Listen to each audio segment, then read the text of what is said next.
What's up, My Life City? How you doing on this July the 7th? That's right. It's Monday morning.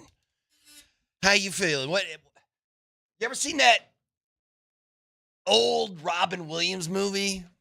Good. I can't do it. Nelson, can you give us a Good Morning Vietnam real quick? Good morning, Vietnam.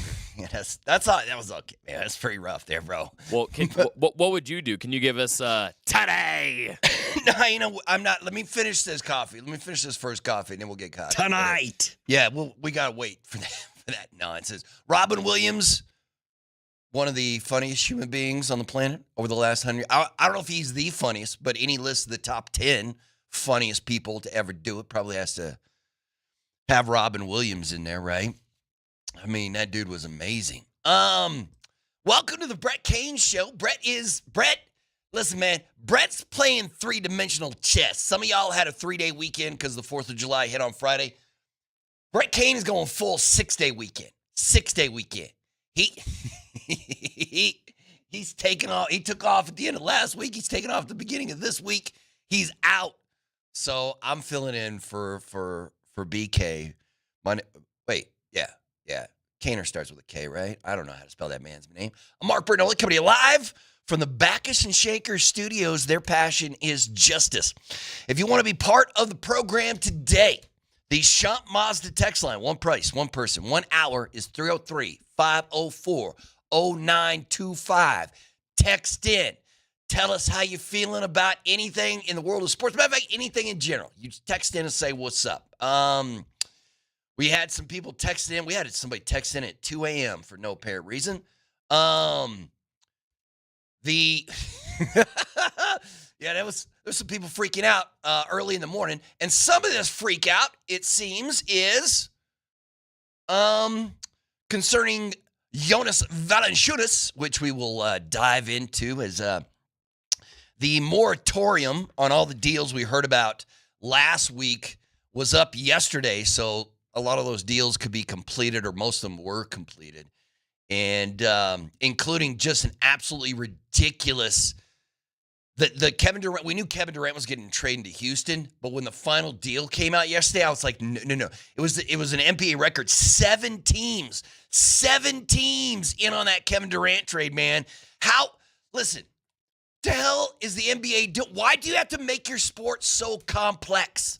So, you know what I mean? It's got to be easy. It's got to be an easy. Like, these are made-up rules. These are not the 10 commandments you're dealing with the NBA. You make these rules up as you go along.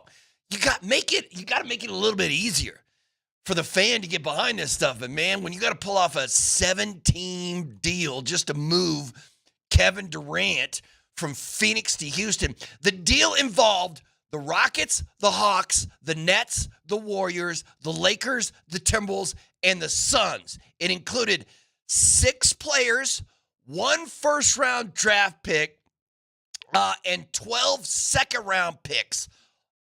All that were a part of that deal.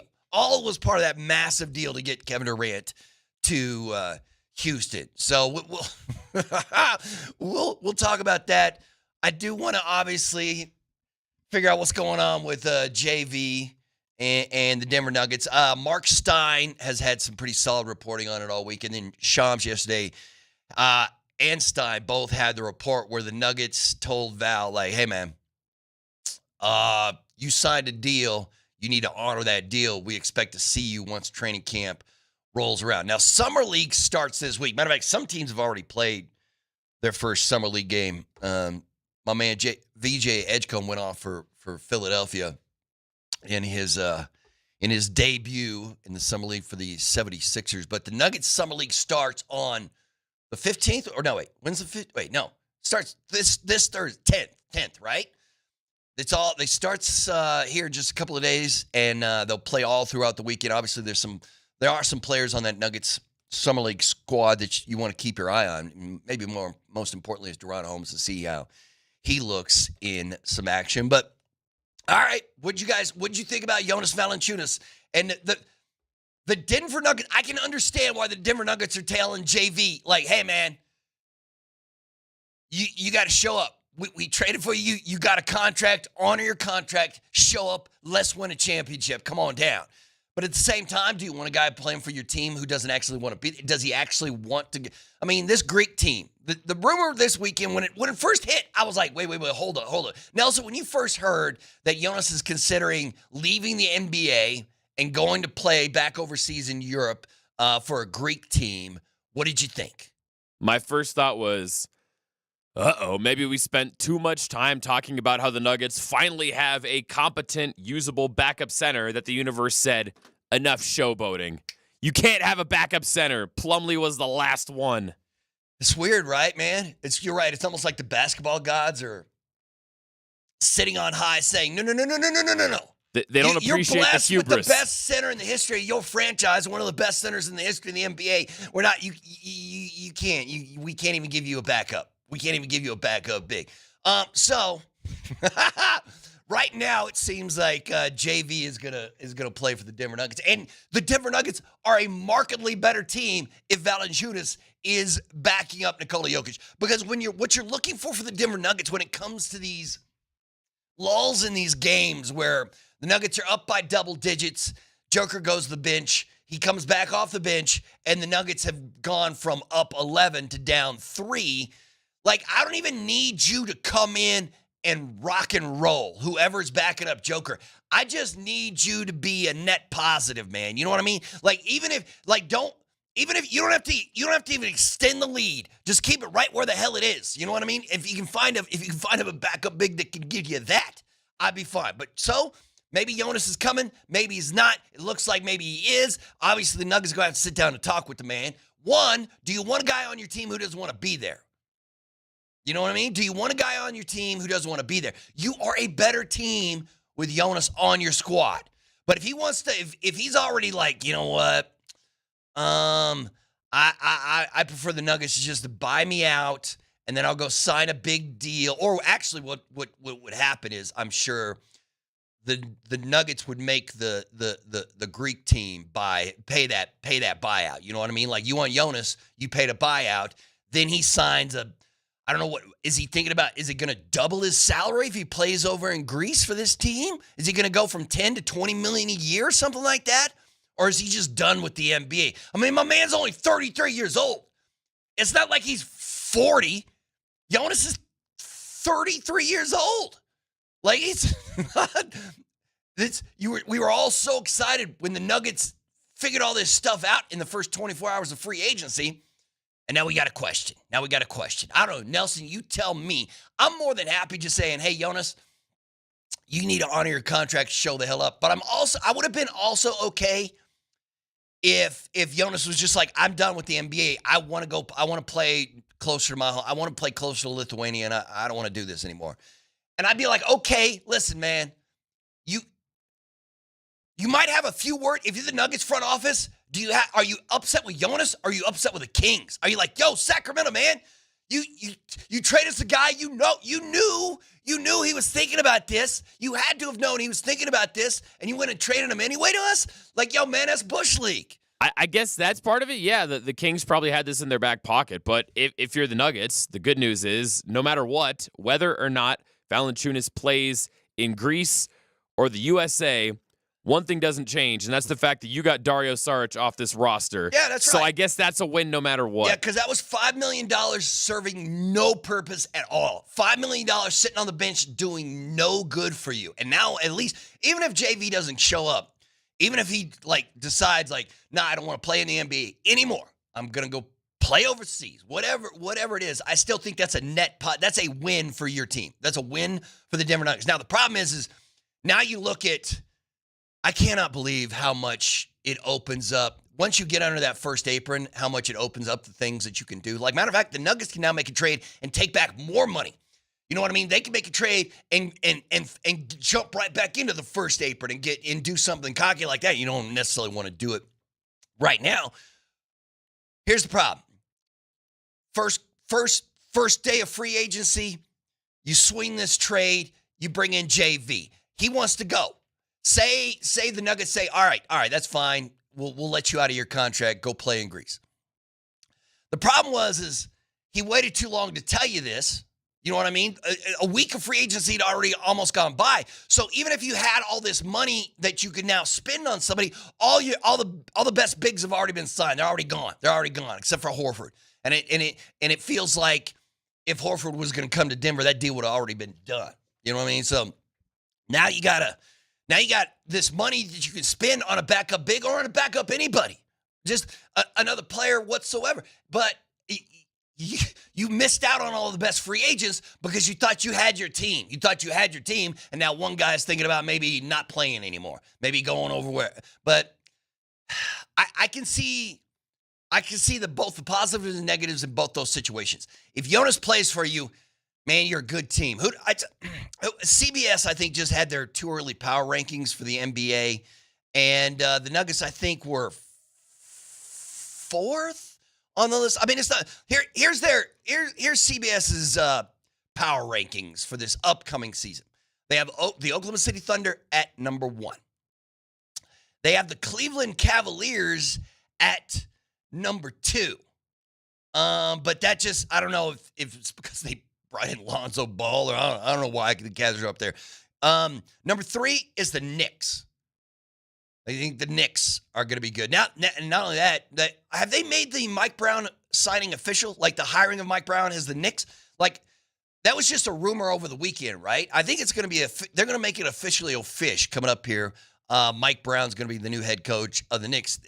The Knicks are currently 3rd on the NBA power list. Number 4 is the Houston Rockets.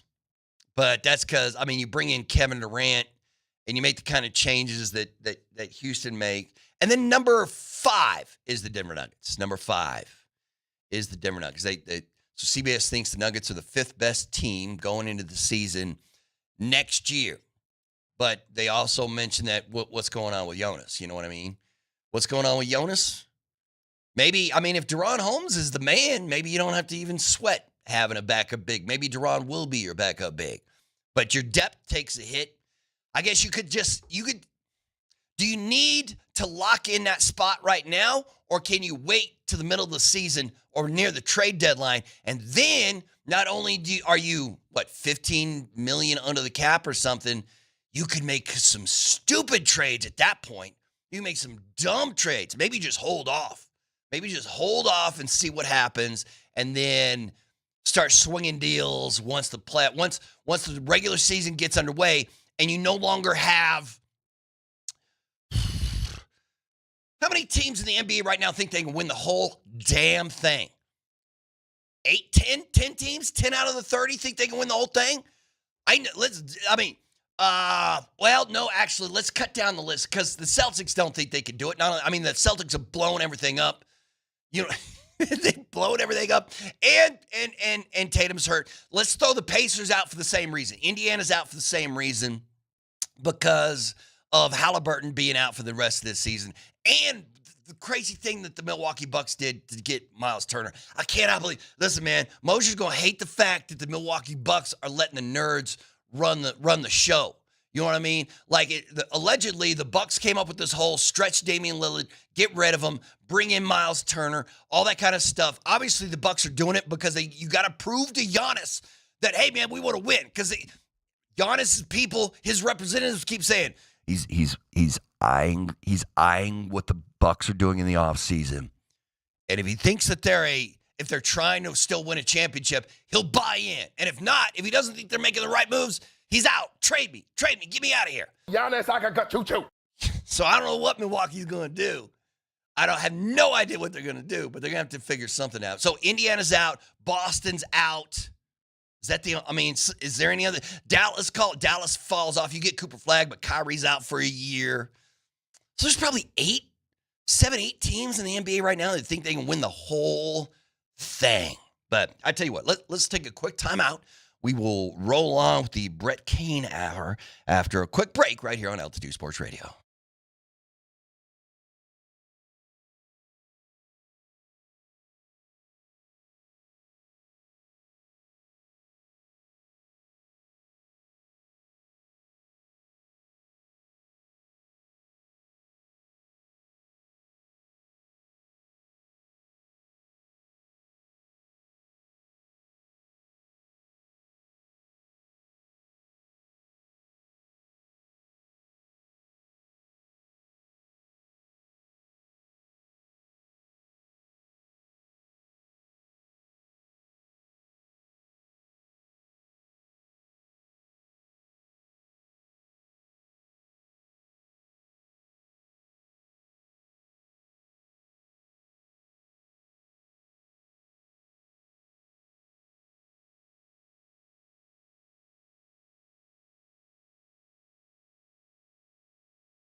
The Altitude Sports Radio app powered by the Wilhite Law Firm. Injury lawyers, go to wilhitewins.com. That's wilhitewins.com. Welcome back. Brett Kane, dead again.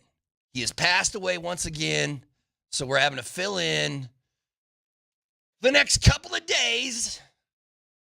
This is the time where everybody in Sports Talk Radio takes a vacation. You want to know why? Because here, it's two. You know what happens in 2 weeks, people?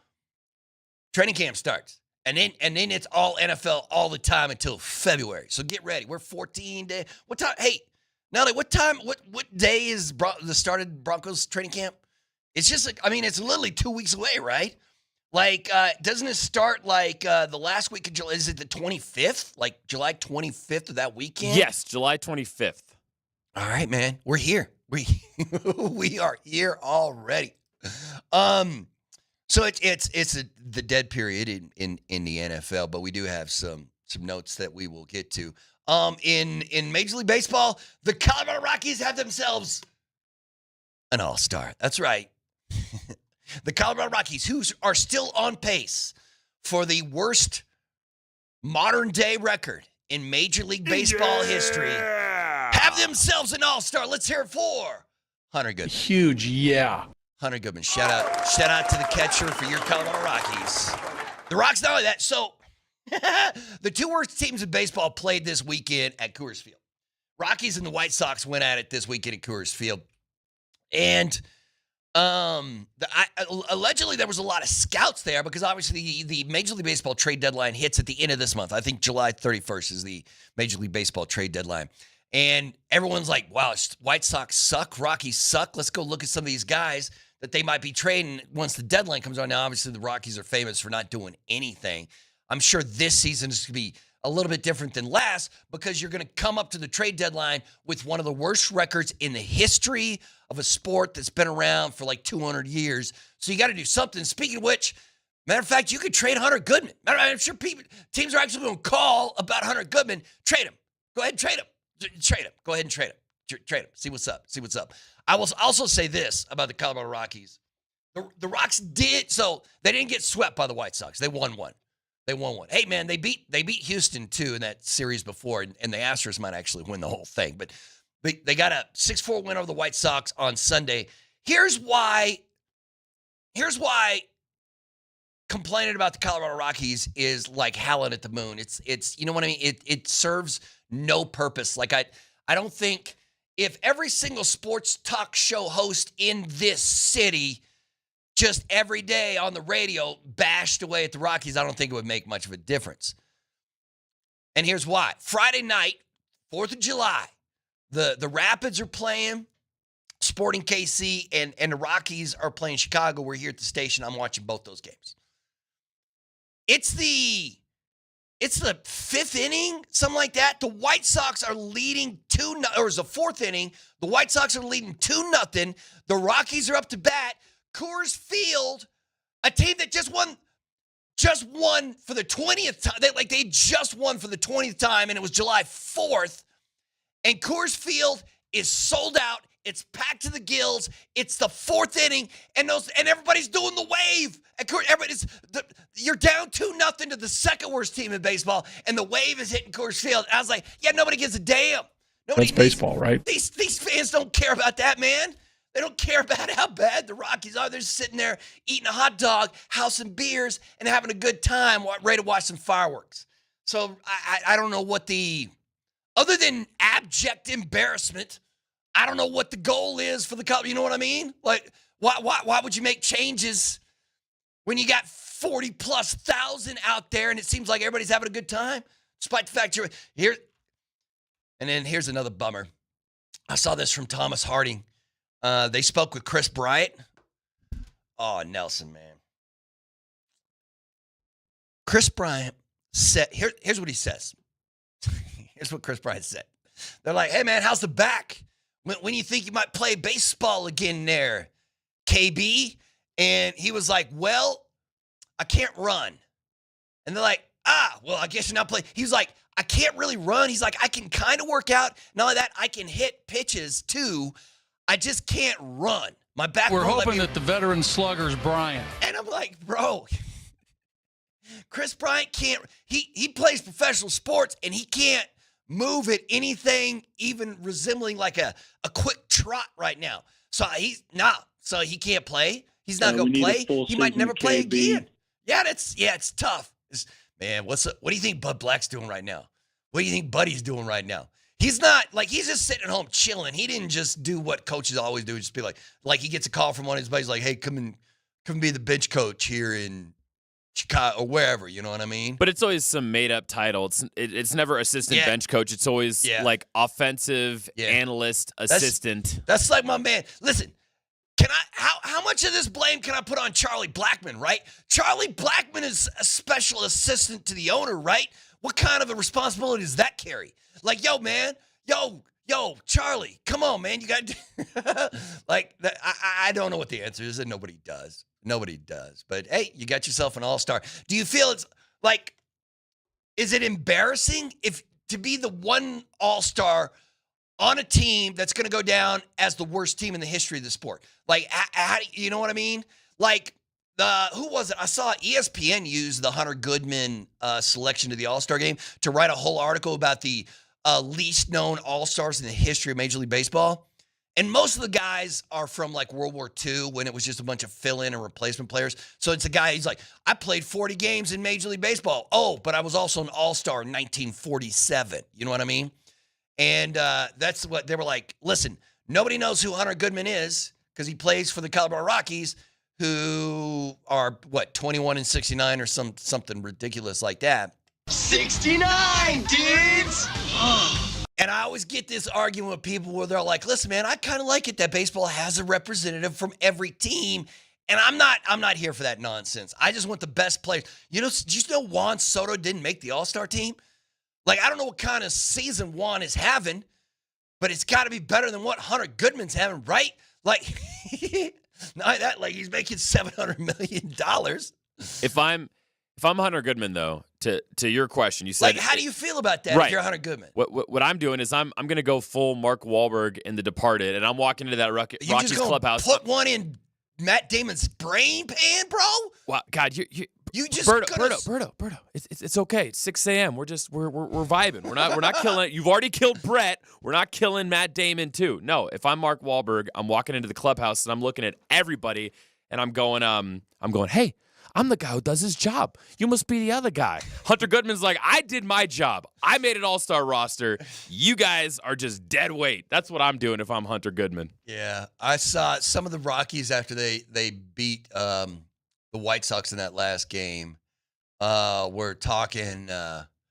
They were saying all the things that you want them to say, but you like it's tough. Like when you go sports cliche, when you're the worst team, it's hard. You know what I mean? Like you're like nobody's here for these like take it one game at a time nonsense. Like some of the Rockies players are like I don't care about personal accolades. I just want to win. I'm like win.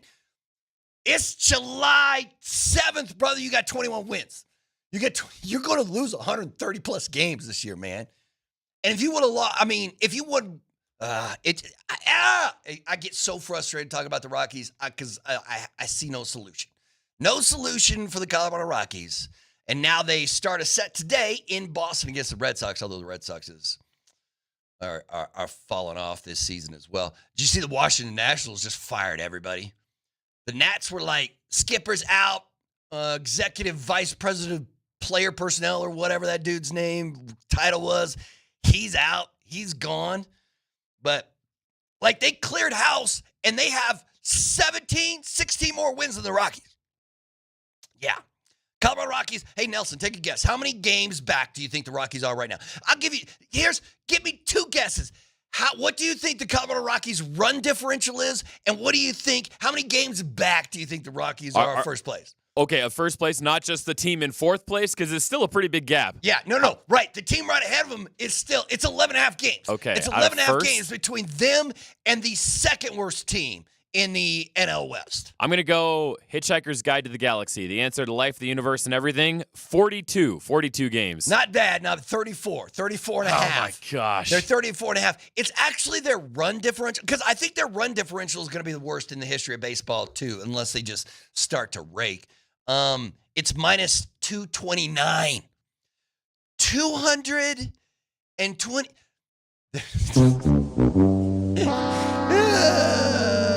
Yeah, bad news. Bad news all the way around for the Colorado Rockies, but there's nothing you can do about it. Are you okay with the way Major League Baseball has a player from every team in the All-Star game? Or would you like to switch it up? I think it's cool. I think it's nice. I mean, come on. You got to throw the White Sox a bone. You got to give the Rockies something to get excited about. And you remember but once a again, year or two ago. I don't find this exciting. I feel it. I mean, congratulations to Hunter Goodman, seriously. But it's got to be kind of embarrassing. Like, you're going to show up. Like, Hunter Goodman's going to show up and sit around and act like, he's. A year or two ago, the Rockies were still bad, and they had an All-Star game MVP, brother. That's true. That wouldn't have happened without these rules. Yeah, that's true. Yeah, that's true. I don't know, man. So, anyway, good luck to Hunter Goodman, man. And good luck to the Rockies. I don't know what you're going to do here the rest of the season with your 21 wins. Speaking of rule changes, I think I don't know if this is a punk move from the NBA or not. So, Nelson, we were talking about the Summer League, and we're talking about Jonas, and we'll get Moj and Vic's opinion on Jonas Valanciunas and what they think and how they think that's all going to play out. But so Nikola Jokic is famous for doing a lot of stuff. And I mean, Jonas would probably make Joker a better player too, man, if he ends up playing for you. Like, and I don't even know what a better Nikola Jokic would even look like. I've been saying it for 3-4 years. Every year he gets a little bit better. Like 30 points. How's Joker going to top a 30-point triple-double, which he averaged last season? I don't know, man. I don't know how you're going to do it. But Joker is famous for not giving a damn about his stats. So, like, at the end of a quarter or an end of a half, he'll heave a shot from, way downtown because he doesn't care if his shooting percentage goes down. But most of the NBA does. And they won't take those last-second heaves or those long shots at the end of quarters of frames because it's going to mess with their stats. And then all of a sudden, instead of shooting 51% from the field, they're going to shoot 49.9% from the field. And then a team will use that to make, take $3 million off your next contract or whatever it is. So the NBA was like, you know what? Last-second heaves are fun. But these players won't do it because they're too concerned about stats. So you know what the NBA is going to do, Nelson? I saw this. Yes, tell the people the change they're making. I don't know, man. It's kind of lame. It's kind of lame. They're just making it a team stat. So it won't affect if somebody takes a heave in the last second of a quarter or a half, it no longer affects your shooting percentage. It is now just a team stat. So if you miss it, the team goes 0 for 1. You didn't go 0 for 1. The team went 0 for 1. But they did define the distance, right? What's the distance of a heave? Is it 75? There's a distance, and then there's a time and all kinds of ridiculous like that. Within the last 3 seconds of a quarter. But they're starting it with the G League this year, like the NBA G League's doing it this season. I think they're going to do it in Summer League too.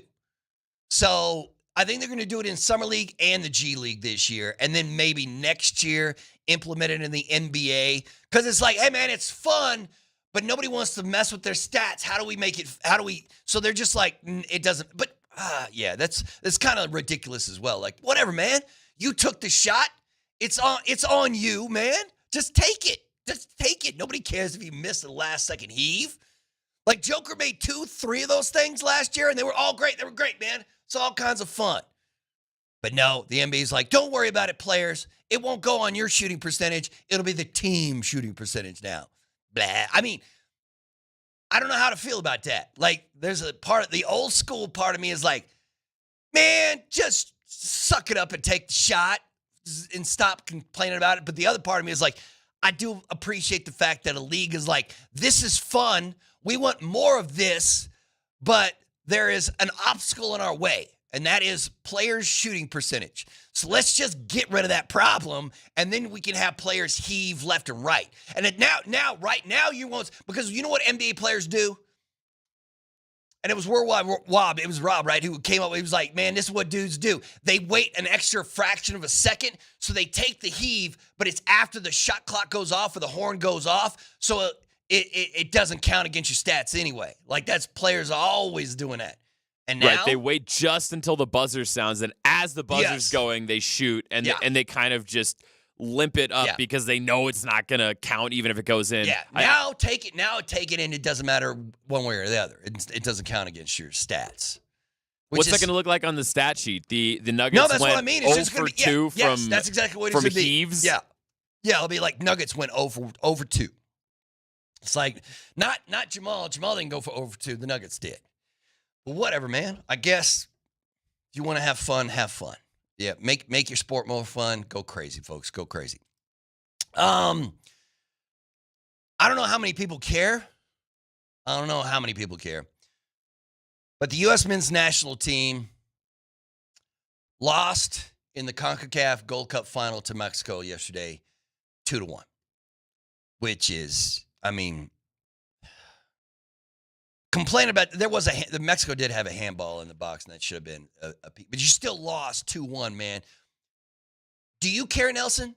Because, listen, soccer is the single most popular sport on the planet, and there is not a sport on the planet that Americans don't want to dominate, right? Except it feels like soccer, right? It feels like, except for soccer, we just don't care, man, right? We just don't care. The thing with soccer is there are so many tournaments and cups and brackets, and I can't keep track of all of them. Yeah, but love it. We'd love it here in this country if we kept winning those things. But we would have won the Gold Cup and would have mess around and win the World Cup or something like that, But man. that's my point is I know what the World Cup is, and whenever there's the Olympics, I know what that is. But then somebody goes, oh, the United States was eliminated from the Bronze South America Cup. I go, what does that mean? Like, CONCACAF Gold Cup, is this... Should we be mad about this? You're the soccer guy. You tell me. I just don't know I don't know what all these damn tournaments are. Mostly because you're going to host the World Cup here in a year. Is the World Cup just a year away? Is it not? Is it next summer? The World Cup's next summer? Here, is it next summer? Man, where Canada, America, and Mexico are hosting the World Cup. Yeah, 2026. Wow, man. It's here. It's here. We're a year away. And as a host country, you get an automatic bid, which means Team USA does not have to qualify to make the World Cup. They just automatically get they're in. They're in.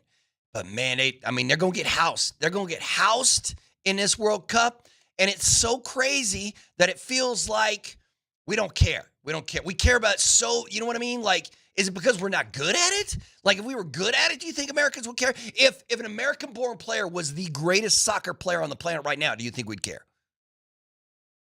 If Tom Brady or not Tom Brady. That dude couldn't play soccer, right? Like that. No, that's not a sport made for him. Who's the most athletic quarterback? If Lamar Jackson was playing soccer instead of football, was the greatest soccer player on the planet, would we feel different about the sport? Because it feels like how is the U.S. men's national team so bad, and they've been so bad for so long? Is it money? Do they not have the money or the resources? What is it? Well, it might be that, or it might be the fact that some of these high-level traveling teams that have the best high school prospects, it costs a lot of money. It is very expensive to play traveling soccer. No, I get it, it's but not, man, it's not guess like just, what? Hockey's hell of expensive too, man. That sport is super expensive. Yeah, I know. And they still find a way to pull it off. And a lot of the best prospects come from the juniors in Canada, and obviously Russia and Finland for some reason produces all the best goalies. But I think it's because right now in the United States, if you are a top athlete, and you know when you're a kid and you're still malleable and flexible, you could play any damn sport. If you're a gifted athlete and you have the ability to play soccer or football or basketball or baseball, and you have your pick of the litter, which American athlete is going to pick soccer? Every other sport is a better option at this time. Yeah, I guess. And just popular. Like when you're a little kid growing up dreaming about professional sports and you're watching TV here in America, what are the sports that you're seeing? Like right now the three most popular sports is football, basketball, and baseball. But it doesn't feel like baseball is getting a whole. Like if you just want cold hard cash, the most possible money you can make is baseball, right? Learn how to throw a baseball and you're set. You're good. You can be a middle reliever, make $100 million, and throwing 9-2, something ridiculous. You know what I mean? Right. And if you sit down on the couch to watch sports with your dad, you can't find soccer in the U.S. unless you have Apple TV to watch MLS, or you're willing to get up at 3 a.m. to watch the Premier League on Peacock. Yeah, but it's not like it's just on Fox for you to watch. I get it, but listen, man, we just had the 4th of July. This is America. We do greatness in this country. We do excellence in this country. How come we can't do it in this one particular sport? How come we can't do it? Like, it just, do we need like do you need just like some billionaire to just come in and be like, all the money in the world, here you go. Here's all the money in the world. You're never going to have to ask for any other resources. Pay the coaches whatever you want. Here you go. Figure it out. Be good. Be good at this sport. How come we can't do it? How come we can't do it? It's probably just interest. You're right. It's probably talent and interest. It's talent and it's interest, and it's just accessibility to the sport as well. I think that's part of it. But hey, people who know more about soccer on a global scale, give us your thoughts, because I have a very base level knowledge of the situation. I'm just kind of this is the sense I'm getting. Yeah, I'd be interesting. Just like a normal American sports fan tuning in, looking for Brett Kane, who's passed away, just asking these kind of questions. Like, what would the price tag be to make Team USA the single best soccer team in the world? What would that take? What would it take? What's that price tag? How would it be? I mean, is it just players? Is it just talent? Is it money? What is it? We'd have to hire the Monstars to take all the talent from the best European players. Yeah, but the Monstars lost, bro. You don't want to be the Monstars. they caught that L, bro. You don't want to be those dudes. All right. Fine. Get a water bottle of, what is it, Messi's secret stuff. Feed that to our players during halftime. All right, man. Let's take a timeout. When we come back, we got to talk about the Colorado Avalanche. Brand new defenseman.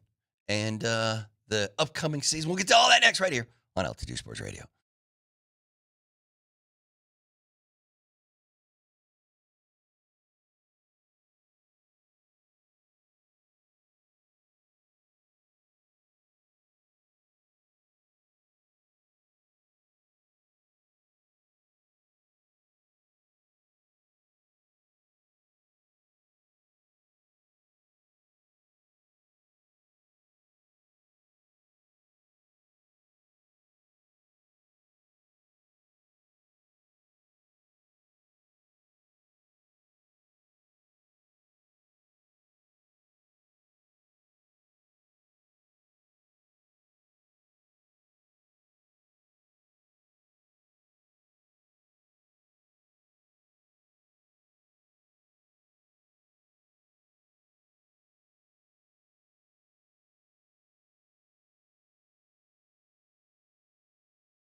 This seems exactly kind of your speed, Nelson. What's this British? This redheaded dude. What's his name? He's got some Brett Kane in him. Boy, it's Ed Sheeran, isn't it? Sheeran, that's what his dude. That's his name. Ed Sheeran. Is he a lot like? Did you see last night? Black Sabbath played their final concert. That was Ozzy epic. and Black Sabbath played there, and they had a bunch of like celebrity guests there and stuff to be like Black Sabbath. But yeah, Ozzy is done. Black Sabbath is done, bro.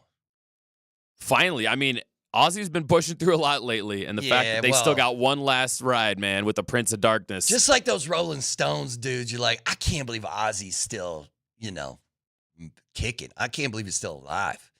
I'm shocked he hasn't joined Brett Kane in the afterlife. But you never know.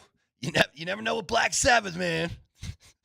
The art in all its forms. Nelson does it, right? Black Sabbath, your brass band, kind of the same thing when it comes to just musical art. Oh yeah, I've embraced the underworld and the demons as a sax player just as much as Black Sabbath has. Yes, I bring up the making of art because you see, and we were talking about the funniest people on the planet. Robin Williams, one of the top 10 funniest people of the last 100 years. We got on that topic. I don't know who do you think the funniest person is right now?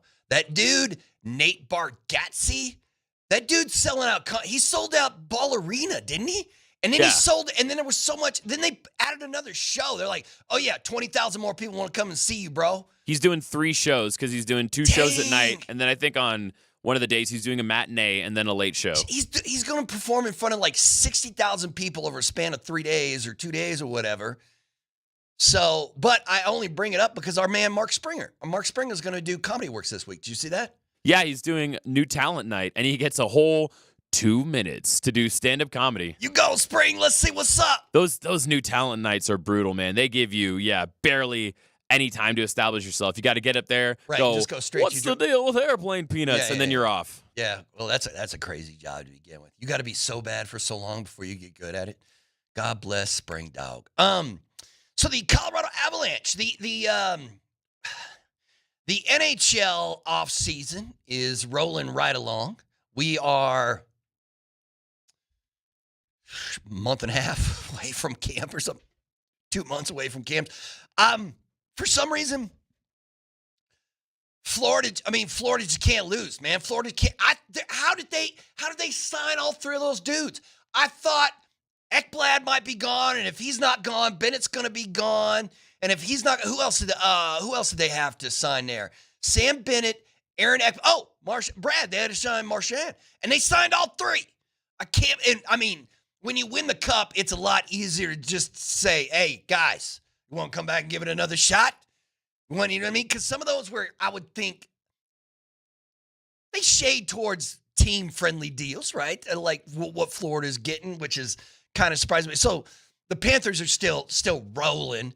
Vegas is getting a lot of love because of the Mitch Marner deal. But what I want to talk about right now is what the Avs did, and that's signing veteran defenseman Brent Burns to a 1-year deal.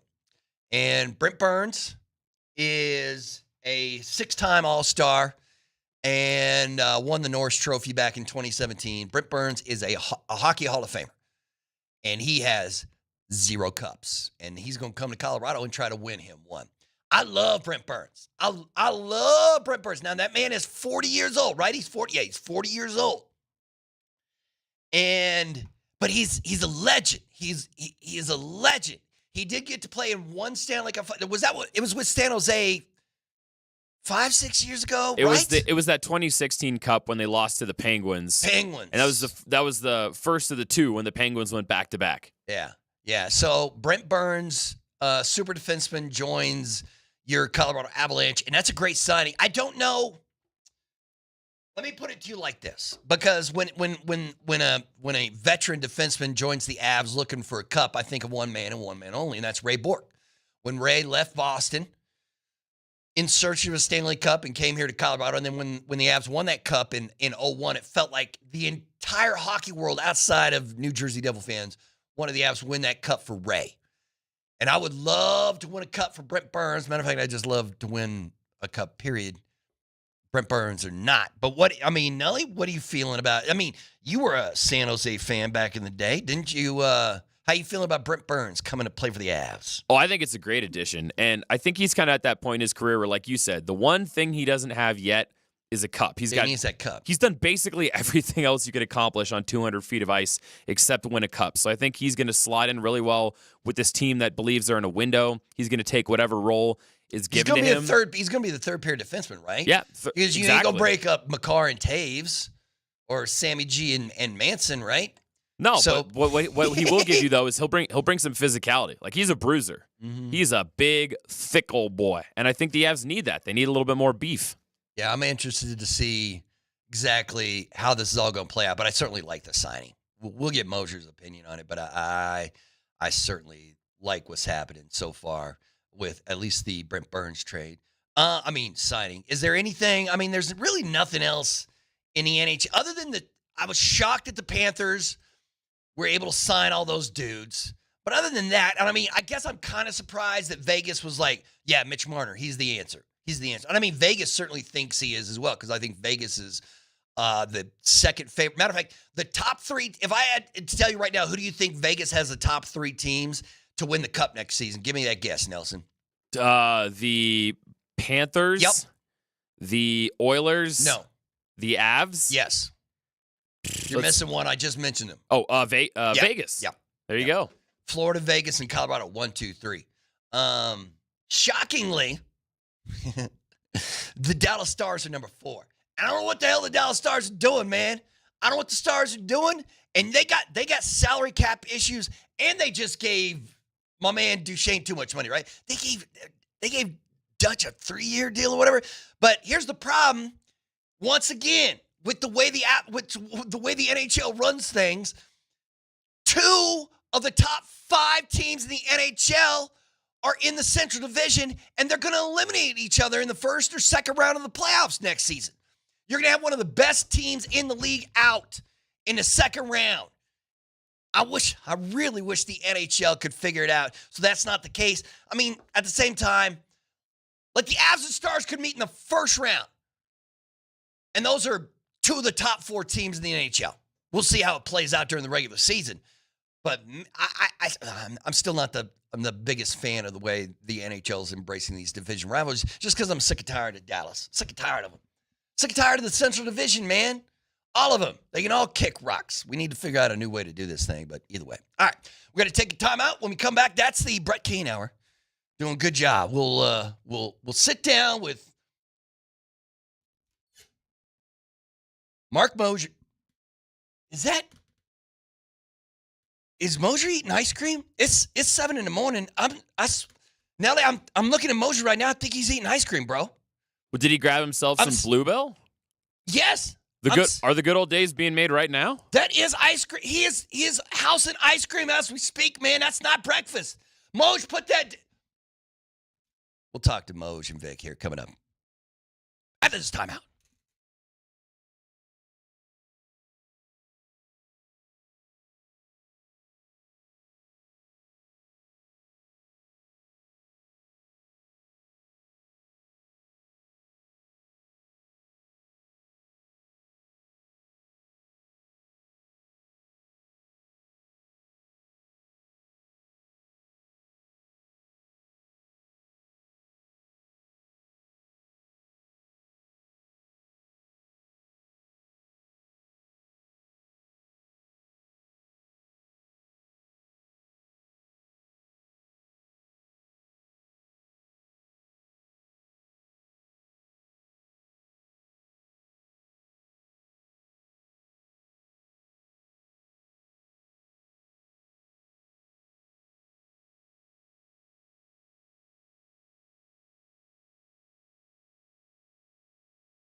You have to change that open, Nelson. Brett saying, I love to watch MPJ going full MPJ. You don't want to watch now? No, you can't now because he's going to be doing it in Brooklyn. Can't enjoy watching MPJ go full MPJ when he's playing for somebody else. Welcome to Moser, Lombardi, and Kane. With, Moser, Lombardi, and Kane. Brett Kane is out. Brett Kane went 6-day weekend this weekend, which is fine. So we're joined by Vic Lombardi. We're looking good. The hair's looking good, Vic. And by Mark Moser, who was just sitting in the kitchen housing ice cream.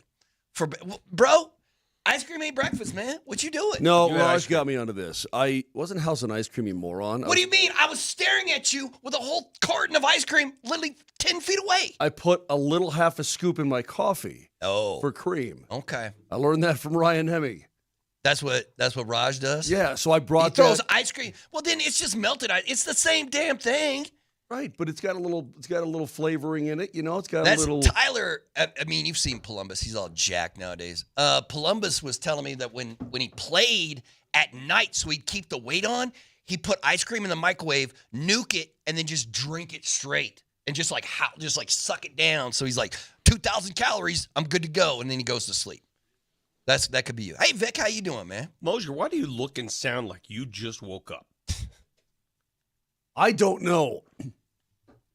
I ran out of shampoo this morning. The last time I shampoo. How do you run out of shampoo, man? Well, it's your wife. Just steal the wife's shampoo. No, I'm sure there's some down down below or someplace.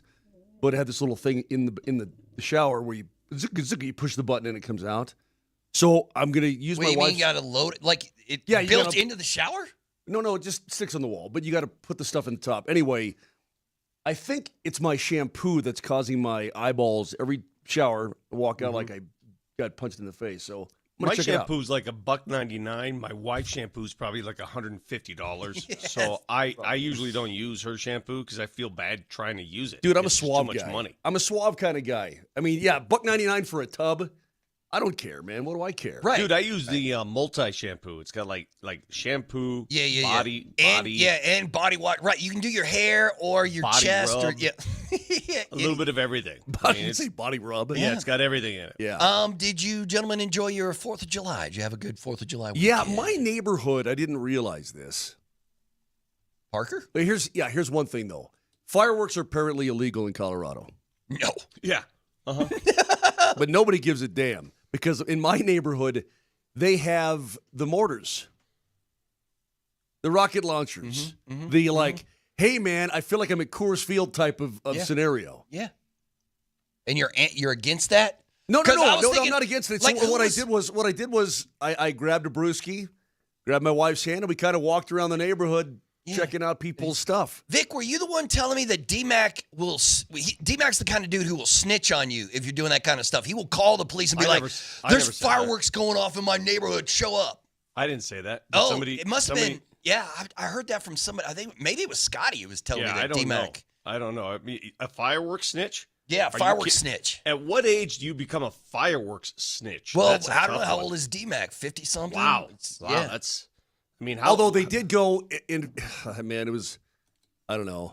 I remember thinking it's 11:30 at night. Boom, boom, boom, boom. I'm like, all right, I'm all for fun, right, man? But once we get past midnight, you can't put a time on it. Then I start to go a little bit of, now it's getting a little bit old. And then when you get to 1 a.m, you hear the final firecrackers. Well, how about last night, 2 days after the fact? Yeah, they're still popping off. Yes. That's the leftovers, bro. You got to get rid of the leftovers. It's never too late to celebrate America, Moser. I don't know why you're putting a time limit on it. All right, gentlemen, I want to ask you right out the gate, your thoughts, your feelings about the drama currently going on with Jonas Valanciunas and whether or not he will or will not play for the Denver Nuggets next season. I got a couple thoughts. Do you or don't you want to go? That's with the question I would ask Jonas Valanciunas, and it's very curious to see what the Nuggets do next. All right, because they've said, according to Shams, that they're going to enforce the contract no matter what. And I'm wondering, it's one of 4 things. Is it a leverage play? That's the first thing that came to mind. Is it a leverage play by the agent to get the second year guaranteed or partially guaranteed? Because right now it's a 1-year deal, team option on the second year. It's just a 1-year deal. That's all he sees. So my first thing is, okay, it's a leverage play. Second thing is Is he worried about his role here, his minutes here, backing up Joker? Maybe he won't get the necessary minutes he wants. Is it a family situation? Does he have to play in Europe because of a family problem? Lastly, is he just weird? That's like, why would you not want to come and play here after playing for bad teams? He's played on nothing but bad teams. So I have 4 factors. The last one worries me most. If it's just a leverage play, a money play, I respect that, right? That's the agent doing his job. Then you fix it, you figure it out, and you make it work here. But if it's any of the other ones, if it's family, if it's him just being weird, I don't know if I want him around. And that's just my honest opinion. I'm of the position, and I kind of always have been, look, if you don't want to be here, then don't be here. I don't want you here. This is a wonderful opportunity for him to do something he's never done in his career, and that's actually win something. It's a wonderful opportunity. At the very least, I'm still doing it if I'm the Denver Nuggets because I'm glad to unload Sarge. Yeah. Okay? So, at the very least, Sarge is gone. Oh, it's Great a win-win. find. Yeah, great find. It's a win-win. You unloaded a contract that was unloadable. But if this guy, like you said, Vic, if this guy is a weirdie, this guy's a malcontent, whatever this guy is, I don't need that around a team that is looking to win it all. I'm trying to think if I'd go back to when Nurkic was here. Yeah. And what a pain in the tail that guy became, right? Yes. I mean, an absolute distraction, pain in the butt, whiner. I don't get nothing in it because Joker's better. All this crap, sitting on the bench in street clothes and then walking out of games and all this crap. It was. I wish those guys happy summer. Yeah, screw off. Remember at the beginning, Joker was like, you know what? That's fine. Start Dirk. I'll come off the bench. Yeah, and can you imagine if they would have kept doing like, no. I know. And they're like, no, bro, you're going to be the guy. So, look, if he doesn't want to be here, then I don't want him here either. And Vic, if he was doing this just for show for the second year, he went to Athens. I mean, he went to Greece. He got on an airplane and he landed in Greece and said, "Hey, Aristotle, sup?" Yeah, but so I I don't guess know what that like is Greece on the way to Lithuania, right? Or like did he No, have no, to no, take no. did he have to go around? No, you got to go. It's like, hey, is Dallas on the way to Kansas City? No. I don't know. I don't know geography. Are we doing geography this point? We're not doing that. Moj, can we? Well, you're the one who asked, you moron. Yeah, I know. Berto has no idea what geography is. Neither does Powder. Why are we always lassoed with these non-geography guys? I don't know, man. Geography is a joke, man. Okay, yeah. It's an absolute joke to know where stuff is. So I agree. So he stops in Greece and why meets would he with be the team. there? Yeah, why would he be there if he wasn't serious about it? Look, I'm certain made. Vic, how much has he made in his career? $150 million? I have no idea what his total So he's not- sum. He's made north of $30 million. I could tell you that. Well, he's North not of 30. He's not. Bert, look that up. Yeah, if I'm you would, looking at it please. right now. He's not hurting for bread. If he wants to go finish out his career, Yeah, but what happens if the great playing in team Greece? was like, you're going to make $10 million with the Nuggets, we'll give you 20. Matter of fact, we'll do 30. We'll give $10 million to the Nuggets to buy you out, and then we'll give you 20 to come play for us. But on that, you get a start. I think the Nuggets have already. Here's my take on the leverage. What is play. it, Bert? What is it? What's he made? Is he looking it up? Yeah. Here's my take on what the Nuggets do next, because I don't know what's going on behind the scenes. I've inquired, guys, and they were not allowed to talk about it until the trade was officially consummated yesterday, right? Yeah. And that's when they released the news that they're going to hold him to his contract. But let me ask you this. If you're the Nuggets and the agent says, well, come on, just give him a little. Give him a partial guarantee the next year. Give him a full guarantee the next year. I don't think I'd do any of that. Really? I don't think you go down that road again. The Nuggets have already made that an issue. Like when they essentially gave Jamal Murray his contract before they really had to, right? Mm-hmm. They did it with Michael Porter Jr. They've done it with different players. Mm-hmm. If you keep doing that, I think it paints you into a corner at some point. What if he can't play? My caution would be, well, they already brought in a guy who they thought could play and then couldn't play. What if he can't play? Good point. He's made 145 in his career. Yeah, Okay. $145 million. Okay, so over he's his got a career. lot of money. He can just go back to Greece and hang and whatever it is he wants to do. I got to be honest, though. I did not expect this sort of a hang-up. when this deal went down. You know what? I was asking Nelson this in the first hour. Can you yell at Sacramento? Like, I don't want to undo the trade. No. But do you go like, hey, Sacramento, man, you had to know something about. You had to know that he was thinking about going overseas, and you still made that deal. They took Dario Saric off your hands, and it opened up even more things. Vic, what is the worst case scenario at this point? Let's say he says, you know what, I'll pay you the money this year. The Greek team will pay you the money to get me out of my NBA contract. And so the Nuggets, let's say they say, fine. Yeah. They're still in a pretty good spot, although now they're without a backup center. Correct. That's exactly right. And the pool of backup centers is thin. It's gone. Yeah, it's gone. The only one that really makes sense at this point is Al Horford, and the Nuggets must know something. Yeah. If they're going to hold Valanciunas to this contract, it tells me that the Nuggets know they cannot get Al Horford. That's what it tells me. Right. Because if they could get Al Horford for that full mid-level exception or whatever it takes, they would. Because I think Al Horford, to be honest with you, is a prime fit. But either A, he's going to Golden State, or he's going to call it a career. One of those two things.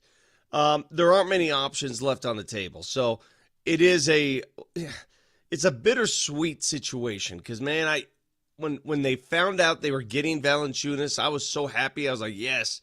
And anytime something like this comes up, it just gives you pause. Either you want to play here or you don't. Yep. It's very simple. Either you want to work here or you don't. When you wake up in the morning, either you like your job or you don't. And it's very apparent to see those who do and those who don't. Right, Nelly? Whatever Vic said is completely true. Yep. No, but and again, you see like Jay Huff getting traded to the Pacers.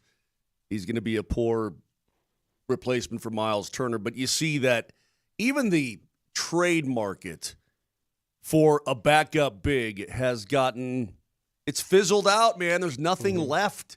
I mean, Bert, when there's a big storm coming in Denver, like, oh my God, we had a one blizzard last coming. night that came through Golden, dude. Applewood. We had hail the size of ping pong balls here, bro. Well, no, yeah, but okay, that's fine. But like, if you think it's going to be a blizzard and people are going to be stuck in their house for a day or two, and you go to the grocery store, then what?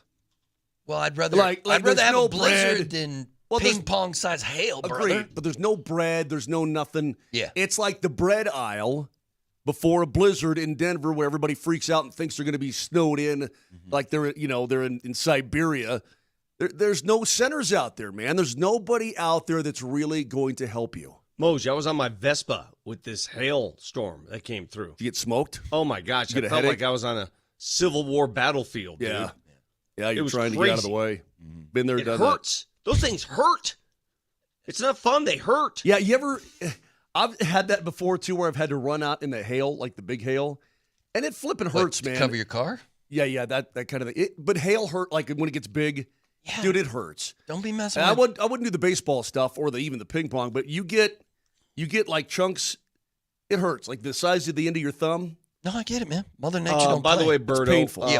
DMac has texted saying that he wants to defend himself as a fireworks snitch. I knew it would. I told you that's what he does. He snitches. Like, he hears a firework go off here in Lone Tree. He lives here in Lone Tree. Stitches, Yeah, DMac. and he calls the police. Like, he calls 911 and is like, fireworks going off here in Lone Tree. No, he Send doesn't. units now. No, Yes, he doesn't. I swear he does. Get I him swear on he the does. line, Nelly, for that.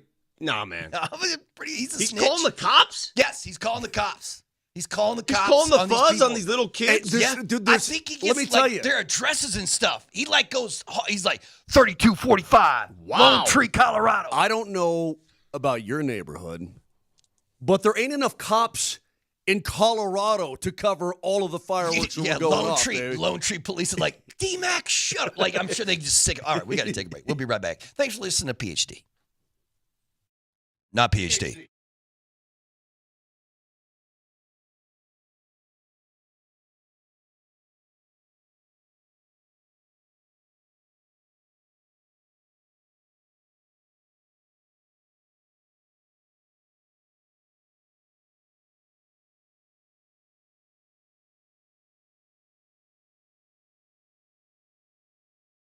Hey, how's your testosterone doing? Are you doing good? That's good for you. Well, you don't want to deal with low testosterone if you don't have to. And guys, when you hit your 30s, early to mid-30s, 2 to 3% goes away every single year. All of a sudden, you're dragging, you're tired, foggy in the brain. You don't feel like you used to feel. Workouts aren't that good. Well, the Rocky Mountain Men's Clinic can take care of you because you might be dealing with low T. Do yourself a favor. Go to their website, RockyMountainMen'sClinic.com. Super simple. They got the quiz right there. Take it. Schedule an appointment.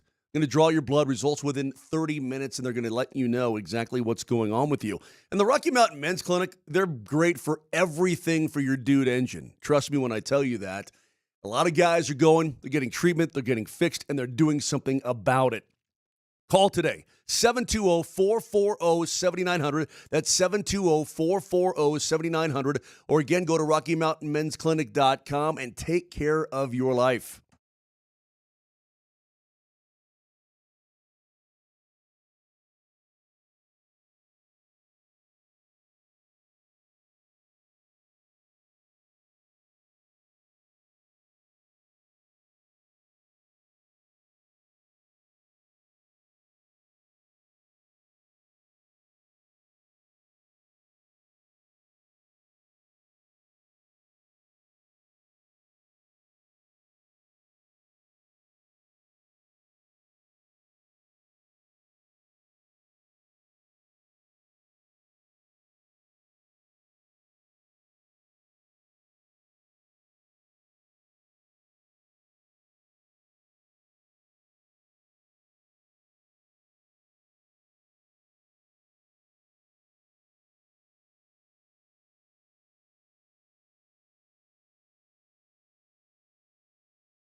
Snitches get stitches and wind up in ditches.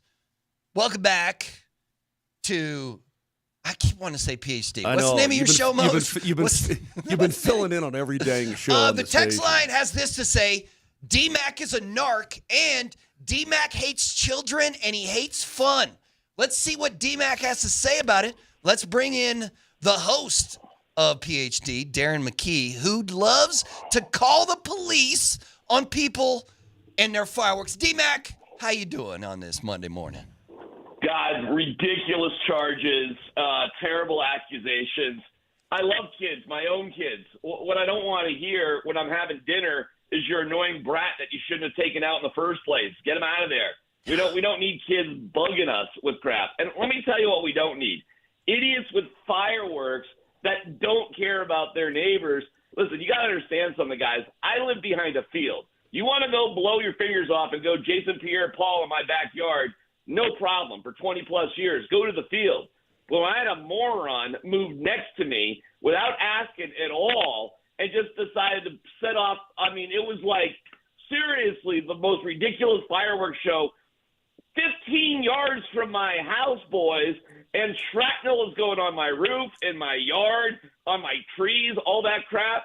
All right, you tell me what you guys would do. Well, I would have gone outside and said, excuse me, what the hell are you doing? Stop. That's the first move. And that's exactly what I did. But he invited a crew of like 50 of people that did not live in the neighborhood, just like his pals, all to sit out there and drink. And my whole neighborhood was like a race course. So, like, in the corners, it was a little bit wider, if you could picture this. Like, there was an inside loop of houses and an outside loop, and I was in corner 2. So he decided to set it right out in front of, like, 4 houses. That the stuff, I'm containing myself, was landing on people's houses. And, guys, I don't know if you know, but we've had some issues in Denver, Colorado, and the area of neighborhoods going up in flames, which is awful. And the one thing that I'm like, hey, listen, let's stay away from that crap. Go in the backyard. I did go up there, Vic. I did exactly what you said, and he wouldn't stop, and I started getting booed by the 50 people that didn't even live in my neighborhood. The reason you got booed is because you're a narc. Yep. You're a snitch, bro. Yeah, you're an absolute. Yeah, you are an absolute narc. Yeah. Hey, DMac, when's the last? How many times you called the cops in the last month, bro? No. Here's the deal. I called the cops because of that jackhole one time, because how ridiculous it was. Most of the times I just say, screw it.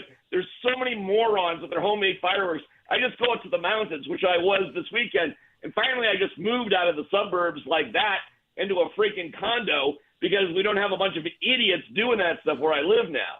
So all you morons with 4 fingers looking at shop teachers with envy, they have more fingers than you. Have at it as far as I'm concerned. I'm done with it. DMac, here's my only criticism of your complaint is we all have neighbors that do things we don't like. I mean, I have neighbors that they assemble at times I don't like.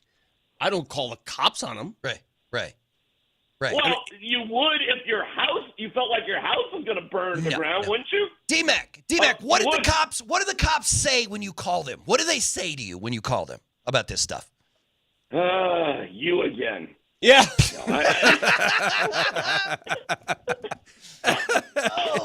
You're the worst So neighbor, so nobody's on their balcony at your condo, like bouncing bottle rockets off the other building or anything like that.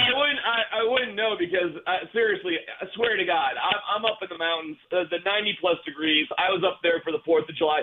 They don't even have fireworks up in the mountains, by the way, anymore. I don't know if you guys do that or not. Like I was up in the Frisco Copper area, and they just did them over Dillon Lake, but they didn't have them. They don't have them in the. Why? I don't know, because they start fires.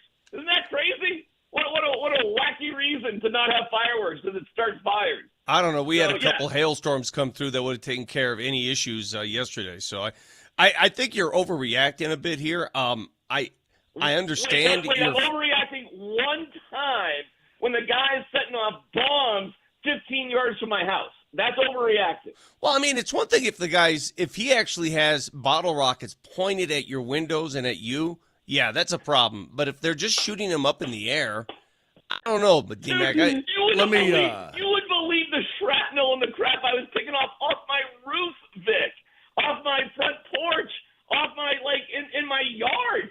So you just show up to your neighbor's house and just throw a bunch of crap that is incendiary into their yard and their roof. Here's what I would do. I would pick up all that incendiary stuff. I would shovel it right back into his yard. Every single piece of it. That's your response. I put it all. That's exact. I put it all in a bag. I cleaned it up. I threw it on his front porch, and I told he had to go to court. so good for him. Hope he had a fun time. He had to go to court? Yeah, because he was breaking the law, dude. Because you snitched. No, he went to court you snitched, man. Snitched on him, bro. You narked him out. No.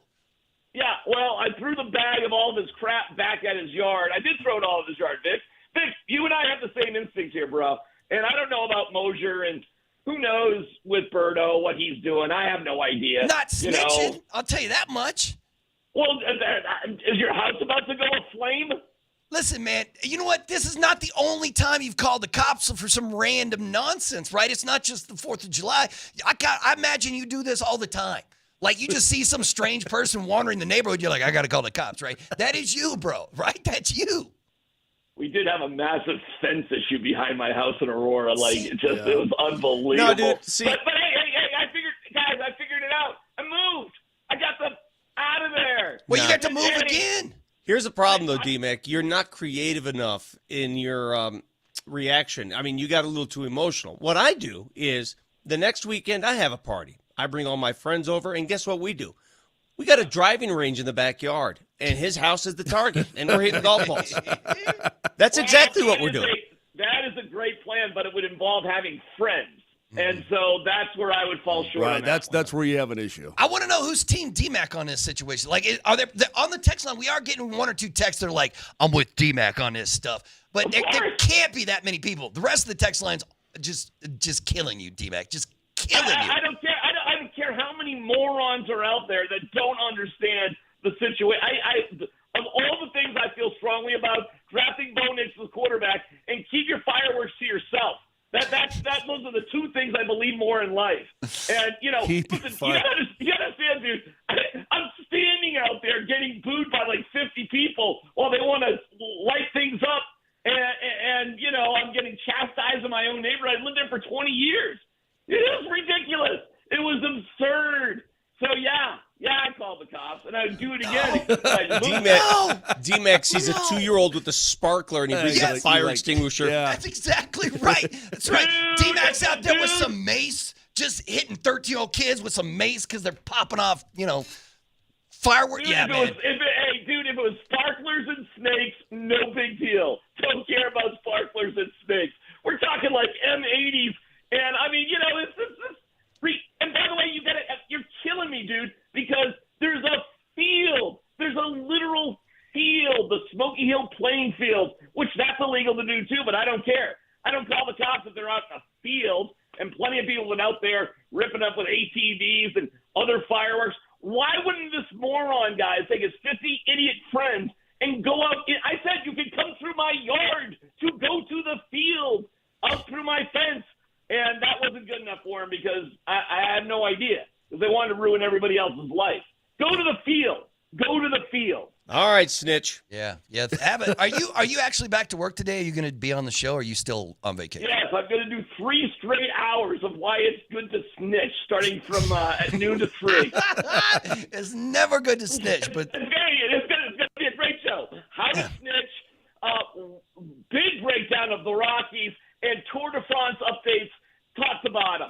Okay. The best 3 hours. Yeah, that sounds just wonderful. Can't wait. Thanks, DMac. Go See you, snitch buddy. on somebody else.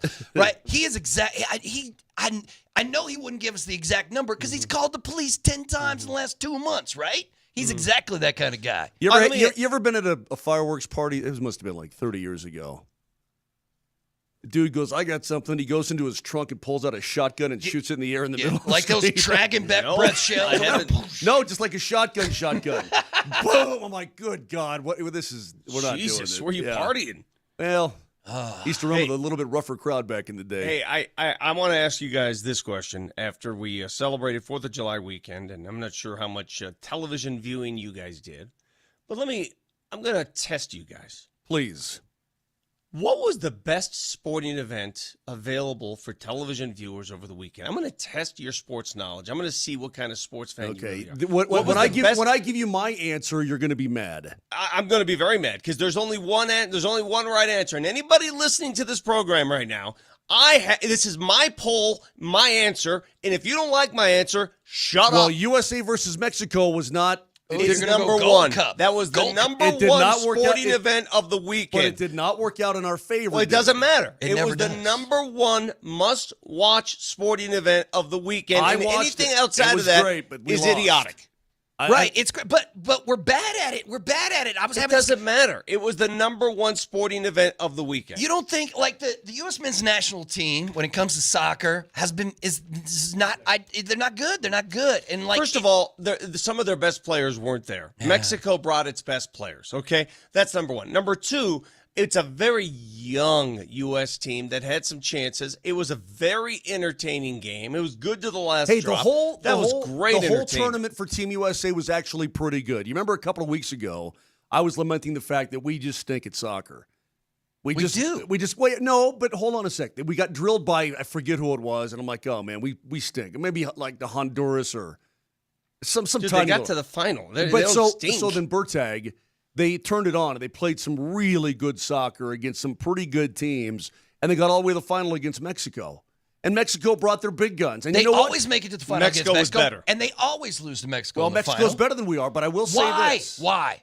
Because that's what they play down there, bro. That's what they do. Why? We That's play what it they here do. too. We play it here too. This is America, man. We do the best. Nobody's playing hockey. No, I mean they're playing baseball, but nobody's playing hoops. What is it about soccer that we can't get to that point in this country? It was almost like watching a Celtics crowd in Denver. Or a Minnesota Wild crowd at times. Yeah. It was embarrassing to all see the Mexican fans. Houston Stadium. I mean, it was a Mexico home game. Hey, Mexico was really proud to win it, though. I mean, they were. Yeah. It was a big deal the better for team. them. They were the better team. I still don't understand. Is it money or is it talent? Why can't the U.S. men's national team be what I want it to be, which is a competitive team? International. I just don't think – I think there are too many options in the United States of America for athletes. There are too many options. You can do so many more things than soccer. And in a lot of these countries, it is the only way out. It is the only option. I mean, you go to some of these foreign countries, if you're not playing soccer or basketball, which are very inexpensive to play, mind you, what do you think, they're playing hockey in Guadalajara? No, too expensive. I mean, you think they're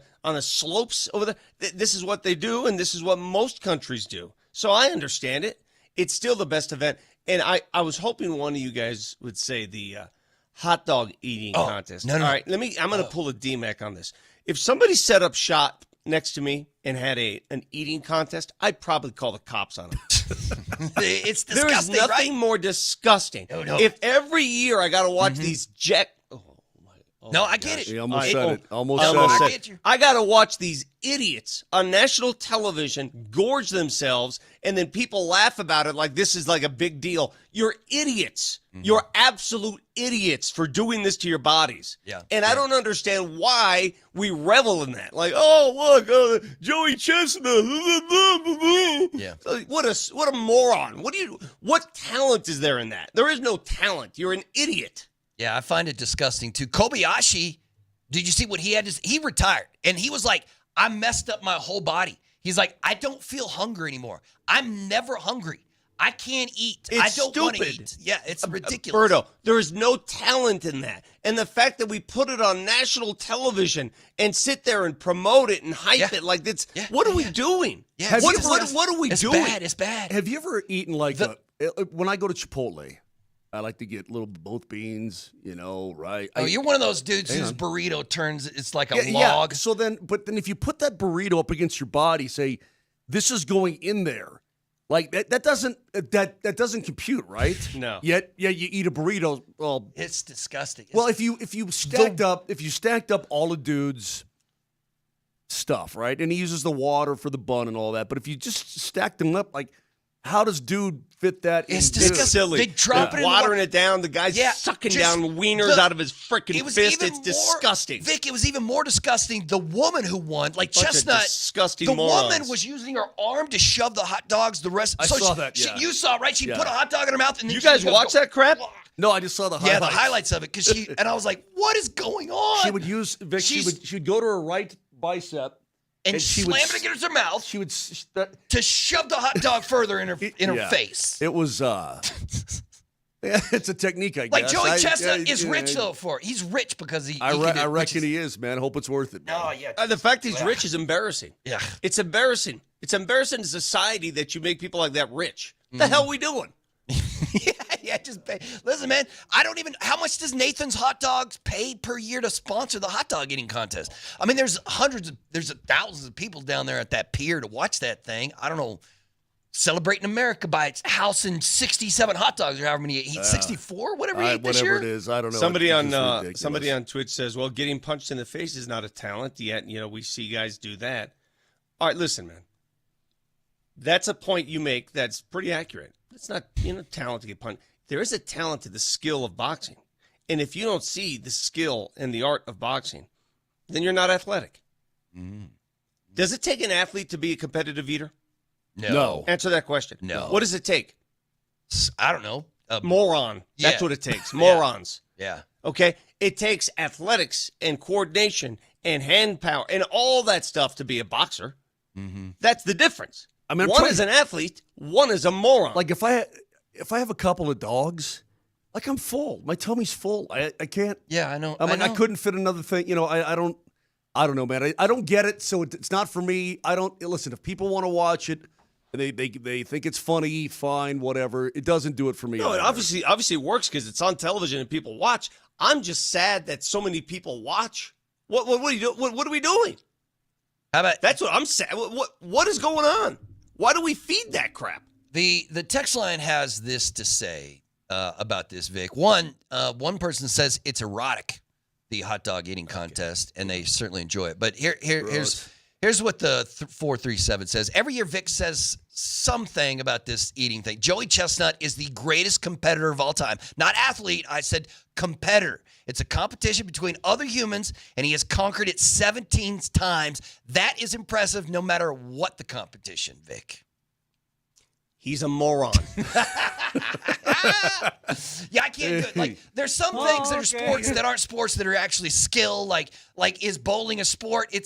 Or is it a skill? Is golf a sport, or is it a skill? Like, swinging a golf club is a skill, but the game of golf is a sport, right?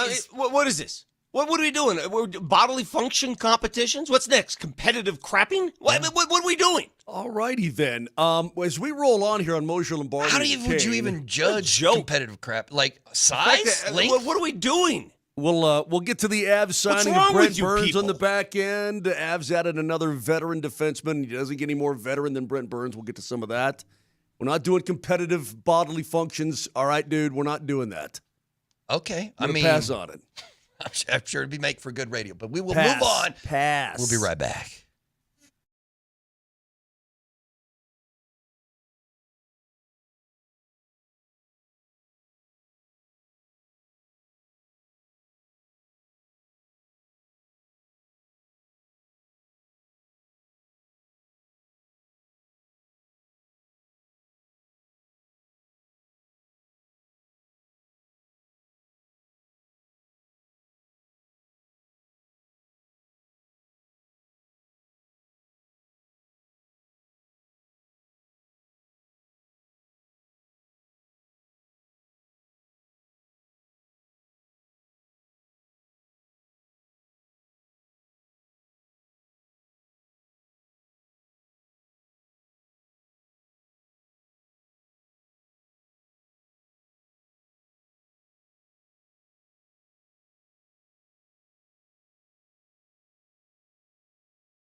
The Altitude Sports Radio YouTube page is your video home base for all things 92.5. Subscribe so you don't miss a thing, including the Altitude Daily, a daily recap of the best stuff you can't miss from the best shows in Denver. Search Altitude Sports Radio on YouTube and subscribe today. Watching you read will never not be funny to me. Vic, I mean, we gotta hook up our boy here with an optometrist. We gotta get him fixed. I'm gonna do it. I'm gonna go get my eyes shaped before the summer's Some done. progressives. Yeah, too. don't be so proud. Come on, man. Don't be proud. Hey, we didn't talk about this because obviously it went down when we were off. But what do you guys make of what the Avs did on the back end? What do you Brent make? Burns, who will be 41 years old in March. Do you want my honest reaction? Yeah. Please. I had no idea he was still playing hockey. Oh, wow. You're kidding. I'm not. I thought he was. I was like, wait, Brent, the old guy? So is he the same age as Ray Bourque when Ray Bourque signed with the Avs? No. Yeah, Right. No. Well, no. No. When- Because Brent is 40 right now, right? Yeah, and And Bourque- Ray was... He won the cup at 40. So, but he signed with the Avs at 38? Or he was traded to the Avs at 38? 39. Because remember, he finished the second half of that season and then went into the offseason, and then the next year they won the cup. 39. So, Okay. so he was almost as So old. the obvious question to you, Moj, how much does he honestly have left in the tank? What can he help a team at that age? Yeah, he can. He's going to be a third pair kind of guy. That's what I'm guessing. Let Yeah. me tell you You what just put him with Sam or somebody and say, go. Yeah, let me tell you what he is and what he isn't anymore. He's a guy that can still chew up minutes. I mean, he played almost 23 minutes a game in the postseason with the Carolina Hurricanes, who made it all the way to the East Final. So, I mean, the guy is still logging major minutes on a night. I mean, we're not talking like 29, 30 like Kalen, Devon Taves, and that sort of thing, but he can still do that kind of thing. He's But long. He's long. He's 6'5". I mean, he is aged. So here's what he can't do. He's not fleet of foot, okay? And he's not a hitter at all. This is a former Norris Trophy winner, okay? But he's not going to hit. In fact, Mikko Rantanen, I saw this, had as many hits in his time in a Hurricane sweater as Burns did all year. All right, so that will tell you that on the back end, even though he's 6'5" and 200 and whatever pounds, he's not going to 230 or 225, whatever. He's not going to hit. But, and people, they like to show videos of him, quote, getting walked, which means a guy's cutting in on him and, he turns him inside out and so on and so forth. What he still can do, he can pass the puck like a mother. He can still shoot the puck like a mother. He is not going to probably run a power play for you. He had 29 points this year. He would have had more if the Canes hadn't demoted him in terms of power play time. He can still fire that puck, Vic, and he can still pass it. Well, he's not going to be on the Avs power play. No, right? but getting it Either no, unit. probably not. But getting it out of his own end, he's still pretty good at that. I mean, and for $1 million with some incentives built in, I think it's a hell of a deal. Well, it's a cheap deal. That's what I'm exactly right. It's really a what do we have to lose kind of deal. You bring That a is veteran correct. back in the room who has a seasoned resume. Hard to believe he's never won a cup.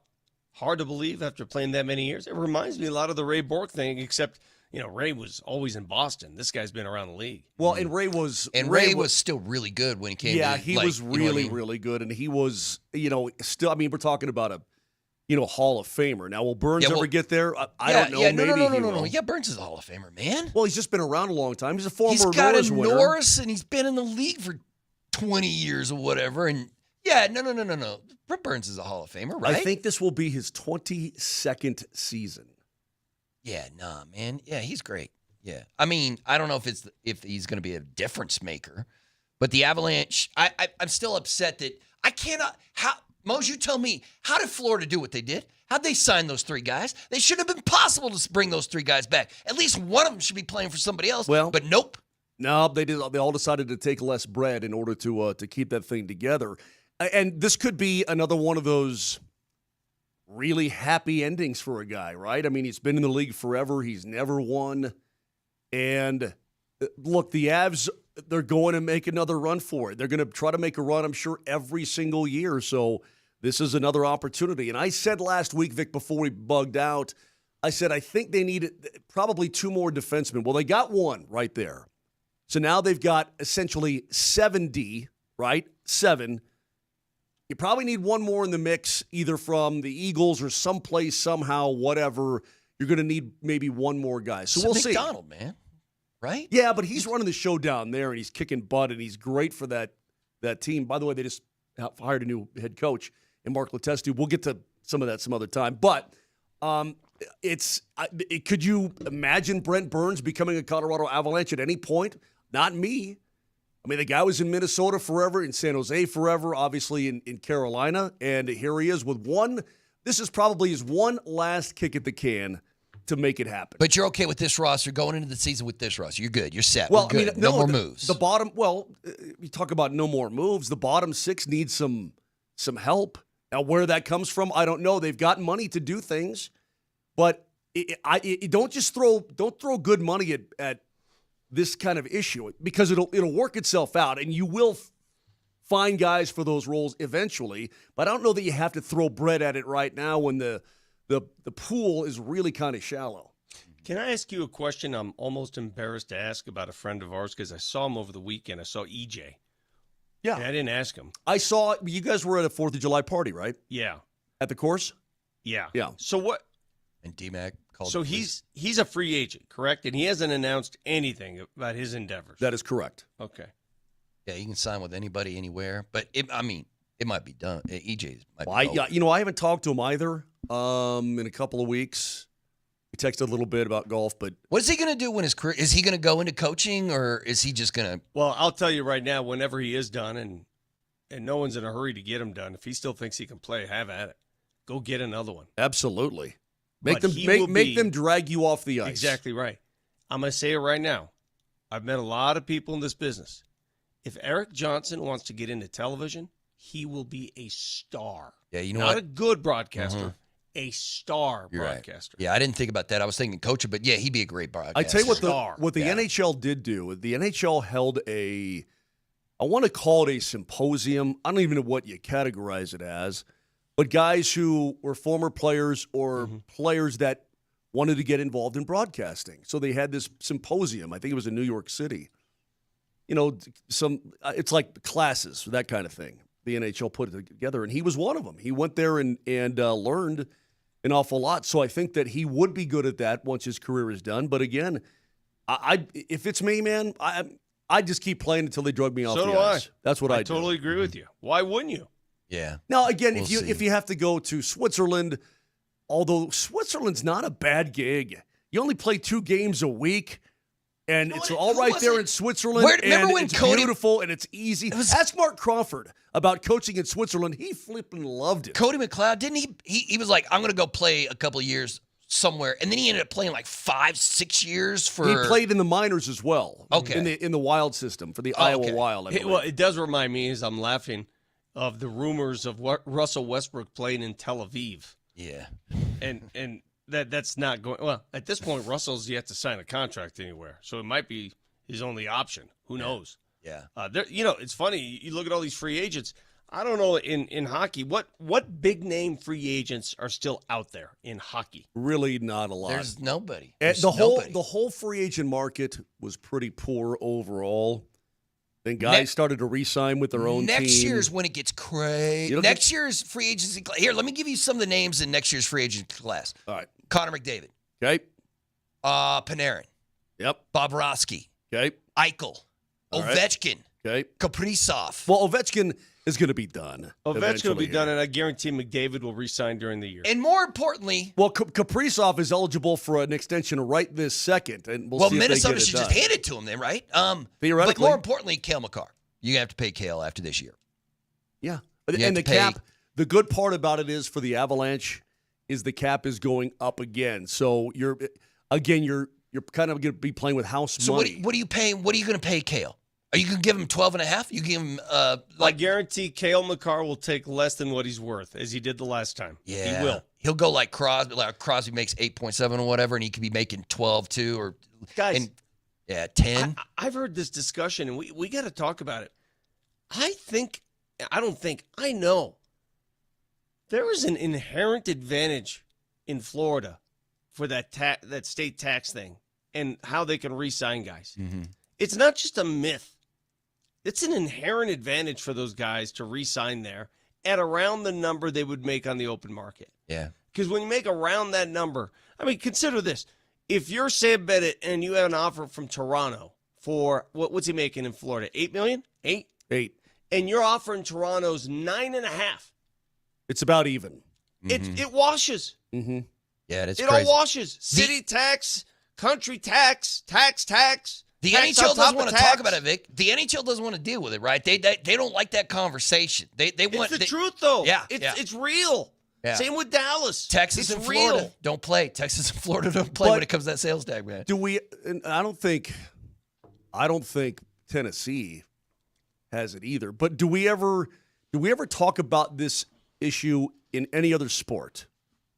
That in the National Football League, a guy We're talking about it wants in the to go NHL sign- because wants these to go Florida sign with teams keep winning the cup. Yeah, he wants to sign with the Dolphins or the Buccaneers because of the state tax. Or, you know what, I really want to be a Cowboy or a Texan. But Mose, if it weren't real, why does every PGA golfer end up in Florida, it seems? Yep. Because they can play year-round. Yeah, but there's... Nah, that's not why Tiger moved to Florida, bro. There's a lot of reasons, and the biggest reason is the state tax Yeah, thing. it's that money, man. That's what it is.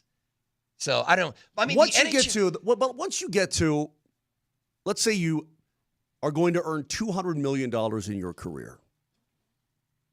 And the difference between overall dollars between that one state and another state is $2 million total. Does it really matter? Don't tell me $2 million doesn't mean anything, Mose. Don't give me that nonsense. I'm trying to put into perspective of $200 million. Mose, rich people count their pennies. Yeah. Of course. Remember that. Yes. Remember that. Rich people count their pennies. That's why they're rich. I'm referring to, let's take a look at 96 down in Dallas. So happy down there now, isn't he? So happy. He got paid. They gave Dutch a 3-year deal or something, didn't they? Yeah, but he took 4.5, so he that's a lot less than he would have They gotten still on the gonna open have market. cap issues in Dallas. What the Big time, they're going to have to shed even more. But my point is that over the course of his contract, sometimes things mean something to some guys and they don't mean it to other guys. Would you, if you made $200 million in your career and it turned into $198 million, but you were where you wanted to be and you had your number in the rafters forever? Mose, that's a ridiculous. I mean, again, you make your salary, whatever it may be. You can't compare yourself to the people who make $200 million. You got to compare it to what you make. Would you take your same salary or a little bit more and live in Dayton, Ohio? No. We'll give you a $30,000 raise to go live in Ohio, bro. Would you do that? I love Colorado. No, I love Colorado. Well, what's that number? 60,000, 100,000, Yeah, 200,000? At what point does that number change? Yeah. When does it change? When does your decision waver? And once again, go higher. Keep going. No, we live in No, this. keep going. No. You'll hit it. I'm sure you'll hit a number that Capitalism, man. It's about making money, and you're turning down cash. to each their own. Listen, these guys, Vic, I will say this. The state tax issue with Florida was insignificant enough that these guys, but my point is that they could have gotten a lot more on the open market. That tax mitigates it a tiny bit. They chose to take a lot less each to be able to keep that together in Florida. They chose to do that. All right, when we come back, I want to talk about the money with Jonas Valanciunas and why the money could be a factor here and why I think it's a leverage play more than anything else. All right, we'll be right back.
MLK. Mark Moser, Vic Lombardi, and Brett Kane. Oh, the Brett Kane is out. Brett's gone right now. Mark Bernoli filling in today on this Monday. ML and K. No, it's MLK, right? No, ML and. Okay, my We bad. don't do that. My bad, man. It's all right. My bad. We're smack dab. You guys, we're 14 days away from training camp start. Like the NFL, we're 2 weeks away from the NFL being all the time, nonstop. Right? We're getting to it. We are here at that point of the season. Although the Colorado Rockies, who are 34 and a half games out of first place, do have themselves an All-Star. Hunter Goodman is going to the All-Star. Do you guys know where the All-Star game is this year? I have no idea where Major League Baseball is. I think it's Atlanta. Oh, is it? Is it in Atlanta? Yeah. Okay, so Hunter Goodman is heading there as the Rockies. They did win this weekend. They didn't get swept by the second worst team in baseball. They did win on Sunday, so they now have 21 wins on the year. They've played a grand total of 90 games this year. We'll get to some of that a little bit later on. I think, well, let me put it this way, Bert. When we'll get to the Broncos for sure. But, Vic, here's one thing I don't want. I don't want this Valančiūnas thing to drag on for quite a while. I think I think the Nuggets need some resolution pretty quickly here on what this cat is going to do or not do, or what his true goals and true intentions are for the upcoming year.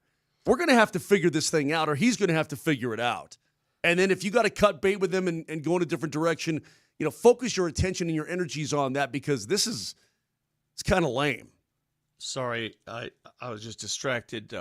My wife sent me something that is shocking to the system. I just sent it to you, Moj. All right. I just sent it to you. And sorry about that, Berto. Is your wife texting you from another room in the house? Oh, no. Is that what's happening? Yeah, look closely there. Oh, yeah, there's multiple. It's in the garage. Yeah. Oh, you dealing with snakes again, brother? Snakes, yeah. Snakes. Everywhere. No. There's everywhere. Looks like at least 2, maybe 3 snakes coiled up in the corner of the garage. No, they're everywhere. Nope. Don't deal with it. All right, well, you're going to have to go handle that, dude. Well, when are we going to know? I ain't touching that crap. Right, get the Those are good professionals snakes. involved. Take care of that. Those aren't bad snakes. I mean, Or I guess that's why you have kids. Send the kids in there, man, right? Go get that. Get it out there. That might just be one giant snake. If that's a big old snake, dude. Moj, yesterday I mowed the lawn, and I took the lawnmower out of the shed. Yeah. All right. And I went to go get the grass catcher. Yeah. Right. And inside the grass catcher, dude. How big? Moj, I thought it was an anaconda.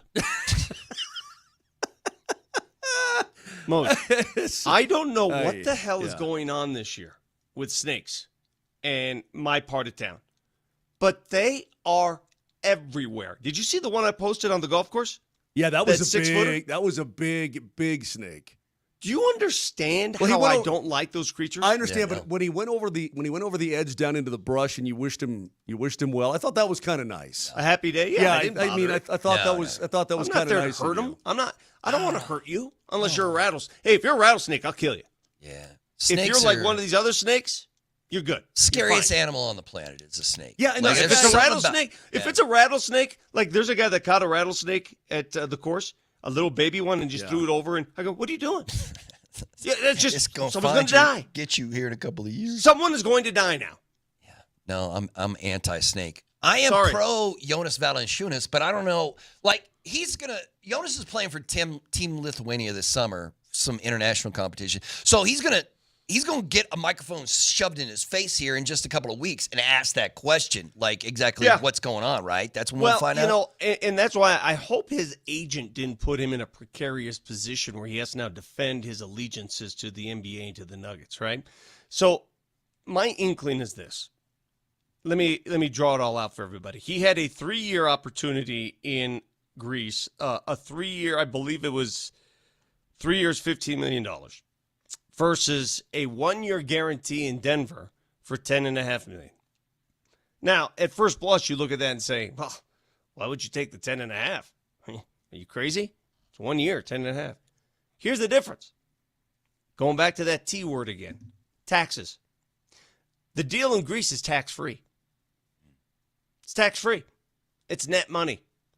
The deal in Denver is what? It turns out to be about $5.5, $6 million by the time it's all said and done, Moshe. What do you think? Probably, yeah, probably, yeah, something like that. Agent so fees when you and add all it that. all up, he would rather have the security of 3 years around the same money than 1 year at that taxed money. And I get that. I get that if you're Jonas Valanciunas. So I'm sure his agent is translating this to the Nuggets saying, is there any way you can sweeten the pot, splash the pot, and give my boy a little bit more on that Well, second Vic, so year? that's what you're saying, though, would be his main motivation is money. And I'm not going to look. I'm I not would going assume to, that because if the money were listen, Moshe, if it were apples and apples, he'd be in Denver, no question about it. But tax-free money, 3 years versus 1 year of taxed money, that's a different story. What did you say they're going to pay him in Greece? I believe the contract, from what the reports say, this is not verifiable unless you talk to his agent, 3 years, upwards of $15 million. Okay, but that's 3 years. It's 3 years of tax-free money. Isn't that money going to be there after this year anyway? I mean, wouldn't they sign him? Okay, hey, give me a year to try to win a title with the Nugs, and then I'll come over. What's the is Greece on the Euro? What do you mean? Are I'm they Wait, you what league they play in? No. You talking about the currency? The currency. I've never been to Oh, Greece. yeah, I have no What are they- idea. what No, are they- didn't they their whole economy collapsed a couple of years ago. Who knows Yeah, what they're it doing? did. It went right in the crapper. So- Yeah. So, hey, Vic, how far do you want the Nuggets to push this? Like, if Jonas is like, no, I really want to play closer to home in Greece, and the Nuggets like, yo, you have an NBA contract. You need to. How far do you push that if you're the Nuggets? Because you're better with Jonas, but what if you get to a point where he just doesn't want to play anymore for you? The answer is easy to me. You push it as far as you can until you have a viable backup plan. If you have a backup plan, then you say, okay, buy out your contract. I'm not waiving you for free. I'm not eating that $10 million. Right. That's insanity. I'm not Right. doing that.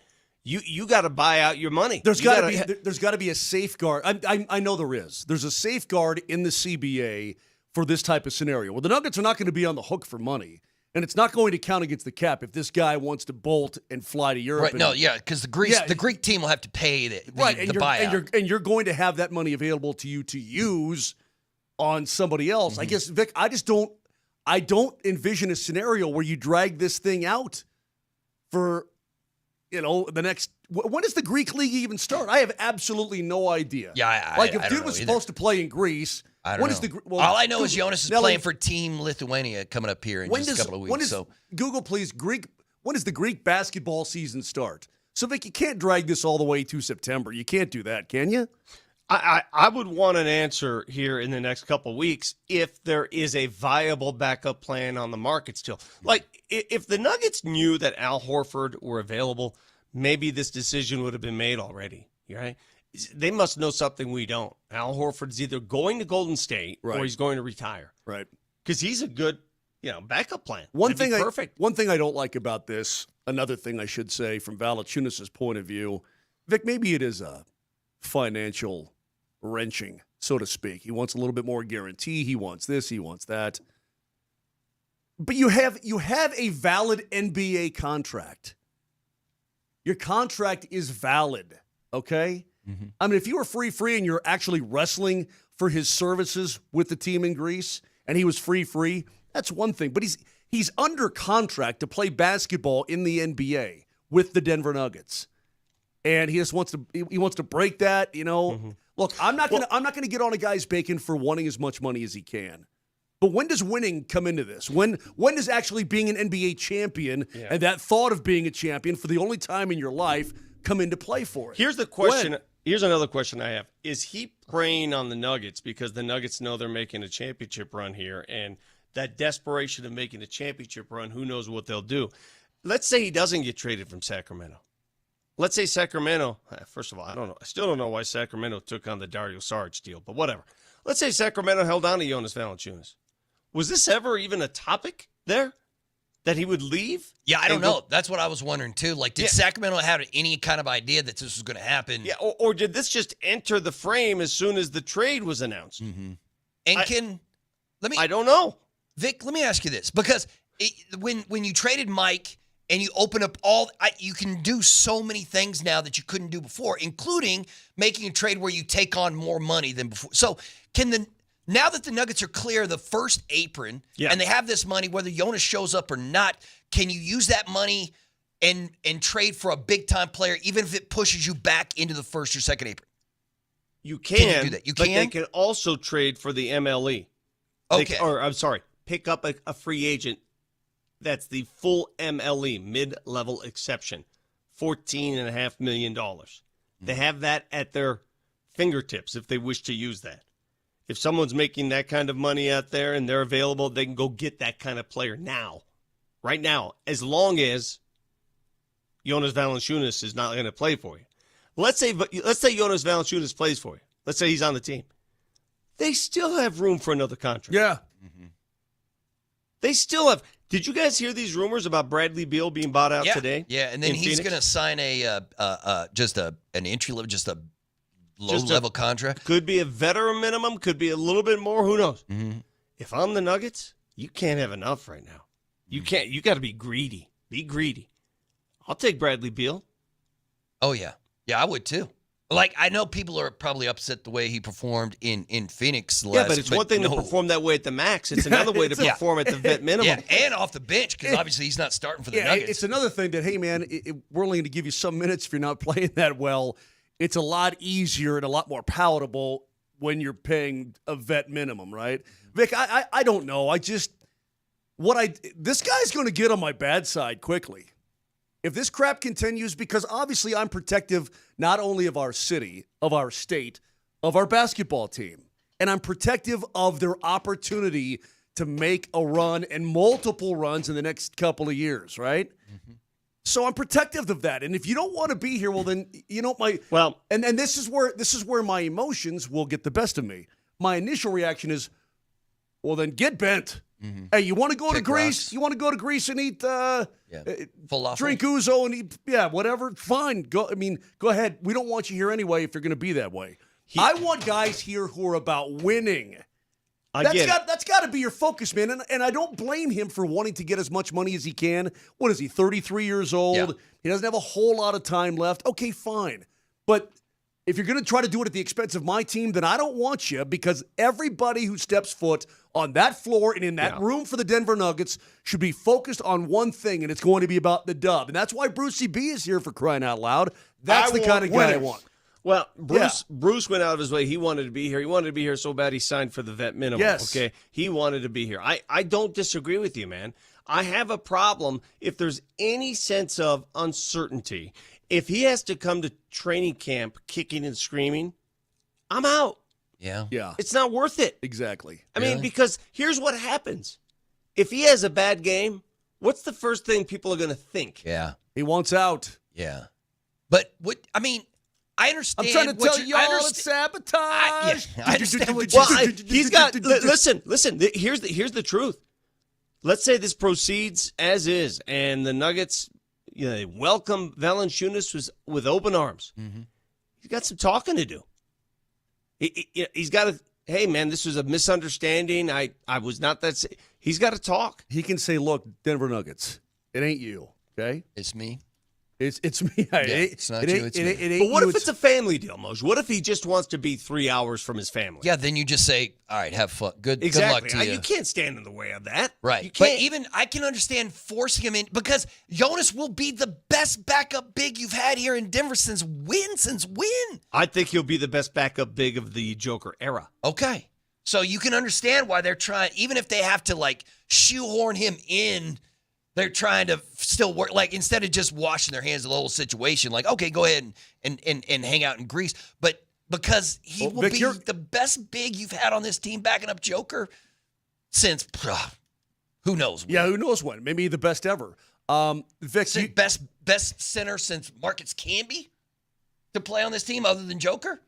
Who do I call for these snakes? Is that just pest control, or is it call snake DMac, handlers, snake charmers? DMac will know who to call immediately, yeah, right? Yeah, he'll call the cops. Yeah, should I call the cops? You're exactly Maybe right. I'll just call the cops. DMac sees a snake and he's like, 911. Lone Tree Police. I need some help. Let me give Vic some Grass credit snake. here. The flight from Athens, Greece to Vilnius, which is Lithuania's capital, takes about 3 hours. Yeah. How did you know that? He's a man of the world. European geography. I mean, I have a world map in front of me. I don't mess around with geography. You know that. You and I we're kindred spirits. I know, we're but, not but like you got the rest of But you them. got the flight time pretty damn good. Okay. Yeah. I thought it'd be more like 4 hours. I don't understand why people don't embrace geography more, like directions. I love driving around without the phone to try and find my way around things. I'm like one of those weirdos. I won't go to the phone. Aren't you two chuckleheads going overseas together? Yeah.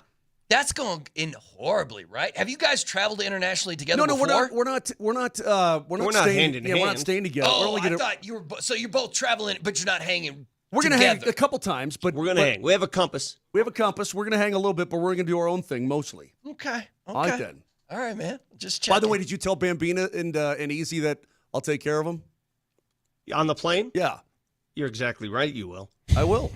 His parents are on my flight, so then Vic's about an hour. You know about what's an hour frustrating? behind us. I'll Berto, take care of him. I'm going to say this right now. So Yeah. I bought my tickets to Italy back in February, March. Paid a very stiff price back then, right? Because you're like, you want to buy them as early as I know possible. exactly. Moser bought them, a couple months ago. Paid a good penny for them. Yep. So my parents decided they And wanted by the to way, go. I'm sitting in the very last row on the right, very last row on the plane.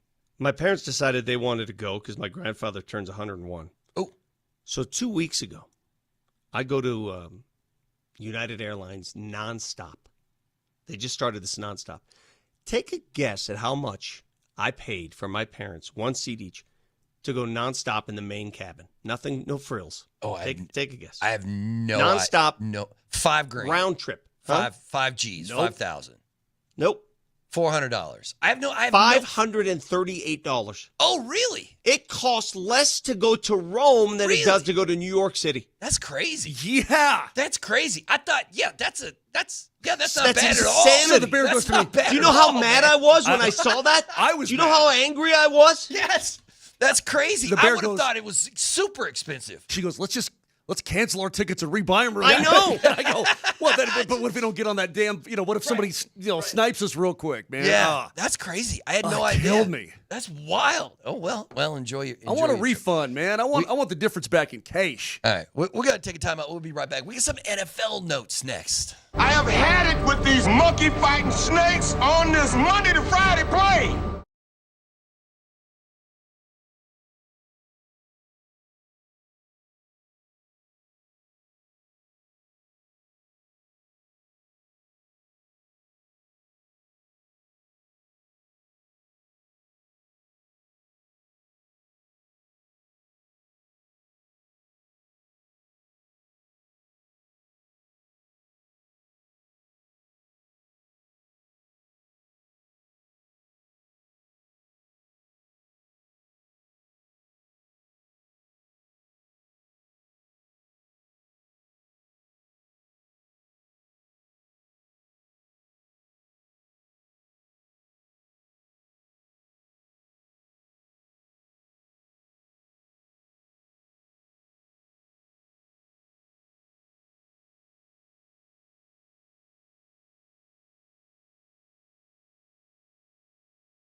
So what you're saying is Kaner is taking a full Dead. 6-day weekend, right? Dead.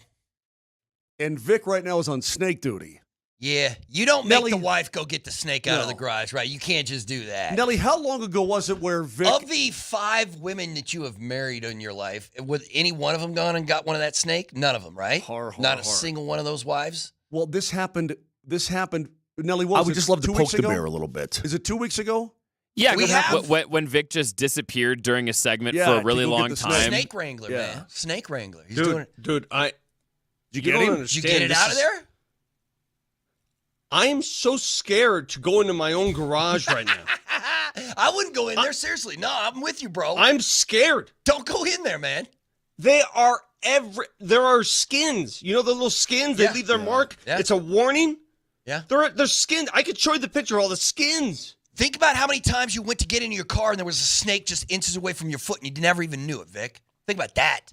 So Let let me that ask keep you. you up at night. My neighbor said, "No, it's good, Vic, because it keeps the mice away." Would you rather have an infestation of mice or snakes? Yes, mice. Mice. Give me all the little Mickey Mouses Mice. you want. Mice. Gentlemen, we've got an NBA trade. Shams just made this announcement just minutes ago. The Clippers, Jazz, and Heat have agreed to a trade. Norman Powell is going to Miami. John Collins is going to the LA Clippers. Kevin Love, Kyle Anderson, and a 2027 Clippers second-round pick is going to the Jazz. So that's Okay. what we just had happen. What is Utah? I don't know. I don't. Ooh. Yeah. Clippers got better. Yeah. Clippers got better because they got another big. Mm-hmm. They're acquiring. They already have Brook Lopez on the roster.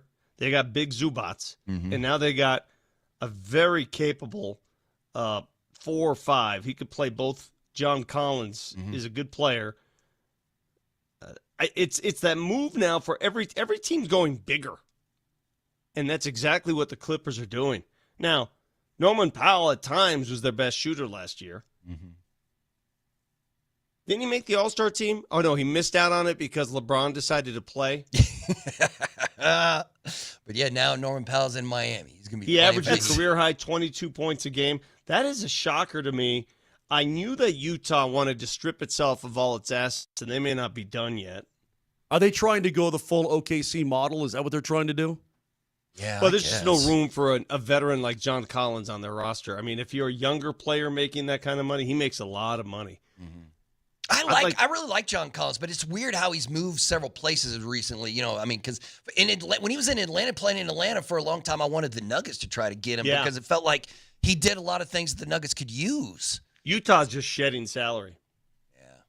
Yeah, that's going to be a really bad team next season, and then they're going to have so much cap room. They're going to sign if they can get anybody come to sign. Well, you're going to have to do it the way OKC did. You have to get a guy in a trade, and then In Game 7. Yeah, non-existent. it's a good point. Yeah. Oh, well, I mean, I do feel like getting out of Staples Center or Crypto.com or whatever it's called now is because you've always been the Lakers' redheaded stepchild of a cut. You know what I mean? Like, LA is a Laker town. And it felt like getting your own building maybe helps separate your fan base from the Laker fan base. But yeah, I don't know what the Clippers are doing. I don't know what Utah is doing. Miami got better though, right? With Norman Powell? Yeah. They got a little bit better with that one. I think so you probably did. little NBA trade action. Hey, I want to get to some football real quick, Vic, because Nelly had sent this to us. And everybody's high in the Denver Broncos. I can't believe. What do you call the accounts where people are like, this is my guy. I'm in love with this guy. He's the best. Stans.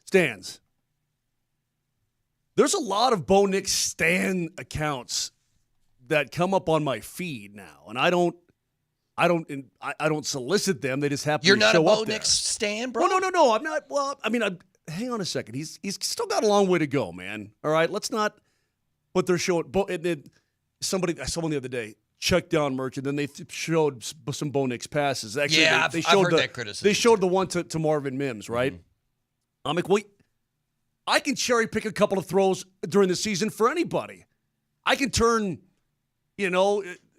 anybody you want to. I can turn into an all-pro quarterback if you just let me cut up a couple of their highlights.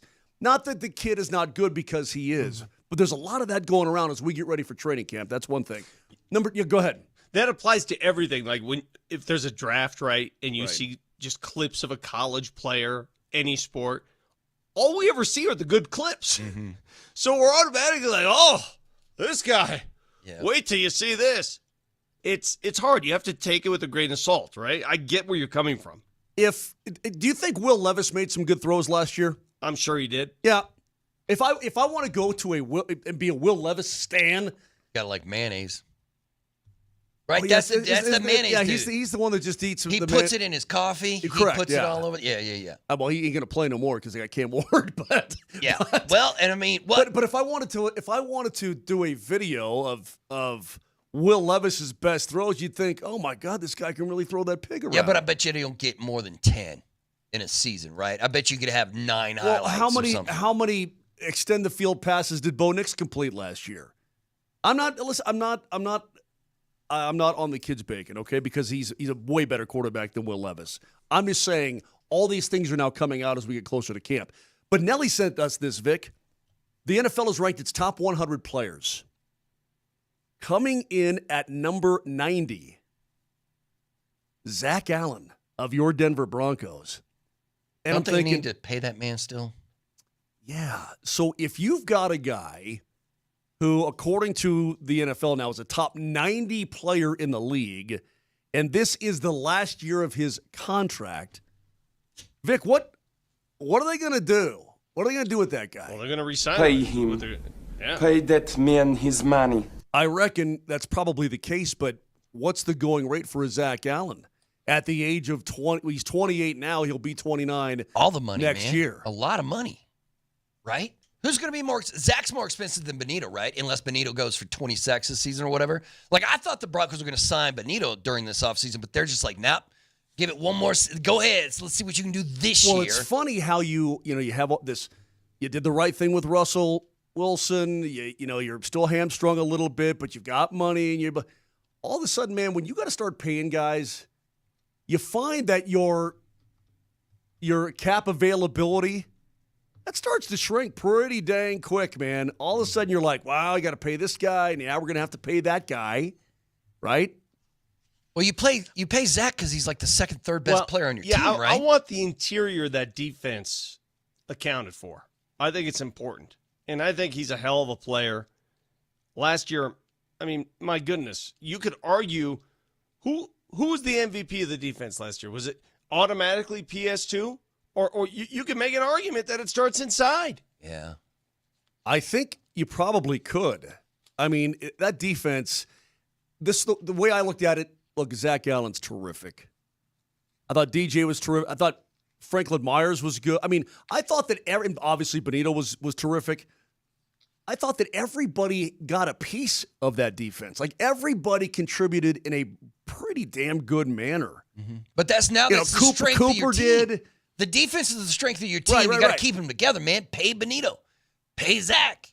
But can you pay both? Are you going to be able to? If Benito has a season, even if it's just the same as last season, he's going to make what? $25, $30 million a year? Well, that's what I'm saying. So if you're going to re-sign Zach Allen now, Vic, and you're going to give Benito the money, aren't both guys in your projection worth like $25 million per? Are they not? You tell me, Vic. What would you pay?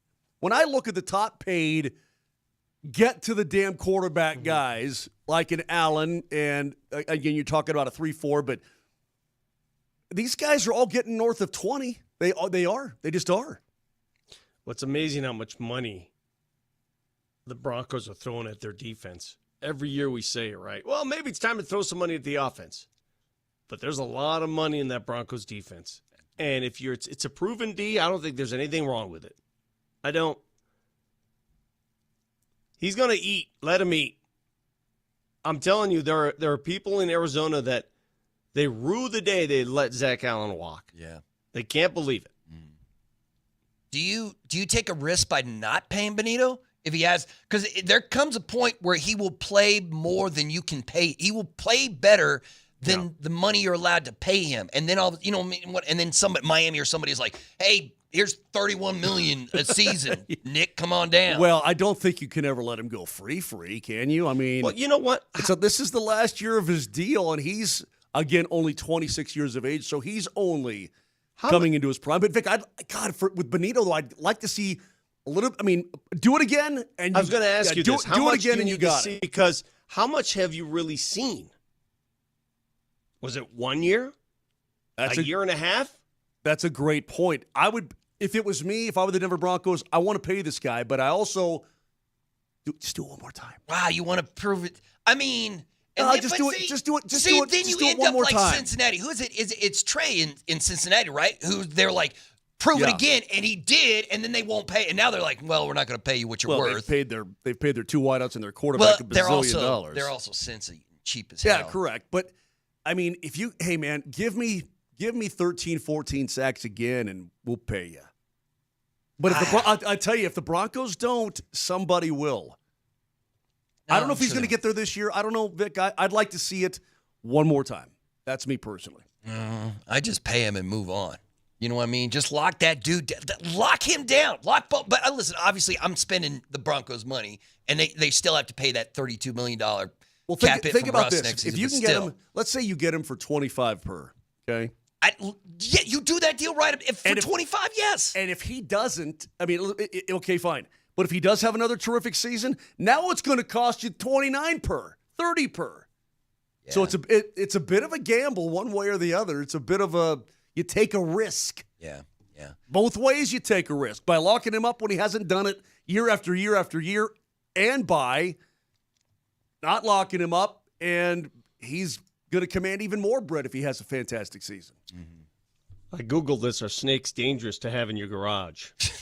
Snakes are nature's way of keeping rodents and other critters at bay, so it's important not to view them as an enemy.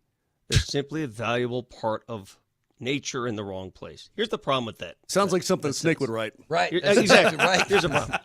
If they weren't so freaking ugly and threatening, right? Like there's nothing like people who like cuddle them and get all cute. I'm like, what are we doing with that? Right. Who's that former Bronco? Chad Brown. Chad Brown that lives with mountains of snakes. He's crazy. He's crazy. That's the devil's Well, speaking pet. of, Right could you right? cuddle That's with that? Lucifer's pet. We got to get Chad and Brent Burns together because Burns is a big reptile guy. Is he really? Big time reptile It's the guy. worst beast on earth. I mean, What is just up? go back to Adam and Eve, dude. It ruined the humanity. Right. We could be living in paradise right now, but a snake got cocky.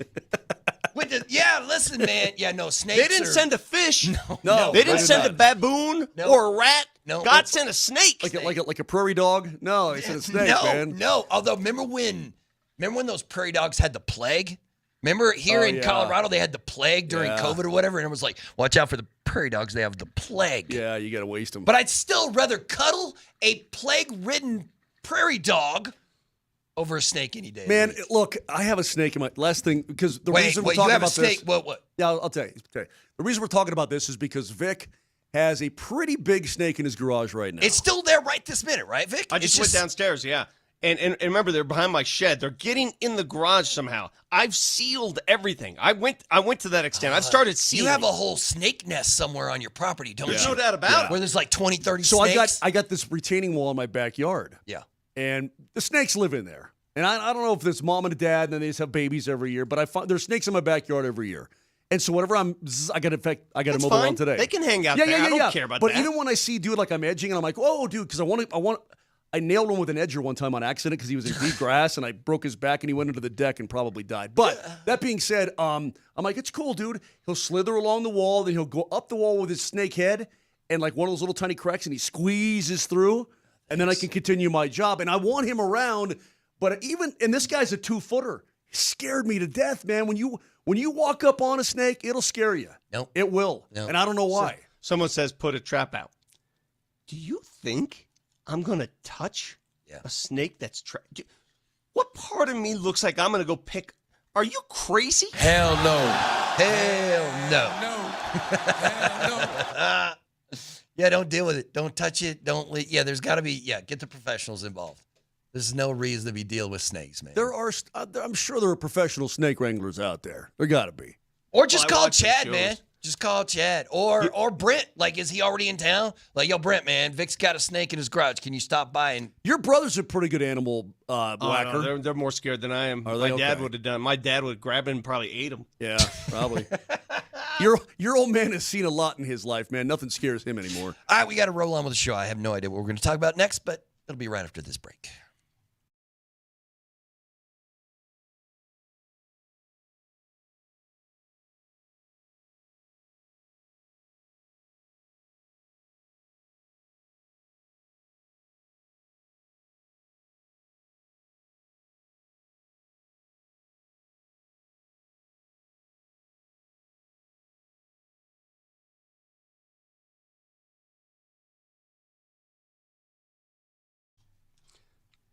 Vic Lombardi here for AAA Services. $49 gets you a tuned-up air conditioning system because, trust me, you need it this time of year.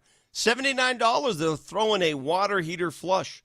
$99 gets you the AC tune-up, the flush, and an electrical safety inspection. Pro-level stuff from AAA Services. Do they do snakes? We shall find out. Schedule an appointment today, AAAtoday.com. That's AAAtoday.com, or call them, 303-313-3333.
Welcome back to MLK on this No, Monday. we don't call it that. No, we don't? Oh, MLNK. My bad.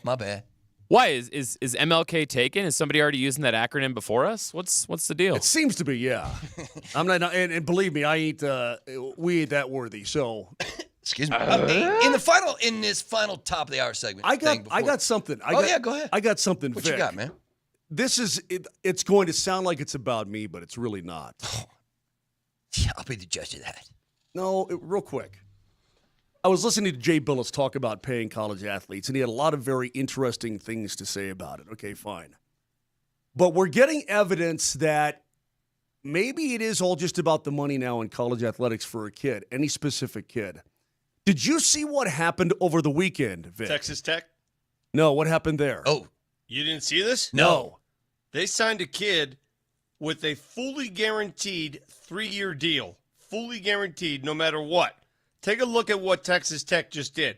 This really good, I think he's an offensive lineman, out of Texas. Okay. Highly recruited, 5-star, blue chip, all that. And the deal that he got from Texas Tech, it had all the makings. As soon as I saw this, I was like, well, it's pro sports. Okay, 5.1. He's 6'7", 285, lands a $5.1 million deal. Yeah. Okay, if you're Texas Tech, I get that. You've got some money.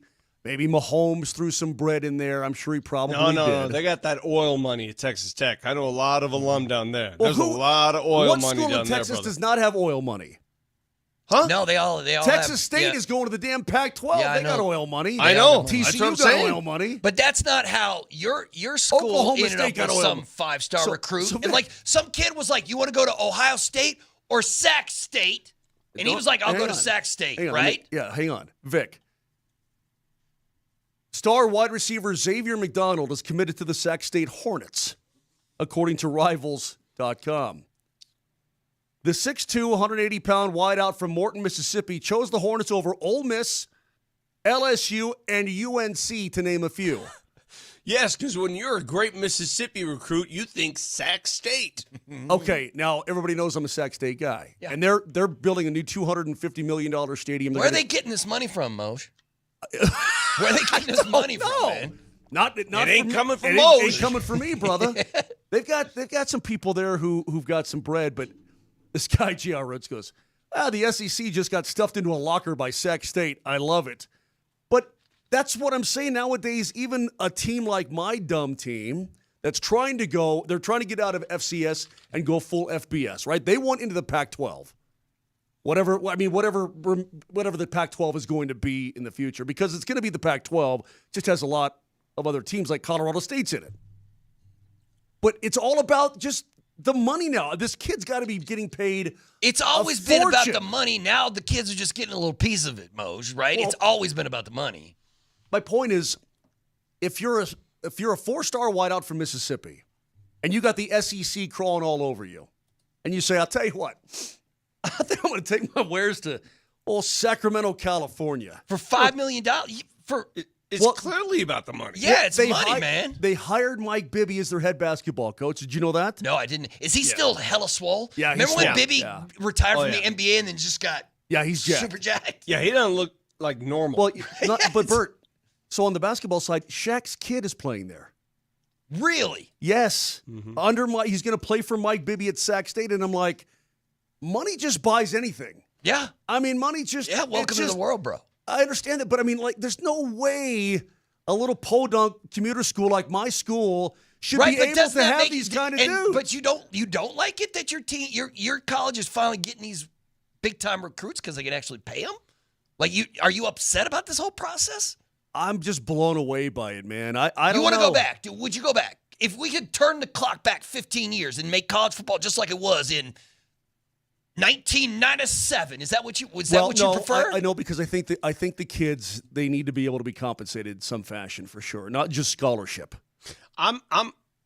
If you ask me that, But right now it's crazy. So when somebody sent that to me over the weekend, Vic, I'm like, this kid must be getting paid a fortune, and good for him. Yeah. But like, my stupid school got a kid out of the SEC. All these SEC teams want him, and North Carolina, Belichick wants him, and he's like, nah. Tell you what, Sac freaking State. See, it's ridiculous. See, I prefer the days where ignorance was bliss, where you knew they were getting money, you didn't know how much, you knew it was under the table, everybody knew, right? And when SMU happened, everybody knew. You just sort of like, yeah. Well, the kid doesn't show up on campus with a new Corvette without something, yeah. But now that the numbers are being thrown around, now it just feels, here's what happens. Here's what happens. Now there's pressure. Oh, you're making this much, huh? You better produce. Oh, really? That's the price tag attached to this player? Oh, okay. You better not miss a game. Yeah. You know what I'm saying? Mm-hmm. Now it adds another layer of pressure where before you had no knowledge how much a dude was making. I know you're getting paid. Go ahead. What are you getting, $20? Wait, $2 million? Yeah. So apparently this kid visited. Here's where he went. Okay, on his visits. Yeah. Colorado. Talking about the 6'7" guy, not my guy, but this offensive lineman. You lost the guy to Sac State? No. This is the kid who signed with Texas Tech. Oh, okay. 5.1. Okay. Colorado, Florida, Michigan, Ohio State, Ole Miss, Utah, and Texas all wanted him, and he took the 5.1 from Texas Tech. Right. Probably the highest bidder. And why not? If you're that kid, why not just go to the highest bidder at 5.1 guaranteed? Well, in football, especially with the guarantee, the sport of football, one injury away from ending your career, right? Mm-hmm. One injury. Mm-hmm. So that guaranteed money is a big deal. If every deal is guaranteed, though, here's the question I've had for college sports. So how much is this guy getting? 5.1 milli. How do you have enough left over to fill out a roster? What are you paying your tight end? What are you paying your? Well, that's for the 3-year deal total, 5.1. But so $5 million over 3 years. So it's like what is that? Was that 1.7 per, something like that? Right, for an 18-year-old kid, it's pretty good money, right? But you saw what the cap was. The cap was at what, 20 million a year? Was that what it was? What the NCAA established? Something like that. I didn't realize there was that number. Oh, there was a cap. Interesting. Yeah, they have a cap on how much they could spend. That was the part of the agreement with the NCAA that they're paying that $2.8 billion back pay. So it's my brain can't really comprehend what's going on right now and how to work it. It really can't. But do you like college football less now than you did before? I don't know if I like it less. Let me see another year. I vowed last year, oh man, college football doesn't seem right, seems dead to me. Mm-hmm. And yet there I was, because my team was involved in the national title picture. So I was into it, clearly. But I'll say this. I didn't know who the hell played for that team until they started playing. It's not like the old days where you know who plays for your team, right? You went to Baylor. Who plays for Baylor? Oh, I have no idea. Yeah, see, that's idea. That's an excellent question because the kids are going in and out of Baylor like crazy too. Yeah. That's the difference between today and yesteryear. In yesteryear, you had people that stayed in school 3-4 years. Mm-hmm. You got people, zigzagging the country now. Well, now who the hell plays for my team? Now poaching is it just feels completely legal. I talked to a Nebraska fan. It should be. I talked to a Nebraska fan over the weekend. Yeah. And we were talking about there's no spring game anymore in Lincoln. And it was attended. Vic, how many people at Memorial went to the spring game? Don't they sell out that thing? Yeah, 100,000 people. Yeah, remember they had the volleyball game. The women's volleyball team played before the spring game, and they had like 92,000 people there. It was awesome. Oh, they set the collegiate record for most attendance. Yeah, at the volleyball game. But they don't do the spring game anymore because Rule said, he goes, look, I don't want any more film of my guys getting out there for other coaches to come and poach them off my team. He goes, I'm going to try to keep it under wraps as much as possible. That's a crazy notion. Yeah, that is. Well, Vic, because Dion was the exact opposite. Dion's like, I want to play an actual team in a spring game. Like, I don't want to play CU. No, he wants to play Syracuse. Like, somebody come down here. He wants the Orange to be here, but it's just interesting now that teams or coaches are trying to hide their guys in the offseason so they don't come get poached, and I don't blame them for that. It seems like, man, it's so cutthroat now with the money and everything else, and it always was cutthroat, but it's just so crazy now. Just to throw bread at a kid and he's gone because the transfer portal's wide open.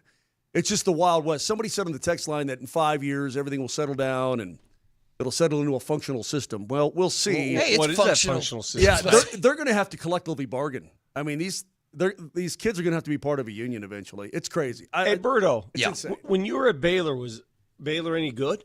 No, we were terrible at basketball and football. We were okay at track and baseball. But, yeah, we were a terrible football team. And we were awful at basketball. And those were the only two sports I cared about at the time. Who was the head coach back then? The famous one? Yeah, covering up murder guy.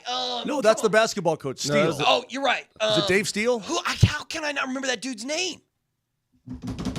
Oh, wow. Well, now, hold on. Now Not Dave Bliss. Dave Bliss. No. Yeah, Dave Bliss was there. Yeah. Yeah. Let's see.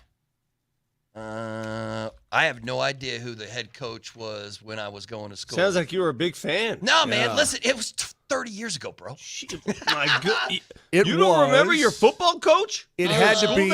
Sounds like a hell of a football school. Dave Roberts was the head coach. Grant Teef was there. Grant Taft. Taft. He was a great coach. Was there he for was a long time. Legendary coach. Right. He was there for like 20 years, I think.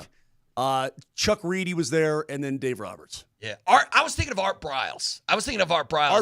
Kevin Steele. Kevin Steele was their football coach. Art Briles was the one who had the where one of his players murdered another player. Art Briles was the football coach. No. Thinking. No, wait. Who? Yes, right? No. Who am I thinking of? I'm losing my. David Koresh is who you're thinking of. I was in college when David Koresh pulled that nonsense. I was working in Austin. Did you have to come down to Waco and cover it, brother? They pulled all resources from sports, man, and our sports photographer had to go shoot that. I'll never forget it. It was crazy. There was all kinds of famous people in town just because that chucklehead outside of town was You were in school? I figured you were in school then. Yeah, that was when I was going to school when that happened. No, it was Dave. You could see the fire from campus. It was Dave Bliss. It was Dave Bliss? Yeah. Yeah, I'm thinking Dave Bliss was the guy who lied and lied and lied. Well, I don't know that he did that. Did you try to get recruited to that place? No. Branch Davidians? No. I didn't even, they made a movie about it. I never even watched the movie. It's actually a pretty good series. Was it? Yeah, it was a series, yeah. You say you could see the smoke from campus? Yeah. Really? When it caught on fire, you could see it from campus. Everybody was just like, what is that? And you're like, oh, I know, that's David That's Koresh. when Waco took on the name Wacko. Yeah, it was crazy, man. Waco, when I went to school, was, that town was a little wild. Were you allowed to dance on campus when you were in school there or no? No. Baptist Can you University, imagine that, Moj? Moj, look at me. Couldn't dance on campus. I like to move. Yeah. Can you imagine them trying to hold me back? That would be like in the quad. That would be virtually impossible. What are they going to do? So if you're walking in class in the quad and you just wanted to break dance or does the joy of dance overtake you, Vic? This is like, do you just randomly dance sometimes? What if you got some good jams in your earphones, man, and you're just bopping through campus? I'm curious. You can't. If you're just walking to math class and you decide to break dance and just shuffle, maybe do the Dougie, what do they shoot you? No. What happens? No, but they put you in Baylor jail? I don't know. I don't think anybody ever got in trouble for dancing when I was there. But yeah, you can't do it. You're not supposed to do it. You're there to learn, Moj. You're there for you're not there for sex and booze. This is full blown Footloose here. It is. No, seriously, Kevin Bacon could have saved Waco back in the day if he could have showed up and hit the dance. I'm out. We've gone after good. We'll be right back. Thanks for listening.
The power of dance, saving us one hip shake at a time. I don't know, Kevin Bacon still out there doing it. I saw Michael Douglas said he's retiring from acting. He's done. Yeah, he's not doing so hot, is he? He's done. Well, yeah, he's kind Well, of his old man kept going till like he was 100 or something. Yeah, that guy kept working. Did you guys see the remake of Footloose? The Yeah. modern version's pretty Yeah. good. I just saw the new Karate Kid Legend. Yeah, and? Cheesy as can be, but I couldn't stop, man. It's so good. Is it? I mean, it's so it's like every Karate Kid. It's like Cobra Kai. It's Yeah. the most predictable thing in the world, and yet you're just sitting there, frozen, and just I can't get enough. Like I want another one. Give me another one. Just keep going. Give me another Karate Kid. Scott, As many as you can give me. Scotty says the new F1 movie is gas, that it's great. It's good. And I mean, I haven't seen it, obviously, the new Brad Pitt F1 flick, but he said it's money. I didn't realize that the guy who directed Top Gun Maverick did that. And Top Gun Maverick was gas, too. So, welcome back to Moser, Lombardi, and Kane on this Monday, July the 7th. So here we are getting ready. Got a couple of weeks to go. Hopefully all the Broncos guys Yeah, that's it. In 2 weeks, you guys are going to stay be healthy. full in yeah, training stay healthy camp. and happy. Vic, have you found out whether or not we're allowed to be out there this year with all the I have no idea. I don't know that we They are. did. They sold tickets to the fans, but it sold out immediately because they're not going to have as much Well, they only space, have room obviously. for 800. Yeah, they don't have as much 800 space. fans. Yeah. And Vic, they're putting the hill on the opposite side. Whenever it's all No. said and done, They're when putting it's the all said and fans- done. No, they're when it's all said and done, they're going to tear down. They're going to tear down what is now the facilities, and it's all going to go to the other side. That will be a hill someday, but not anytime soon. For this temporary situation, they're putting the fans where the radio tents once stood. And where the families were, Yeah. where the families were, on the south side. friends so and families. I don't know where they would put us. I mean, I think we out. yeah, it'll be interesting. I mean, but you guys are going to be in it. Unless they put us way over by where the kickers hang out. Who was it? Who was the fat guy that was injured that was just pushing the sled by himself? Well, he wasn't injured. Fat guy in a little coat. Yeah. Every Chris Farley. practice. No, it was I can't remember who it was. Was it the guy who was suspended? No, I have no idea what you're talking about, bro. The guy there was no clue. Okay, so where She's the off kickers on a Moser the rant. kickers hang out at his was it Hey, we don't miss was it a Wazarike? Who was it? No, we don't miss anything at training camp because practice doesn't start till 10 a.m. Right. So what do we get at training camp? We get the leaf blower. We get guys arriving. And Rabbits. we get just a couple dudes stretching. Couple rabbits. That's it. Not that exciting. The guy who but what are you the going to guy be? who cleans out the porta potty at about 7 a.m. What are you going to be focused on when training camp comes? Is there anything that you're like, this is what I want to see at camp? This is what I'm going to be focused on. No, when but you know camp what? comes around. From what we're hearing from everybody, including, I love what I hear out of like Garrett Bowles and the way that Bo Nix is taking. I mean, it's his team now, right? Right, but it's not like nobody's going to take shots at Bo. No, right? no. Everybody's No, gonna what I'm saying is that he's going to be in full command. Yeah, that a lot guy, of that. That guy, yeah. Thank you, Nelly. So Bo Nix is going to be in full command. I want to see him in veteran quarterback mode. I'm curious about that. I want to see what R.J. Harvey looks like. And this is just preliminary because you're not going to know until we get to at least the preseason. Then obviously game 1 against Tennessee, that's when you're really going to know. But I kind of want to see the new guys, give them a up and down a little bit, see what they're all about. And when is Barron going to sign? That's a big question for me. I mean, here we are in the month of July. Camp's in a couple weeks, Vic. Where's Jahdae Barron? They'll get it done. All right, good. Yeah, I'm not really about worried about that. that. But we are when's the first? August 9th is the first preseason game, bro. We're a month away. We're a month away from the first I can't Broncos. believe how fast it came upon us. Yeah, man. it's right there. They're It going to is. be in San Francisco taking on the Niners on the 9th, and They're it's going right. to practice with the Niners that week as well. They have joint practices with them, and then they have joint practices with the Cardinals when they play here. So should I make an executive decision right now? Where's the boss? Right Listening? there. You can stare. What's your see decision? if he'll turn around and wave at you. We're not. It's a waste for us to be out there. I don't disagree. I mean, I'll go Wait, after you the don't show. want? I mean, you don't want to butt heads with Sean Payton, man? Is Sean Payton's going to be cranky, cocky Sean Payton, right? Here in a couple of weeks. I will go after the show. See, they made it easy. No. They made it easy because we're right there, right? We're on the south side of the fields. Everything's great. It's perfect for the morning sprint show because that's 2 hours during practice. I mean, hell, I love it. I hear Coach Sanford provide play-by-play of what's going on. Yeah, I love that stuff. But we don't get anything. I don't know that there's going to be room unless they move us over to where the wall is, and then you're going to have a lot of media guys and gals kind of being mad at us for taking their space. I don't know. We'll see.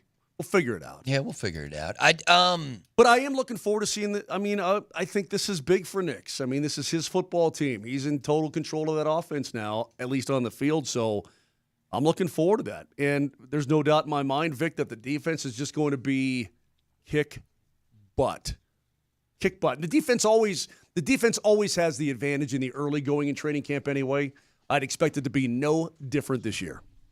I don't know. I guess I'm excited to see what the offense is going to look like this season with the Denver Broncos. But speaking of the Broncos, ESPN got their experts together, and they picked the best NFL draft pick at every selection. So who was the best number 1 overall pick? Who was the best number 2 pick in there? You know who they selected number 1? Who the best first pick in the NFL draft of all time was?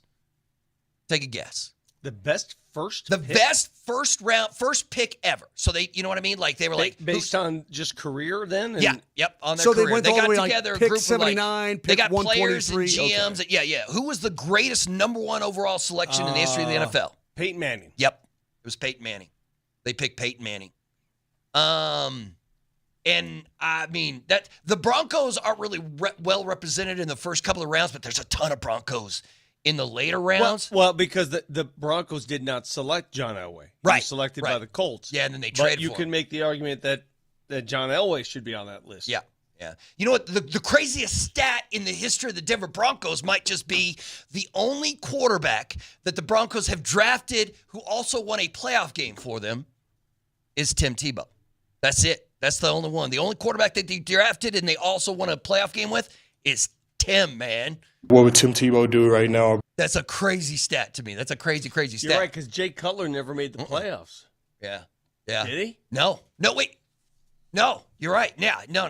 He didn't make it, right? How long was Jay here before they sent him to Washington? No, Or to Chicago. to Chicago. Right. Yeah. Only a couple years. Yeah. Only So- a couple years. So Yeah. Peyton got number 1. Number 2 is Lawrence Taylor. Lawrence Taylor's the best second pick ever. He's one of the best football players Barry of all Sanders time. is number 3. Yeah. Walter Payton number 4, and Deion Sanders. Oh man, number 5. Sounds good to me. I didn't realize. Neither one of you told me that. I had no idea that Joe Montana was a 3rd-round draft pick. No idea. Do you believe? Joe Montana's that guy. He's like that name that you hear when people talk about the greatest quarterback of all time. But he's the guy I remember when I was a kid, like a little kid. Hey, Mose, wait till they tell him where Tom Brady was drafted. No, I mean, I get that, but I had no idea that Montana was a 3rd-round draft. I don't know why I assumed that he was just a 1st-round pick. But Montana went in the 3rd round, so he's obviously whatever. They had 28 teams back in the day. Back in his draft year, they had 28 teams. But I have this message from a friend. Didn't Brock Osweiler, who was drafted by the Broncos, didn't he win a playoff game? I don't think he ever started a playoff Yeah, game. I don't think so. He Like he gave was the on ball the team. back. Right. Yeah. Yeah, you're exactly right, Vic. He When gave was the on ball the back team. to Peyton Manning Yeah. when they won the Super Bowl. Yeah. They did list Russell Wilson as the greatest 75th pick in the history of the NFL. future Hall of Famer, I could see that. Russ is. You ever done anything dangerous? But yeah, Joe Montana was the 82nd pick in the 1979 NFL draft, and I think Joe Montana is probably considered still one of the top 5 quarterbacks of all time. Best 192nd pick what of all time. the hell are we doing here? Listen, man. All right, here we go. We'll talk about anything you want to talk about. Best 192, Shannon Sharp. Yeah, that's an easy one, Best right? 196 of all time, Terrell Davis. Yeah, I was that's about easy. to say Terrell Davis. Yeah, of that's a course. good one too. Of course. Who's the? It's Brock, right? Brock Osweiler. I mean Brock. Brock Purdy is the greatest Mr. Irrelevant of all time. Is that right? Yeah. It's got to be. Yeah. I mean, he's the only Mr. Irrelevant who warranted a quarterback contract. Yeah. I love this at 218. Hey, Vic, our old buddy Tom Nalen. Oh, Nalen's on the list? The best 218th pick in the history of the draft. That's pretty good. Think about that team. You just referenced 3 players who are on those back-to-back Super Bowl winning teams. Think about the makeup of that team and how those draft picks made that team what it is. Yeah. Right? It's a lot of low-round draft picks or high-round draft picks who really played above their pay grade. Was there ever, like, I don't remember this because I moved to Denver at the end when the Broncos started winning Super Bowls. Right. But Vic, was there a time in this city where it felt like John Elway was going to be traded or wanted out or wasn't going to finish his career as a member of the Broncos? Well, that was pre-social media. I'm sure social media would have had a heyday with it. But there was an era where there was a rumor circulating that Dan Reeves had a deal on the table. And he was going to make a move. He was going to trade John Elway. It never happened. It never went that far. The ownership, Pat Bowlen, would never allow it.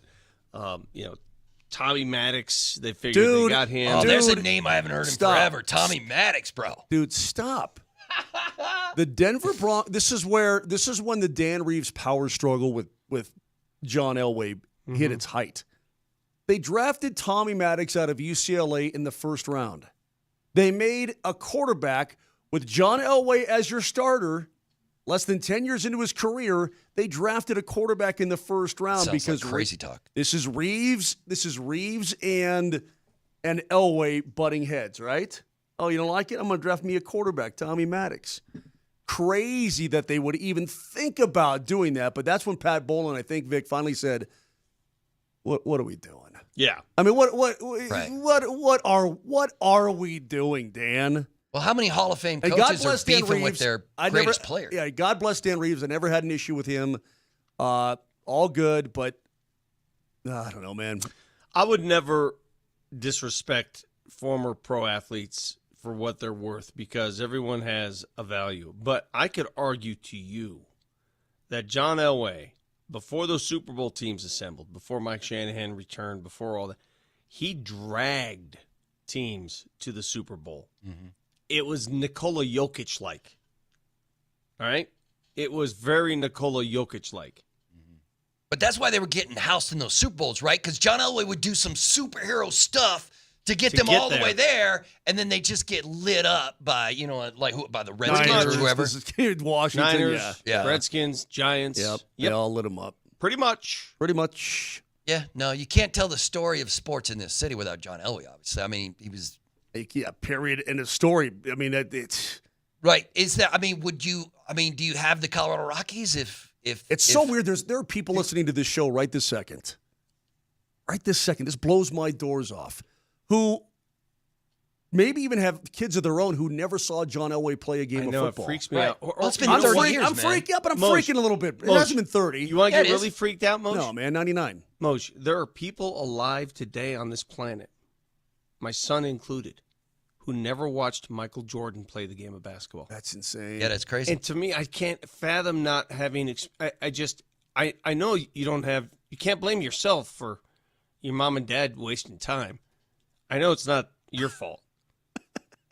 You're wasting time. Maybe they hadn't met yet. Right. Well, you can yell. Get it on. If only you had had sex more often and earlier. But that's the argument that. Did you guys hear over the weekend? Hakeem Olajuwon was asked to weigh in about the greatest of all time. Oh no! He laughed. He snickered.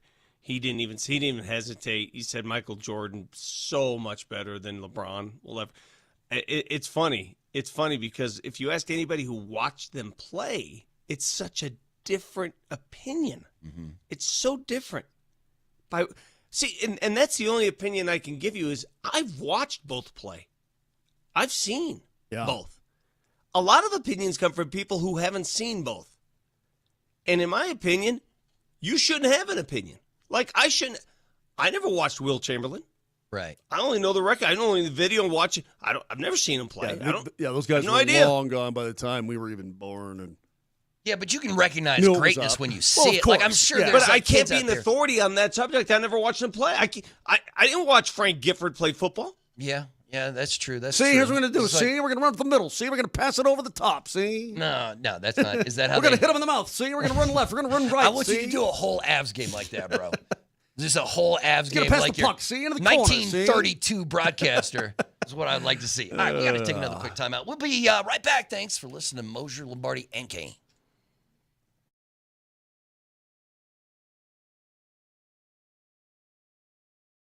Hey, how's your testosterone doing? Are you doing good? That's good for you. But you don't want to deal with low testosterone if you don't have to. And guys, when you hit your 30s, early to mid-30s, 2 to 3% goes away every single year. All of a sudden, you're dragging, you're tired, foggy in the brain. You don't feel like you used to feel. Workouts aren't that good. Well, the Rocky Mountain Men's Clinic can take care of you because you might be dealing with low T. Do yourself a favor. Go to their website, RockyMountainMen'sClinic.com. Super simple. They got the quiz right there. Take it. Schedule an appointment. Going to draw your blood results within 30 minutes, and they're going to let you know exactly what's going on with you. And the Rocky Mountain Men's Clinic, they're great for everything for your dude engine. Trust me when I tell you that. A lot of guys are going, they're getting treatment, they're getting fixed, and they're doing something about it. Call today, 720-440-7900. That's 720-440-7900. Or again, go to RockyMountainMen'sClinic.com and take care of your life.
Moser, Lombardi, and Kane rolls on. Welcome back. We're coming to you live from the back at Shanker Studios. Their passion is justice. The Sean Monson text line, one price, one person, 1 hour, 303-504-0925. Text in and say hi to the good people here. I'm sure Moser's always up for a good hello. Yeah, what's up? I'm assuming from this point on, we're not going to be doing a whole lot of Avs talking for a while. Well, unless they make a move, yeah. Yeah, unless they there's make a move. But you understand you're like a month and a half away from the start of camp, right? So, the season's going to be here again. Yeah. This is, I guess, I don't start itching, really, like, come on, let's kind of get going. Till really the guys get back in town in August, right, and start skating on their own, that sort of thing. That's when I start to, okay, baby, let's ramp this up. Let's get going. Hockey's going to be back. That's when that happens. Vic, I don't know how much Nuggets we're going to talk once this dang thing gets absolutely settled with Valanciunas. I don't know how long that takes. I don't know what the time frame is. Is it a couple days? Do they convince him? Do they strong-arm him? If he doesn't want to be here, do they really want him here? Are you still dealing with this once camp comes around? No way. Well, can you go to October and have this hanging over your head? That's why I think it's important here in the next few days for some clarity to be unveiled from the Jonas Valanciunas camp. It's got to come from him, not the Nuggets, because the Nuggets can say whatever they want through, oh, yeah, he likes it here. That's not going to work. It's got to come from him. Is he willing to play or not? Because here's the only issue I have with holding a guy to his contract. What happens if he doesn't play well? Yeah. What is the first reaction to a guy that doesn't play well? Yeah. That was a good point you made last hour. You bench him and he's useless anyway. No, but then it seems like he's trying to force his way out, or he's intentionally playing bad so he can get. You know what I mean? Like I know exactly what Vic is saying. It's not a good scene. Yeah. That's why everything's got to be put on the table, and he's got to make his loyalty known. Absolutely. And I will tell you this. Every single guy on that floor that's pulling the rope in the same direction, they are going to know if a guy is not giving a crap or not. Vic, the players themselves will know more than anybody else if this guy, if his heart is not into it.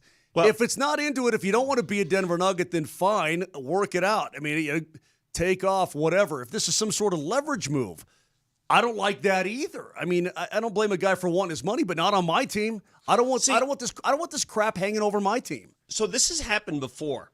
It happened in Sacramento a couple of years ago where a guy was offered a deal to go play in Europe, and he took that deal and walked away from a sturdier NBA contract.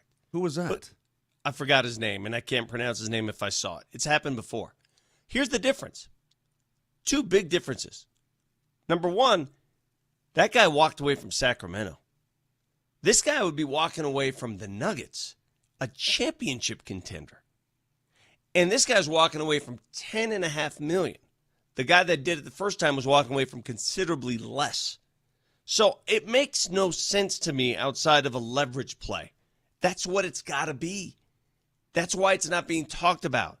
It's the agent basically saying, come on, Nuggets, let's go ahead and guarantee that second year. Because the second year of his deal is a team option. He's actually indebted. People say, well, he would only owe the Nuggets 1 year, $10.5 million. Not true. The Nuggets actually have a 2-year deal with Jonas Valanciunas. The second year is a team option. So it's upwards of $20.5 million. Mm-hmm.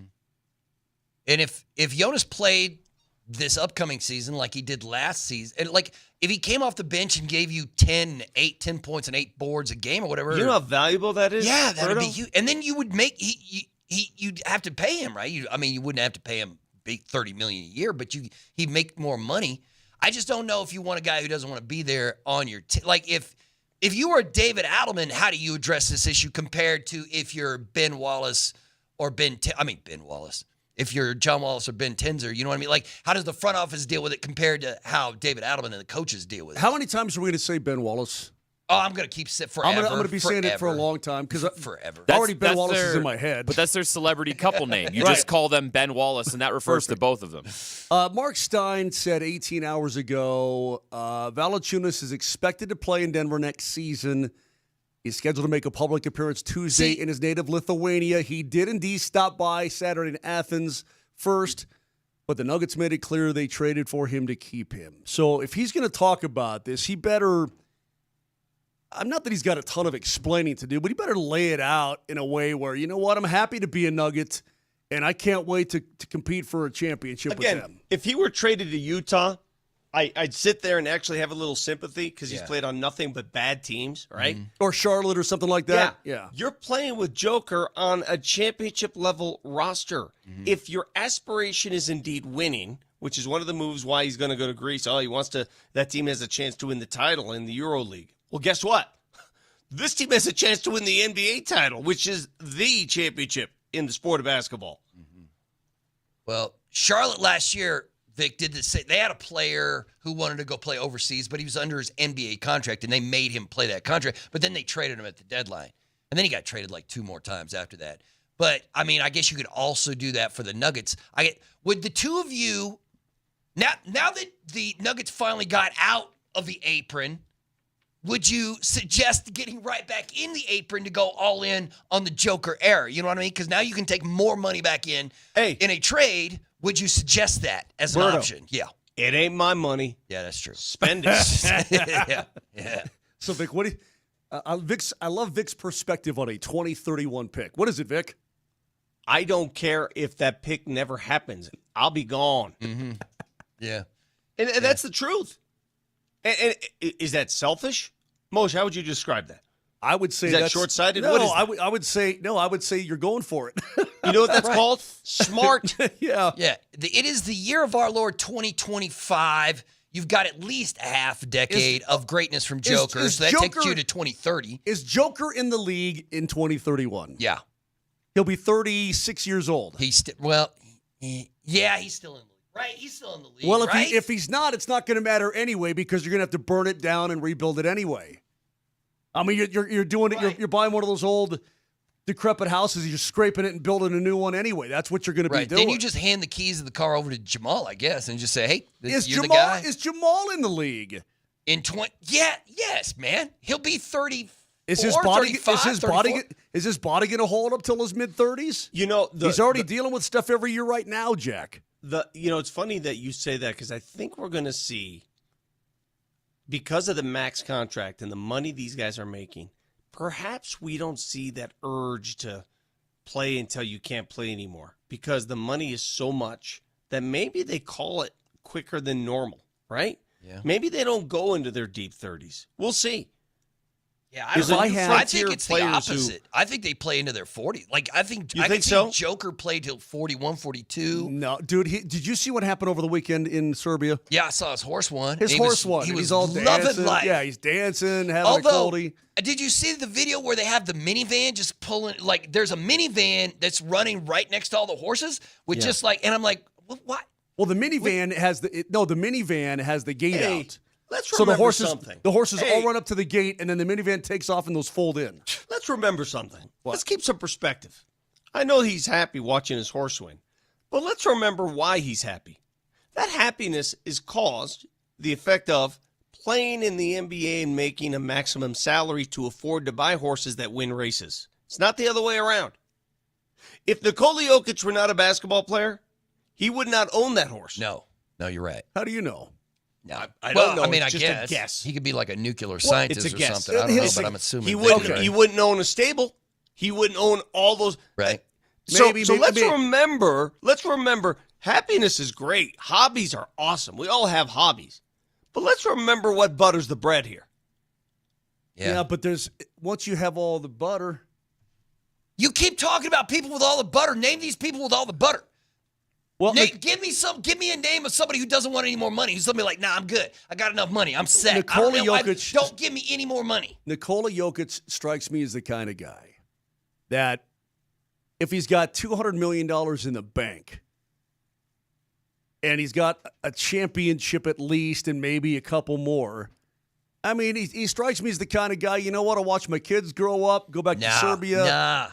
No, bro. No. Okay. Did you not see that man during the playoffs? Did you not see that man on the sidelines during the playoffs? Was there anyone more vocal, more loud, more demonstrative in the playoffs than Nikola Jokic was on those sidelines, man? That dude wants to win in the worst possible way. I wonder if he's playing in that FIBA deal this summer. I don't think he's made it official yet.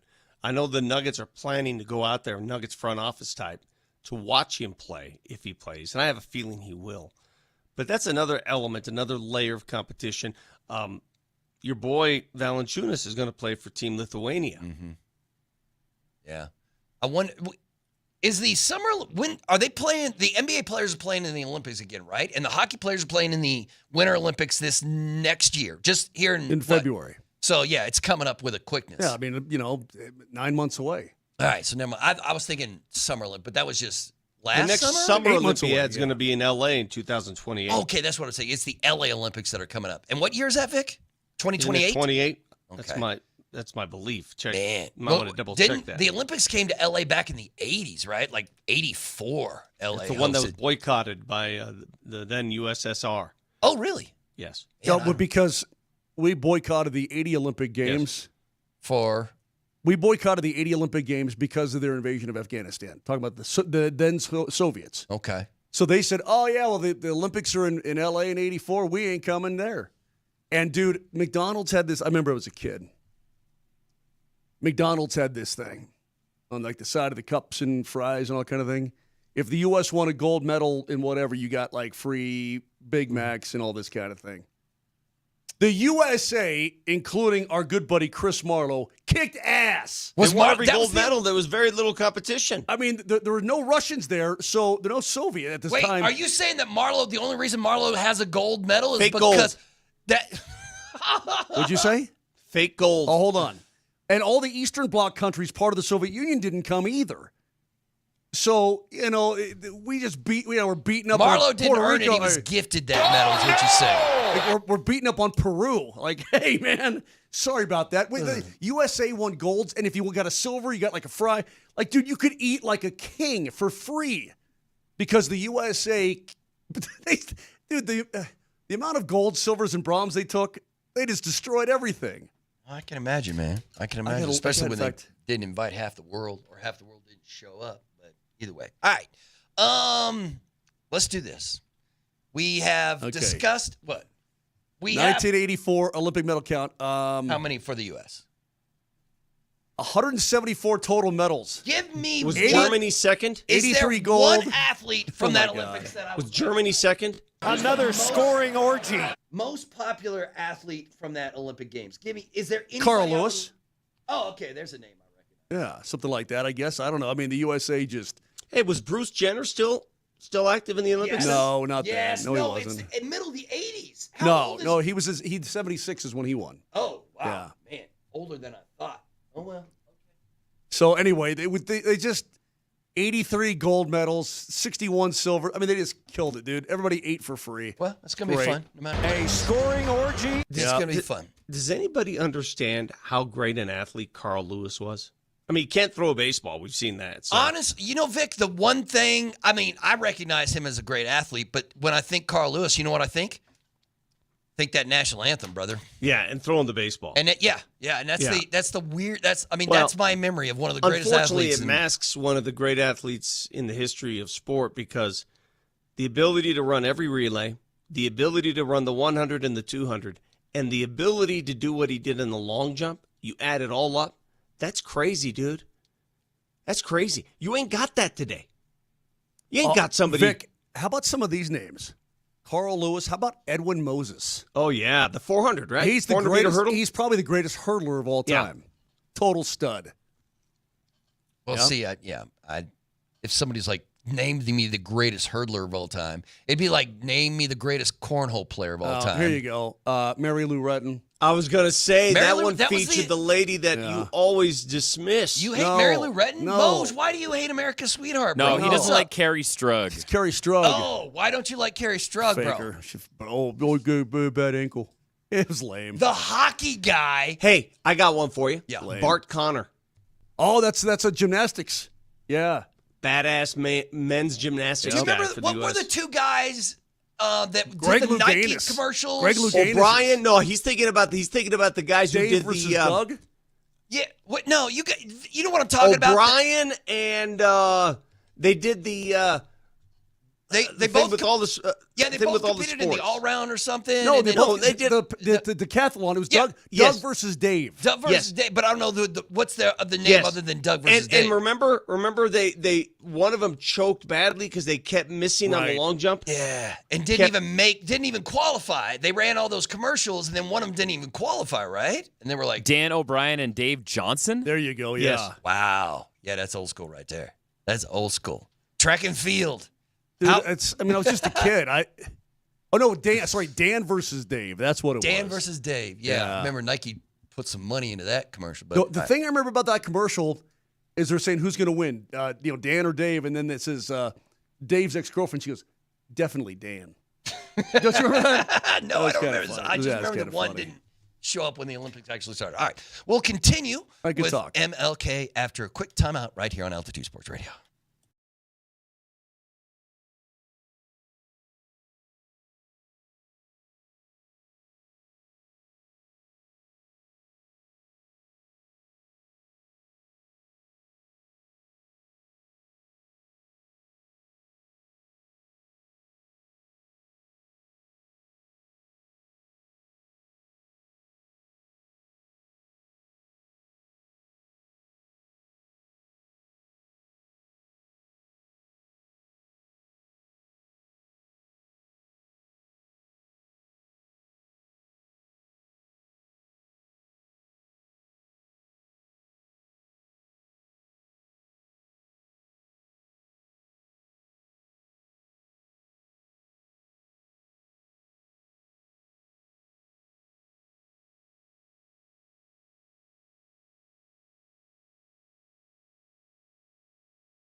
We're so gallantly streaming, and the Rockets, red flag. The bombs bursting in air gave proof through the night. Oh, man. That our black was still there. Oh, Carl. I'll make up for it now. He's going to make up for it, Moshe. No, he's not. Listen, the American National Anthem is a banger, but it's hard to. It's not easy. It's not easy. Most, you've seen a couple Houston 1,000 national anthems. Yeah. How many people have butchered that during a game where you're like, oh man, this is rough? A few. Usually, it's like a kid who, they haven't found their voice yet. Usually, you don't get to sing unless you can sing it. Typically, I don't know who the hell booked Carl Lewis or Roseanne.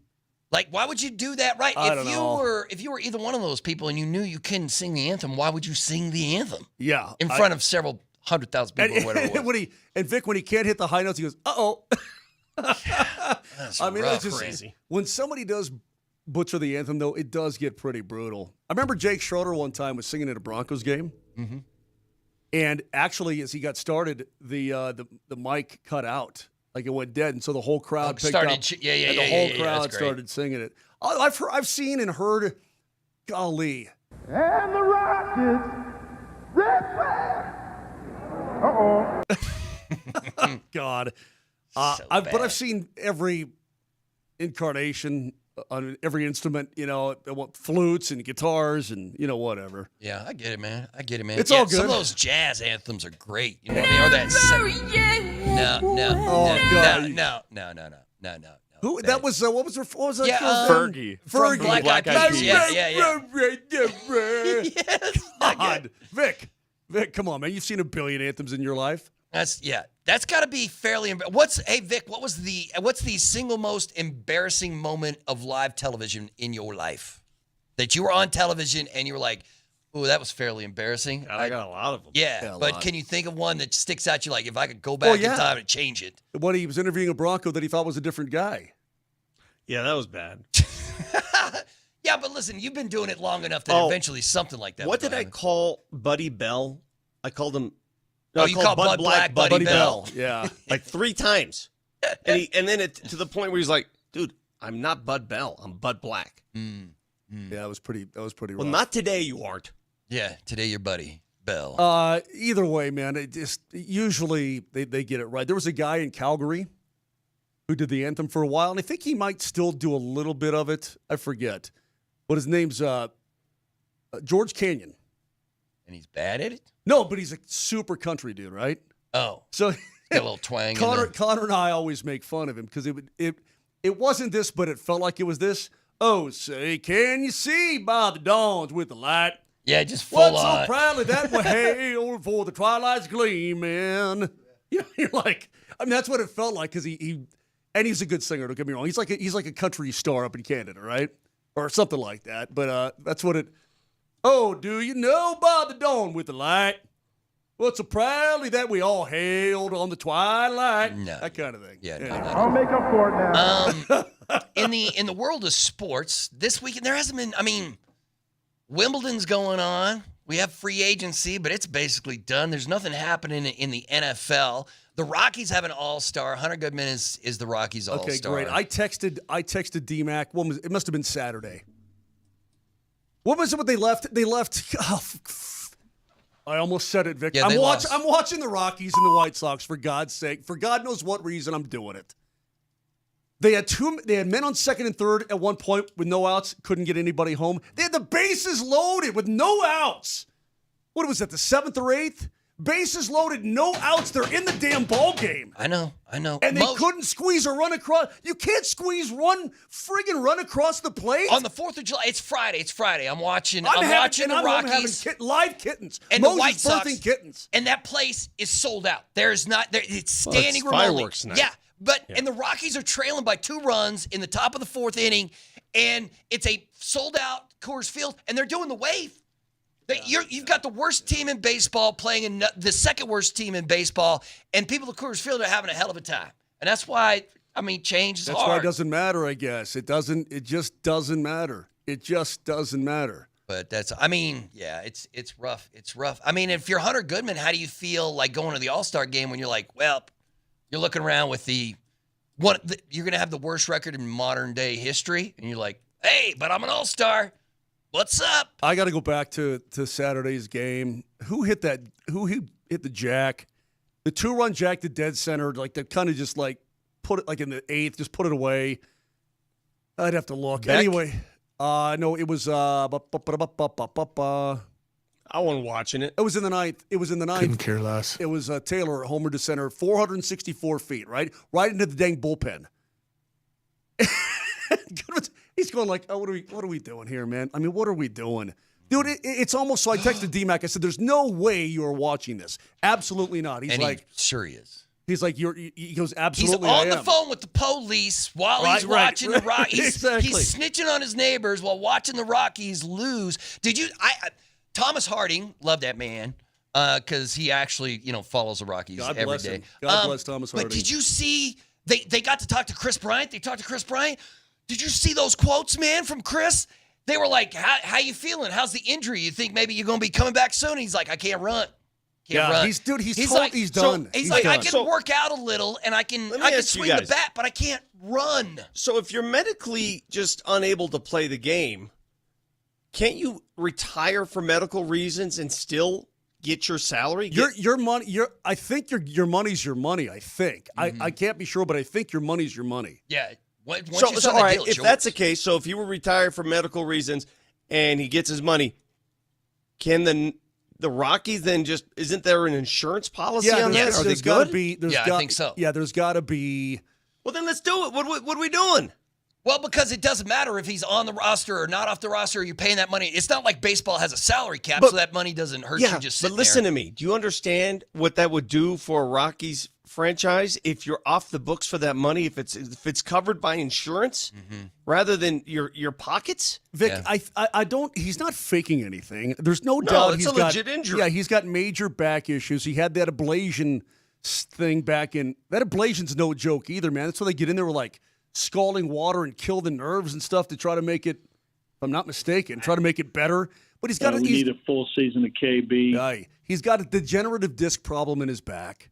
It's never ever going to get better. You might as well cut bait right now. I'm told by someone who knows this part of the business extremely well, a deep authority on this subject, he can retire, Chris Bryant. I bet I know who but it the is. doctors have to call it a career-ending injury. It's got to be verified by doctors in the business.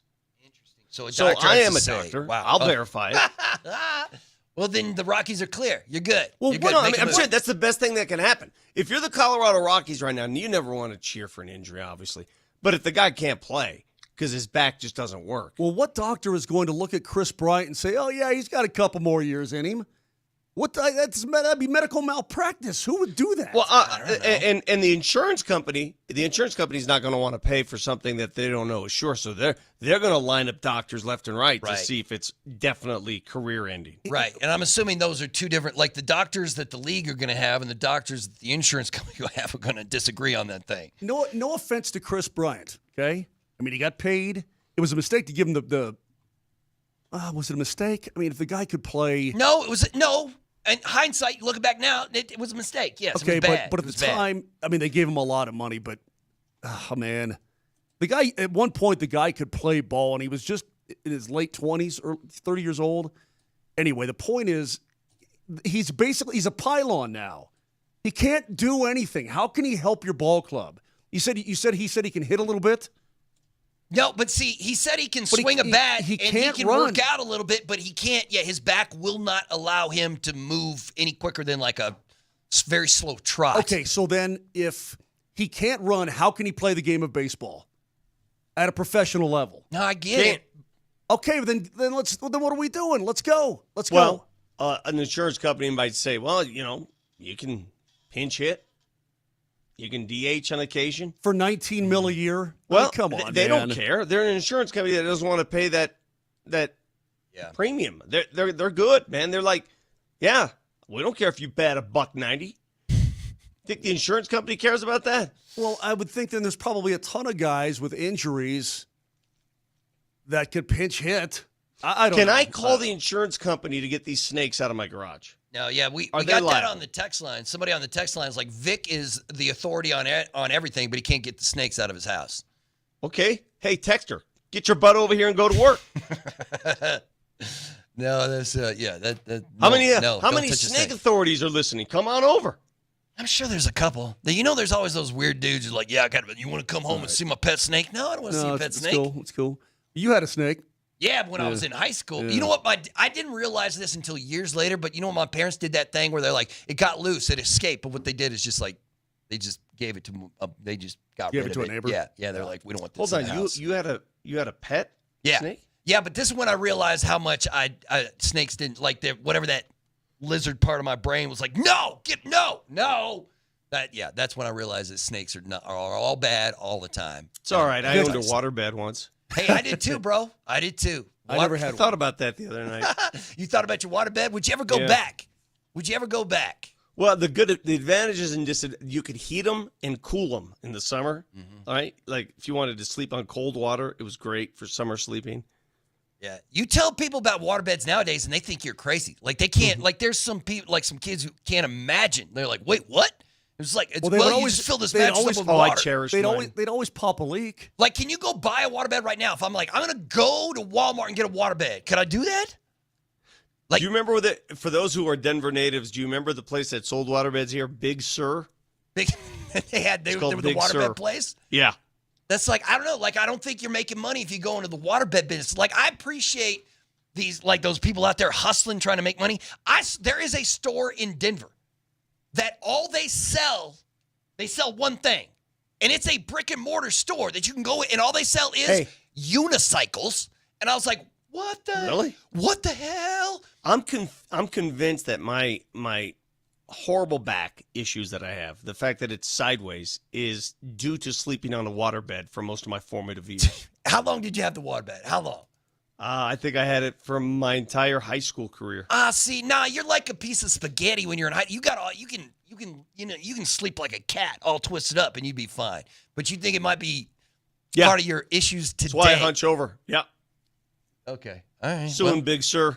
It's that in your gene pool. It's all good though. All right. Oh, really? I dare you to say that to my people when you come out to visit. I love your people, actually. Your people love me. I can't great wait for you to hug and kiss a 90-year-old lady that's got a bigger beard than Birdo.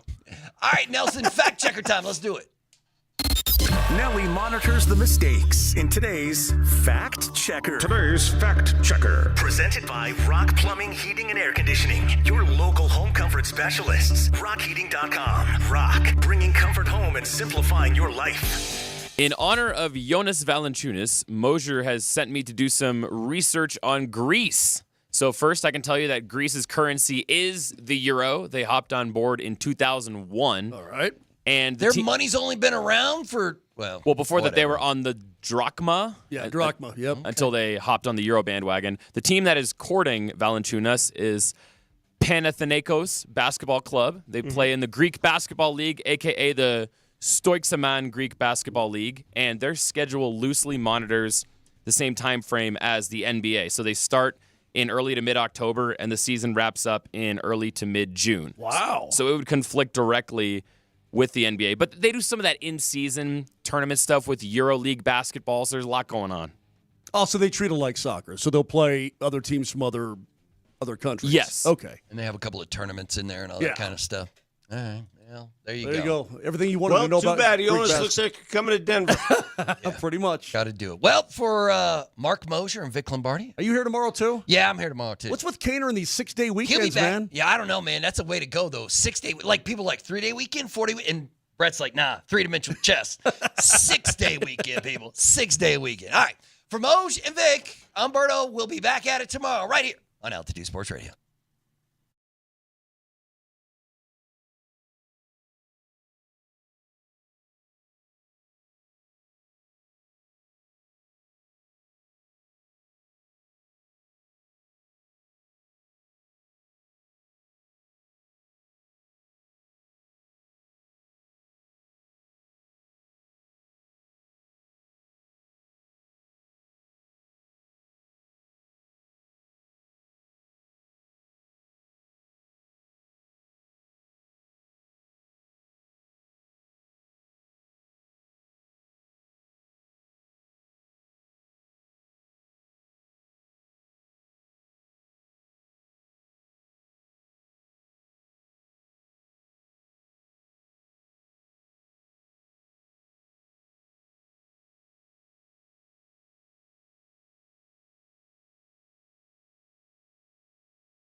Will he or won't he be the long-awaited answer at the 5 behind Nikola Jokic, Jonas Valanciunas? Is he going to go play in Europe? Is that going to happen? Is he going to be in Greece? Are the Nuggets going to hold their feet to the fire and say, listen, if you want to go over to Europe, you got to break this thing out. We're not going to spend a single dime on you. That's the big news around the NBA, certainly here in the Mile High City, is whether or not what felt like a gift for the Nuggets has now turned into kind of a nightmare, considering the backup center market, while already thin at the beginning of free agency, is dangerously thin right now. I didn't think this was going to be a possibility, but you know what? When things seem too good to be true, sometimes they are too good to be true, Raj. And should we have seen this coming? Dario Saric for free? Maybe we should have seen something like this coming. Even if you don't end up with Jonas Valanciunas, you still shed Dario Saric's contract. Am I right? That's still a win. It's still a win. And you still freed up financial opportunities for, say, an Al Horford. Is Horford going to come to Denver? I find myself completely agreeing with Vic Lombardi. And Vic goes, dude, he's going to Golden State or he's retiring. I don't think Al Horford's coming here. Why not? Because there has been no sort of chatter that has pushed him toward Denver ever. Does he like winning titles again? Ever. But doesn't he like titles? Well, we all think that everyone loves titles, but then LeBron James opted into a $53 million player option this year. And also hanging out in Cleveland. Hanging out and working out in the practice gym in Cleveland. I mean, he still lives in Akron. I know. Well, first of all, why would you ever choose to live in Akron, Ohio? I think the whole concept of like, oh, just because you're an NBA player without a ring or an NBA player at the end of their career, like Horford is, end of his career, it doesn't automatically mean that you are a ring chaser. I've come to learn that pretty quickly in the NBA. It sure feels like Al Horford has won 5 titles in his career that has spanned since basically you were a child, Raj. Well, yeah. He came out of Florida in like 2004 or something like that? You know how many NBA titles he's won? None? 1. When did he win? Celtics. Oh, last year. That's it. Back up with the Celtics. And it feels like he's been associated with NBA championship teams because he has played in the playoffs a ton. He's been an All-Star 5 times. Back to Jonas Valanciunas. 16 playoff appearances. Back to Jonas Valanciunas. Evan Sidery. Do you know anything about Evan? He's a Evan Sidery is an NBA contributor for Forbes magazine. So he's an NBA financial guy. 2 hours ago, tweeted out that Jonas Valanciunas' agent notified Panathinaikos, is that right? Close? That he wanted to leave the NBA, but that he never communicated that same desire with the Nuggets. Denver was furious over the lack of communication, but Valanciunas still wants to leave for Europe. Therefore, we find ourselves in the ultimate standoff between a European basketball player that wants to finish out the latter part of his career in Europe and a franchise that desperately needs a number 2-5. Dude, the answer is screw you. I agree. Well, I don't care There is no loyalty whatsoever to a player who has never stepped foot in that gym. The answer is screw you. You don't let him out of his contract. It's the bottom line. If we can come to some sort of agreement where you guys buy out the remainder of the contract and we are left with no dollars whatsoever owed to you, I guess be my guest. But if there is a single cent that the Valančiūnas camp wants paid back to them in terms of a mutual buyout, by way of the Nuggets paying that, screw you. You're out. You're done. What about the Kings? What do you think the Kings are thinking about this? I see. That's the most interesting thing. There is no way, right? There's no way Sacramento does this deal without already knowing this a little bit. There's no way the Kings don't move, or that they move on from a guy who is as viable as a backup center or a true center option on some teams in the NBA, even being this old and this late in his career. Like, I get it. I know he's 33. I know he's kind of at the end of, he's played a very long time in the NBA. I totally get that. Still very viable option. And that's the reason why the Nuggets have looked at him. That's the reason why we were singing the praises last week when it happened on the first day of free agency, or at least the first day of the moratorium period. There's no way that they didn't know that he wanted out, right? Because if they make this trade, what that allowed them to do is you cut the buyout in half, right? Sarge was like 5 and change. Valančiūnas is 10 and change. You essentially cut the buyout knowing that you were going to trade for the players and buy Sarge out on the other side, that you were going to cut your cost directly in half. That's the reason why Sacramento makes the deal. It's very clear. Are they up a creek without a paddle without Valančiūnas? Maybe. Depends how high you are on Deron Holmes. Last week doesn't feel quite as exciting. No, it still feels good. Feels good. It doesn't feel, holy crap, they're right there and can win a title. Because then you still have the main big question mark is who plays the non-Jokic minutes. Mm-hmm. And then you go back to what they've tried to do for how many years, which is stretch a 4 into a 5, and it has failed every time. I hate to bring everything back to college football, but there was an era before unlimited transferring where the school held the rights to give a player the opportunity to enter the transfer portal. You had to sign off on it as a school. That oftentimes felt very similar to this Jonas Valanciunas situation, where a player would come up to you and say, hey, I want to transfer to Purdue and follow my previous head coach, Jeff Brom from Western Kentucky, to Purdue. And I said, nope, you're stuck here. But you know what almost every time happened? They ended up getting out of it because they didn't want to play for you. And that's what I feel like is the ultimate answer to all this, is that Jonas Valanciunas isn't going to be a Denver Nugget. Oh, I hate to think that. It's true. I really hope that Vic is right, and this is just a money play. What is the money play side of it, though, for Jonas Valanciunas and his agent? His contract's pretty locked in as a Nugget that you inherited from Sacramento. Can you find a way to change the player option next year, or rather the club option to a player option? Can you find a way to guarantee more money? Can you extend the contract so it's way bigger than what was it, Pathanakos? But then you set a really dangerous precedent for trade, so that you can agree to terms on a trade, but the player, and this is a situation the NBA is going to have to interject into. Now the player can just say, I want to go and play in that league over there overseas. Therefore, now I am in a position of bargaining. That's not how these things work. When you're traded and you acquire a contract and a player, you acquire exactly the terms of that contract and that player.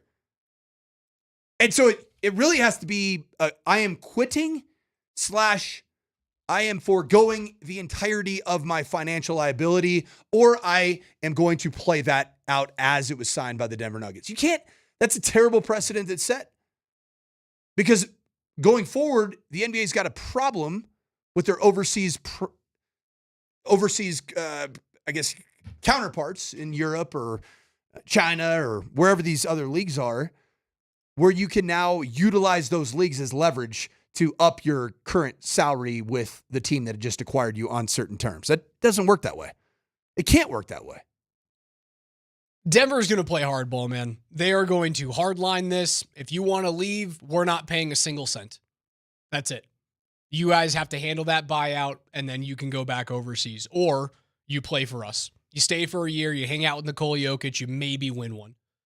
And no, Cindy's right. Sacramento did this a couple of years back. Like, this is not their first rodeo to have a European player that doesn't want to play here in the States anymore trade away that contract and have it bought out by another team.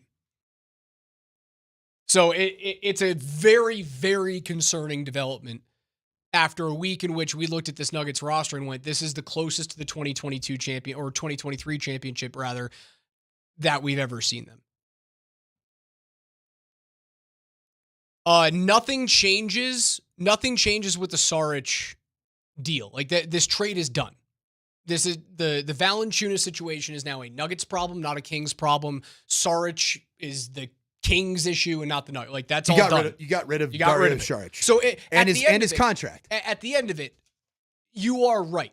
if Valančiūnas doesn't play a single minute for the Nuggets and they don't have to pay him a single cent and he goes and plays in Athens this coming year. Still a net positive. Still a net positive. But not compared to what you were expecting in return, which was the fleecing of all fleecings. We got rid of Dario Saric, the player. We got rid of Dario Saric's liability contractually. And oh, by the way, we got an amazingly 6'11", 280-pound bearded Lithuanian to play for you. Well, that last part isn't going to be part of the deal. Probably. At least the way I see it. I hope so. I hope I'm wrong. It just feels like his agent, talk about Jonas Valanciunas, and he himself have been floating a lot of this information to media members to try to get away with the fast one. And ultimately, they're not going to get away with the fast one and get compensated for it. You can't. You just don't. It's not how it works. But at the same time, Jonas Valanciunas is probably not going to be playing for the Nuggets. I hope you're wrong. I hope this is just somehow a long-term money play, a guarantee play from Valanciunas, or simply a miscommunication between player, agent, and organization. Because if you look at what if we were having this conversation 5 days ago, just around Jonas Valanciunas, before the 4th, it was party in the streets, man. You looked at this roster and you went, that is a roster that can go up against Oklahoma City even when they are fully healthy. And you think that last year's roster, with all those injuries and all that bad blood and the chaos that was going on last year at the end of the season, they brought them to 7 games. You think that roster, the new one, with Cam Johnson and not a incredibly hobbled MPJ, with Aaron Gordon with 2 legs and not just 1, with a true backup center and not 0, that roster can compete. At what point does the horse whisperer, Nikola Jokic... Just because their names end with IC doesn't mean that they're best buddies. I've heard all of this, like doesn't Nikola Jokic make a call? Just because they end in itch does not mean they're homies. I guarantee not everyone else in the NBA loves LeBron James, but every time that he calls, anytime that something happens around the league, what if LeBron calls? Well, LeBron wants it. Not everyone wants to play with him. Yeah, but it's Nikola Jokic, man. He's such a lovable, horse-loving figure. Apparently, Jonas Valanciunas was tired of getting owned by Nikola Jokic. That's what Nikola Jokic did to him every time they face each other. Coach, happy to have you back in the studio. I feel like I haven't seen you in 2 weeks, man. It's been nice to see your face. Nice to have your presence here back in the room. Join us today, 303-504-0925 on the Sean Mazda text line. One price, one person, and 1 hour. That's Coach Mike Sanford. KJ Granderson is behind the glass. I'm Alex Ryan. You guys are listening to Denver's #1 for sports talk. It's Altitude Sports Radio, 92.5.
Take us wherever you guys want to go on the Altitude Sports Radio mobile app that's powered by the Wilhite Law Firm. They are injury lawyers. Go to wilhitewins.com. That is wilhitewins.com. Been talking a lot about the Jonas Valanciunas stuff and will he or won't he? And are he and Nikola friends off the court? I guess. I don't really know what the heck their relationship is, but again, just because they're two white dudes who play center from Europe doesn't necessarily mean that they're like in each other's back pockets. And that's the reason why I go, not everyone automatically wants to play with your favorite player. Not everyone in the NBA, newsflash, is driven to win a championship, right? So maybe Jonas Valanciunas is driven to like live in Mykonos for a couple of years and still make a bunch of money and not have any of the pressure of the NBA. He also is married to a Lithuanian woman, and Lithuania is a lot closer to Greece. In fact, his last name in and of itself sounds very Grecian, almost very Greek. Grecian. Grecian formula.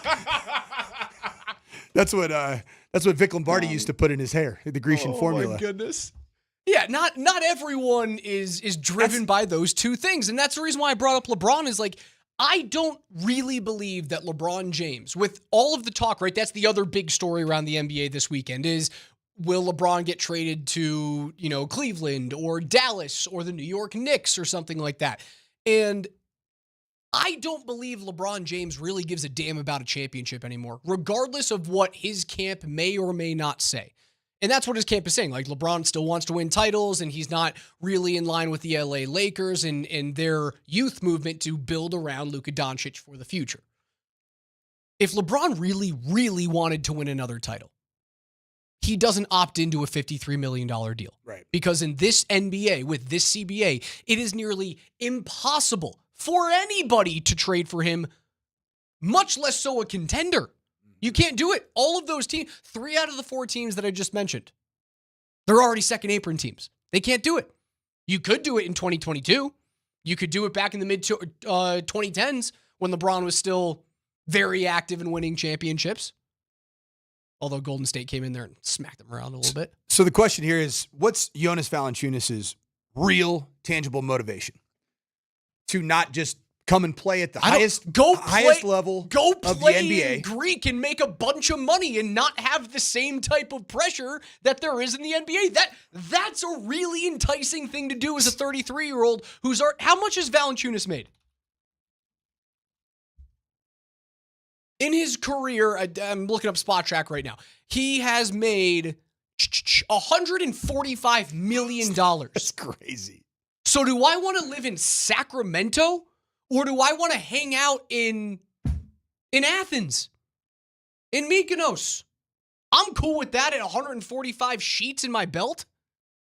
Maybe that is the motivating factor, and we just have to deal with it. It's the most perplexing conversation to have in a sports market in the United States that is dominated by football.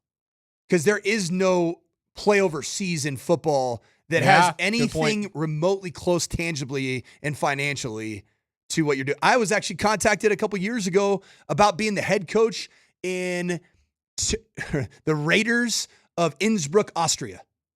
To be the head coach there. That sounds awesome. They were called Raiders Tirol. And then I found out how much you pay your starting quarterback. And it wasn't good. I was actually considering backup quarterbacks from college football that are graduated to bring them over there, and it still wasn't enough money. I'm assuming Innsbruck has great skiing. It is the Vale of Europe. Oh, I love that. Beautiful. And it would have been a bit of a seasonal job for me as a head coach, too. Like, I'm going to Innsbruck for a football season. What do I do the rest of the 9 months? Do a live radio show in the middle of the night with Raj remotely from Innsbruck? Would have been kind of cool. I'd go fly out, ski a couple runs with you and do a show. We can make that work. But in other sports, as in baseball, basketball, volleyball, female, like women's volleyball, you make money playing overseas. It's hard to find opportunities in this very football-dominated market in the United States to even comprehend that people can make similar contractual money and maybe have even a more higher quality of life and play closer to where their country of origin is. The good point from the 4-3-3 as well. A lot of those European players do have like emotional ties and connections to European clubs and to winning European basketball championships, right? To even further your point of like, there's no NFL, there's no football that really means anything to other football players. And I suppose like you could look at Aussie rules football and go, yeah, it means a lot to those players. But if you give those guys a chance to win a Lombardi trophy, it means way more than an Aussie football title could, correct? Yeah, and even then, that's a completely different sport. I mean, all you can do is punt. I'm still trying to think of like the closest thing to American football has like some sort of like gravitas. You want to know what it is? With football, the next highest level where money is comparable, college football, both as a coach and as a player now. Now you're seeing a lot of, only 55 or 56.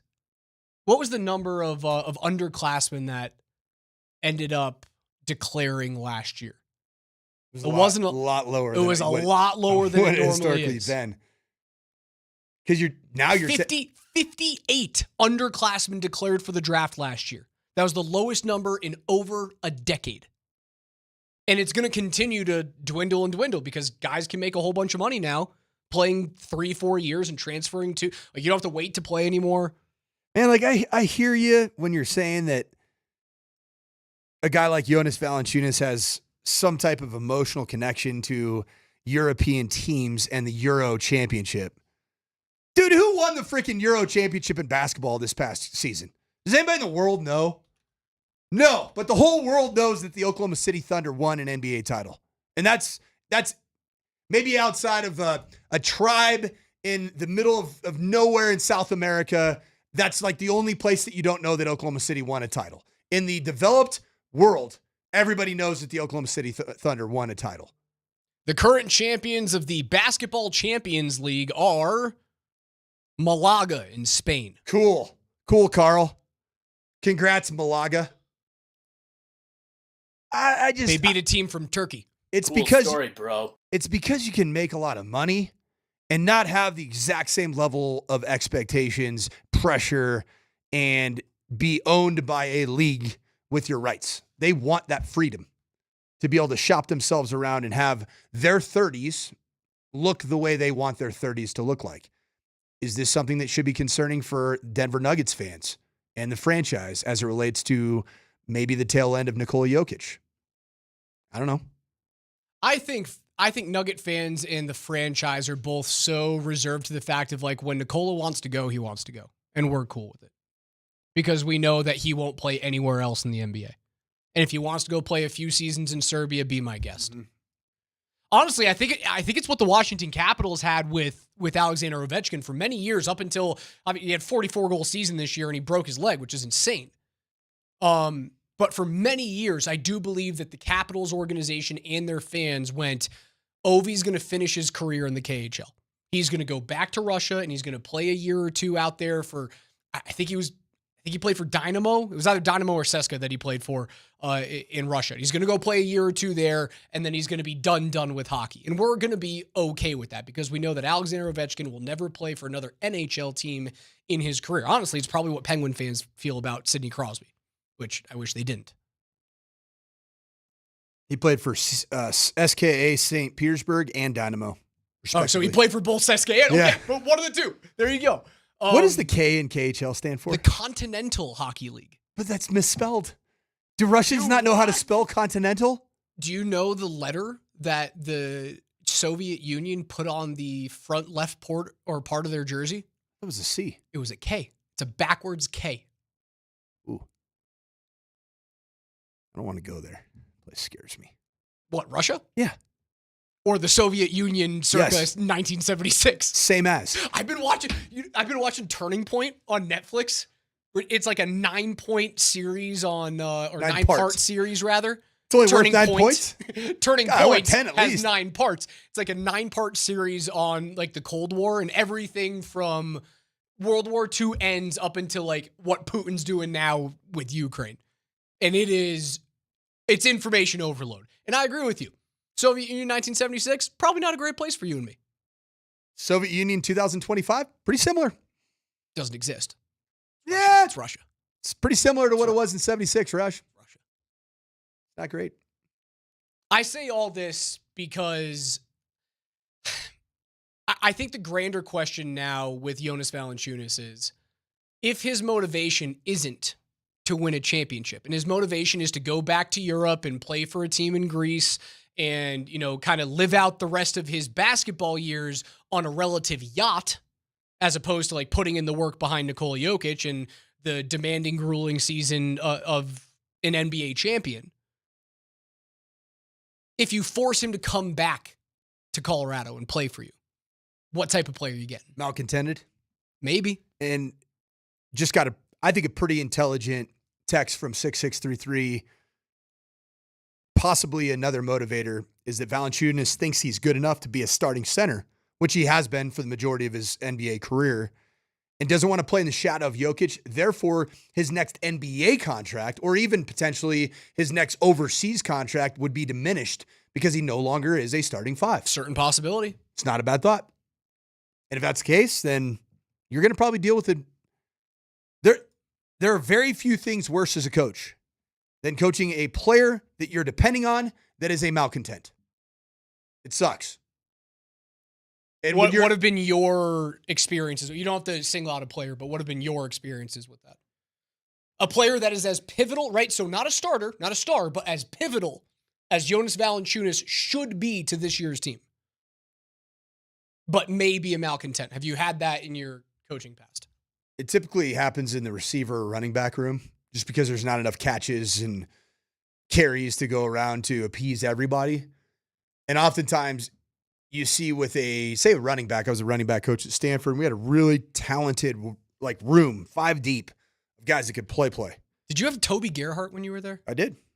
And Stephon Taylor, Tyler Gaffney, Christian McCaffrey added to the fold at the tail end there. But when you had the 3rd, 4th, or 5th guy that's a really talented, highly recruited guy that might have been a 5-star recruit, and he's getting 4 to 8 carries a game, and you're starting to get into your sophomore, junior, senior year, you start having to have the question, you have the conversation internally with yourself. Is it even worth appeasing that player for 4 to 8 carries in a game just to keep them here on the roster when those 4 to 8 carries are so valuable and you need the best possible version of those 4 to 8 carries at the time to beat a team like Oregon and Marcus Mariota and DeAnthony Thomas? Or should I just give it to the guys that are just locked in and ready to go? Because if they're poking their lip out of their lips poked out, I don't really want to do this. It takes a certain player to swallow 4 to 8 carries when you're that talented and highly touted. And so you make the decision, you know what? What's best for the team? What's best for the team is to play the guys that want to be there. What's best for the team is to not be held hostage by emotions. And so I do wonder. I agree with you, but the Nuggets have also been held hostage by the fact that they haven't had a backup center in 5 years. So then you end up holding a backup center hostage and play with that player. That's kind of that's the discussion that we're having right here. It's hoping the bullet ain't in the chamber, man. It's kind of a crazy discussion that you've bet, Nikola Jokic has been held hostage in terms of him not getting the rest and recovery that he deserves as the player he is because you haven't had a backup 5. And now you finally have a backup 5 and he just doesn't want to be here. Is this not I know everyone was saying Nug Life's dead. This is so Nug Lifey. It's the most Nug Life thing in the world. We're back. 2023 championship-esque roster. You can go up against OKC. You can beat anybody in the world. The guys coming out of who's coming out of the East, we don't even care. You don't care who's coming out of the East next year. Like the Knicks? You're scared about the Knicks? But you know you can now compete with OKC, who looked like a team that was even though you gave them a good punch, it still didn't feel like you really could have won. I'm terrified of the Knicks because they landed the services of a player that right now looks like he would have been a great fit in Denver. Who's that? Gershon Yabusele. Oh, yeah. The Cabusela. And if you want to get weird, the Cabusela. If you want to get really weird, go back and check out on our anywhere place that you get your podcasts. Look at me and Kreckman's Altitude Summer Scramble, aka from last week. I didn't hear it. We spent an entire segment breaking down Gershon Yabusele's backside. an entire segment of radio. That sounds like the best part of the Altitude Summer Scramble.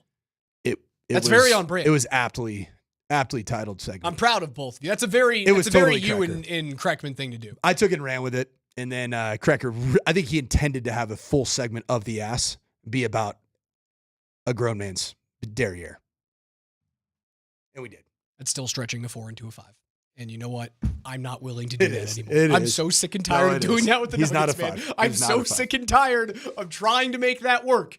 Trying to put that square peg into a round hole that just doesn't work. All I can say is whether he's a 4 or a 5, all I can see is a deuce. That's all I can see. It's Coach Mike Sanford, Alex Ryan. Have me join us, 303-504-0925. Oh, Rockies, they had to have an all-star. We have one. Congratulations, another catcher. Will he be the first one since Elias Diaz to win MVP a couple years ago? Hunter Goodman, good on you.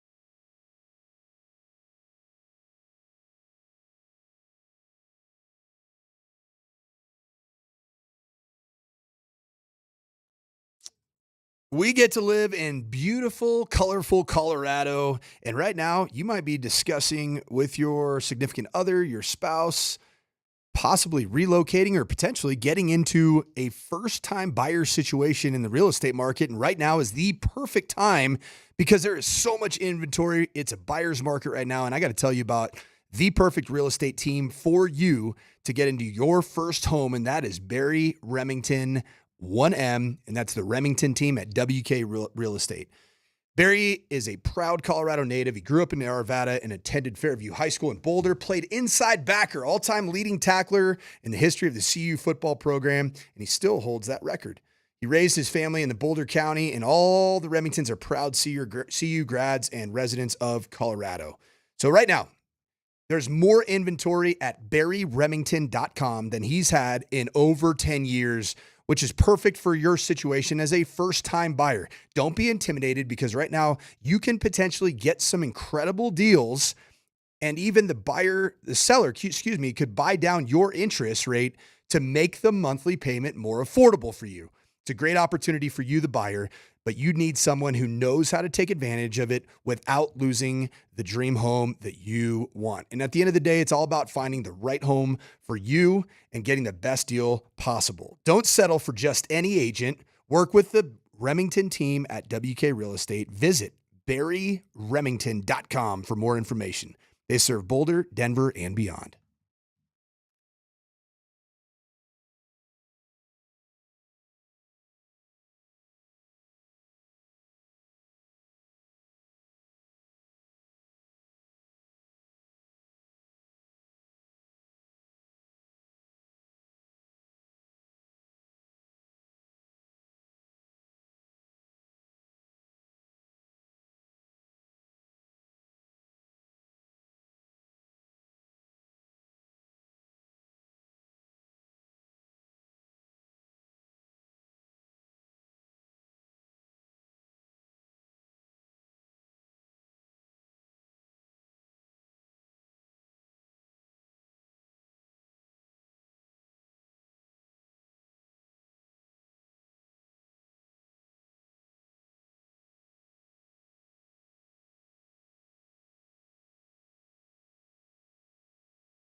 I was going to make fun of the Rockies for having an all-star because you have to have an all-star. You know, it's the participation trophy, the blue ribbon ceremony for bad MLB teams. But, like, Hunter Goodman 100% deserves to be an all-star. 16 bombs, 50 RBI, 843 OPS. Like, that guy, that is an all-star line for a catcher. It's not quite Cal Raleigh. Like, that guy's... My goodness. Talk about another backside, an impressive... They call him the dump truck up there in the big Seattle. They call him Big Dumper. The big dumper. Yeah. Yeah, dude, Cal Raleigh, 35 jacks, 268 batting average. His OPS is a staggering 1021. Unbelievable. Is it 35 bomb skis? 35 bombs. How wild is it that there are players now that are hitting for 35 home runs before the All-Star break, and their batting average is sub 270? Just such a different era of baseball. Batting averages are so down. Do you know what's really behind that? Is it just the volume of pitchers and the analytics of matchups and using pitchers 6, 7, 8 a game as opposed to just running a pitcher deep into the 8th or 9th inning? Also, the value of a guaranteed run as opposed to just getting on base. They see as like, if you can find a way to hit a home run once every 4 something, it's not the 4 uppercut swing. Once every 8 at bats, we'll take that with 6 strikeouts. We don't give a damn. I hate the uppercut swing. It leads to more home runs. But even coaching youth baseball and youth softball, all these kids that are uppercut swinging and the amount of strikeouts. So 35 home runs is one off of the NL lead, or sorry, one off of the record in 1989, record or leader in 1989, Fred McGriff, 36 homers. Cal Raleigh has 35 at the break. What did Bonds and Sosa and McGuire have at the break? Something around. It's something around those 30s. No, those things count. Certainly got to be around there. Like the American League in 1989 was a 36 home run season. Okay, here we go. Miguel Cabrera in the AL, 2008, 37 home runs. Carlos Pena and Mark Teixeira, 2009, 39 home runs. Barry Bonds, did you get him? What, at the halfway point of his big season? Just the All-Star break? No. 39. All right, like that's not that far off, dude. It feels... And Cal Raleigh's not like, diving off like Scrooge McDuck into a Balco pool. What did Cal Raleigh do last season? He's had a couple of really good years. Like under the radar because he was playing in Seattle. Last year he hit 34 total. But like 34 bombs, 100 RBI. It's a good season. It's a really solid. OPS is 750 last year. It's an awesome season. He had a Gold Glove season as a catcher as well. The year before that, he finished 18th in the MVP, 30 home runs, 75 RBI.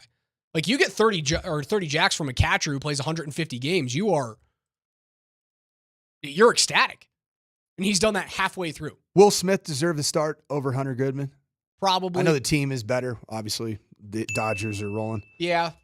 I didn't know KJ back there with the chime button is a big Dodger fan.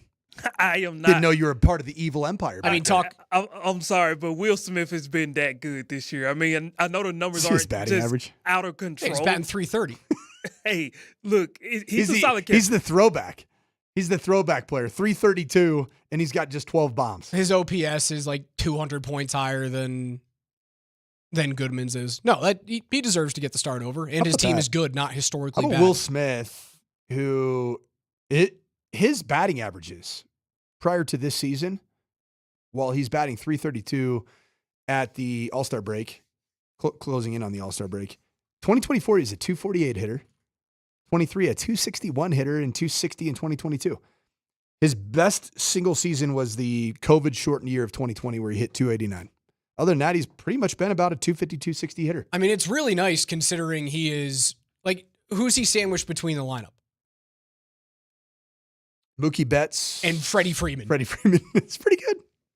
Like, and all he has to do is slap a single to left center and Shohei's coming home for a run. Like, this thought. Will Smith has the cushiest job in the National League right now. All right, so how many Hall of Famers are currently on the Los Angeles Dodgers? How many future Hall of Famers? Shohei, Betts, Freeman, Kershaw, which, by the way, he was given a Legends status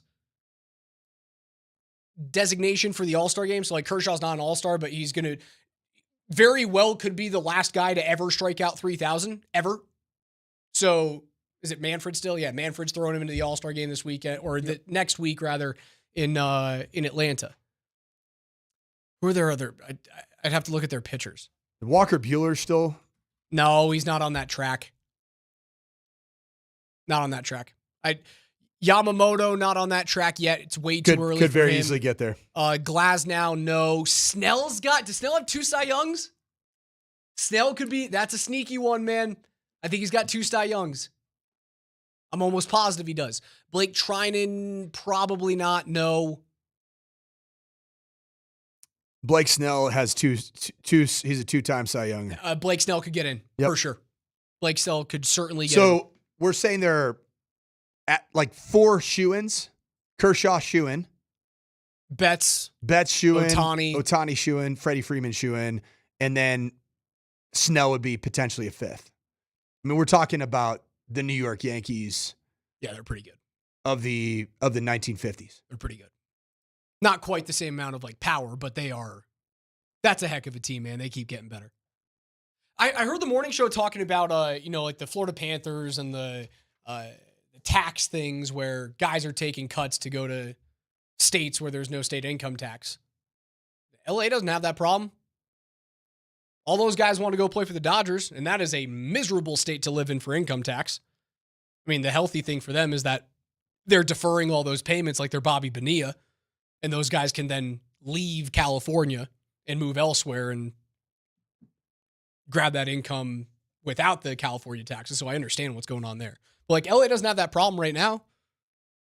It's a problem in the NHL that Vegas and Florida are good teams that also don't have state income tax. There were not players flocking to the Lightning or flocking to the Panthers in the 90s. And I understand that the Panthers made the Cup final in 96 against the Avs and got swept. What was the first year of the Florida Panthers in Florida as an organization? 93 question mark? Not that long, huh? I think they came in the same year as the Sharks did. I think they came in 93. Doesn't seem like that to me. But there weren't players flocking to those two teams in the late 90s and early 2000s, even though they both had 93. Okay, 93. So they both had appearances, if not championships, right? Like the Lightning won in 2004 with LeCavalier and St. Louis and Nikolai Hobby-Bull and all those guys, Dave Andreychuk. But players weren't seeking those teams out. You have to wait until teams get really, really good to then go seek out those tax-exempt states. And Lightning 92. Just 1 year before. No, they just happen to be good now. Okay, so this is going to be really dumb. Apologies to my hockey brethren and sisterin. Does it feel like Tampa and Florida have only been in existence playing in the National Hockey League 15 years? Is it because their relevance in the NHL is really their real relevance? Yeah, Tampa was mega relevant in the mid 2010s for sure. Yeah. Florida, not as much. For me, as somebody who's lived everywhere in the United States, about every region, feels like the Colorado Avalanche have been in existence a whole lot longer than both the Tampa Bay Lightning and the Florida Panthers. It helps because you win early. Yeah. Right? Quebec was knocking on the door for a couple of years before they came here. And the Florida Panthers never left. No, Florida just came in. They've been there. And Tampa came in. And Florida came from? They were an expansion franchise. And Tampa? Expansion. What about the Thrashers? The Thrashers were Winnipeg? originally the Thrashers were originally the Atlanta Flames? Question mark? Or were they expansion too? They could have been expansion. They're going to try and put another team back in Winnipeg. Winnipeg leave and came back. Winnipeg left Winnipeg and became the Phoenix Coyotes. And then they got another team. Okay. The Atlanta Thrashers were an NHL team that played in Atlanta from 99 to 2011 before relocating to Winnipeg and becoming the new Winnipeg Jets. Right. So that's what I was trying to arrive at. Winnipeg left the original Winnipeg Jets, the Teemu Selanne Winnipeg Jets, the Doug Smale Winnipeg Jets, relocated from Winnipeg to Hartford. And then from, I think I'm right. I think Winnipeg to Hartford, Hartford to Carolina. I could be completely wrong, but I think I'm right in that. There's been a lot of movement, man. It's so wild, hard. though. It's so hard. Atlanta left and then became the new Winnipeg Jets. There we go. That's true. I knew that to be true because even when you were looking at that's tough. It's a weird I'm deal. trying to do this without looking up Google, but I think I'm correct on the Winnipeg to Hartford, Hartford to Carolina. I think that's what the transfer of logos Hartford was. Whalers became the Carolina Hurricanes. But they were not the Winnipeg Jets before Hartford? Am I just making that up? That is made up. Yeah, you had it right though. They became the Phoenix Coyotes. Okay. Yeah, it's history that I kind of know, but I kind of don't. So then, what about the current Utah team? The current Utah team is technically a new franchise. It's not an expansion franchise, but it's technically a new franchise. So What happened to Arizona? The Arizona Coyotes are now just like a defunct franchise. There's still the ability for Arizona to have another team. And I would assume that the NHL would then have that franchise's history taken over by the new team in Arizona if they ever do it again. But the Utah Hockey Club is new. So like the games leader, the games played leader for the Arizona Coyotes or Phoenix Coyotes is likely Shane Doan. Shane Doan will not have that record with the Utah Hockey Club or Utah Mammoth. Thrashers expansion team when they were in Atlanta. Okay. Before that, there were the Atlanta Flames, and then they moved to Calgary, and they became the Calgary Flames. But was there not a Calgary Flames that pre-existed that too? I don't believe so. Okay, are you sure? Alex goes, did I used to be a hockey team? There's too many moving pieces, man. This is why leagues can't expand to like 36 teams. I can't keep up with this crap. Come on. I barely know that the Tennessee Titans were the Houston Oilers. I barely know that. Raj, the absolute greatest part of being a football coach at Yale University was the Whale, which is the facility that the Yale hockey team plays in, which is the old training facility of the Hartford Whalers. And it's shaped as a whale. Like the exterior, it's a wooden whale from above. That's dope. It is and it is one of the most unique, incredible days of yesteryear where you get all of the great vibes of 1960s, 1970s hockeys at the Whale. The 956. I know I bungled a few of those franchises moving to different states. He's like, you need to double check those facts. They got rid of the Coyotes name and they went with Utah Hockey Club. I thought that was the case. No, they are. No! Utah. Listen to me. The Utah Mammoth are not taking the history of the Arizona Coyotes with them. They are not an expansion franchise, but they are not taking the history of the franchise. So like when we talk about the Avs having franchise records, that dates all the way back to when they were the Quebec Nordiques. Now, imagine the Avs become a team in 96 and they leave Quebec. But somehow, some reason, the NHL goes, you're not taking the history with you. Then it would just be the stats from 95, 96 through right now. That's what's happening with Utah. Utah is not an expansion team, but they are not taking the history or the franchise of the Arizona Coyotes with them. It is a new franchise, but it's not an expansion franchise. It's stupid. It sounds made up, but it's true.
I have a request to all of you guys out there on the text line. If any of you are retro sports gamers and have access to NCAA Football 2005, the one with Larry Fitzgerald in his Pitt Panthers uniform on the cover. This is a deep cut. If any of you have access to that game, I need you to fire up the old Xbox or the PlayStation 2 and let me know what QB number 2, not the backup quarterback, but QB number 2, because, well, we weren't allowed to pay college athletes for the name, image, and likeness back when Mike Sanford was playing college football. I need to know the player ratings for quarterback number 2 on Boise State in the WAC. Like, desperately. Not shocking. I was in a neck-and-neck quarterback competition that was finalized opening day. Was the first time it was revealed who was the starting quarterback between myself and my competitor. However, because NCAA Football 2005 had to get their rosters in way earlier, I was named the electronic starter for the Boise State Broncos in the 2004 season. You better believe you were. I mean, of course I was. I'm an electronic legend. I'm an AI first ballot Hall of Famer. Beat out by Jared Zabransky. Jared Zabransky. Mr. Statue of Liberty himself. Jared Zabransky, not only in the 2005 game, was the backup quarterback, just 3 short seasons later, he's on the cover of NCAA football. I believe it was 2008. And those are the games where they put in the hook and ladder, they put in flea flicker, they put in Statue of Liberty. Boise State, man, changed the game forever. That's what I need. So if anyone has those, I need QB number 2's rating in Boise State NCAA football 2005. That's what I need. Just take a screenshot of everything across the board. Awareness. See what the awareness is. The reason Speed, why I want to see this is some poor kicker on Kentucky this year as they're unveiling NCAA football 2006 or 2026 right now. Kentucky punter Aiden Laros has been given a toughness rating of 0. Oh, man. Rough go. Has he responded to the digital critic? I have not seen that, but I feel so bad for that poor guy. Aiden Laros? He is an all-SEC preseason punter with a toughness rating of 0. If you pull up a picture of Aiden Laros, you would see exquisite permed locks on top of his head. So does it feel like a toughness rating of 0? Like ramen head? Looks like he's also had some work done on his eyebrows. Oh. Maybe some lip filler? He's from Cape Town, South Africa. I don't know. You got to fight off a great white shark if you're going into the waters in Cape Town. I mean, that sounds pretty tough to me. He's on his 3rd school, so maybe he's not. His toughness is shown by he just flees the situation. I don't know. I wonder how Aiden Laros does with the ladies at all 3 schools. The South African accent. He's got a nice jawline. Sounds pretty tough to me. He looks like his Riz game is a lot higher than his toughness game.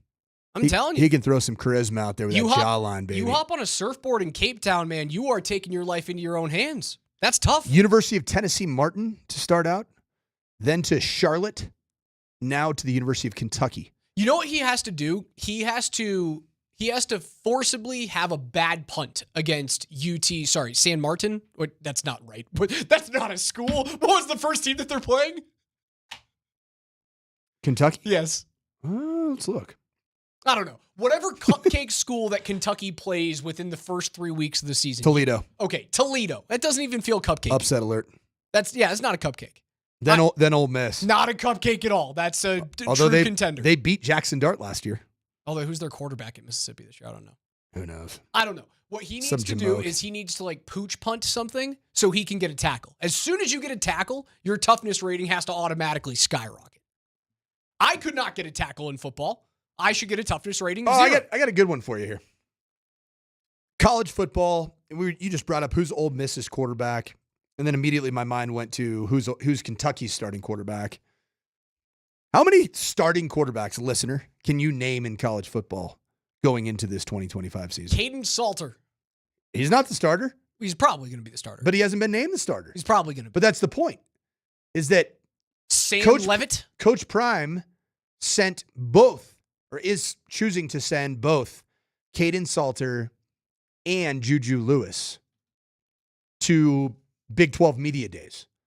So clearly there is not a decided starter there. I know Arch Manning. Arch Manning, University of Texas. You said Sam Levitt. That's a good one. Arizona State. It's not Nussberger at LSU. It's good. Garrett Nussmeier. Okay, there you go. Cade Klubnik.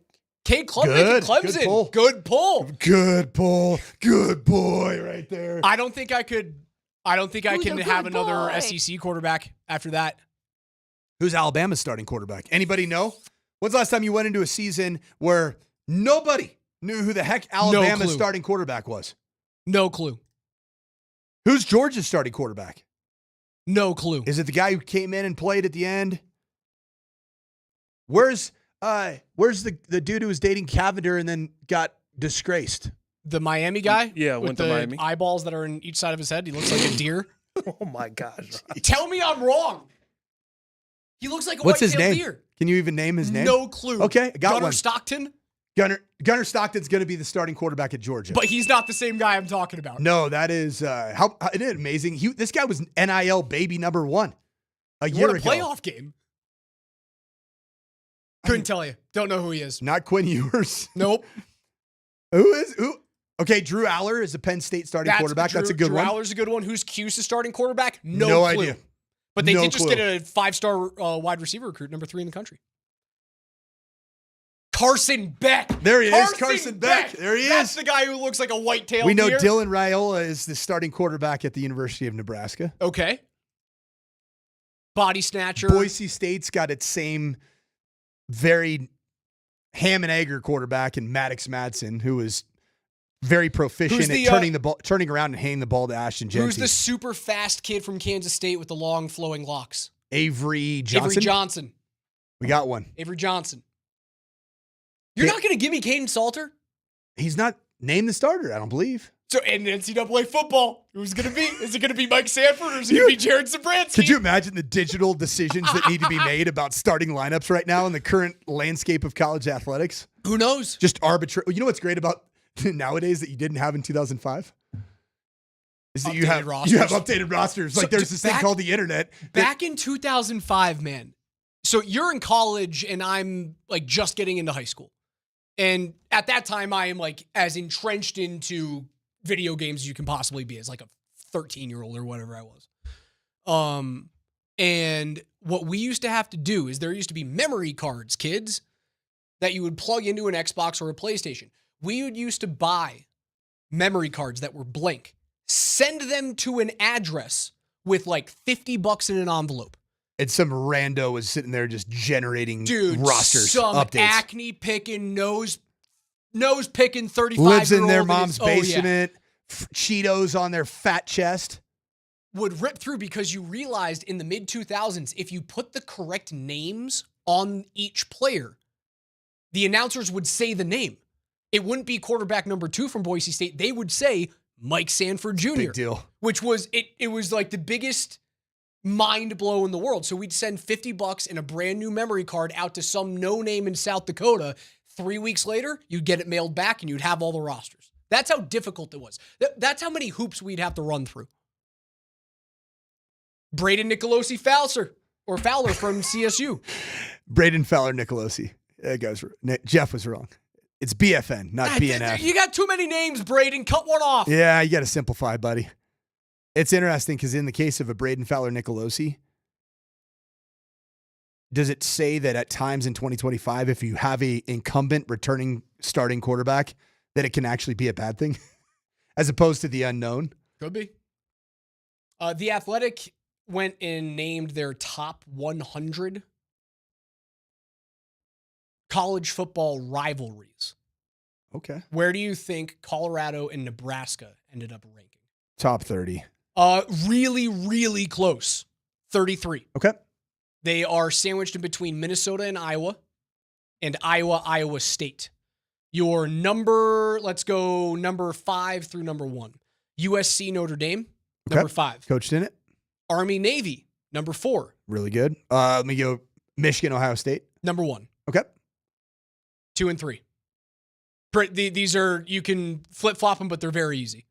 The biggest ones there are. Auburn, Alabama. Auburn, Alabama, number 2. Ole Miss, Mississippi State. No, sorry, I think bigger KJ. than that. Sorry, man. The Egg Bowl's not a big deal. Is Ole that even Miss- top 10? Ole Miss, Mississippi State is 23. Oh my God. 23. Who wrote this list? This is the Athletic, brother. I love when the sip comes out of the boy. No, man, listen, I don't know who Don't take the boy out the sip. I don't know who this guy is, or maybe it's a lady. I don't, Listen, I don't know who it is. Don't disrespect the Egg Bowl, all right? It's the reason the Egg Bowl is a standalone bowl game. Don't disrespect the Egg Bowl, baby. You guys are missing number 3, bigger than Mississippi and Ole Miss. Conference. SEC. Is it Alabama, Georgia? No. It's newer SEC. It's new SEC. Oh, Texas, OU? Texas, Oklahoma. Number yeah, 3. Red River. Okay, so number 5 is USC, Notre Dame. Number 6, Nebraska, Oklahoma. Yeah, really? Ahead of Miami and Florida State. Nebraska, Oklahoma, they even play anymore? Number 6, they have 88 total meetings, and Oklahoma leads 47-38. Stop reading this article, and I agree with you, KJ. And I'm going to have your fine state of origins back here. Nebraska, Oklahoma is not a bigger game than the Egg Bowl. That's not even close. Is it a bigger game than Nebraska, Colorado? Neither of them they're not in the same conference anymore, and they don't play annually. They're dead. They're dead football rivalries. When's the last time Nebraska and Oklahoma even played each other? Couldn't tell you. That's dumb. Grockett, be my guest. That was number 6. Miami, Florida State is number 7. They played in 2022. That's 3 years That's ago, still though. 3 years. And guess what the score was? 49-14. Does that sound like a great rivalry? No. Come on, man. Ohio State, Penn State, number 8. Good rivalry. That should be a hell of a game this year. It's a good game, but is that like a historic rivalry? I mean, it's not Ohio State, Michigan, but Where was Georgia, Alabama? Georgia, Alabama. Because they're not even in the same side of the division, but it just seems like the last 15 years of the SEC has been decided by that game. 50. What about in between Michigan, Minnesota, and Indiana and Purdue? Name the game. I'll give you the name of the actual fan name of the game. Okay. So tell me the 2 teams. The world's largest outdoor cocktail party. LSU? Nope. Can you give me the conference? Come on, hey, KJ, you got to prove your SEC medal here. Oh, okay, it's an SEC. The world's largest cocktail party? Vanderbilt? World's largest outdoor cocktail party. Vanderbilt and Georgia. Florida, Georgia. Oh, that makes sense. Yeah. Annually. All right. Annually played. Kenny Chesney's got a song about it. Floribama. It was annually played at Jacksonville. Not a bar, but I think they got the games back to the stadium, the home stadiums. Yeah, those are your rankings right there. Nebraska, Colorado at 33, and then CSU and Wyoming clocks in at number 69. Still played in Jacksonville, the world's largest outdoor cocktail party. I'll get back into that list and piss you off a little bit more. Who's Tennessee's biggest rivalry? It's Tennessee, Florida, right? What do they have? Are they top 15? Florida, Tennessee? Tennessee, let's look for their names. Tennessee and Florida, 36. Huh. That one's lost its luster. Alabama, Tennessee, number 11. Georgia, Florida, 12. Alabama, LSU, 13. USC, UCLA, 14. And to close out your top 15, Texas and Texas A&M. KJ's NFL Knows from next.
Altitude Sports Radio 92.5 presents Play some ball, y'all. KJ's NFL Notes. Why are you smiling? Because I love football. Football's fun. Fun, sir. Fun, sir. It's fun. Brought to you by Mountain High Appliance. Locally owned and operated since 1993. Colorado's most complete appliance store. All right, listen up. We will get back into the 100 greatest college football rivalries and what they were rated. By the way, we didn't give you CU and CSU. Those clocked in at number 91 for the Rocky Mountain Showdown. We'll do that in a few minutes. Mike was trying to do it, like ask me the name of the bowl or the rivalry game and then have me guess the schools. I think you're going to have a greater chance to guess the schools if I give you the name. I agree with that. So in 20 minutes, we'll dive back into it. Have I coached in 10 of the top 100? I guarantee you have. It's close. It's close. Because you've coached at enough big schools with like heavy hated rivalries. Like being at Minnesota helps. Yes. A lot. Notre Dame helps a lot. Stanford. I think you're Yale. I think you're going to hit 10 or 11 like right on the nose. I know they don't sound like big, but they all have big rivals. Traditional, old, continually played rivalry games. Right, like there's a Minnesota there in number 10. Insane. Someone goes, Raj, no Burns talk? We'll get into Brent Burns. We talked a lot about it at the end of last week. Awesome beard, 40. We'll get into it. Okay, KJ, your NFL notes. What's going on in football? Last season, the pressure was on the players and the units for the Broncos that were around Bo Nix as a rookie. Now the script has flipped in year 2, and Bo Nix is fully at the center of attention for the Denver Broncos. ESPN's Jeremy Fowler has the year 2 outlook for Bo Nix and the Broncos offense. So the Broncos have really urged with Nix in the offense, get off to a stronger start. The last 2 years, slow starts coming out of the gate have plagued the offense a little bit. They want to make sure that they're primed and ready for the playoffs in December, not scrambling to get in. Last year, they faced a ton of tough defenses early on. So they want Nix to come out firing early in the season. But they feel like this offseason, he showed more of his personality. You know, he's somewhat of a semi-serious guy, especially coming into the league. He wanted to win the job and be the guy. Now he's more personable around the quarterback room. Like, he looks like a quarterback going into year 2 that is fully confident, knows exactly what he's doing. Yeah, from everything that you're saying, it sounds like all these year 2 quarterbacks are doing a great job, and Nix is right there on that list. It's the offseason, right? They're all great until the games start going. We'll see if they can maintain the momentum. Well, the great thing for Bo Nix is that you can avoid the slow start because you start your season at home against the god-awful Tennessee Titans and Cam Ward that's going to be throwing all kinds of flying pies in the sky for Denver Broncos secondary players. I should look at the over-under again. We looked at that like a month ago, what the over-under. Flying pies, man. There's going to be some pies flying. If it's 1.5, man. Some juicy, thick crust Chicago-style pie just up there for Jade Barron to get things rolling. You should be 2-0 by the time then you go got to the LA. Indianapolis Colts. You go to the Chargers, and it's on. You got to beat the Chargers, brother. At LA, though? Sean Payton has to beat the Chargers with Jim Harbaugh as the head coach there. You see? You're 0-2 right now. I saw some crazy things on Twitter. I have not been able to find out if it's actually true. Did, like, Najee Harris have a fireworks accident over the weekend? Rumors. Okay, so nothing substantiated yet. All right, so I'm not going to, I don't know. Maybe something happened. Twitter's crazy. KJ, what's next? Brutal. Yeah, Raj, that's actually news. I didn't even hear about that. I've been looking at it on Twitter, like something happened to Najee Harris, but I haven't actually seen a reputable source, right? Like quote tweet it or say it's going to be or untrue. This is going to be Omari and Hampton's backfield. They drafted a first round back. You get the ball. First round back. Najee Harris. I did a quick search of Najee Harris on Twitter, and the only thing that showed up on X is this: that Najee Harris averaged 0.60 fantasy points per touch, which is 46th out of 56 qualified running backs. He averaged 3.9 yards per carry. He was third worst amongst running backs with 200-plus attempts. Oof. He's not good, guys. He is not a good NFL running back. The players released their annual top 100 players of 2025 list, and coming in at number 90 was Broncos star DN Zach Allen. Zach Allen put together the best season of his career with 8.5 sacks, 40 quarterback hits, and 61 total tackles. Here's some of the NFL players on Zach Allen's 2024 season. After Aaron Donald retired, quarterbacks thought bad dreams featuring the number 99 were over. Now there's a new Nightmare 99, and his name is Zach Allen. You got to get 2 linemen on him. He has the strength and power, but also he has the technique. Safety! Oh, my goodness. Really good technique. Like, that dude has really, really good technique. His lateral movement is impressive. Zach Allen working to the inside. The quick step, Laken Tomlinson. He's got really good hands, and he's got the ability to get you off your spot. I do remember one of our plays where posted down to block him, and the ability for him to swipe his hands and get back on my outside shoulder so quickly. It's a tough matchup. Josh Allen is decked for a sack. It's Allen on Allen. Zach Allen gets to him. Zach Allen? Zach Allen? Okay, let's get ready. Oh, double swipe. Zach Allen, 99, the most disruptive interior D lineman in the league. Cool audio there, and it was a video that the NFL put out to honor Zach Allen as a first-time member of the top 100 players in the National Football League. But a lot of those sound bites coming about the matchup of facing Zach Allen were Joe Alt, the superstar rookie offensive tackle out of the Chargers, by way of Notre Dame, talking about the double swipe. You also, at the very end there, heard a little Von Miller, and he perked up when he saw Zach Allen sack in a game that they faced each other. He's like, Zach Allen? Oh, he got him with the old double swipe. Zach Allen's becoming a player that is not just disruptive, highly, highly respected from a technique standpoint in the National Football League. That was a really impressive montage video that they put together of all the things that Zach Allen does. And the number one thing that jumps out to me, outside of just the versatility of being a guy that can rush from the outside, can rush from the three technique position or the nose, his lateral movement, man. His lateral movement just to go from one gap to the next, sideways, and then penetrate vertically, quickly, get his foot in the ground. Zach Allen is going to be the guy, I think, Raj, and you've been saying it. He's going to be the guy that gets paid first.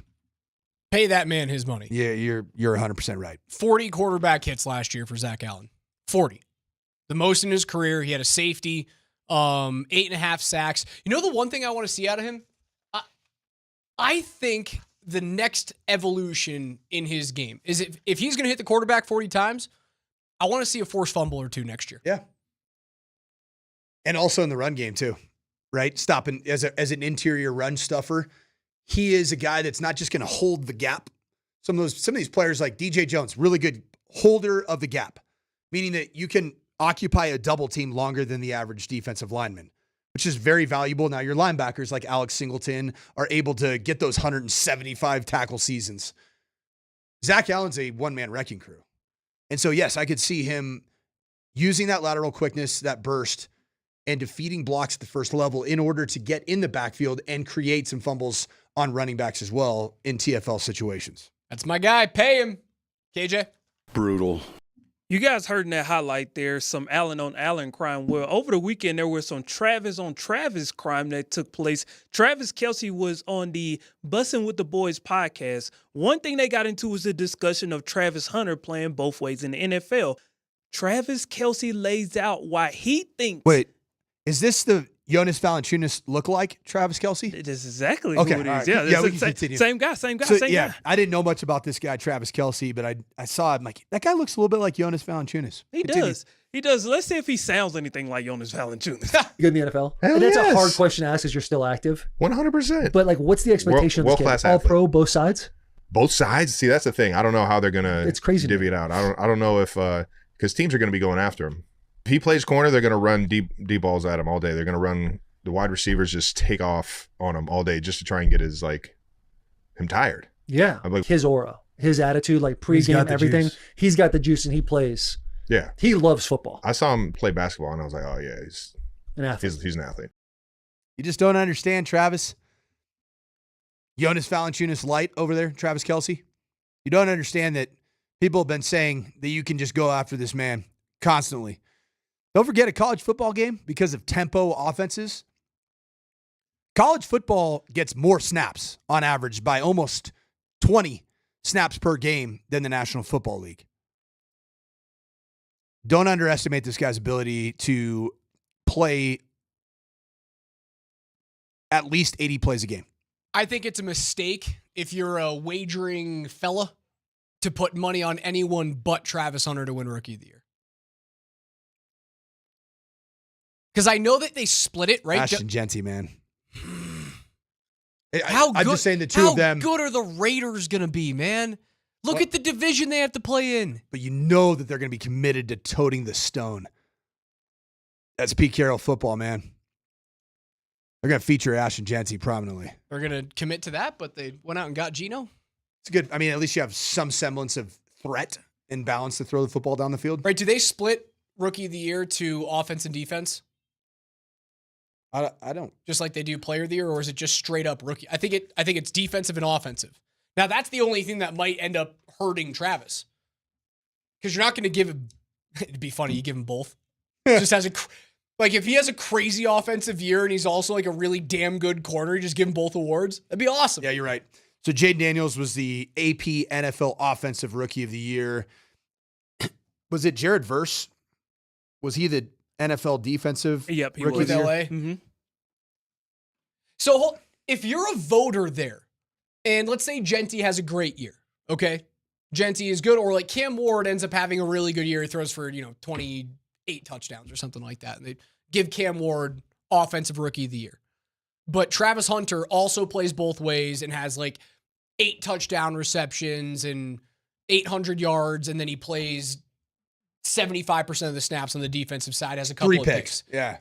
Do you give him a little bit of like, you were good on defense, maybe not the best, but you also impacted the game on the offensive side, so here's the defensive award?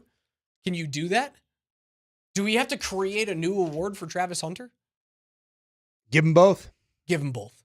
If he does that, that should be, and it's voted on by AP writers, they're going to love covering Travis Hunter as a Jacksonville Jaguar, because there has been very little to be excited about for that franchise in terms of high-end playmaking ability. Brian Thomas Jr. and Travis Hunter on the field at the same time. It's kind of scary. We're really going to learn who Trevor Lawrence is this year? I think you're going to learn that he's pretty good. If you're if you are worth your contract, we're going to find out this year. It's either a horrendous contract or it's going to be one of the best. Like 3 years from now, you'll be looking at that and going, what are you paying Trevor Lawrence? What we're really going to learn is we're going to learn what county Jacksonville, Florida is in. I'm not doing that. Why not? I'm not doing that. What county is Jacksonville, Florida in? No. Do you know what county, KJ? I think I hate the Duval crap just as much as I hate the whoop whoop that Avs fans do. Whoop whoop. Duval. Like, both are stupid. Shut up. Give me your best Duval impersonation. Duval. Is that what the head coach? Yep. Yeah, right there. It's dumb. That was pretty good. Stupid. KJ, one more. Brutal. Yes, it's brutal. It is brutal, Raj. During the same Year 2 Outlook report for Bo Nix that you guys heard during Story 1, ESPN's Jeremy Fowler went on to say that Terry McLaurin is, quote, not happy with where things are with his extension, end quote. Could this come back to haunt the Commanders at some point this season if they don't get this deal done before training camp starts? Yes. Because I don't want to piss off Jaden Daniels, dude. Yeah.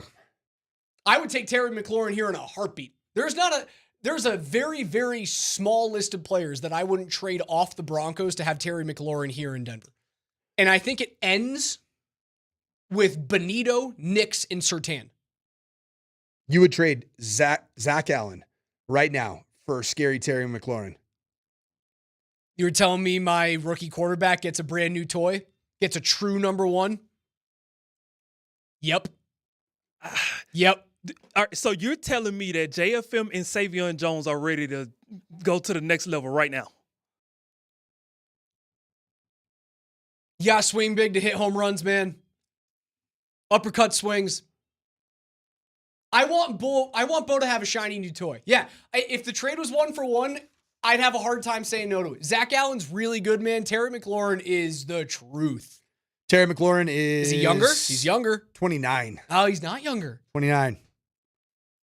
I thought Terry McLaurin was like 26, 27. Okay, maybe I'll back off of that. He's kind of had a... He's had a good career, but he's had a big-time renaissance later in his career. Maybe I'll back off of it. I thought he was like 3 years younger than that. Okay, no. You can throw Zach Allen on that list. All right, 4 names. Allen, Benito, Nix, Surtain. I would trade anyone else on the roster for him. You love Terry McLaurin. I do too. I mean, I love him. Love him. I would not part ways with the strength of this football team right now, which is top flight defensive talent, which you have. KJ's NFL notes are brought to you by our friends at Mountain High Appliance. It's Colorado's most complete local appliance store locations in Denver, Louisville, Littleton, Colorado Springs, and Glenwood Springs. They offer every major appliance line and brand, and you can find them at mountainhighappliance.com. We'll get into the NFL's top 100 rating that they're coming out with, or rather, more of the top 100 rating tomorrow. ESPN has been rating the top 10 at each position starting today, and they'll go out through the rest of the week. Running backs were today. We'll tell you who was on that list. No, there was not a Bronco. Bummer.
Wrapping things up here on a Monday, Coach Sanford, Alex Ryan. I mean, it's the morning sprint on Altitude Sports Radio 92.5. DMac's back, PhD coming up next for the next 3 hours between noon and 3. Nate and Andy will take you guys home from 3 to 6. No Chris Armas today. He'll join us on Thursday. Rapids did fall over the weekend 2-1 ahead of the 29th annual Fourth Fest.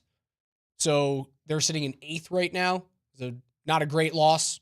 Even though they dominated the game. They'll have 2 games this week, Wednesday on the road, and they'll be back home on Saturday. The Pids need for their AG to match their XG. Actual goals to match their expected goals. Big analytics guys. Because their expected goals right now, they should be a top 2 team in the Major League Soccer. Okay, so we went over a little bit of the Athletics' top 100 NCAA football rivalry games, and that is it's paced by Michigan, Ohio State, as I think it should be. Like, that is the biggest one. The other ones that are up there, Auburn and Alabama and Texas and Oklahoma. And I just went over it. Coach, you have coached in 13 of the top 100 rated college football rivalry games. It could have been as high as 14 or 15, but the one year that you were at Colorado, the Buffs did not play the Rams or the Cornhuskers. I wish we would have those years. That would have been a lot easier than playing Bo Nix, Michael Penix Jr., Caleb Williams. There's a lot of NFLers in there. In back-to-back weeks. How many NFLers were on Nebraska and CSU that year? They were not good football teams that year. No, they those were 2 not. years. I think they were Wasn't both, Caleb Williams. They were both sub-4-win teams. Yeah, 14, and if it's wild, I looked through that list, Raj. Starts with number 99, the 99th best rivalry in college football is a game I coached in. That would have been Western Kentucky and Middle Tennessee, which is known as 100 Miles of Hate. Fantastic name. All that separates the 2 campuses is 100 miles of I-65. Okay, so I want to give you a couple of quizzes here. My favorite is number 94. Number 94, it's not really a rivalry game, but the Athletic just has the Mid-American Conference, just all MAC any rivalries. MAC game. They're number 94. All of the MAC Every games. one of them. It's my favorite thing. Okay, so what is Clemson and North Carolina State known as? Jeez. Is that even a rivalry game? Number 92, Clemson and NC State. They've played annually since 1971. 92 total meetings. Clemson leads 61-30 in terms of wins and losses. It's the Pack Tiger. It is the Textile Bowl. Oh, Textile of course. Bowl. Why wouldn't you talk about clothing? All right. What is the Apple Cup? Washington State. Washington, Keep it coming now. Washington State. I like it better that way. Oh, when I give you the name? Yes. What is the Battle on the Bayou? That's LSU versus... Man. Not LSU, but you're in the right state. Oh. Is this Grambling versus Southern? Not quite. This is Louisiana and Louisiana Monroe. They play for the Wooden Boot. Louisiana Lafayette versus Louisiana Monroe. This should be an easy one. Bedlam is OU Oklahoma State. Done. They play for the Bedlam Bell in the Bedlam series. What Keep about Bridger's Battle? They play for the Bridger Rifle. Something in the Northeast, East Coast. Not in the Northeast, kind of right in our backyard here. Is this CSU Wyoming? You have one team right. Wyoming is correct. Wyoming CSU, Air Force. Wyoming and Utah State. They started the rivalry back in coached in that game. 1903. Not part of the top 100. Oh, it's not. Not part of the top 100. I'm going through a bunch of them right now. I won the rifle that day. I love this one. I got me a rifle. What about got a picture with it? The Crab Bowl Classic. Maryland. Yep. And way more prestigious than Maryland. Penn State? Navy. Oh. Started in 1905. The last time they played that game was in 2010. 2010 was the last one. Syracuse have any rivalry games? Pitt, but they don't really call it anything. Cuse Pitt. That's sweet. Pretty gross. What about the Looking. I want a good one here. on a good one here. This is going to be a tough one, but you've coached in this game. What rivalry game is contested over the Rip Miller Trophy? Jeez. The Rip Miller Trophy. You have coached in this game. Rip Miller. The Rip Miller Trophy is given out and has been since 1927. The last time this game was played was this past year in 2024. One team was ranked. One team was not. Oh, no. One team was ranked at the time. Both teams were ranked. Is this Notre Dame, Miami? This is Notre Dame and Navy. Okay. The Rip Miller Trophy is given out in that game. I'm 1-1 in those games. What about the the battle for the Victory Bell? USC, UCLA. No, this is Cincinnati and Miami of Ohio. Cincinnati and Miami of Ohio. The Victory Bell is also USC, UCLA. Okay, so there's multiple of these? Yep. I apologize. It's okay. I'll get you right, Raj. I will get you right. The Battle of I-25. That is... It is also known as the Rio Grande rivalry. That is New Mexico versus New Mexico State. Correct. Contested since the year 1894. Would you have guessed that New Mexico and New Mexico State had football programs in 1894? No. No shot. That's when it started. The last game was played last year in 2024. 114 meetings between those two teams. What rivalry game is known as the South's oldest rivalry? This started in 1892. ACC. Give you a hint there. The ACC. Is it Florida State Clemson? No. Neither one of those teams is correct. Who is it? North Carolina and the Who's of Virginia. North Carolina and who? I did look it up just so we're clear. The Victory Bell is the trophy that is awarded to the winner of the UCLA football contest. Okay. So there are ones that can cross over here. They paint the support system, the iron support system around the bell, whoever has won the game. The 877 goes, Coach says keep him coming, but he's got like 25% of these things right. Keep him coming. Keep him coming. I got you. What SEC rivalry, SEC ACC rivalry is known as clean, old-fashioned hate? Clemson, South Carolina. No, they both play. They're both from the same state. Well, so is Clemson in South Carolina. Sorry, is Clemson in South Carolina? Oh, sorry, I apologize. They're both from the same state, but it's a different state. Keep them coming. That is Georgia and Georgia Tech. Oh. Clean, old-fashioned hate. That was a really good game. Remember this past year? That one went to a bunch of overtimes late in the season. Major ramifications. Here's one that has a new nickname, but it's a great nickname, all-time nickname. The Holy War. BYU, Utah. BYU, Utah, coming in at number 28 on the athletics list of top 100 college football. Come on, man. Try to stump me. You haven't got me yet once, right? Not once. Not once, KJ. What is known as the backyard brawl? Yeah, that's Pitt, West Virginia. Pitt, Keep West it coming. Virginia. Keep it coming. Now, tempo. You're starting tempo offense. You're starting Bring it, to feel baby. yourself. Come on now. What about the Tecmo Bowl? Since 1990, this is relatively new. I just love the name. ACC. The Tecmo Bowl. Tecmo Bowl. Bobby Brister and the Pittsburgh Steelers versus Walter Payton and the Chicago Bears. That's the NFL. Dang it.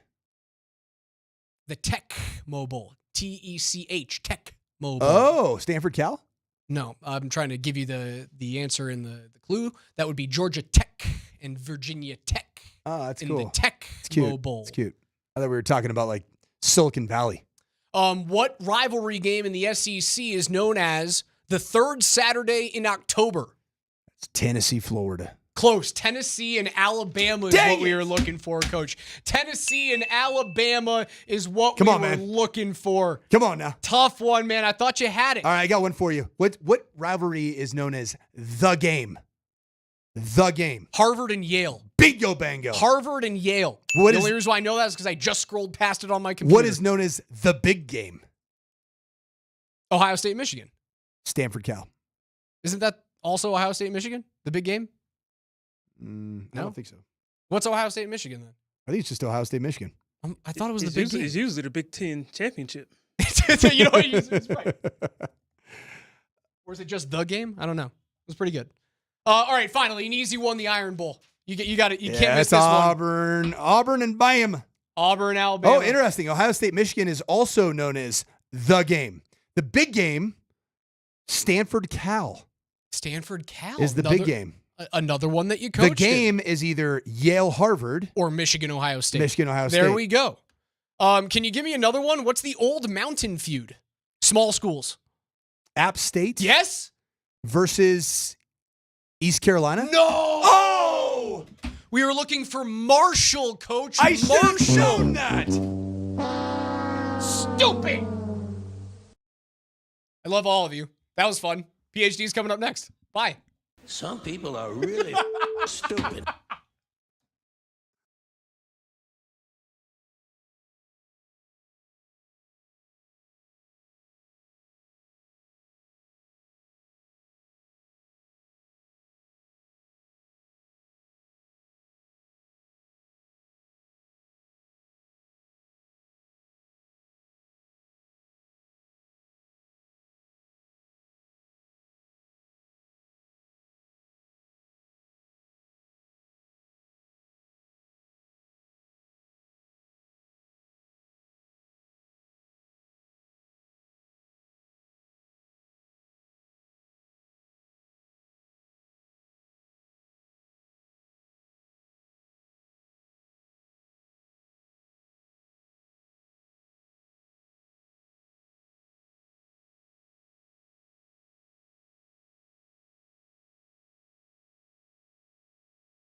It's your boy DMac back in studio. It's been a minute. And I asked Coach Sanford to hang around. Not that I have anything against Raj. I love Raj. He's good, Raj. He is good, Raj. And if there's a good Raj, there's got to be a bad Raj. Oh, there's definitely a bad Raj. Ain't no doubt about it. Or whatever he calls himself now. But it's so I had a nice vacation. Thanks for asking. Where'd you go? We just chilled. We went up to Copper for a week. You know, it was kind of crazily affordable. And rode, did a lot of riding on the bike, did a lot of the golf, some crazy mountain passes, Fremont Pass and Vail Pass, and got up to A Basin from Copper. And then I kind of chickened out when it came to doing Loveland Pass. I was like, well, that's on enough. The bike? Yeah. You biked up to A Basin? From Copper yesterday, yeah. So took 6? There's actually like a recreation path that would take you through most of it. It's kind of cool, a little hidden. Quad burner or what? Takes you, what's that? Pretty good quad burner? No. It's more, it's only 700 feet of actually, well, when you get to Keystone, I got to Keystone, and then you go to A Basin, that's 5 miles straight uphill. That's, it's exhausting. You feel like an idiot. Got passed by somebody on like a big fat tire mountain bike. I mean, just, it's Colorado. There's people in stupid shape out there. DMac, I went to Steamboat for 10 days? Yeah. Spent 5 days. Yeah. Nursing the vid. What? I had COVID, man. It's still a thing. I didn't even know that was a thing. It is. I had it, and it was real. How did you get it? From coaching 310 youth campers at Valor for 2 weeks. You went on vacation, you had the vid. First 5 days. Family reunion. Are you kidding me? Vidded up. Where'd you go? Went to Teledoc. Got a Teledoc, and they wrote a prescription for Paxlovid. So that's all we needed in the first place? Yeah, it was good. Why didn't we figure that out? Well, the only thing about Paxlovid, and I shared this with their listenership last week, is you learn a lesson taking Paxlovid. What's that lesson? The old filter that exists sometimes for all of us humans between a fart and something else. Oh. You got to be careful when you're on Paxlovid with that decision. My dad said never trust a fart. That was his biggest piece of advice in his life. That's exactly what happened to me. Sorry, pal. Multiple times. Ouch. I was a multiple-time short guy. Wow. Yeah. Like, I got to change. I changed twice. Immediately. Were you in a position to do a quick change, or were you out and about? Yeah, I was kind of in social distancing, quarantining, just hanging out by myself while everybody else is enjoying the beauty and nature of Steamboat. And I'm just sitting there just battling sharts. 1v1. Shart versus Sanford. How do you know? But you good now? You're all right now? Oh, I'm great, man. But it was the vid? Paxlovid works. I'm a new man. I survived it. I hate to be a jerk here. I just didn't even know it was a thing. I swear to God. I'm glad you're okay. I was not in a good place. I was supposed to go fly fishing on the Yampa River. Oh, it's beautiful. My brother-in-law. And so nice. Woke up at about 6:30, and I'm like, dude, I feel like there is just a dozen bricks on my head as I wake up. Did Rabbiters? I've gone up and down that bad boy on the bicycle. It's Tell you what, right now, all the rain that we've been having here, lush greenery. You feel like you're in Ireland. It's something else, huh? So green up there. Yeah, the mountains are. Listen, we're so lucky here in Colorado. It's the best, man. What can I tell you? And the fact that I was watching you a little bit on the vacay on the old YouTube. You look good. I couldn't even tell there was anything going on. I was battling the vid. Holy cow, you handled it like a champ. Tell you what. Nice vacation. Sanford 1, vid 0. Do you know I lived in my dad dropped out of society back in Massachusetts. Told me this. This is your first time living in Colorado was in Steamboat. Yeah, 1977. The timing was good for the Broncos and the Orange Crush. All I wanted was an Orange Crush t-shirt. That was my biggest desire. And pretty easy. Lived in the Ridgecrest Apartments, which is above the Christie 2 lift. Oh, and they used to have the Tugboat Saloon and all sorts of other cool stuff down there. Tugboat Saloon's still around. Nah, they knocked it. Maybe there's a new version of it. But they knocked it. There was a whole cool area. They knocked it all down a few years ago. Okay, because there is a slopeside bar that's about halfway down the cat track. It's all kind of new and everything. Listen, Steamboat's a great place, but no buts. It's crazy how they've developed that joint, okay? What can I tell you? When we were out there in the 70s, it was It was a cowboy town. I did the whole like riding behind a horse and jumping over things. I did the winter festival thing. That's still pretty cool. In the winter times on Tuesdays and Thursdays, I did not take gym. I took skiing. We got out at noon and we went skiing in the afternoons every Tuesday and Thursday. So I would ski every Tuesday, Thursday, Saturday, Sunday, and, a little kid, got good at skiing. We went to the Steamboat Rodeo. Steamboat Rodeo is fantastic every Still blast. Friday nights. Friday and Saturday night in the summers. They expand in the did. summertime. They actually had it over 4th of July. It was Thursday, Friday, Saturday. My man. Good as it gets. Steamboat's a great place. All kinds of bull riding happening. I didn't mean to insult you about the soccer last night. Oh, we're good. Okay, I just want to make sure. I didn't mean to insult you. You didn't insult me at all. Here's what's going on. We had a great vacation. I'm out with Cat Cave, lovely wife, and we're at our favorite spot, which is not currently advertising on this radio station. I wish they would, and then I could mention it left and right. But until they want to advertise, I'll just say it's a great spot, but it's close to here. And they got a big TV up there, and I'm like, oh, this is convenient. They got the soccer game up because I saw Vic saying something about it. I saw you saying something about it. I was like, oh, it's on. So I'll have some vague idea of what's happening here. Your summary was the vaguest ever. You can't be more vague than what your observation was on the X last night. Yeah. It's like, well, that's it. I said, so that happened. And so they battle. I mean, the two nations going at it. Thousands of people watching, broadcast on Fox. And, a stray head ball goes in late. So that happened. They lost 2-1 in the Gold Cup final.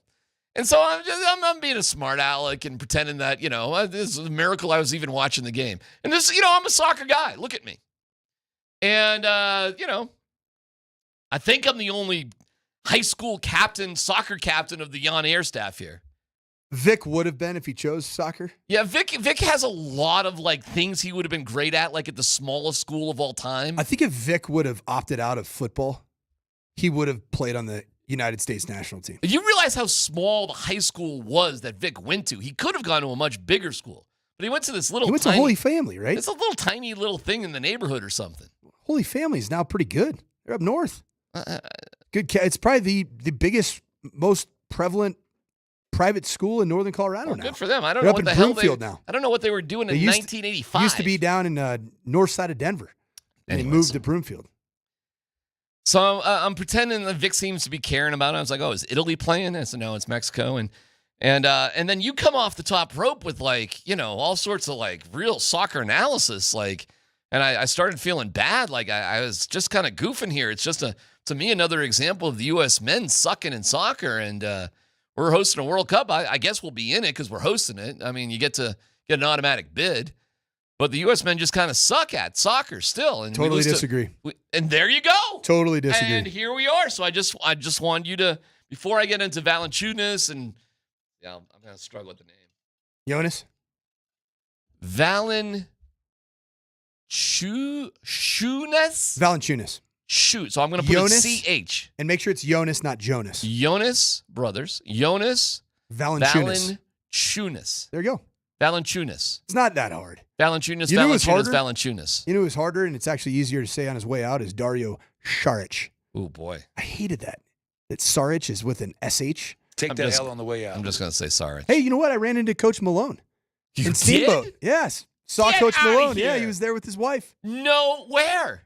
In Where'd you see Steamboat, him? right? Oh, I got you. Where? 4th of July parade. Yeah.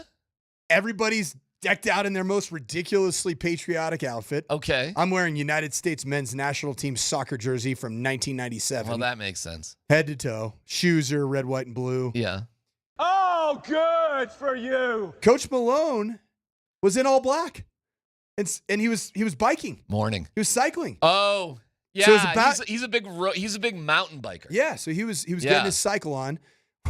I'm on my way to a coffee shop. He's got the helmet on. He's got the tights on. He had a backpack.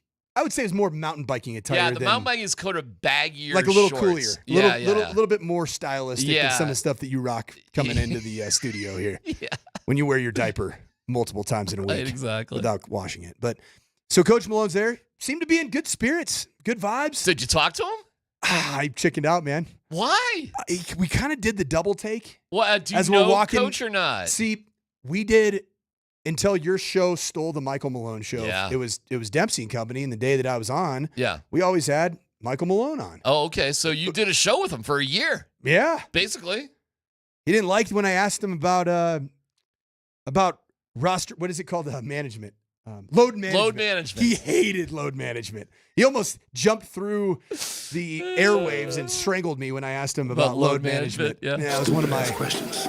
Yeah, that's what he said basically to me. Stupid ass question. So you see him there. He's got the bike stuff on. Is he wearing the helmet or not? It was like attached to his backpack. Oh, okay. So he's done riding then. So he's. I couldn't really fully tell if he Well. was jumping back on the bike or not. Okay. He was with his wife, and it was weird because And they're watching the parade. We're watching the parade. kind of like lingering, hanging around the parade, but not really like entrenched. Yeah. So then I tell my family that Yeah. I'm like, that's Coach Malone. That's a riot. And my daughters, we got to go say hi to him. She's awesome. And the reason that she feels that way is that my wife and Peyton, my daughter, both did a story with Jordan Chavez Yes. on 9 News. That's right. Around the time of Michael Malone's dismissal of what it's like to be the family of a quote unquote public figure in I coaching remember the that gets title fired. is How My Life Sucks, the U-Haul Coach Sanford story. Correct. Right. Yeah. So my kids went on a search for Michael Malone, and we ultimately see him a second time, but he is beelining. He is getting out of Dodge. And so I never had a chance to talk to him. And it was wild because the timing of it was just a mere 48 hours after the new look Denver Nuggets roster that Michael Malone would have loved to have coached. Oh my gosh. And I would love to have been like, hey, what do you think about the moves made, huh? Would have been pretty fun to coach that team, huh? Is that what you would have said? No, I would have chickened out. I would have said, Coach, I appreciate everything you've done. Yeah. You're taking a picture with him, dapped him up. You know what the right thing is to do? Talk to me. Is to what you did, leave him alone. I did. That's the right thing to do. I did, because I've kind of been in that situation. Yeah. I'm leaving the Frisco parade, and I've been on this radio station proudly for a year and a half and hopefully many, many, many more. And I'm leaving the Frisco parade, and the guy goes, hey, DMac, miss listening to you. And I'm on every day. So just when you see somebody, you see somebody in public, you know what you do, everybody? Some PSA advice. I know you got the best of intentions. Just leave him alone. So what I really did is perfect. He made eye contact with me. We're about 5 feet away from each other. You could give him a nod. I did. A nod's cool. Kind of did, and I even kind of like, what's up, Coach? Kind of under my breath, what's up, Coach? Give him a sup, Coach. And then he kind of gave me, he had given me a double take. Like, I think I know that guy. And then I just left it at that. Game recognized game. Me and Coach Malone and Steamboat. All right. Just a couple former fired coaches. Aren't we all? Shut your mouth. All right. Well, we're going to get to this Valančiūnas. Jonas Valanciunas. And the Mexican team is just better than the U.S. Nope. Here, can I just real quick put a nice little ribbon on that? As quick as you can. So the United States men's national team that played in this Gold Cup was the B or C team for this roster. Okay. Why? Why? It's because the United States A team, they're all playing in Champions Leagues. Okay. And playing over in Europe. They couldn't get the time off? They didn't want to play in this. Infamously, America's best player, Christian Pulisic, said, I need the recovery and rest. I don't want to play in that tournament. And there were about 9 or 10 other starters on what will be the World Cup roster that weren't even in this camp. So Nikola Jokic said yes to European World Championships and the Olympics, and a bunch of U.S. soccer players who've been nothing but disappointing over the years said no to this big game. It wasn't that big of a game. Okay. Thank you, Coach. Appreciate but it was fun. Well, but it doesn't matter. But it was fun. But it was a stupid game, according to you. A team versus C team. Congrats, Mexico. By the way, I'm going to lay out why Warren Schaefer is such a better coach than Bud Black, and I got audio evidence of it. I know probably nobody on this radio station has talked about the Rockies in the past 2 weeks because I've been gone. I have. I talked about the hip and ankle mobility of Warren Schaefer, which was incredible when he got yod. Well, I mean, it's the gum with seed in the gum, and then it's the hat. And then it's like a yoga pose. It was incredible. It was like he is the most flying duck or something. The yoga pose over the plates. Warren Schaefer leads all coaches on planet Earth in dexterity and mobility. By the way, Warren Schaefer, when he announced our All-Star, Hunter Goodman. I got it eventually. Did you see the T-shirt he was wearing? Mm-mm. Oh, it's like Rocky's barbell. Like it's the strength training. Yeah, getting swole. Like, but you gotta kind of look like that to wear that type of T-shirt. If you're just a fat pud or a short, dumpy guy like me, you can't be wearing like barbell T-shirts where the weights are it's aching the bar, like the bar's bending with the weights.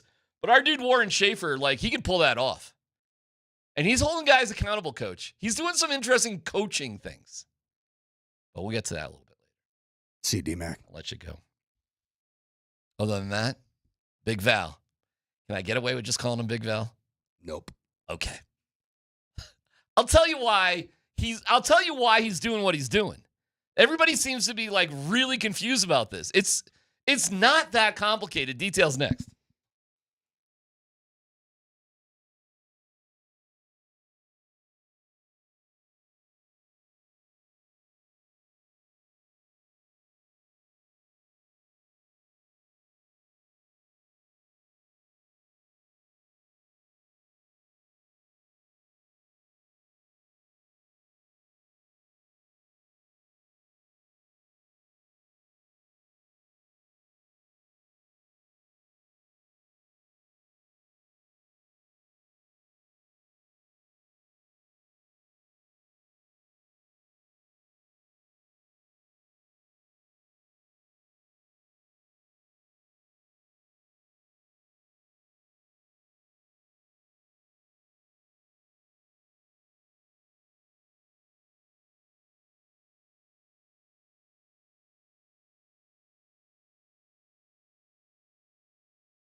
Oh, I love it.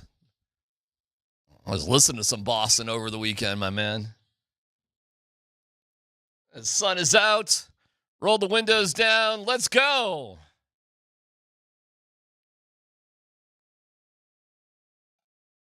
Oh, I know why you're playing this song. Rockies, Red Sox, Fenway Park tonight. First pitch around 5:10. Yeah, buddy, I get it. Oh, how do you like them apples? What a fun little coincidence. There you go. I got a number. How do you like them apples? What do you mean? What do you mean a coincidence? I didn't know. This wasn't well thought out? I just know you like Boston. You think DMac, I cannot emphasize this enough. You're the only person that knows who the Rockies are playing at any given time. I don't even think the Rockies know who their opponent is. It clearly doesn't make a difference. I was pissed off at the Rockies over the weekends. I was okay with yesterday.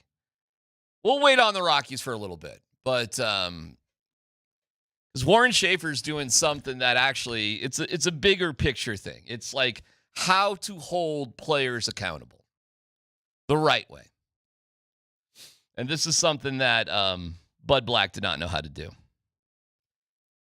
So, but I was ticked off at him over the weekend because it was can you believe it?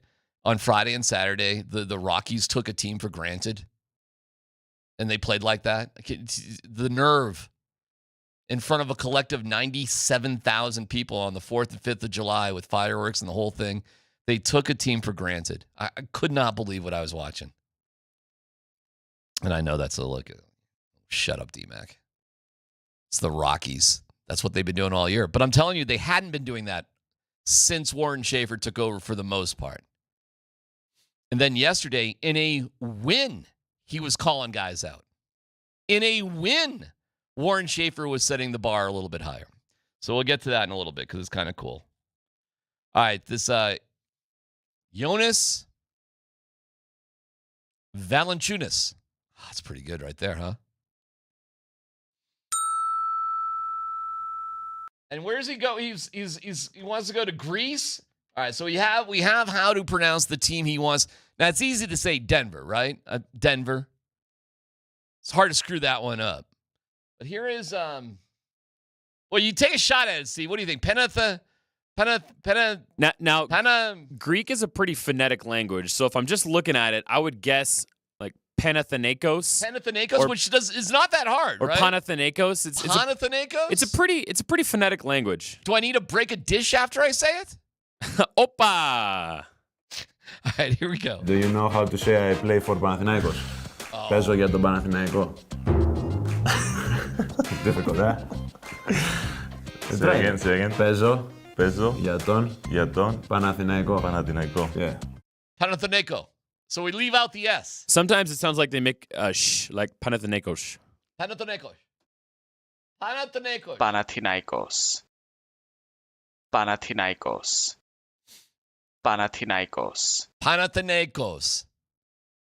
All right, so this is our big, this is our sworn enemy in life for now on, if you're a Nuggets fan, is Panathinaikos. Panathinaikos. See, there's a little Panathinaikos. Panathinaikos. You see that? There's a little Panathinaikos. Panathinaikos. Is your real last name Mikiopoulos or something? I tell you what, because you got a little bit of Greek in you. It sounds like. I tell you, in my hometown of good old Ipswich, Massachusetts, we had a strong Greek population. We had Davos, Soteropoulos, Alexopoulos. I guess that was it, 3. But seriously, Panathinaikos. If you want to put an Apolopis on it, you'd have me. So Jonas, here's his deal. From the article I read, because I don't know anything more. You got a choice to make here. You're going to get 10 million buckaroonies. And Steve, let me know if there's any update, because this story could change at any moment. So check Shams, check everywhere. I don't want to go into some sort of rant here if this whole thing is going sideways one way or the other. But I have some sympathy for the Denver Nuggets organization, and I got a bit of a side eye towards Sacramento right now.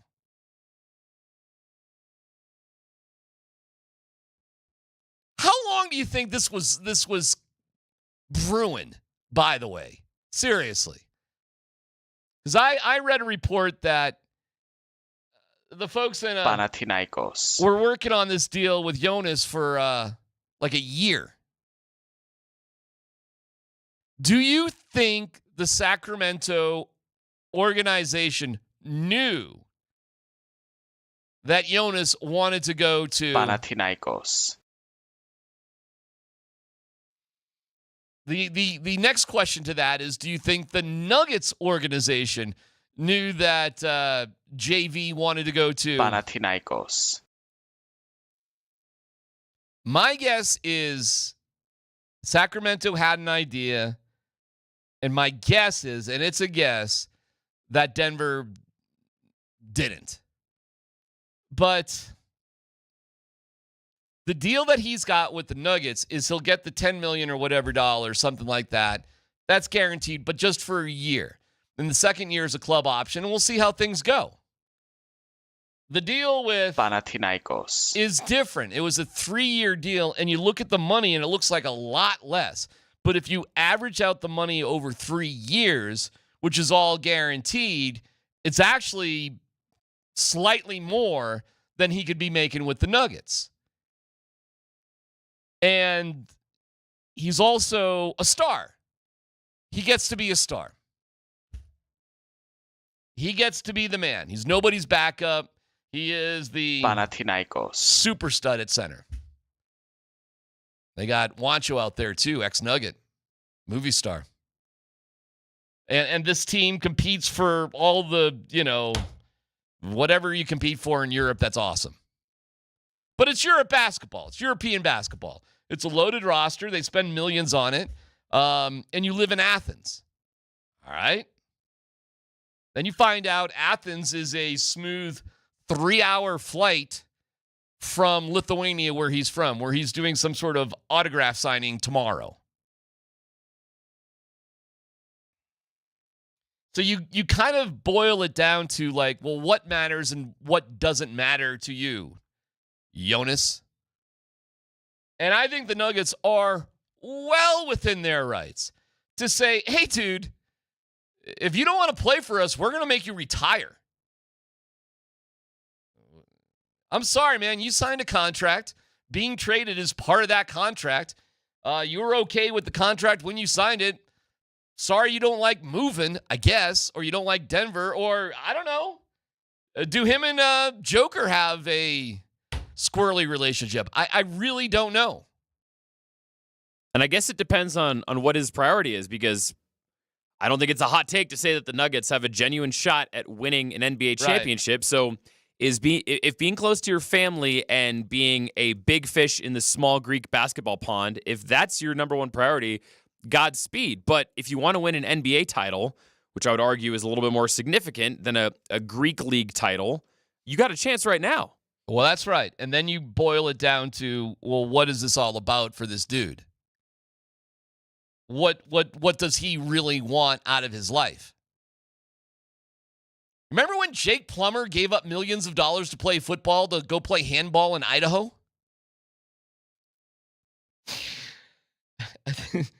I mean, every now and then, there's other things in life that matter to you more than, I guess the top ring of the ladder. Top rung of the ladder. So playing in Panathinaikos. It's an easy way out. Remember when Tony Romo, this goes back a little bit, but there was a time where we thought here in Denver it would be great to get Tony Romo as the quarterback for the Broncos. I don't know if you guys can go back in the Wayback Machine far enough to remember that, but there was a time we were all like, Tony Romo.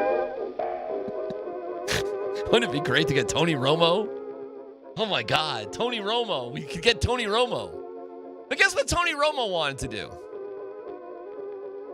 He wanted to sit on his ass and make money from a cushy TV job. You remember that? So Tony Romo just quit football to be a TV guy. Now, was there more money for Tony? Sure. But I'll never forget Tony Romo took the easy way out. Whereas our guy Peyton Manning, who just had done everything more than Tony Romo in life, was willing to try to give football a shot when he couldn't feel the ball in his hand because of nerve damage. Who would you want on your team? The guy that wants the easy way out or the guy that's willing to battle hard? Who really do you want on your team? So depending on what the reasons that Valančiūnas doesn't want or is considering this option, there's a significant part of me that's like, why do we even care about this guy? But that being said, I do not blame Nuggets management for holding his feet to the fire. Good. Excellent. And I don't really care if he is happy here. There have been plenty of athletes who play for your team and they didn't want to be here and it doesn't really matter. I don't really care about that. I don't care about the kumbaya factor. One of the cool things about Joker, the coolest thing about Joker, and it's tough to sometimes sort of accept over the years, is that he sees this as it is. It's a job. You know what he does for fun? The horse stuff. All the horse stuff is like fun for him. It's a passion for him. Did you see Katie Winge post the video of Jokic? You know, the track has like 17 people at it. He's watching some buggy racing with the horse, and he's going crazy because his horse, you know, carried the other guy around in the buggy the fastest. I mean, seriously, there were like 17 people at this entire race. And I'm like, how do they have two play-by-play guys? They had two play-by-play guys calling the horse racing action in Serbia, watching this guy get pulled around on a chariot. And Jokic is going crazy. This Joker's awesome, and that's fun for him.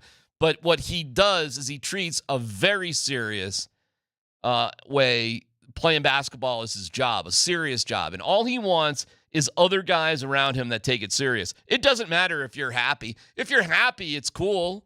It's awesome. It's better to be happy than sad, of course. But at the end of the day, there's a job to do, and this is what we're going to do, and this is how we're going to do it. And anything less than that, to me, is, you know, and I could see where Joker got frustrated by the garbage that was going on behind the scenes, where people were sniping at each other and not communicating. And, you know, so whether Valančiūnas likes being here or not is irrelevant. The Nuggets got this guy for a reason. We need this dude for 20 minutes a night to be a solid backup for the Joker, and that's that. And whether or not he talks to anybody or wants to be here or likes it here, and if this dude is really just about his lifestyle and being a short flight from Lithuania,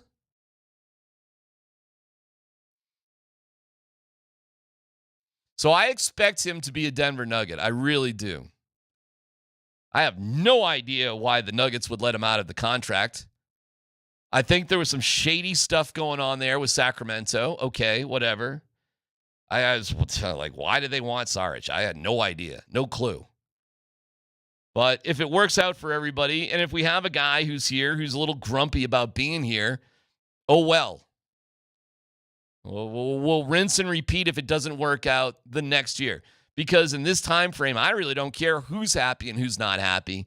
The whole point is we have this rare moment in time when Nikola Jokic, and everything we do has to surround what's best for him, which will ultimately be best for the team. Everything. And I praise the Nuggets management for, on paper, it's incredible what's going on.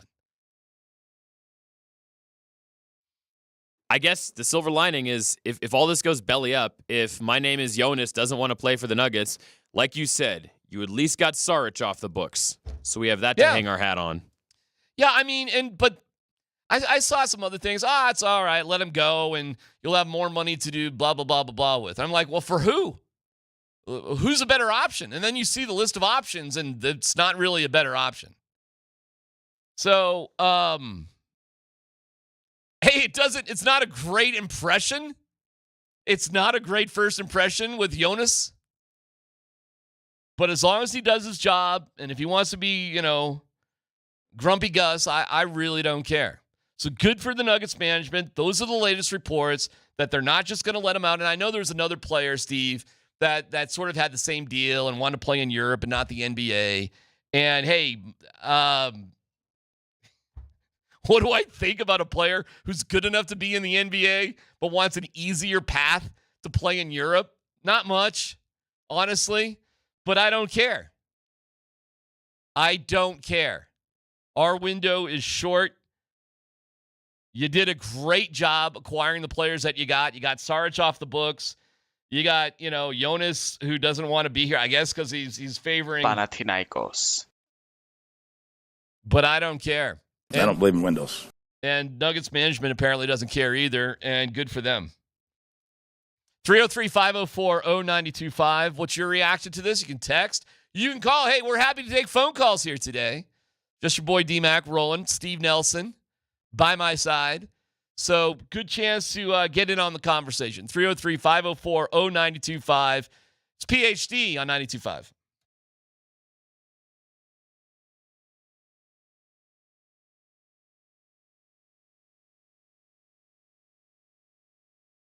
Hey, what's going on? It's DMac for the Rocky Mountain Men's Clinic. Summer is here, and summer is here. You need time to have a good time all of the time. And if that means a little loving, you want to make sure that you're in the right place to be the super stud that you were born to be. Well, the Rocky Mountain Men's Clinic, they're there when the pills or herbals fail. They have treatments with success rates well over 90%. Some treatments can have you last an hour or more. There you go. Rocky Mountain Men's Clinic has served the Front Range of Colorado for nearly a decade and has successfully treated tens of thousands of men. So schedule a consult with the Rocky Mountain Men's Clinic today. That initial visit's only $99. You get a medical consult with a Colorado licensed medical provider, a T and a PSA test, if medically advised, a test dose. If the test dose doesn't work in the office, your visit is free. They've got an expert staff. Like a lot of men, you could be having sex the day after your appointment. 5 locations in Colorado to serve you, so call them today. 720-440-7900. RockyMountainMen'sClinic.com.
What is this?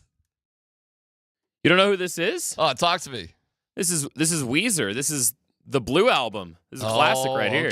Okay. Yeah, I'm a little light in my nerd rock, and I know they're in the pantheon of the great nerd rock bands of all time. I understand Weezer. I get it. I'm a little light in my nerd rock knowledge, Steve. I'm not going to lie. If you don't know nerd rock, I mean, then who is their target demographic? Yeah. I was more tied into the Black Sabbath tribute show, which, did you see Steven Tyler doing some Zeppelin on stage? Are you kidding me? With Tom Morello? Ooh. Chad Smith on drums? That was basically the Rock and Roll Avengers is what they did to send out Black Sabbath. That was freaking awesome. That's more your boy's style right there than guys wearing dark glasses and wearing sweaters and can only date girls that work in coffee shops. So you're telling me you don't own Vampire Weekend's entire discography on vinyl? I don't. You don't own it on wax cylinder? Oh, then there's the vinyl people. I know the vinyl people too.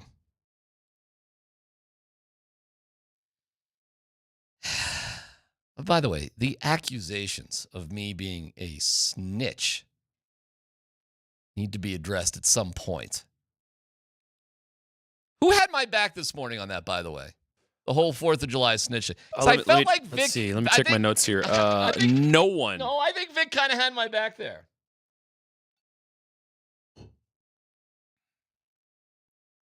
There's annoying people in life. I may be one of them to you. And we'll get some text about Valančiūnas in a second. Let me tell you something. This is what I learned about this recent 4th of July, Steve. Just because you have a 3-year-old or a dog or fireworks doesn't give you more rights than everybody else in the world. There are some places that 3-year-olds, dogs, and the guy with fireworks just shouldn't go to.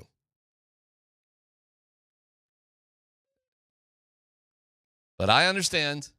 You got a 3-year-old, a dog, and you've purchased yourself a absurd amount of illegal fireworks. So for those reasons, you think the world owes you a little bit more than everybody else. I'm sorry. I'm confused. What does this take? Is this a pro firework, anti 3-year-old? Are the 3-year-olds lighting up the fireworks? That was some Seinfeld word salad you just said. What? Yeah. What are we talking about here? It's just people that think they're owed more in life than other people because of what they have. Boy, I saw something over the weekend that even topped that. This was the most insane thing. Hula hoop girl. And she wasn't a girl. She was like Stevie Nicks' ghost. I mean, you got a certain amount of confidence, Steve, when you show up for a concert with a hula hoop. Like I am going to dance and hula hoop, and you will all watch me do this. Swear to God, hula hoop. You a hula hooper? Even if I was a hula hooper, I'm not going to bring my hula hoop to a public setting where other people are trying to watch a little music and start hula hoop dancing. Nor am I going to bring my 300-pound dog or, frankly, my 3-year-old with her cute little Bugs Bunny headphones. I'm sorry, you don't get to do this. Leave this for other people. You should see these parents with the 3-year-olds. You thought it was a good idea, huh? Taking your 3-year-olds to an outdoor concert? You thought this'll chew up. The zoo's closed, I guess, so this'll chew up another 2 hours. I don't know who looks more miserable, them or the person next to the hula hoop girl. As for fireworks guy, really quick, if you're a fireworks guy, you're a jerk. You think everybody loves you because you're a fireworks guy.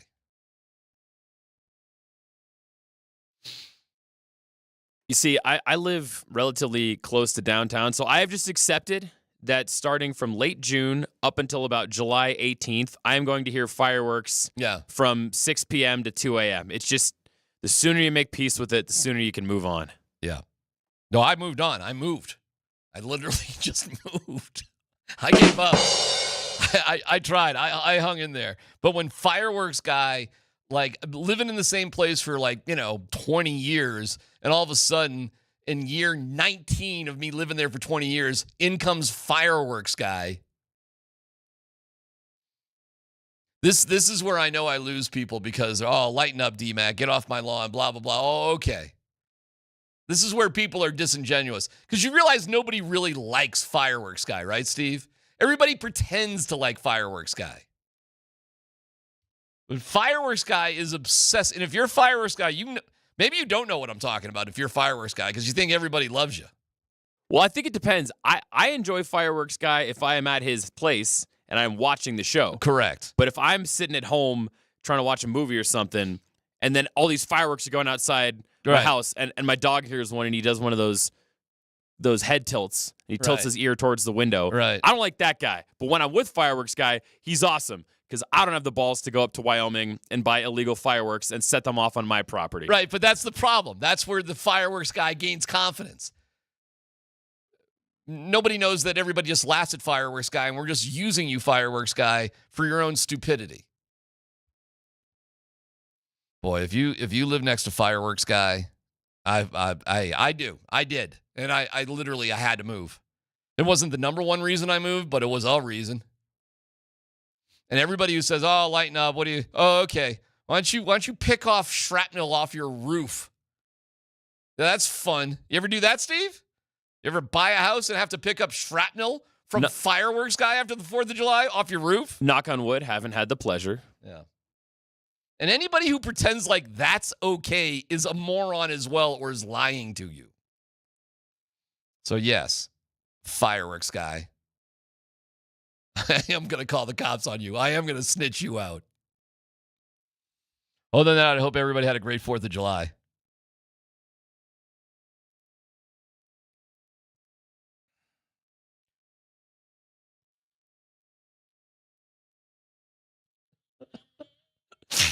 Hey, everybody, it's fireworks guy. Oh, what's he all about? Oh, he's got a U-Haul worth of fireworks from Wyoming. Oh, is he a trained expert? No. He just knew how to drive to Wyoming. And what's going to happen when the sun goes down? Oh, he's going to try to set your house on fire for about a half hour. You good with that? Awesome. Oh, and guess what? He's going to invite all of his friends who don't live in the neighborhood to come watch him set your house on fire, or try to. Let's go! Right. And guess what? If you don't like it or you call the cops on him, and you're a jerk. Thank you, Katy Perry. I thought this was America. Huh? Isn't this America?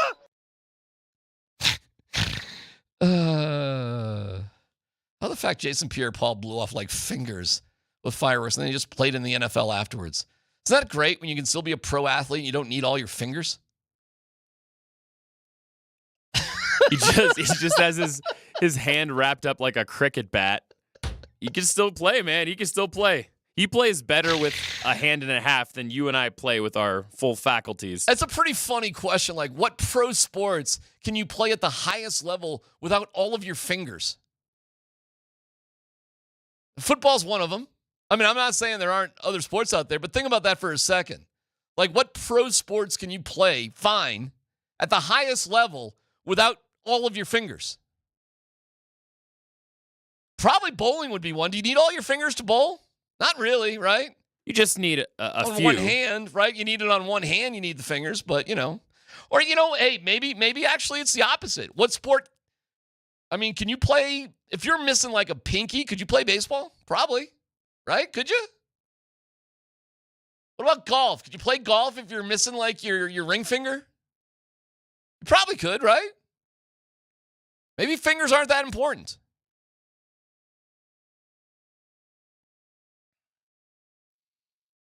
Fourth of July.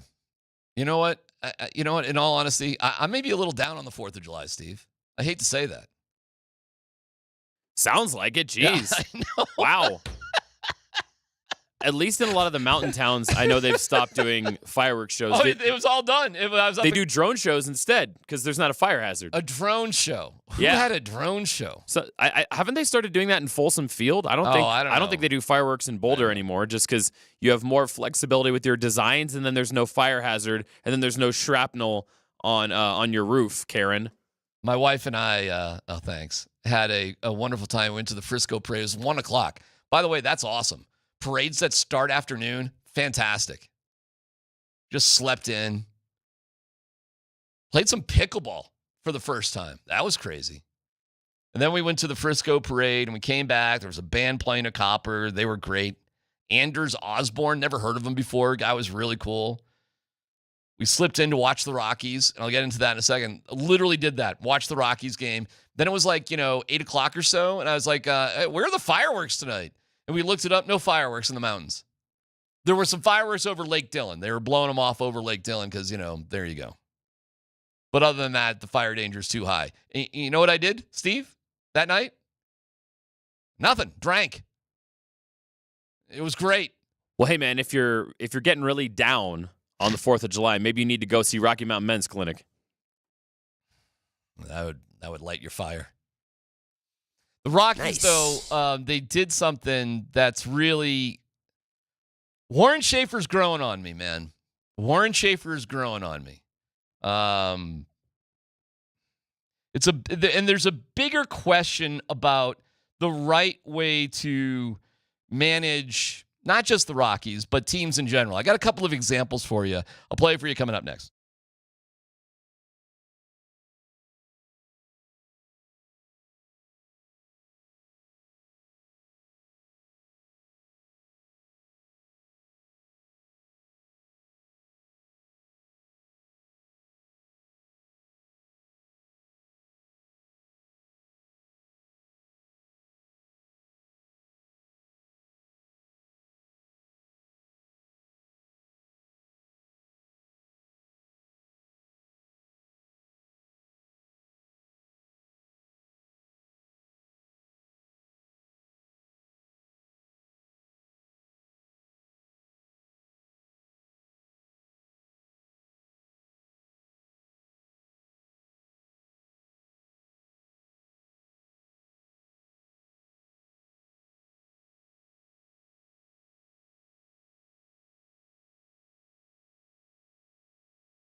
just easing into the summer.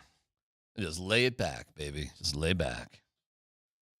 Not going to get stressed out about anything. Going to enjoy the Colorado sun.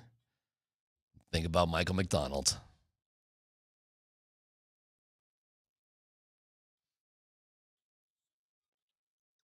I had 20 straight days with margaritas. A margarita a day.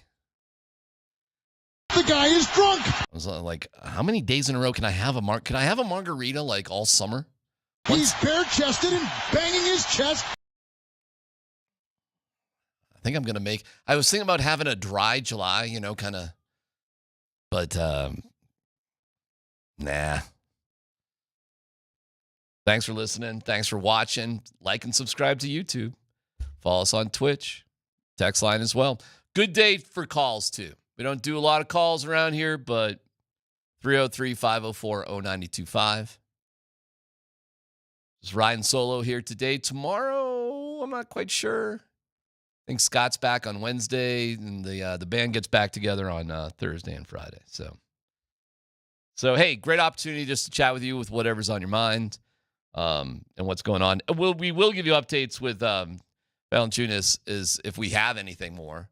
But the latest was that the reports are that the Nuggets are not going to let this guy out of his contract and make things easy for... Do you know how to say I play for Panathinaikos? Παίζω για τον Παναθηναϊκό. It's difficult, eh? Say again. Παίζω για τον Παναθηναϊκό. Yeah. Panathinaikos. Like what did you think the Nuggets would just be like, oh, yeah, go play for them? Oh, it's a 3-hour flight from Lithuania? Panathinaikos. Oh, man. Yeah. Yo, no, you're good. We'll just use all that extra money on, the next backup center for Nikola Jokic, which would be, who would that be exactly? Al Horford?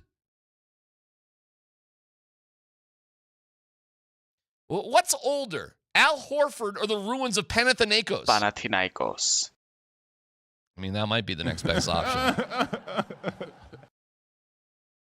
So good for Nuggets management. Hold their feet to the fire. The other big Val. And we'll dig into that more in a little bit. But so your thoughts on that?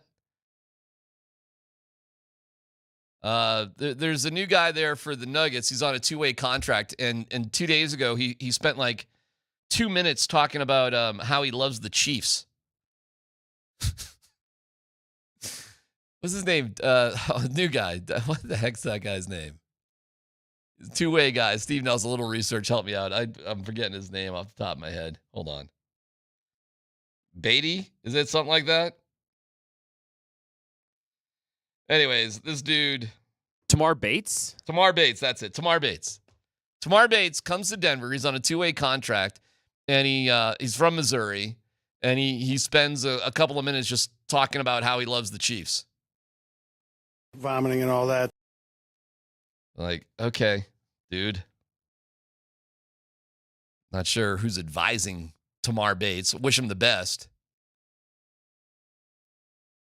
I think one of his comments was, there's no way in hell I'd ever wear like a Broncos shirt. Okay, cool. Welcome to Denver. Do you remember during the NBA Finals? No, it was the Western Conference Finals when it was the Nuggets versus the Lakers, and Nick Bonito was tweeting about his guy LeBron and how he was rooting for LeBron, yeah. And everybody in Denver just killed his ass. Yeah. And he was going, oh, LMAO, I'm not allowed to root for who I want to root for. And everybody was like, no, bro, you're in Denver.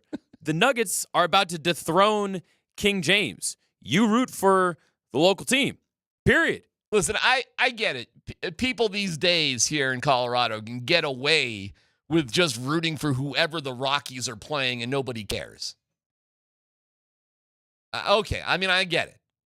And I'm going to get into the Rockies here in a second. But Broncos, Nuggets, Avs, I think are a different deal. So, Valančiūnas, I don't know. Why don't you root for the Chiefs too? Hey, he's going to This is going to be great. He's going to go to Panathinaikos and get himself some Chiefs season tickets. Oh, boy. Why don't you root for the Red Wings while you're at it? I don't even care. I don't care. I don't care how miserable this dude is if he's going to be miserable here. This contract's for $10 million. And I get it. There's more money that you could make over a longer period of time in Panathinaikos. Whatever. I don't care. Oh, it's a 3-hour flight from Lithuania. Did you not realize you were playing in North America in the first place? If you want to just go, well, I don't care. Retire, dude. If you want to, good for the Nuggets management. Way to go. They had a hell of an offseason. Hold this dude's feet to the fire, and hopefully this is a story we barely remember once the season rolls around. But if I'm the Nuggets, I don't let them off the hook. Why would you? We'll dig into it a little bit more. Would love your feedback on it too. 303-504-0925. Let me tell you about Warren Schaefer here for a second. First of all, congratulations to Hunter Goodman for making the All-Star game. It's a big deal. And this is not some sort of mercy thing. If you've not been following the Rockies and you just were like, well, everybody gets somebody in the All-Star game, this is not a mercy nomination. He has earned it. He's first in hits, first in extra base hits, first in home runs for catchers in baseball, amongst a lot of other good stats. His defense it's all right. It's getting better as time's going on. But he definitely deserved to be in the All-Star game, period. The end. He's the best offensive catcher in baseball, period.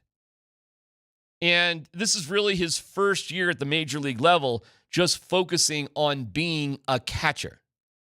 So it's a good story. He's an easy guy to root for, and he's having one hell of a year.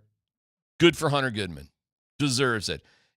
Jake Bird's been a little spotty here and there, but if he gets thrown into the reliever fire that happens for the All-Star game, well, good for him too. And, I can make the argument why Jake Bird deserves it as well. And sometimes that happens with pitchers in the All-Star game. The guys get just thrown in because certain guys don't play and pitch and blah, blah, blah, blah. So I hope Jake Bird gets there as well. Other than that, that's it for the Rockies. That's all who deserves it. There's nobody else that got snubbed, nothing like that. The one guy who really deserved it got in. The other guy might get in. And other than that, that's it. But I'll tell you this, Tyler Freeman has been pretty good. Brent Doyle's been a disaster, but while he's trying to get his head straight, and he got a pinch hit home run and a pinch hit base hit yesterday, Mickey Moniak has been pretty terrific too. And I was really pissed off on Friday and Saturday and I'm doing these on the digital, on the YouTube. Follow along, march towards history as the Rockies valiantly, or maybe not so valiantly, try to avoid being the worst team ever. And that mark is 41. And that was the White Sox last year. The Rockies are now 21-69 after winning yesterday. The White Sox are 30-60. Nice.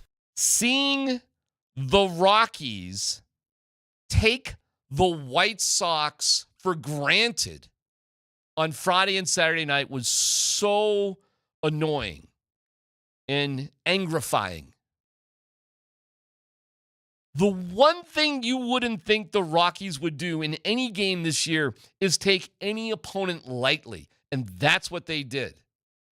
They got a lot of guys on base. They left a lot of guys on base. They had selfish at-bats. Selfish at-bats mean that you're trying to do more than you need to for your own personal selfish gains. And they were steaming towards that track yesterday with the score tied at 5-4 and Jordan Beck and Estrada with the infield pulled in with no outs and then one out, taking ridiculous at-bats. And thank God for Michael Toglia for just hitting the ball out of the park and giving the Rockies the difference in the game 6-4. Relief pitching, very solid. 4 shutout innings from Mejia, Vodnik, and Halverson. No hits, no runs, 4 innings. Agno sees inning in the third, 2 hits, a run, and Dollander was not good. And I like Chase Dollander a lot. He's a really good young pitcher. But you got to throw strikes, and you got to stay ahead in the count. And that is not too much to ask against a team like the White Sox. So they were barreling down the wrong path.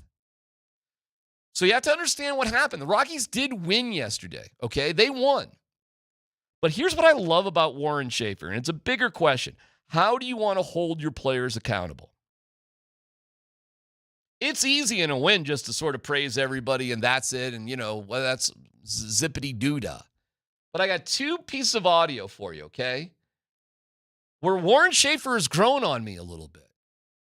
First, we're going to talk about Chase Dollander, okay? How often? Now, Bud Black did used to throw people under the bus. But there's a difference between just blaming things and holding your guys accountable. Bud Black would never, ever do what Warren Schaefer just did. And the bigger question is this how you want your coach to be with your players? How do you want your coach to hold players accountable? This is what Warren Schaefer said about Dollander. Tell us what you saw in Chase's performance today. Yeah, I mean, the good, I saw him battle to, through 80-some, maybe 90 pitches to try to do his best to save the bullpen. But, it was only through 4 innings. So just a lack of efficiency, a lack of fastball command, I think, came back to bite him. Deep counts, a lot of pitches. I know the double play ball would have ended that inning, hit the bag. Some tough luck for sure. But still, after that, it's in his hands to come back and attack the strike zone. And I think he had a tough time with that tonight. Love it. He's got to attack the strike zone. He had a hard time with that. He's a rookie. But he's a talented rookie. And your performance it wasn't good enough for what we expect you to do. Love it. Love it. And that's not throwing him under the bus. That's not wheels on the bus like Bud Black would do. That's saying, we expect more from you. This is how you got to do it. Let's go. After Saturday night, Warren Schaefer said, usually or previously, up until the past couple games, we've been delivering in situations. You got a runner on third with less than 2 outs. If you can't get him in and you're hitting 2, 3, 4, 5 in the lineup, that is so bad. Especially if they bring the infield in. I mean, it's bad enough that you're striking out. You don't know how to work out, but you're in the major leagues and you're hitting right up at the top of the lineup. You should be able to hit a fly ball. And more or less, that is what the White Sox did, by the way, on Friday and Saturday. When they had guys in scoring position, they weren't trying to do too much. They're just getting the bat on the ball, putting it into the outfield. Sometimes the ball drops in, sometimes the sac fly, whatever. They did what the Rockies couldn't do. But yesterday, after Beck and Estrada had 2 just pathetic at-bats, after Moniak had a triple, Moniak's been great in that department too. They came up there, totally hits a home run. Okay, great. With 2 outs, you're a big, huge guy. You're strong. Good for Michael Toglia. I'm glad he's back. But what I loved the most was afterwards, here is Warren Schaefer. This isn't a win, holding guys accountable. I'm with Toglia, obviously, delivering a big blow, keep that inning going, and get you a couple more runs on the board. It's been a while since he had hit a home run, but what have you seen from him over the last 2-3 weeks since he's been back? It was specifically over the past, I'd say, 3-4 games. He's been taking his walks. He's been seeing pitches deeper. He hasn't been as jumpy for me at the plate. He hit that ball the other way the other night, left-handed. Hit a ball hard to left field today. Another walk. I mean, it's just progressing in the right direction with him, just the way the at-bats are going. The homer today was huge. Obviously, it was a team at-bat. It was a 2-run homer for the win, but especially after Beck didn't get the job done, Tyro didn't get the job done with the infield in, he picked up his teammates. which is the biggest thing of all. Didn't get their jobs done. Beck didn't get his job done. Tyro Estrada didn't get his job done. That's not throwing guys under the bus. That's just holding guys accountable for what they need to do as professional athletes in a situation that was important in a game. That's great managing right there. And if you see the reaction of Warren Schaefer with Hunter Goodman getting named the All-Star and what Hunter Goodman said afterwards, how much faith he gives in this organization. Listen, I get it. They're not perfect. They're not perfect. And I saw the Scotty Gange interview with Walker Monfort. That was interesting. Good for Scotty Gange, by the way, from 9 News. What do you say about people that say you should sell the team? What do you say about nepotism? Where do you start with this mess? Literally, those are like the 3 questions Scotty Gange asked Walker Monfort. Good for Scotty. And good for Walker Monfort for doing an interview, man. Good. You need more of that. Every team needs more of that. You need more accountability. You'd like that, wouldn't you? Exactly. This is after the Rockies won a game. I don't know, man. Warren Schaefer's doing pretty good. He's doing all right. He is. He's doing all right. And he expects them to win. And he'll lay it out as it is. This is way different than Bud Black just saying that's baseball, shrugging his shoulders, and then blaming like this, that, the other thing. Like there's nothing you can do about it. We need a full season of KB. Bud Black was just pathetic, man. We're hoping that the veteran slugger's Brian. Yeah. For everybody out there that said, oh, well, there's nothing he could do. There's nothing you can do. There's a lot you can do. Coaching matters. Managing matters. And I don't know if they're going to keep Warren Schaefer the whole time or not. I have no idea what's going to happen. But this is the right trend. It wasn't acceptable what happened on Friday and Saturday. You don't want to be the worst team ever. And guess what? I don't want my team to be the worst team ever. And anybody who thinks, oh, well, if they're the worst team ever, oh, that means they're automatically going to, sell the team? No, they're never going to sell the team. And just saying, well, the Rockies suck because you don't pay attention to them, that's lazy too. So if you want to be like that, fine. But I'll just tell you what's going right and what's going wrong. And Friday and Saturday, a lot was going wrong. And there was a good chunk of things going wrong yesterday, but they got bailed out because they got good relief pitching, and Michael Toglia had a big hit. Mickey Moniak led off the game with a home run. Like there were good things going on. And we'll see what happens tonight against the Red Sox. PhD on 925.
Wow. It doesn't happen often. I mean, like never. Scott's on vacation, so is Tyler. Summertime. Dan Tanner's off, so my guy Steve Nelson is... Man, Steve, I give you so much credit, bro. But Steve, there's not a lot of music people around here. Steve, you know that, right? Oh, yeah, I'm aware. It's almost pathetic. So I love the very few chances I get to work with Steve. It's always amazing what Steve just comes up with bumper music. Swear to God. Well, thank you. I appreciate that. And I know that you and Andy Lindahl were in a very noteworthy band that even got their own VH1s behind the music.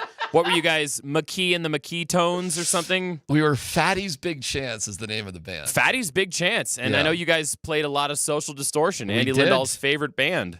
We did a entire gig at Herman's Hideaway where we did nothing but Social D songs. Nice. And for that day, did you rebrand as a Social D cover band? What was your name? Oh my God! You know Ball what? and Chain or something? Yeah, it was something like that. We did do so. It was something like that. Gosh, I don't know, man. I was the drummer. The drummer doesn't get a. Oh yeah. Drummer doesn't get The a only vote. info the drummer gets is when to show up and how long to play. Everything else, you don't need to know. You're just the drummer. Yeah, man. Really seriously. Hey, DMac, do you know how a good stage crew can tell if the stage is level? How's that? If the drummer's drooling out of both sides of his mouth. There you go. So Social D, nice one. I love it. Yeah, we used to play. That was that's an easy song. And Social D did not have the most complicated, Steve, of drum patterns. Well, I mean, Mike Ness was so strung out on Lord knows what. He could only play 3 chords on a good day. No, So Social D wasn't exactly writing any envelope pushing music. No, in terms of musicality, Social D songs were right up our alley. Now, there's a certain spirit with Social D. There's a certain presence with Social D. Well, one time I pissed off Andy because I told him that Mike Ness, to me, when he sings, he sounds like he was fast asleep and then someone woke him up and 3 seconds later told him he needed to record. And he went to a microphone and was like, high school seemed like such a blur.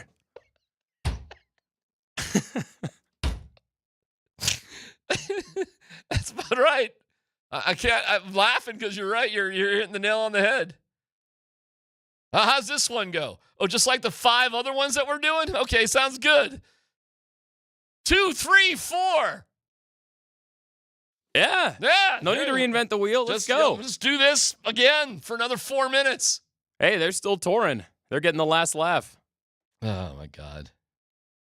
Then we would try to play, things that were hard, like Blink 182.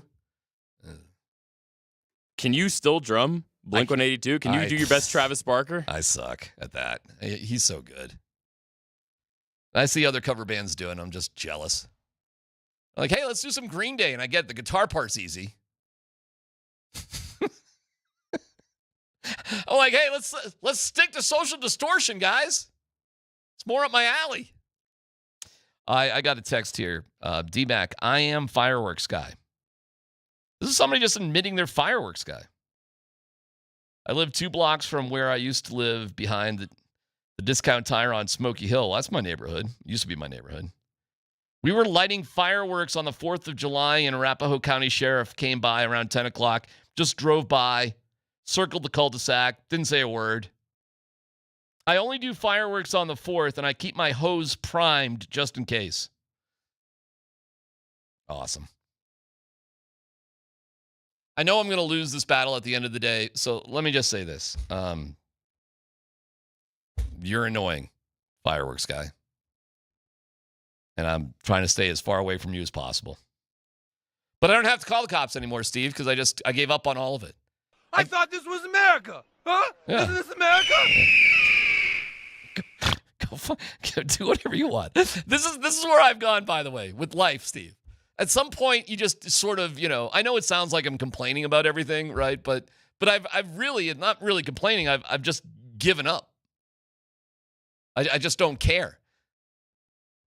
I don't know. I think it's pretty rich to spend like half the show complaining about fireworks and go, no, it's okay. I don't care. I don't though. I know.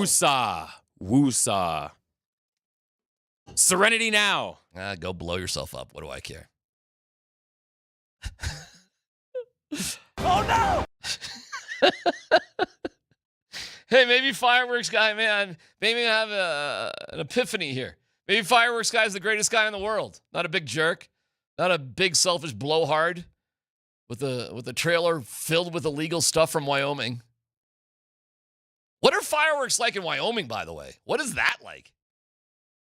What's the 4th of July in Laramie all about? How many guys in Casper actually have all their fingers? By the way, as I'm going through this, there's a ton of sports you can play without fingers. Somebody was like, "Hey, what about Jim Abbott? He didn't even have an arm at all. He was a starting pitcher. I think he might have got a few hits." I'm like, "Yeah, maybe fingers don't matter that much. I don't know. Maybe there's a ton of sports you can play with. Soccer, U.S. men's soccer, who knows? They don't really need fingers. Maybe I should reverse engineer this, Steve. Like, what sports do you really need fingers for? Like, what sport out there do you really need all of your fingers to play? I feel like having all your fingers would help for stability gripping a baseball bat. Well, I think we got to separate fingers and a thumb. I think we got to put them in two different categories. I'm going to guess without a thumb, you can't do anything. Thumbs seem pretty damn important. Maybe even without a thumb, you might be able to play volleyball. You can still get up there with 4 fingers and smack the ball over the net. Fair point. I mean, when I really think about no dumb questions, early version, what sport do you actually need all 10 fingers? You could probably get away with playing every sport without, a digit here or a digit there.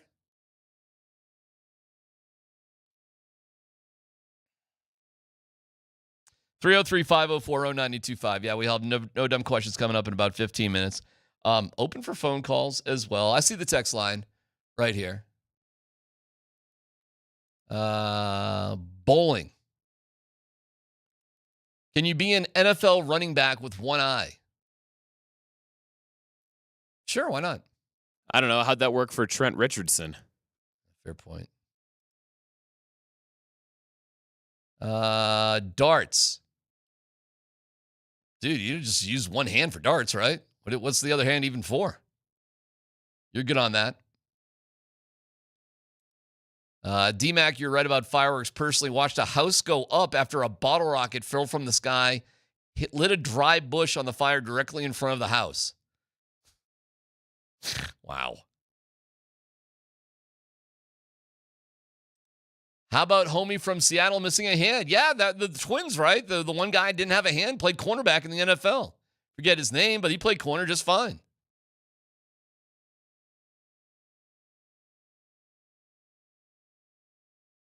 That's why DMac is against fireworks so much. He doesn't want to blow off his cop calling fingers. Well, you just say, you don't need that anymore. You just say, you can vocalize it, right, Steve? You just say into your phone. Goalkeeper in soccer, got to have your fingers. Do you?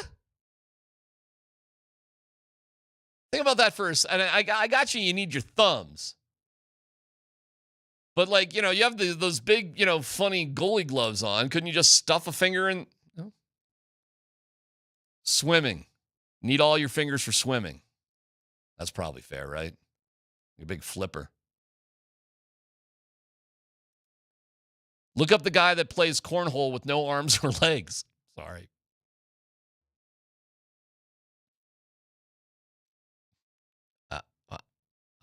I'm sorry, what? There's a guy. Are you sure? Plays pro cornhole with no arms or this is probably the most inspirational dude of all time. That just caught me. I apologize for snickering there.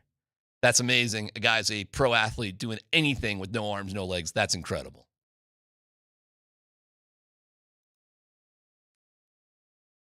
Was lighting off fireworks and the Jeffco sheriff came by and told us to shut it down. I asked them, did DMac call you? And he said yes.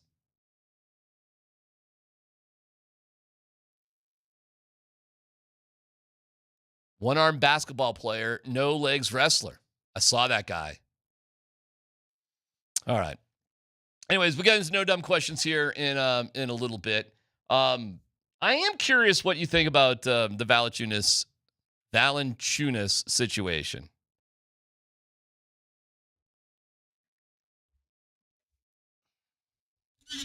Does your feeling? What were the guys in the morning? Where were they at, Steve? In terms of him, just like as a dude, like somebody they could root for or get behind. Were they angry with him? Are you angry? Are you upset? I mean, does it piss you off a little bit? Where are people with this? You have to separate because Moser and Vic are always mad at everything all the time. So you have to kind of sift through to find out what's genuine anger. But that being said, Moser said that pretty much suppose Valanciunas does not want to be here. Suppose the reports are true. And then the Nuggets say, all right, get bent. You're going to honor your contract. Moser said, well, now what happens next? What if he has a bad attitude? What if he's going to pull a 2018 Kawhi Leonard and just refuse to play even if the doctors clear him? Moser's whole point was, we got Jokic in the window. Every move was supposed to be about maximizing that window. And if we're going to have a wet blanket in the locker room, that's bad for vibes. Like, don't be here unless you want to play and you want to play for the right reasons. Oh, really? That's interesting. Okay. I feel kind of the opposite then, I guess. I mean, with all due respect. That's a weird take then. Like, the take is, if you don't want to be here, I'd rather you not be here. I guess. Is that what he's saying? That was just his concern, is what if he turns into a wet blanket? I mean, the guys... What does that mean? Like, yeah, if he just says, I'm not going to play, I don't want to be here, and that attitude carries into the locker room. He says he doesn't want him if he's going to be a bad apple. Huh. So, you could ship him at the trade deadline. Isn't that what Charlotte did with that European player last year? There was a guy whose name I would completely butcher who wanted to go to Europe. And Charlotte said, we got your contract, we're keeping you. And then at the trade deadline, they just shipped him out. You know, the whole, chemistry in the locker room thing, to me, is so overrated.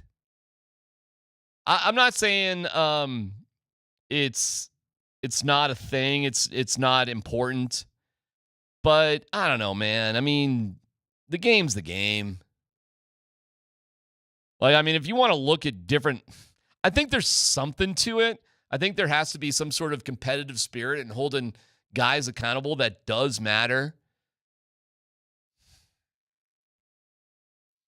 God, that's a good question. Could a sour apple, could just a guy who didn't want to be there? Yeah, I guess that could happen. I suppose.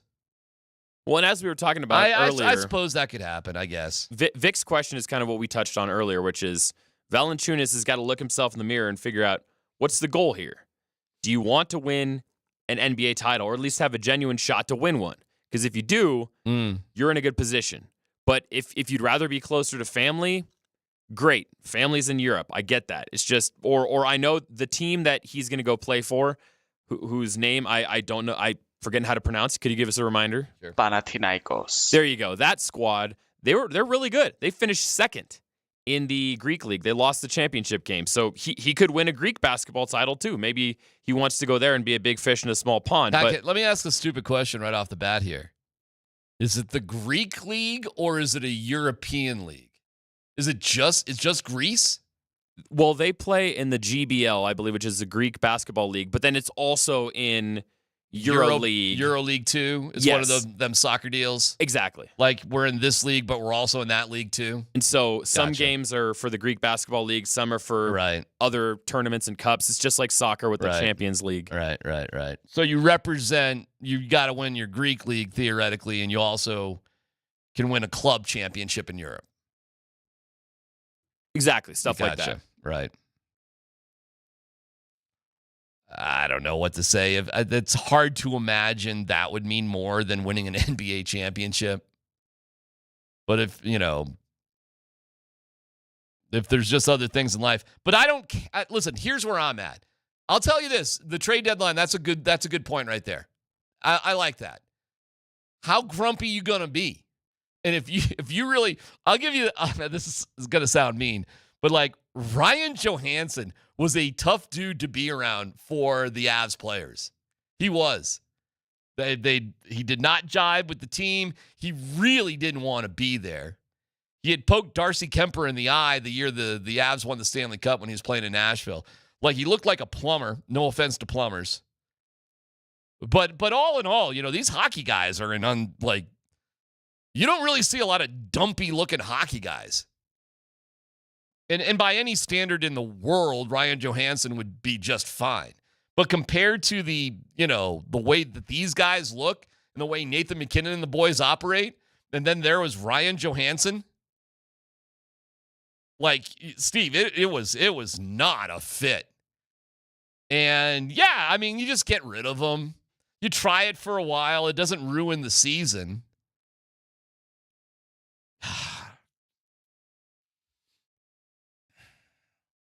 It does kind of suck, though, because, like, all right, I'll give you this. If it wasn't Valančiūnas, right? Like, if it wasn't him, like, who else would they have tried to go after? Or was this seriously it? Because the Sacramento Kings they knew that this guy was going to be an issue anyways. And maybe this guy is an issue. It would be actually pretty interesting to sort of scramble around like a Sacramento media guy, somebody who's around the team. Like, were there issues like behind the scenes? Because I can tell you right now, when DeMarcus Cousins was here with the Nuggets, it wasn't all biscuits and gravy. There were some awkward moments. It wasn't all great. I'll tell you this. It wasn't all great with Russell Westbrook behind the scenes. I'm not saying it was terrible or awful or the worst thing or whatever, but it wasn't always great. Not every day was sunshine and rainbows. I'll tell you what I didn't hear is any problems with Bruce Brown ever. That's for sure. It may be a turnover. It may be a missed shot, but it may be a steal, maybe a dunk, maybe a missed three, maybe a made three. It's going to be all of that. It's really interesting. Like, how much does chemistry really matter? It's a good question. 303-504-0925. How much does it matter? If you just have a guy who's miserable, but he just does his job, 21 minutes, I don't know, what do you want? What do you want out of the Jokic replacement? 20 minutes, 8 to 12 points. What are we doing? 7, 8 rebounds? Pretty good. We're doing all right with that? Don't turn the ball over. And just, you're the most miserable guy sitting by himself, having lunch every day. Do we care? Does it matter? Will that guy eventually get on board with the team at some point?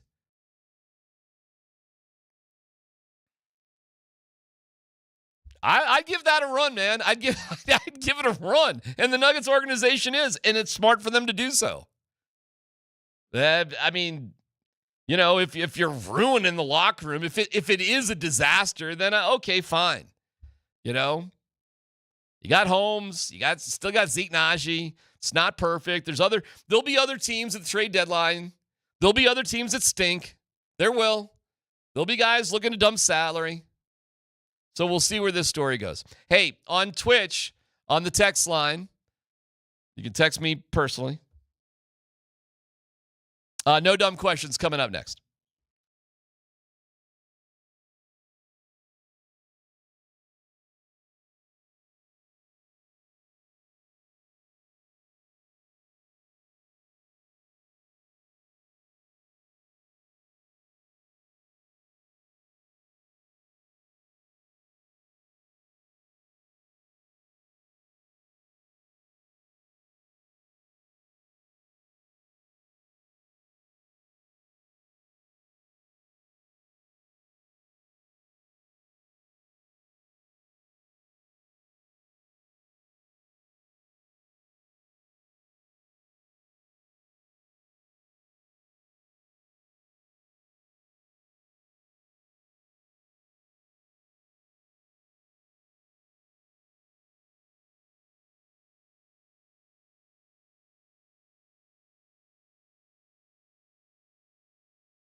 All right, it's open for you on the text line, 303-5-SHOT Mazda text line, 303-504-0925. Twitch, we see you on Twitch. Thank you. Appreciate it.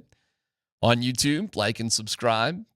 And Twitter, if you want to reach out to me directly. Or Steve, if you got anything, just let me know. I always have dumb questions. I can get us started if you need. Or sure. What do you got? Well, the other day, I was chatting with KJ because you saw I let my hair go a little buck wild. I had the fro going for a bit. Yeah, you got it all tightened up now. Finally got a trim. Yeah. And so I was asking him if there are people out there who see the same barber every time, and when they leave, they set the follow-up appointment. Like, I'm going to see you four weeks later. Mm-hmm. I'm going to come back. You're going to give me the same thing. I'm going to pay you the same amount. Then I'm going to see you in another 4 weeks after that. I've never been that guy, clearly, and I'm curious. Are you that guy? Do you go to the same barber, same routine, God, no. with any frequency? No, are you kidding? I do like getting the haircut, the whole thing. I don't care anything about it. It's just a countdown to when I put a hat back on anyways. But you're a young, good-looking fella, Steve. Like, not all is lost for you, as it is for me. Well, so, I mean, I think you should look at things differently than how I treat it. Well, no, I was just curious because I was talking to one of our salesmen, and, I mean, obviously he's talking to people, he's cutting deals. I mean, he said he gets his hair cut like every 3 weeks. Oh, yeah. Same guy, same deal, every time. Yeah. Yeah, he looks good. He looks good. No, I'm a disaster on all of that. No, I don't care.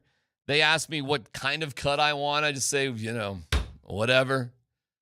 But I don't look good either. So, like, I mean, there's that. That's, nature is just going against me in that department. So, and I don't pretend that I look good like Moser. Woo-hoo. Now, there are guys here who are good. This is a extraordinarily good-looking staff that we have here. Seriously. Right. Since a lot of the staff doubles up on TV, we can't just have a lot of the usual gremlins working in radio. We got some lookers in this building. No, it's ridiculous who we have, top to bottom. Just up and down the roster of, like, good-looking dudes, and I am clearly not one of them. So maybe not with that attitude. It doesn't matter what the attitude is. Hey, beauty is skin deep. I know what I look like, Steve. I appreciate it. There's reasons why I have towels all over all of my mirrors. But believe me, do you think I like this camera stuff? No dumb question. If Jonas decides not to play with the Nuggets, what keeps them from playing, keeps him, I guess, typo there, keeps him from playing in a completely different league? Well, he'd have a contract, and if you don't report for work and you violate the contract, you'd be financially responsible for the money. I mean, it would cost him millions of dollars, I guess, personally. He is under contract. That's why he can be traded. So his only other option would be retirement. And I wonder, Steve, even if with retirement, would he owe money to the club that traded for him? So right. Do you have to give back your contract? I mean, you're under a contract. You agreed to it. You signed it at some point that you would do this for this amount of money. And part of your contract allows teams to trade you. That's all part of a contract. Well, and also, how sometimes you have players who will retire, but then a team still has their rights if they ever come back? Like what just happened with Darren Waller. Because some team clearly still had his, what was it? The Giants still had his rights and they traded him to the Dolphins or something. So even if he retires and he's got a year left on his deal, the Nuggets still have his rights even if he wants to try and go to Europe. It's a dumb situation. Man. I don't think there's really any way he can play for Panathinaikos. Well, I'm just trying to. Panathinaikos. I think I got it. Yeah, I don't think there's any way he can play for Panathinaikos if the Nuggets organization doesn't want him to. So, from reports, it's pretty clear that the Nuggets don't want him to. So, okay, that's that. No dumb question. How you liking the life of Tom Brady these days? As much as everybody may hate around here Tom Brady, are you seeing the Tom Brady life these days? Dude, he's having a better run. Are you kidding off the me? field than like prime Derek Jeter. Oh, man. First of all, he looks great. Let's just be honest, okay? If we're just talking about good-looking dudes. He looks incredible, just physically. Spotted on a yacht with Dakota Johnson and Kate Hudson in Ibiza.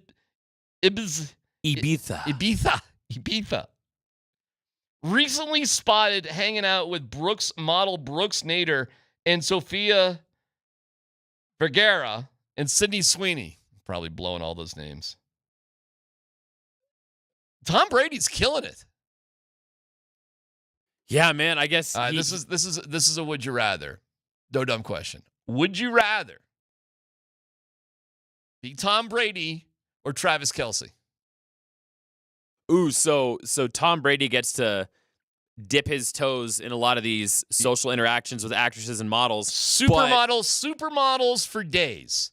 But Travis Kelce gets to lock up the biggest musician on the face of planet Earth. Okay, well, this is coming from my perspective. I would be Travis Kelce because I want to learn everything about the recording business from Taylor Swift. I want to know everything there is to know about becoming a teen phenom in Nashville when you're like 14 and taking over the globe.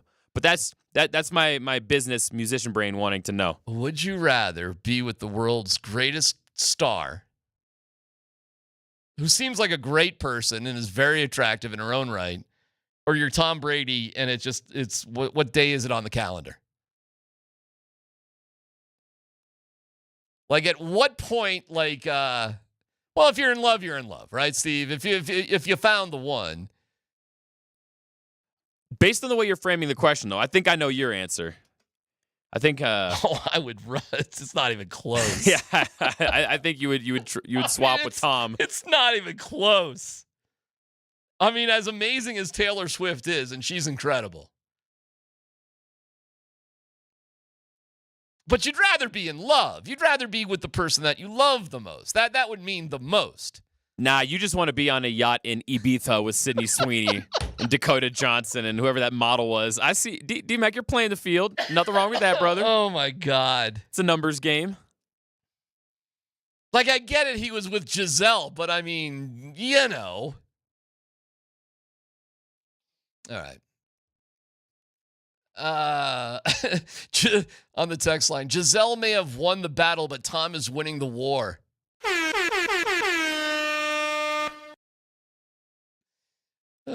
Too funny. Oh, here's a no dumb question. I don't think I can do this here.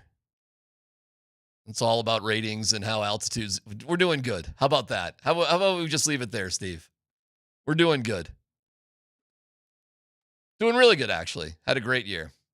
I got a no dumb question for you. If I can ask you one personally. Sure, go for it. DMac, why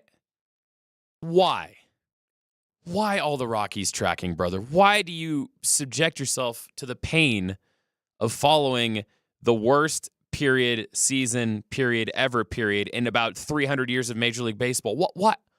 Why? Well, that is such a good question, and the Rockies have made a move.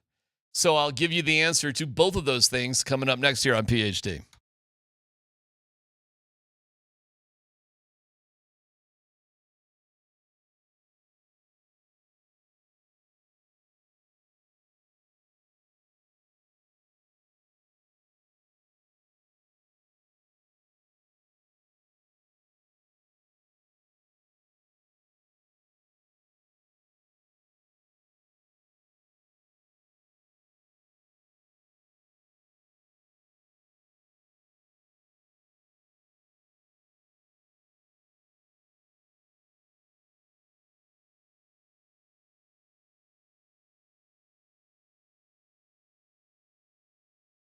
All right, hey, it's DMac for my great friends at the Rocky Mountain Men's Clinic.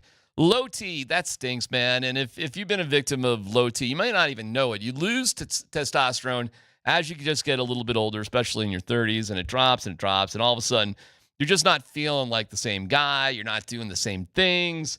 You're not getting the same results out of your workouts. The motivation just ain't there. Well, at the Rocky Mountain Men's Clinic, they're the experts in treating low testosterone and other men's sexual conditions, treating many men for low T. And listen, guys have seen the difference. It can really turn things around for you. Go to RockyMountainMen'sClinic.com, take the low T quiz on the website. 10 questions, yes or no. Just takes a couple minutes. Then you schedule the consult. The cost of the appointment is only $99. They'll draw your blood and have results within 30 minutes. They'll review the results with you, and you go from there. If you sign up for testosterone treatment the day of your appointment, your visit is free. So call them today at 720-440-7900. My great friends at the Rocky Mountain Men's Clinic. 720-440-7900 or visit RockyMountainMen'sClinic.com.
The big question of the day, and we'll get to the Rockies stuff in a second here, Steve, but the big question of the day is what will happen with Valančiūnas? Valančiūnas. Big Val. It's really interesting. Nailed it. And we'll get to that question in just a second. So hang on there, because I've got some new nuggets of information. No pun intended, but we'll get there in a second. So hang in there. But just to answer your question, Steve, you asked about the Rockies, like, why do I care so much? Basically, is what you said. The Rockies did make a move today. They optioned Chase Dollander to AAA. How about that? So here's one of their studs. One of their, we got to have this guy. And they've recalled Bradley Blaylock from AAA. But Warren Schaefer was asked about, and this isn't a win, by the way, but he only went 3 2/3 innings, I think. Hold on, I'll get it right. Exactly. Yeah, 3 2/3, 5 hits, 3 runs, all earned, 4 walks, 2 strikeouts, 92 pitches, 50 strikes. I mean, he was just behind in the count, walking guys. He was just all over the place. The fact that he only allowed 3 runs is actually pretty remarkable, considering he put 9 guys on base. And then Agnos was okay, but the rest of the relief pitching, Mayhaw, Vodnik, and Halverson, were actually kind of great. 4 shutout innings with no hits allowed as the Rockies win 6-4. Well, asked about Dollander, here's what Warren Schaefer said yesterday. Tell us what you saw in Chase's performance today. Yeah, I mean, the good, I saw him battle to, through 80-some, maybe 90 pitches to try to do his best to save the bullpen. But, it was only through 4 innings. So just a lack of efficiency, a lack of fastball command, I think, came back to bite him. Deep counts, a lot of pitches. I know the double play ball would have ended that inning, hit the bag. Some tough luck for sure. But still, after that, it's in his hands to come back and attack the strike zone. And I think he had a tough time with that tonight. Okay, and so it's not working out. Wasn't working out for Toglia. He was sent down. Hasn't been working out with Doyle. They've tried a different approach there.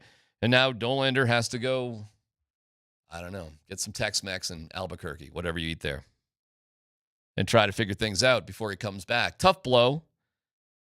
Tough moment. But he clearly wasn't delivering what they needed him to. Marquez wasn't great the other day either, by the way.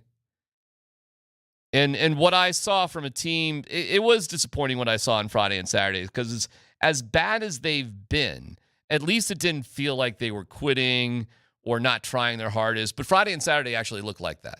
Friday and Saturday looked like this is a team that's not even really trying hard and taking them lightly. Now, I'll tell you this, Steve. You asked me, why do I care? Why am I following them? Frankly, because first of all, I couldn't stand Bud Black as a manager, okay? I just thought he cost them games. And I get it. And I thought the whole excuse of, well, what can he do? There's nothing he can do, so let's just keep him, because it's not his fault. I thought that was so lame, it was ridiculous. Now, there's a lot of other problems besides Bud Black, but he was one of them. And holding guys accountable was a problem. And then being too rigid with the lineup and just not really managing the team. Just being a nice guy, being nice Bud Black. So that annoyed me. And you got to understand, I'm a Rockies fan. So if you ask me, why do I care? Let's just start with I'm a Rockies fan. And I know what it's like to have good baseball here, although we haven't seen a lot of it. But, I mean, I've lived here in Colorado since 1999, my friend. I've seen some really exciting Rockies moments. And I know it's less and less these days, but I've known the baseball community here in Colorado, and it's great. And I love baseball. I'm a baseball guy. Ran my own baseball nonprofit organization for a few years. Played baseball my whole life. Coached it. Kids play college baseball. So to see the sport that you love the most, you ask, why do I care? I don't know. It's my sport. I feel closer to baseball than any other sport. It's just really rough to talk about it when it's so bad. I guess I've just seen so many Rockies fans have any sort of hope and fandom beat out of them over the years. One of my good friends, former roommate of mine, when they bungled the whole Nolan Arenado situation and sent him to the Cardinals and paid $50 million on top of that, my friend said on that day, he went Scarlett O'Hara, and he said, with God as my witness, I will never be a Rockies fan again. And to his credit, when I talked to him about the Rockies and I go, hey, man, That's crazy. Have you seen their record lately? And he goes, no. I told you, I'm not a fan anymore. Okay. And I'm just saying I get it. I understand what you're saying. I mean, Rocktober was great. I was also like 11. Times have changed, man. And a lot of people have just given up on the team. I guess I'm wondering why you haven't. Well, because probably I'm old enough, I suppose, where, I watched my kids grow up being Rockies fans. Listen, I know the moment. I know the real moment. My kids were like 9 and 7, something like that. And we're at Coors Field. It's the Red Sox against the Rockies. I have a Red Sox tattoo. I grew up in Boston, huge Red Sox guy, the whole thing. And Jason Giambi hit a walk-off homer. And I looked at my 2 kids who were just pumped that we just walked off the Red Sox, and I never turned back from that moment. So there's things that just change you as a person, I think. And while I don't root against the Red Sox, I'm not a big Red Sox fan. I'll certainly be pulling for the Rockies to beat the Red Sox. I'm not one of those guys, by the way. I'm a dude. It took me a little bit. Didn't happen overnight. But I live in Colorado, bro. So you're saying when the Red Sox and the Rockies play and the Red Sox go yard against the Rockies bullpen, yeah, part of you isn't like, yes, that's right. No, not at all. Not at all. Wicked pissa. There's other wicked pissa things. But really, when the Red Sox inevitably sweep the Rockies and beat the snot out of them, you're not going to go, do you like apples? Well, how do you like them apples? I'll tell you what. There's not that part of you. There's not that mass hole that's still breathing in you. No, doesn't exist. I got Red Sox gear, though. I could wear plenty of Red Sox gear.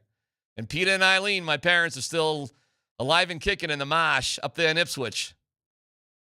So, I might have a little conversation with them over the next few days as the Rockies battle the Red Sox. But no, there's no part of me that's pulling for them. And this is the bigger question.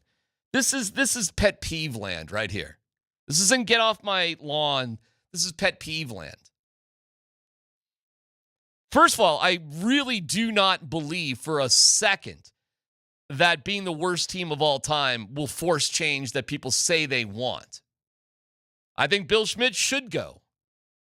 I think Sterling Monfort as the director of scouting is not great. I think Walker Monfort, I don't really know him. I think replacing your brother is a tough deal. And probably replacing Bill Schmidt, who you've probably known for 30 years, is also really, really difficult. But okay, man. I saw your interview with Scotty Gaines. You say we got to look in the mirror. That's what he said. Okay, cool. Let's see what you can do with that. And it's not like he's the first guy that, his family has run a sports business. A lot of sports businesses are family businesses. A lot of them. So that doesn't necessarily disqualify you. The thought of the Rockies selling the team is juvenile and unrealistic. It's not going to happen. So what can happen? Well, we'll see. But I'm not pulling there. And because there's no logical reason why having the worst record of all time would result in significant change compared to the second worst record of all time. I don't want that. I don't want the team that I love, that I feel connected to the most, to be known as the worst team of all time, because it's not going to impact change. It's what has happened this year, because they had such a terrible start, is they've already locked in their worst season ever and a historically bad season. Just maybe, hopefully, knock on wood, in my opinion, not the worst of all time. So I guess that's why, Steve. That's why. I guess, God, it's Groundhog Day. I feel like we're living the same day over and over again, because the follow-up question to that is, then what is going to make this organization change? That's a great question. I'm not sure. I think, in my opinion, what will make them change more than anything is fair criticism of what's really going on.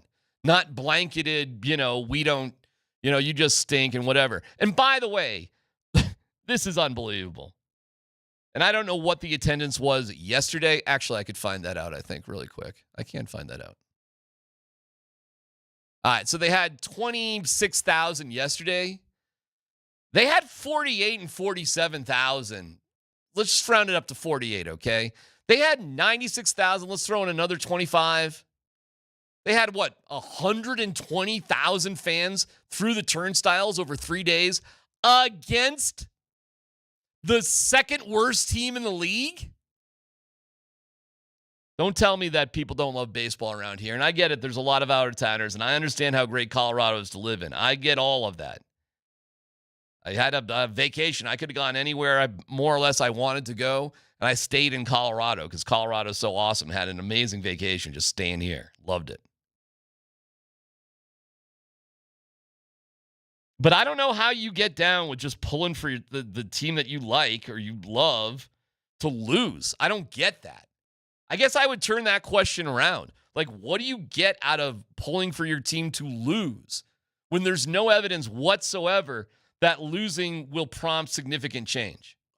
I guess I've said this on the morning show before, and I want to get your perspective on it. I've just said that at this point, the Rockies have nothing to gain from being second to worst or third to worst. At this point, you may as well make history. I mean, heck, Mario Mendoza is remembered for something. Yeah, I don't want that. I got you, but I don't want that. But, I understand what you're saying. I just don't. Like, I as don't a want football that. team, going 1-15 is worse than going 0-16. Just go 0-16. Go all the way. Make history. 1-15 is just a tease. Don't tease me and finish second behind the Spiders. Beat the Spiders. Be the worst ever. Well, they've already killed that. They've done. They've passed the Spiders. Actually, losing percentage-wise, I'd have to think about that. The Spiders were 20 and 134. 1899 Spiders, and the Rockies have 21 wins. But losing percentage-wise, I suppose, Steve, if they just lost the rest of all of their games, percentage-wise, they'd beat the Spiders. Or maybe we can go modern era. I don't know, the live ball era, whatever. But I'm just saying. The modern era is 1901, by the way. So the Spiders are 1899. Modern ball era is 1901. So then are they already the worst in the live ball era? They are not. The Chicago White Sox last year won 41 games. There you go. That's what I thought. So I'm saying beat the Sox, etch your name in the history books, and then at least the Rockies will be remembered for something. All right, and you're rooting for that to happen, and I am not. I am not, because the concept of a team that I love and have a deep relationship with being the worst team of all time has no satisfaction to me whatsoever. And you know what? Likely you don't really care that much either. And likely people who say just the Rockies stink and whatever, they're not looking as to like what could be better or how make things better. It's like when I'm at a coach in baseball and I hear a dad say, hit the ball. Imagine, you want to talk about a dumb adult. Go to any kids baseball game and look for the adult that yells at his kid to hit the ball. Yeah, no kidding, dummy. What do you think he's doing up there with the bat? Well, I always do my part when I go to Avalanche games, and I make sure that they know, shoot the puck. Yeah, go. That's another great one. Shoot, and then they hear me and they act accordingly. So I'm doing my part. Idiot sports parents. That's a whole nother category. I don't know if that's exactly fireworks guy, but idiot sport parent advice. Hit the ball. Cool, Carl. Well, tonight it's against the Red Sox. Boy, I was going to get to the Valančiūnas stuff. I actually got a bunch of stuff on him, too. I'll save it. I'll save it for a little bit. I think things are going in the right direction with the Valančiūnas stuff. I think it's going to be awkward, and I now have details of what he's doing tomorrow in Lithuania. Things are going to be a little sticky because he's doing a public appearance in Lithuania tomorrow. How's that going to go? We'll get to all that, but we'll give you the latest in terms of NFL and Broncos news. Let's football go coming up next.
That's good. Thank you, Mountain High Appliance. You guys are the best. MountainHighAppliance.com. Looking forward to putting Mountain High Appliance to work, Steve. Now the vacation's over. I need to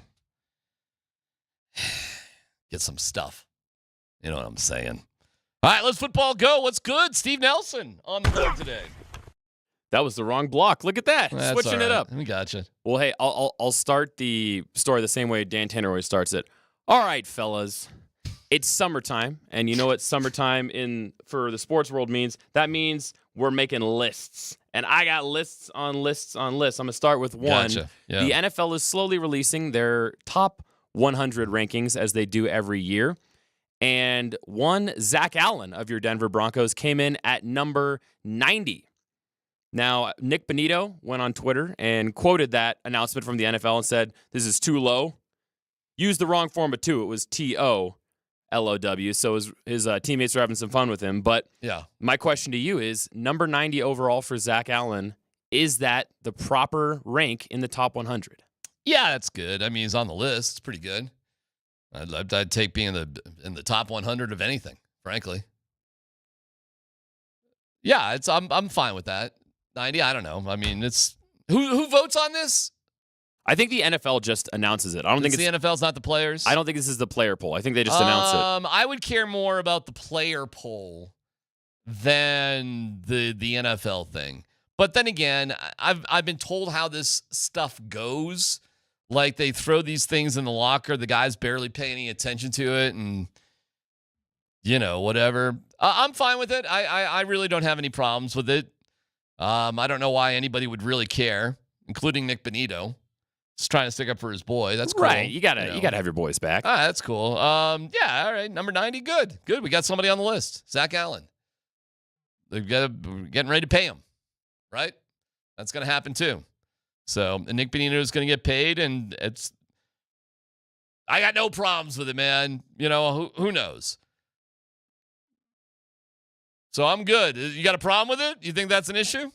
You're talking to me? Yeah, you're talking to me. No, I don't know. It seems fair. I don't know about you, but I always have a problem with these lists that just go overall across all positions because I don't know how to value a good linebacker over a pass rusher, over a wide receiver, over a kicker. It's weird when you put them all together. I don't know what's the food chain here. Well, I'll tell you that. I'll tell you what the food chain is. If anybody's curious about the value of positions, just look at the highest 3 guys in any position. And you'll find out that, and I'm just doing it off the top of my head. You'll see quarterback is ridiculous. It's the most unbalanced position in any sport, the value of the quarterback over everybody else on his team in terms of team sports. It's bizarre how important the quarterback is. That's why it was so obvious that the Broncos, when you need a quarterback, you need to draft a quarterback. Never mind free agency. This is why the Steelers are in a pile of poo and are going absolutely nowhere because they can't figure out how to commit to drafting a quarterback. And the Broncos were in this horrible stage for years and years and years because John Elway, as a general manager, did not understand how to do it. It sucked. And the greatest mistake that he admitted he ever made was not drafting Josh Allen. It would have been done. In 2018, had they drafted Josh Allen or Lamar Jackson, you probably would have, sucked if you drafted Josh Rosen, but those were the 3 guys left. And then you go from there. You know what's second these days is wide receiver, actually. And then it kind of is, you look at left tackle and you look at pass rusher, and then you look at cornerback, and it kind of goes from there. But Jalen Ramsey just got traded again, and he's widely considered one of the best corners in the league. He's been traded like 3 times. So, what's important? Look who gets paid. If you ever doubt the importance of a position. And where Zach Allen is, it's just kind of he's kind of in the middle. But he ain't I'll tell you this, as good as Zach Allen is, he's not as valuable as Nick Bonito. Because your outside pass rusher, it's great if you can find inside pass rush. It's unbelievable. But that's like the cherry on top of the sundae. Where you need impactful pass rushing is from the outside, period, the end. You always need guys like that. If you can get it from right up the middle, that's amazing. But you can't count on that. And if you can get a guy like that, then it's incredible. But there just aren't many guys like that out there. It's like the running back position. If you can find Saquon Barkley or Derrick Henry, well, that's awesome. Other than that, because there's only so many of those guys, you do it in the aggregate. You find 2 or 3 guys, most likely 2, that can put it together like that. And I think that's what the Broncos are about to do. All right, next story. That was a perfect segue bringing up the Steelers because I don't know if you saw, they just extended their GM, Omar Khan, through 2028. Wow. 3-year deal. The quote from Art Rooney II is, Omar and his team have done a great job over the past 3 years in constructing our roster through the NFL draft, strategic trades, and NFL free agency. So we look forward to continuing that trend that will lead to even more success on the field. Here to write the opposition is Darren McKee. They're idiots. They don't understand how to evaluate and draft quarterbacks. They put all their eggs in the Kenny Pickett basket, and it was unfortunate. How many drafts have one quarterback taken? He's taken at 15. I mean, listen, you can't choose when you suck, and you got to get a little bit lucky. And small hands. And they were just unlucky. It was a lousy year for quarterbacks, but you don't give up on it. But they did. They did give up on it. And they didn't master the draft in terms of trading down for a quarterback. They weren't aggressive enough to do that. They're stupid. They're a dumb football organization because they don't understand the value of a quarterback. And Aaron Rodgers is going to suck this year. The guy's 1 million years old. He's not going to be that great. He's not going to be that mobile. And he's Aaron Rodgers. He's a weasel turd. So you got that going for you too. I don't care how great the rest of your team is and what you've done, this, that, the other thing. If you can't find a quarterback, and again, the reason why this matters is because of the disparity in pay.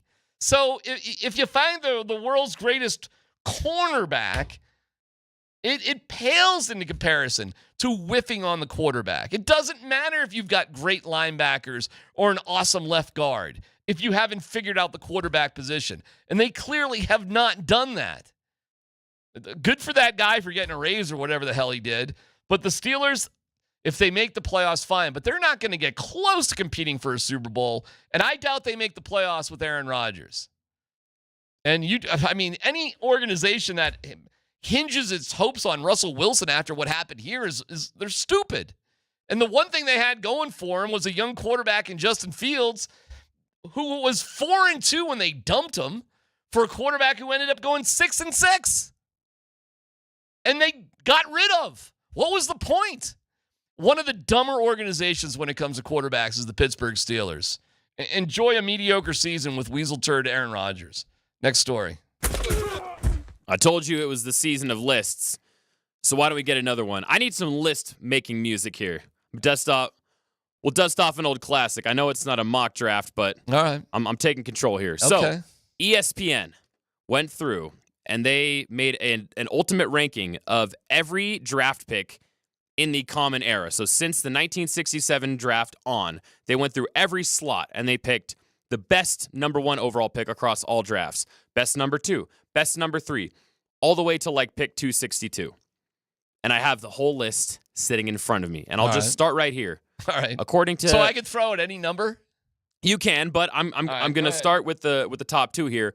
According to ESPN staff, who is the greatest number 1 overall draft pick in NFL draft history? Peyton Manning. That is correct. Peyton Manning. All right. Now let's see if we can go 2 That's for 2. That's pretty good. Okay. The greatest number 2 overall pick in NFL draft history. Oh, man. That's a fun one. Well, I'm gonna say, oh man. I know you want to say Von Miller. Give me the position. It is an outside linebacker. And it's not Von Miller? Well, you tell me. That just seems like what you want to say. I'll say Von Miller. He got an honorable mention up there with Saquon Barkley and Nick Bosa, but no, the greatest number 2 overall pick is Lawrence Taylor. Oh, wow. Okay. Oh, I didn't know that he was a number 2 pick. I did not know that. That's good. All right, number 3. Okay. I know who number 5 is. Okay, but we'll just keep going, Chalk. Number 3, I'll tell you, it was a running back. Number 3 was a running back. Was it like Barry Sanders? It is Barry Sanders. Okay. You want to just keep going? Number 4? Give me the position. Running back. Yeah, Saquon's off the board. Barry Sanders off the board. 4, running back. Derrick Henry. No, iconic nickname. He had a very common nickname. Played for the Bears. Oh, Walter Payton. Sweetness. Yep. Okay. And then you said number 5? Well, number 5 should be Josh Allen. If it's not Josh Allen, I'm not sure who's in charge of this thing. Josh Allen is missing about 3 or 4 rings compared to this player. Is it Troy Aikman? It is not Troy Aikman, but 3 or 4, you don't know? Is it, is it 3 or is it 4? I'd have to think. I know this player won at least one with the Niners, then got Steve traded. Young? Then got traded to the Cowboys. Won a few with them, I think. With the Cowboys? Yeah. Well, it's not Steve Young then. Gosh, who? Do you believe? Deion Sanders. Oh, wow. Best number 5 overall pick. Oh, that's a fun thing. Well, I disagree. As great as Deion is. Wow, that's a good one. Better career, Josh Allen as a 5 or Deion Sanders? Boy, I'd rather have Josh Allen. Deion, as great as Deion is. I just went through that whole rant about quarterbacks and quarterbacks. Well, I do believe Deion. I love you. By the way, I'm a CU dad now. Did you know that? Baby, we're coming. Yeah, I'm up on the hill, dude. My man. I'm looking at property where we've signed up for classes. I'm a proud CU dad despite all my Syracuse gear I'm wearing today. So do you want I would take Josh Allen instead of Prime, but that's really good though. Do you want to pick a random number? Where do you want to go? I'm trying to. Or do you want to just keep going down the list? I'll tell you what 31 should be. Tell you what 31 should be. Scrolling. All right. Tell me your guess. Lamar Jackson. Right division, wrong player. Who's better than Lamar Jackson at 31? Cameron Hayward, defensive way. tackle, drafted in 2011, 31st overall. That's not even close. Wait, do some math for me. Was Lamar 31 or 32?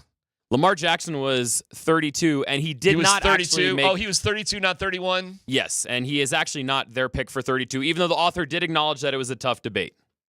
Wait a second. Hold on. So I screwed that up because he's 32, not 31. Mm-hmm. There's only 3 quarterbacks that have ever been drafted in the 30s, period. Teddy Bridgewater being one of them. Lamar Jackson's a multiple-time MVP and was drafted 32. Who could possibly be better? Another quarterback at 32. No way. Has a ring. Oh, but this is when 32 was in the second round, not the first round. This is a tricky one. Go ahead. Who? It is Drew Brees, drafted 32nd in 2001. Yep. So he's a second round guy.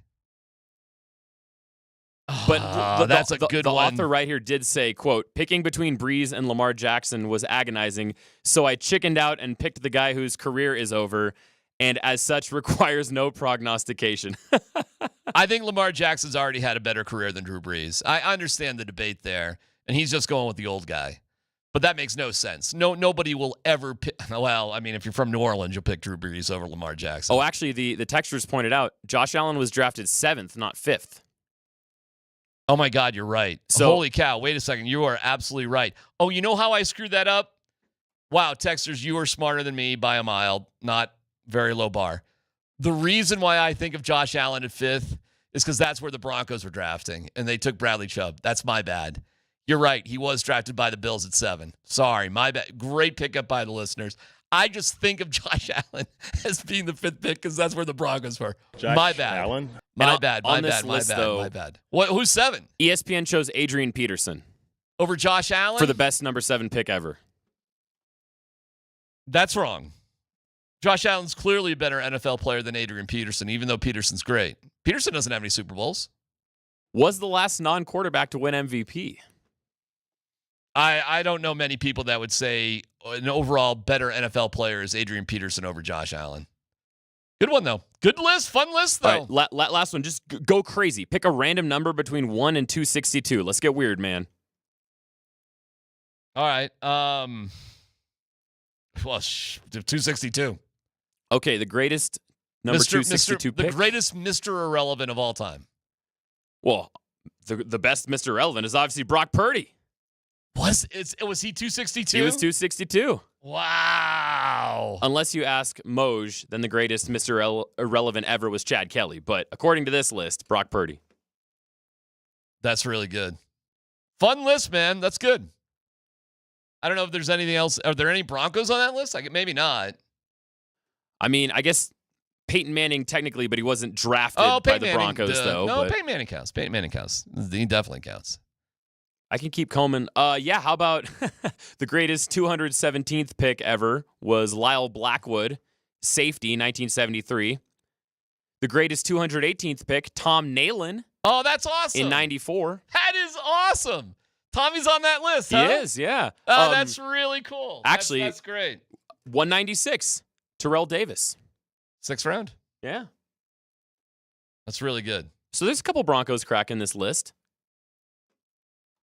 Yeah, where is Champ Bailey? What number was Champ Bailey? Like, you got to think of the greatest Broncos of all time. See, Elway was a trade. So that's tricky. Does that eliminate him from the list because he was a trade, not a draft pick? Probably, right? Yes. So that just takes him out of the competition there.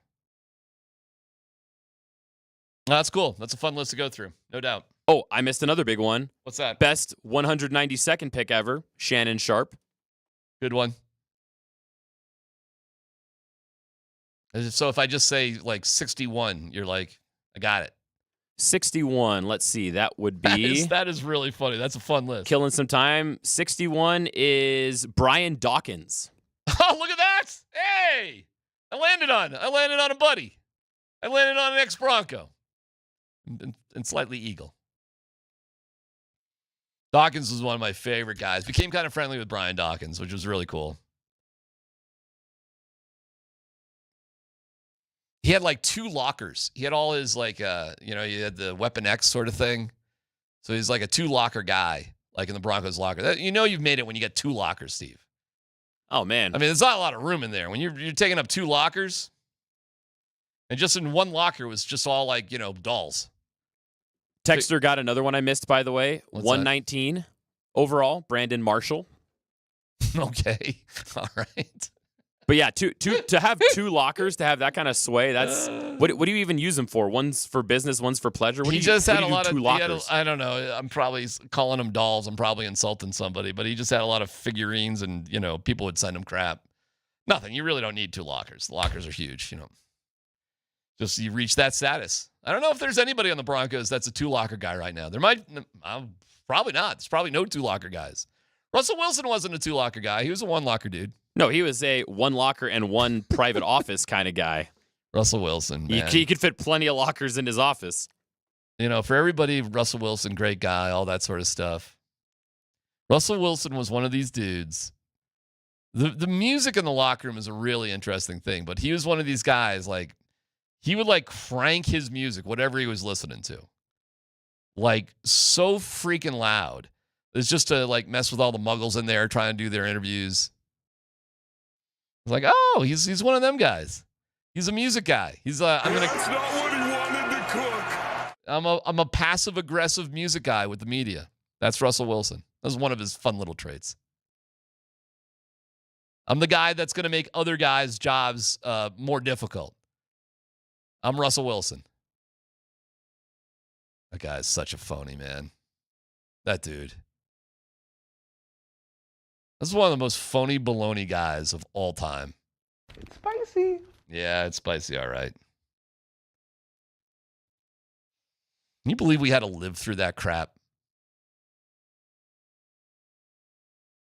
We are so lucky to be on the other side, man. You want to talk about, hey, I get it, summer. We're 19 days away from training camp. It's going to be awesome.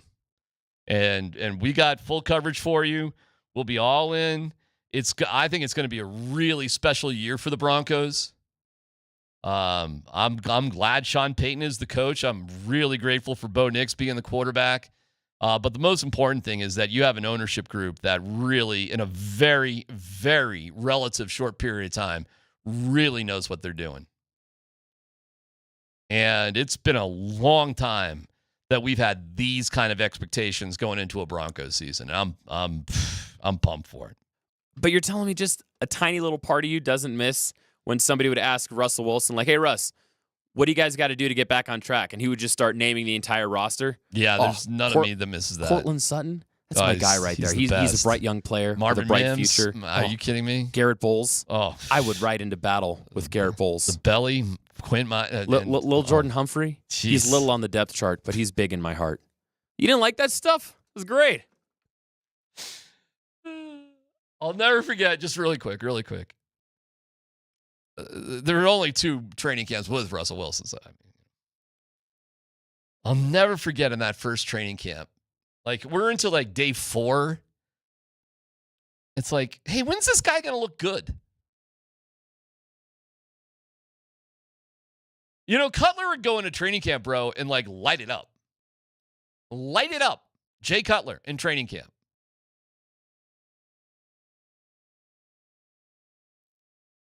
There were all sorts of lower level guys in Broncos training camp over the years that would have days where they would light up. And I just looked at Russell Wilson and I was like, when's any of this going to happen? And then you remember Hackett with like, we're only going to go hard for 2 days and then we're going to take third day, we're going to go kind of light. And there was, oh my God, it was so bad. It starts with so me. Bad. The fact that George Payton survived that is, and I'm fine with George Payton now. I'm fine. They took the acquiring the quarterback thing out of his hands. Thank God. They put it in Sean Payton's very capable quarterback acquisition hands. Okay, most general managers, that's why they get hired. They understand what a quarterback is, but it eluded George Payton. But hey, he's fine doing everything else. They got the right guy in Bo Nix. He's going to be here for the next decade, maybe more. It's going to be awesome. And this year in particular is going to be great. And hopefully we just stay away from bad injuries. And you're going to get an 11 or 12 win Broncos team that's going to compete and going to win a wild card game. And at some point, the Kansas City Chiefs will stink. I don't know when that's going to be, and I can't predict it because you look like a fool when you do. But it can't last forever. And, any given Sunday. And when the Broncos beat the Chiefs straight up, like in a game that really matters, not like that garbage game at the end of the year last year, although it was cool, it's going to be a sweet moment when Pat Mahomes is flat on his back and the Broncos are running roughshod on him. You know why? Because the Broncos did everything the right way after doing so many things the wrong way. And it's primarily because they got the right owner. That's it. Simple as that. And if you don't have the right ownership, if you've got the right ownership, anything is possible. It seriously is. And you know what? I'll go back to the question you asked me about the Rockies, dude. It's a fair question, frankly. Because you can make the argument, well, DMac, don't be a hypocrite. If it's all got to do with the ownership, what are you saying? And you're right about that, actually. And maybe I am giving them a bit of a pass because I'm romantic about the Rockies and I don't want my team to be the worst team of all time. But I'll tell you this, with the right ownership, anything is possible. And you have a year here with I know you've got the right ownership with the Avs and the Nuggets. I know you do. And I know you've got the right ownership with the Denver Broncos. Should be one hell of a year. It's PhD here on 92.5.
I want to thank you, Steve Nelson, and you'll be here tomorrow, right? Doing double duty today, as sometimes happens during the summer months. So it's great working with you, and Scott and Tyler on a little bit of a vacation. I think one of them, I believe Scott Hastings will be back tomorrow and Wednesday. And I think Scott's off tomorrow too. We'll see what happens tomorrow, but it's Scott will be back on Wednesday, and I think Tyler and Scott and me. Thursday, you get the band back together. Except without you. Exactly. And then at that point, I will go back to my regular rotation. I'll go back to my hovel. All right, let me give you some thanks to our friends at DNVR Nuggets here. Valančiūnas is a panelist at tomorrow's B8 Basketball Summit in Lithuania. The hell is that? Here's how he is described. JV is Lithuanian pride. Lithuania's pride and joy. He has currently served 13 seasons in the NBA, as well as taken part in various national team competitions since 2011. The longtime NBA player, as well as national team legend, will join us for our roundtable conversation on stage with dudes I've never heard of, and shares experience and viewpoints from a top player's perspective. All right, well, he's got to be asked tomorrow at this summit thing about whether he's going to play in Greece or with the Nuggets, right? I mean, that's just common sense that he's, somebody's going to bring that up. Meanwhile, I'm looking at some other things here. This guy, Spurs reporter. This is the Twitter machine. Times are changing. An NBA player under contract is walking away to play in Europe. The Nuggets traded for Jonas Valanciunas, expecting him to be a key part of the rotation. But his decision is final. The Pathanaikos deal was in place a year ago. Despite what some NBA media reporting, he is not negotiating. He is leaving and signing there. Okay. But then there's Shams. Panathinaikos. Thank you, Shams. Denver has informed Jonas that the franchise fully intends to have him honor his contract, as the Nuggets view him as a critical center addition to Nikola Jokic. One more. Valanciunas' agent notified Panathinaikos that he wanted to leave the NBA, but never communicated that same desire with the Nuggets. Per this site in Greece, a sports website in Greece. Denver was furious over the lack of communication, but Valanciunas still wants to leave for Europe. That was earlier today. So, okay. So what kind of showdown are we looking at right now? We have a guy, depending on what reports you want to believe, but certainly a guy who was at least in Greece a couple days ago. He comes in, and from everything that appears to be true, it feels like this guy wants to be in Greece. Now, again, if you are to believe some of these reports, was this deal in the works for the better part of a year? Panathinaikos. Did the Kings know about it? What, if any, of this were the Nuggets aware of and doesn't matter? And then contractually, what can the Nuggets do to compel him to uphold his contract? It would seem to me that the situation favors the Nuggets. I'm guessing. It feels like everything favors the Nuggets in this, aside from the guy just being, mad or grumpy. So the drama here may play out in a panel discussion in Lithuania tomorrow about, how awesome you are to be back here in Lithuania. I don't know how a panel discussion with Valanciunas is going to escape the obvious question of what's going on, Big Val? With that, I have Matt Moore. Look at this. Perfect guy for this conversation. Matt Moore stopped by today. With Nate Kreckman. My goodness. Can I say I also want to go to Greece? That sounds nice. Especially in the summer. It's supposed to be excellent. It sounds lovely. Would you rather live in Greece or Athens? Is it Athens? It's Athens, yes. Or Denver? I've never been to Athens. I've been to Denver before. All right. So let me go through this laundry list of questions. All right, laundry listed. Matt Moore, by the way, is here, everybody. Matt yes, Moore. Perfect. Locked on Nuggets. Matt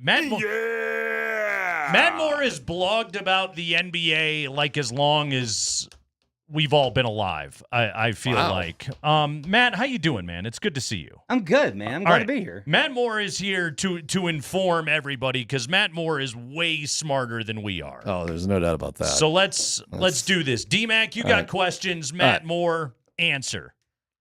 How long did the Sacramento Kings know that Valančiūnas wanted to, and I'm screwing up his name, so don't even correct me. Jonas. Thank you. My name is Jonas. I've heard him referred to as JV, so I'm just going to go there. How long did the Kings know JV wanted to play in Greece? I think they knew for at least a year that he had conversations last year about this. I don't think that there was any sort of he had not told them, hey, so I'm going to not be here. I don't want to be here. And then they did this deal under the table. I think that they were probably these conversations were rumored last year. So there was at least interest going back that far, but I do not think that the Kings deceived Denver on this. Do you think the Kings knew information they kept to themselves, even if they didn't know it for sure, that the Nuggets weren't aware of? I think there is I would say 30% chance of that, based off of the understanding that I've heard is that there's some family stuff going on, which is one of the reasons that he wants to go overseas. And they're likely to have more information on that than Denver. But Denver has a very close relationship with his agent.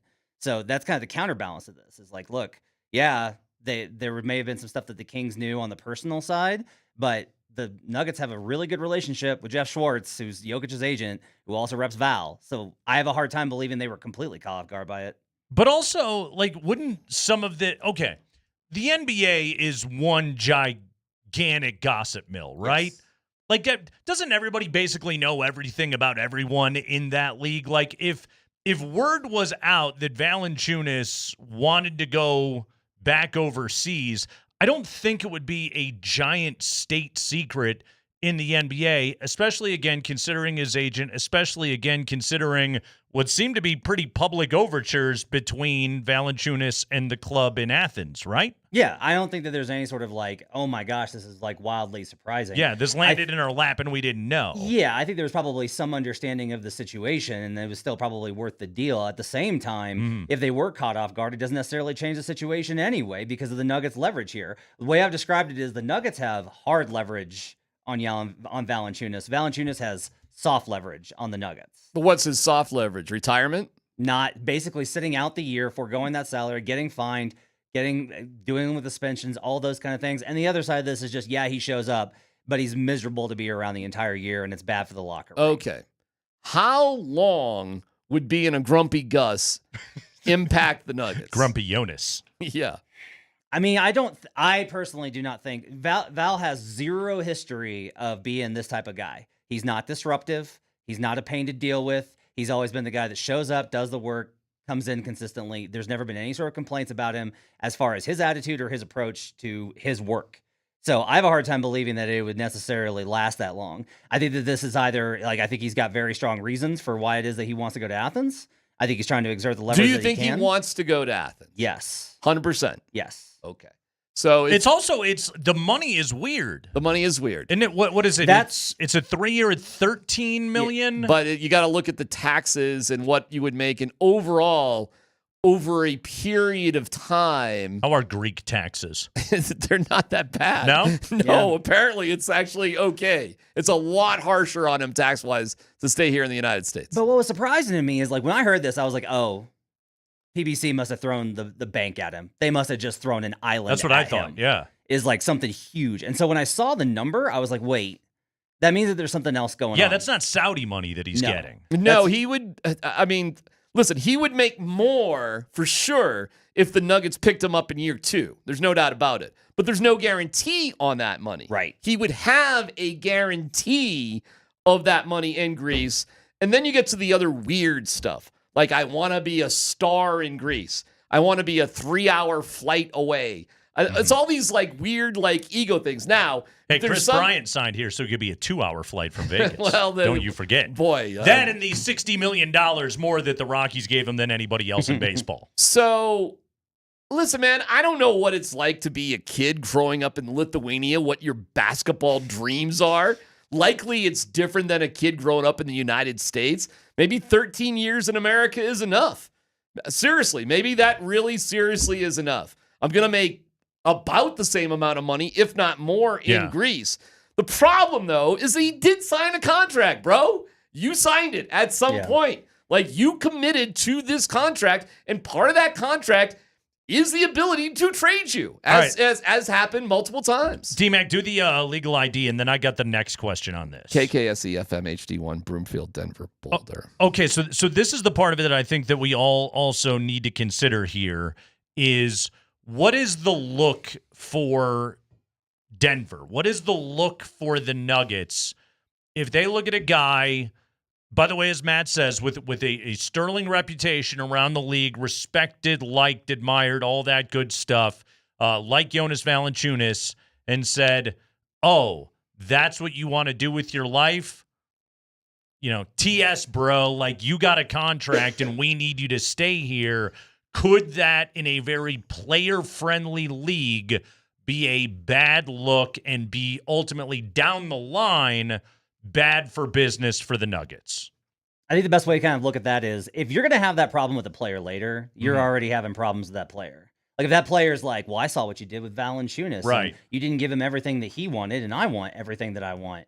And so if you're already in that kind of spot, because most players in the league are going to understand, like, no, we signed a contract. This is business. This isn't there is a very strong line throughout, even with all the player empowerment stuff, there is still this underline with all the players of this is a business. Even with your biggest star being global, being European, as Nikola Jokic is, like this could be a place where the Nuggets could perhaps ruffle feathers with the Eastern Bloc, and this is an organization that historically has had a wonderful reputation and a great job scouting all those leagues over there.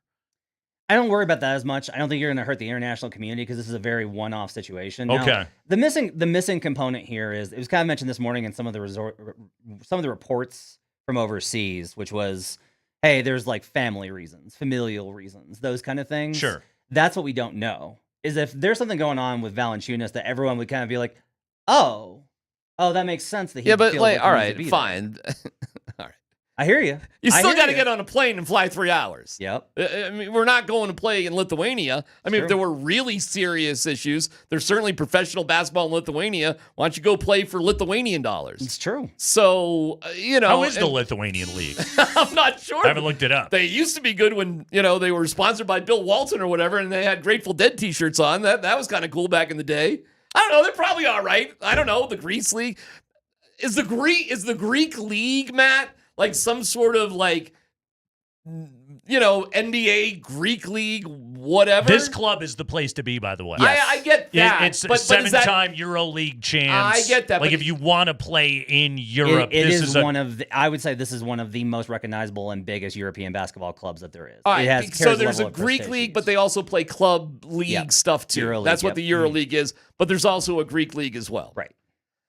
Listen, man, the family issues, I don't know, man. If it's not there, if that's just like what he's saying and he just because you know this. I think it feels BS, man, when you say family reasons and you still got to get on a plane to go do something. I think you know this as well as I do, that there are certain players in the NBA that are not born from the United States that understand that the United States is not necessarily where they want to be. Well, they there you don't love go. America. Right. And if that's where he's at, where he's just like, yeah, I think I'm done here. Okay. And it makes sense because he doesn't worry about having to come back later. The problem, though, I'm with you, is like, look, man, you have to get FIBA letter of clearance in order for you to play. Like, if you do not play ball with the Denver Nuggets, if you try and strong arm them, how are they going to respond? And this does to me reek of, This is a new front office that Schwartz has a strong relationship with because of Nikola. Like, there's all these types of things. We can just kind of get what we want because they don't have the experience. This isn't Pat Riley. We're trying to get one passed on.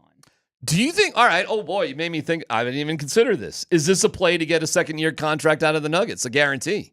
Is this a way to try to strong-arm them into a bigger money for the Nuggets? DMac, you should be Valanciunas' agent. You are crushing it right now for this guy. Well, I'm just trying to figure it out. I mean, okay, the second year is not guaranteed. Guarantee that we'll be back. No, I don't think that there's any sort of mechanism there for them to be able to get that. I think this genuinely is he wants to go. I think he genuinely is done with the NBA and wants to move on. All right, so here's so he's gonna go. He's playing in Eurobasket, right? Yep. So he's gonna go play for Lithuania in Eurobasket. You've got some time, right? Like, isn't it like when the cooler heads prevail? The Nuggets can send a contingent over there. They can sit down with him and say, "We need you for a year, okay? We did this deal with you because we desperately needed to solve our non-Jokic minutes problem. You finally solved it. Here's, we'll give you 16 to 18 minutes a night. You back up Nikola Jokic. You make our life a little bit easier. That team option thing, we got you, man. We are not picking that thing up. Your agent is Jokic's agent. We're solving this problem." And boom, like that would be the cooler heads prevail situation. But again, going back to the family thing, we don't know if this is how urgent it may be. We don't know. Because he could look at it and say, "No, F you guys, I'm done with America." Well, and to DMac's point, if it was that severe, I don't see any way the Nuggets aren't already like, yeah, okay, we'll work this out. Yeah. Like, there is a human element in the NBA that gets overridden by business a lot of the time. But you got to consider it. But if you're in this type of position, backup center is not something that you go to the mattresses over. As good as JV is and as much of a fit as he is for Denver and what he provides, he's perfect. Well, he's absolutely perfect. There's no real rush here, correct? Right. Okay. I think a little bit. I think a little bit because here, if they agree to the buyout, they clear up the 14.1 mid-level exception. Yeah. They can split that in two in order to generate two different players. Give me two guys. Bradley Beal on a greatly reduced salary, either on a minimum or something just above that. Because they're doing the wave and stretch thing with Correct. it. Now we all know about wave and stretch now. That's so fun. I know. What Beal a mechanism. And Vucevic, if he gets bought out by Chicago, By the Bulls. or a guy named Vukcevic out of Washington, who's a young kid that I like a lot and think would be an excellent prospect to pick up. Those are two guys immediately out there that you could acquire that solves two positions instead of the one. Well, if he's going to be a big pain in the butt, although I think the whole locker room chemistry thing to me is way overrated, but whatever. I mean, Nikola just looks at a job as a job, playing in the NBA as a job. The whole locker room thing, I get it. It's nice that we all get along, we like each other. But there's some bottom. I think so. I mean, I get you, but why is Bones not here? Well, he was kind of ridiculous. Like, he was missing games and stuff. Like, I mean, there was some kind of, okay, fine. I mean, if he's going to be like that, right? I mean, if he's okay, but I don't think he would be. Do you remember what Nurk got like at the end? Yeah, that was turd in the punch bowl stuff. That was you got to go, guy. I mean, if it's got to be careful with that it's stuff. funny because if you want to split the salary and bring a couple of other guys in, I kind of get that. Like, why even bother with like a potential Nurk or DeMarcus Cousins or Bones or whatever situation? By the way, Spring just sent this over. According to the Boston Globe, Al Horford assessing offers from Boston, Golden State, Denver, or retirement. Retirement can make a strong offer as well. Yes. But it says Nuggets in this very report right here, which Horford would be good. I'd be cool with Al Horford. If Horford says he'll come, you let Vooch walk immediately. You're Val. You don't even mess with it. Like that is substantially. You think there's enough? There's just enough gas for one more year. You think so? The biggest reason you can play them together. That's the biggest thing is that Horford can play stretch four. He's been doing that next to Porzingis here for years. The ability for you to be able to put out a lineup that says, all right, you want to go double big? We got Nikola Jokic and Al Horford. Best of luck. Well, to you. here's a cool deal, I guess, then for the Nuggets as we just contemplate everything. They know what money they could have if they just let this go, right? I mean, they can kind of do both. They can kind of keep a strong arm with Val. Right. But they can also negotiate. Sure. Because they know the guy wants to guy wants to leave anyway. So we got this 14.5 we can play with, right? How much would they get Bradley Beal for right now? I think I don't see anybody offering him more than 7. Yeah. What should we be rooting for here? I think you should be rooting for Valančiūnas to be like, Greece will wait. I'm going to fulfill my contract. I'm coming back. Okay. I'm ready to go for That's the season. That's what I think too. I just wanted to check. And I don't really care if the guy's happy or not. I just care if the guy plays, 20 minutes, 10 points, 8 rebounds, couple assists, doesn't turn the ball over. See, my only whatever. thing is, if we go back to 2023, the thing about that team, everyone talk about how talented they were, how stacked they were, how deep they were.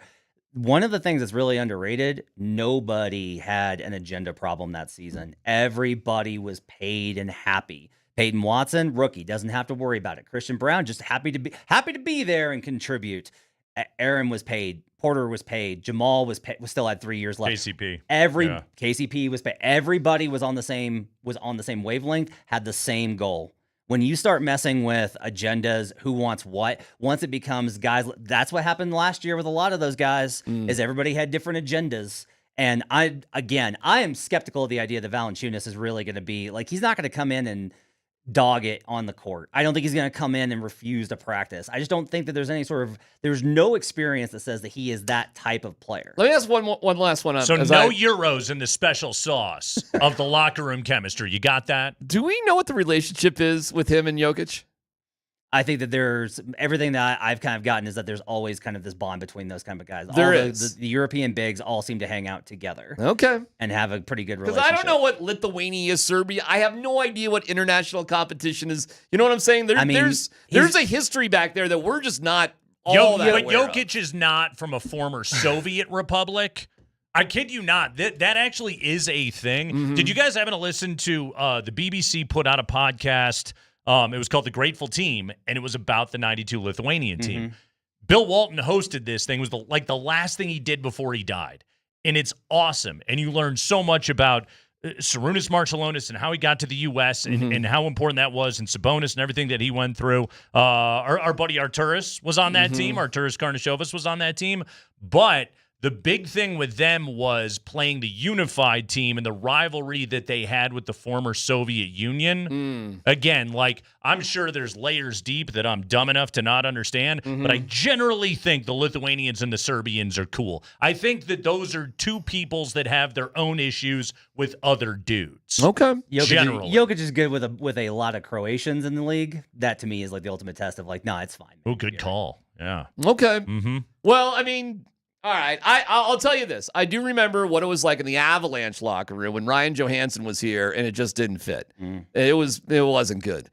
But you got some season out of it to see what's what. Right. And who's to say if you bring him in, if it's not working at the trade deadline, you make a move with some other crappy team that's got somebody else that could do the trick. But to that point, too, with Valančiūnas, would he be willing to, again, be a drag and torpedo the most respected European basketball player in the world? Doesn't Jokic's standing exist high enough? What does that mean to torpedo? Again, just to say, I'm going to be a turd. I don't eat lunch with you. I'm not going to play hard. I'm not going to worry about showing up on time. My practice habits are going to suck. Our big one. I'm going to be a jag-off in the locker room. I'm not going to pay attention in huddles. There's 1,000 different ways that an NBA player can be lame. Could force the issue. Exactly. Again, would he do that to Nikola Jokic? I guess that's the big question. And I don't think he would do it. I think it goes beyond Joker just to how he's approached his entire career. Yeah. And I have a really hard time seeing JV check out like that. It would take a concerted, we are going to submarine this in order to get what we want. That's such a long-term play, and it's damaging. And those guys, one thing you learn from talking to Joker, those guys coming out of that region all have a lot of pride. They have so much pride in what they do, and I have a hard time seeing it. So I think if they get him in a training camp, I think it's okay. But they got to get through this stretch right now where he's clearly trying to be like, you can't even complete the trade. I'm not even coming over for the physical. I'm training for Eurobasket. We'll see what happens later. He had a rough year, too, with the Wizards and Sacramento. It just was crap for him, really. Yeah. So he was tossed around. And right? I think that, and I get that. That changes guys, man. Because he went from Toronto, where he was an established part of a playoff team. Memphis was good. He gets to New Orleans, and it starts to fall apart there. Yeah. And when you start being that guy that you go from, you know what you're going to do, and you're playing with professionals, and you're just able to lock in, to now it's you're going into these Wizards game and there's no point, and you don't ever one thing you get tired of not being in control anymore is you got shipped to Washington. You sign up for Washington, you get shipped to Sacramento, you do all this stuff because you're basically just you're being caught in the winds trying to keep the money up, you get real tired of that. So we officially have some Nuggets drama for the rest of the summer. It's fun. Here we go. How about that? It's not going to be boring. By the way, DMac, shout out to Mickey Moniak. Got you a win yesterday. You needed that one. That was big for you. You didn't want to be staring at 50 games below 500 on the 7th of July. It was the first time all year where I was just pissed off at the Rockies on Friday and Saturday. It was the damn White Sox. It was the first time that I felt they were taking a team lightly, dude. And were taking selfish at bats. And good for Warren Schaefer, by the way, for calling out Beck and Estrada for the same thing, and they got bailed out because Tolley hit a 2-run homer. But Friday and Saturday, and Schaefer did call him out, by the way, and they sent Dolander down today. They sure did. So they're. See, you got me rooting for the Rockies. I like that shortstop kid from the White Sox, by the way. That kid's fun. That catch over the shoulder? Montgomery. Yeah. And they got another young player, Baldwin, who's a really interesting lefty there. Yeah. They suck, though. They still suck. Well, they're Not rebuilding. They're actually starting the process. They're still 2 years ahead of the Rockies. If you read about the White Sox, they were quitting on games near. It's amazing they won 5 of their last 6 games. Yeah. But they were quitting on games. And I hadn't seen it's a toxic organization. I hadn't seen the Rockies do that until I thought Friday and Saturday were some of the most selfish, worst approaches to at-bats that, I mean, it was awful, and I couldn't believe it. And they probably didn't deserve to win yesterday. DMac, the problem with their approaches is they're not major league players. Darren McKee, everybody. Middays every day here on Altitude Sports Radio 92.5. Matt Moore filling in for Andy. It is the Kreckman and Lindahl Show.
Kreckman and Lindahl show. Andy begins vacation today. Matt Moore is filling in. Matt, okay, so you do the Locked On. You do Locked On Nuggets. You do Locked On NBA. What else? Let's see. How many assorted podcasts and outlets are you both hosting and writing for right now? I think it's like 5. You're up to 5? I think 5. Not Looking bad. at 6. Okay, 5 or 6, roughly. Okay, tell everybody all the different places they can get your work. Oh, you can catch me on Locked On Nuggets every day, Monday through Friday. We do shows. I'm on Locked On NBA daily in the afternoons, Monday through Friday, talking all things NBA. I am at the Action Network, if you like to wager. I am on...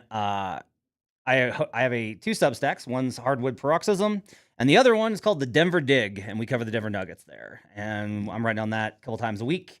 Everything I hear, everything I think about the Denver Nuggets, including this Valančiūnas situation, all that kind of stuff at thedenverdig.com. Denverdig.com. Subscribe and get Matt's Nuggets coverage right there. Okay. I think I have roughly all of it right there.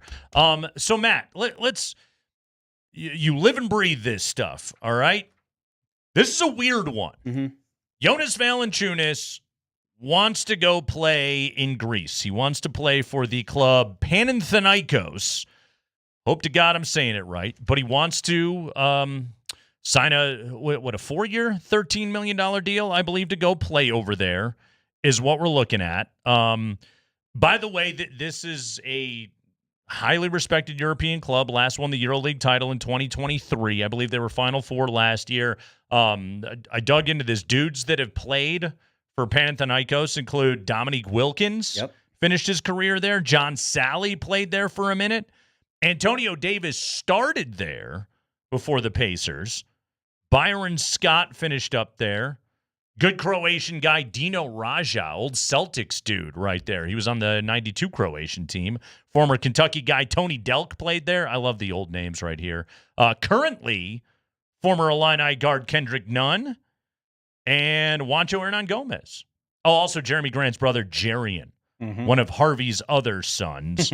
Rick Pitino coached there for a minute after he left Louisville in disgrace. So that was between Louisville and Iona.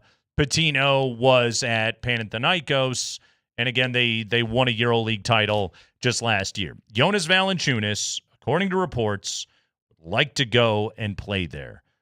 The flaw in the ointment is the Nuggets have him under contract once they complete this trade with Sacramento, sending Dario Saric to the Kings, and then Valanciunas would come to the Nuggets. By the way, the trade's not official, right? Like, I haven't seen an email yet.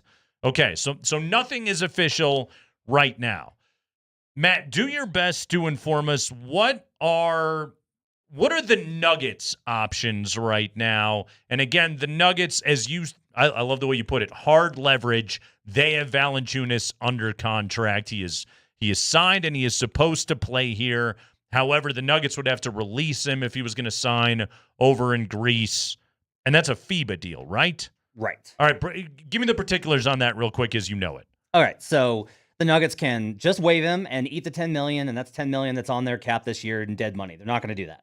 Okay? Dead money is bad. Dead money is bad. They can't do anything with that. That's bad. Yeah. They can agree to a buyout, wherein Valanciunas gives up some, or in this case, I would have to assume all of that contract, and they get all of that money cleared off of their books. That all comes off in the event of a buyout. So if PBC were to give him the money in return for this as either part of his on the table deal or off the table deal, they can buy out that contract. Then the Nuggets have access, because of the amount of space that they create with that under the cap, they then have access to the, I think, 14.1, it's either 14.1 or 7. The big MLE. The big MLE. Yeah. And you can do a number of things with that. You can sign one player. You can split it and sign multiple players. You can use it as a trade exception, which means that you can take on a player into that cap space from another team that can deal that kind of a deal. So they can trade into that exception if they were to do, say, a 2032 pick swap or 2029 pick swap with some team. They could then do that and acquire an upgrade. They could do that for part of it. Real quick, just dumb this down again further for me, because NBA contract stuff, it's complicated. You can essentially trade for cap space. Yes. Okay, I got that. That makes sense. in doing so, they have those kind of options. Their third option is they can say no. And if they say no, we're not agreeing to a buyout and we're not waiving you, then they are in a position where there's nothing that Valančiūnas can do to play with PBC next year, because you need a FIBA letter of clearance in order for you to be able to participate in FIBA basketball. So basically, FIBA, because obviously like an NBA contract and a contract from the Greece League are very different. So FIBA essentially acts as the intermediary in all of this, and they will tell the basketball player, because of your NBA contract, you cannot go play in this other place unless they release you from it. Correct. Because FIBA and the NBA have a partnership in relation to international basketball and FIBA World Cup and all those types of things. And FIBA is not going to cross the NBA like that with this kind of instance. I don't even know that they can through their bylaws. So there is no way for Valančiūnas to just kind of go. Yeah. He can't just like be like, I'm not showing up to work today. He can't office space it. So he's gonna have to clear this out. Yeah, I just don't think I'm gonna play with Joker. He's gonna have to sort this out before he gets to a place where he's able to play with them. Okay. So now, those are the options that are currently on the table. Again, the Nuggets could simply look at Valančiūnas and say, sorry, guy, you got a contract. You have to come play in the United States, and you have to be Nikola Jokic's backup center this year. By the way, really quickly, and there's a billion different ways to speculate on this. Is it possible that Valančiūnas is not pumped about the prospect of being the backup center to Nikola Jokic and would be looking at it and saying, okay, well, I know what my role would be in the regular season, but by the time you guys get to the postseason, I'm not really interested in playing 7 minutes a night. I would like a shot to have a real impact on a roster. I think it's possible, but I don't think that this isn't like he's demanding a trade. He's or also getting up there. It's like this is a good role. Yeah. It's a good gig. And you know, he was coming off the bench. It's not like he was starting over Sabonis in Sacramento. Yeah. So he's already kind of started this transition in his career to a reserve player. Playing as a reserve for a championship team is a lot better than it is playing on, you know, various lottery teams. Good point. So you've got this kind of situation. I don't find anything in Sabonis's history that indicates that this is a question of playing time or role or fit. Any of those things are suggested by various sources that are coming that are close to Panathinaikos, which to me suggests that that's more of just like fan wishing, because the relationship there between media and fans is a little bit different. And so I think that's probably just them projecting like, well, he just wants because we're such a great club. And it's like, that's awesome. But I think that there's probably other stuff that's more important to Val here. Okay, apropos of nothing, but you just saying all that made me think about something that I had not considered. So you've been on Twitter like since the beginning. Okay? You have a massive amount of Twitter followers, and you are well known in the NBA blogosphere. Okay? Have you gotten like a new demographic of, I wouldn't call them fans, commenters, so to speak, repliers in the last couple of days that perhaps were not there before? Like, do you have Panathinaikos fans that are jumping into your mentions now? Yeah, it's happening to all the Nuggets media now. It's happening. So we did Locked On Nuggets last night over on YouTube, and all of a sudden we've got guys with the last name that are definitely Greek. Okay. And they're like, we should let JV go and let him be free. It's what's best for us, the Nuggets. Yeah. And you're just like, okay, man. And look, this isn't the first time this happened. You've got a lot of Serbian fans that act the same way towards Nikola, that just want what's best for Nikola. And that's part of the pride that they have in their countrymen. But yeah, there is an aggressive reframing of, this is just as good of an offer as it is to play for the Nuggets. This is just as great of an offer. Why would he want to back up Jokic? These types of things, when it's like, all right, guys, like, let's let the facts be facts. And JV hasn't spoken on any of this. So it's a lot of screen names ending in like Opolis, basically. Yes, That's awesome. That's good. It's a global game.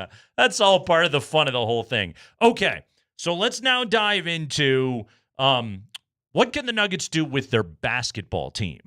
You know, kind of the part that matters the most. Sure. Should Jonas Valanciunas not actually want to be here? And the Nuggets were eventually to say, all right, man, go. We talked before with DMac. Al Horford is reportedly considering an offer from Denver. Okay, Al Horford would be a pretty good solution right here. You mentioned Nikola Vucevic, who is currently a Chicago Bull, but that's as of this very moment. Another guy that he could potentially be waived by Chicago, and then that could be an option. It never took off necessarily with the Bulls there in Chicago. Vooch would be a pretty good option here. What else could they do?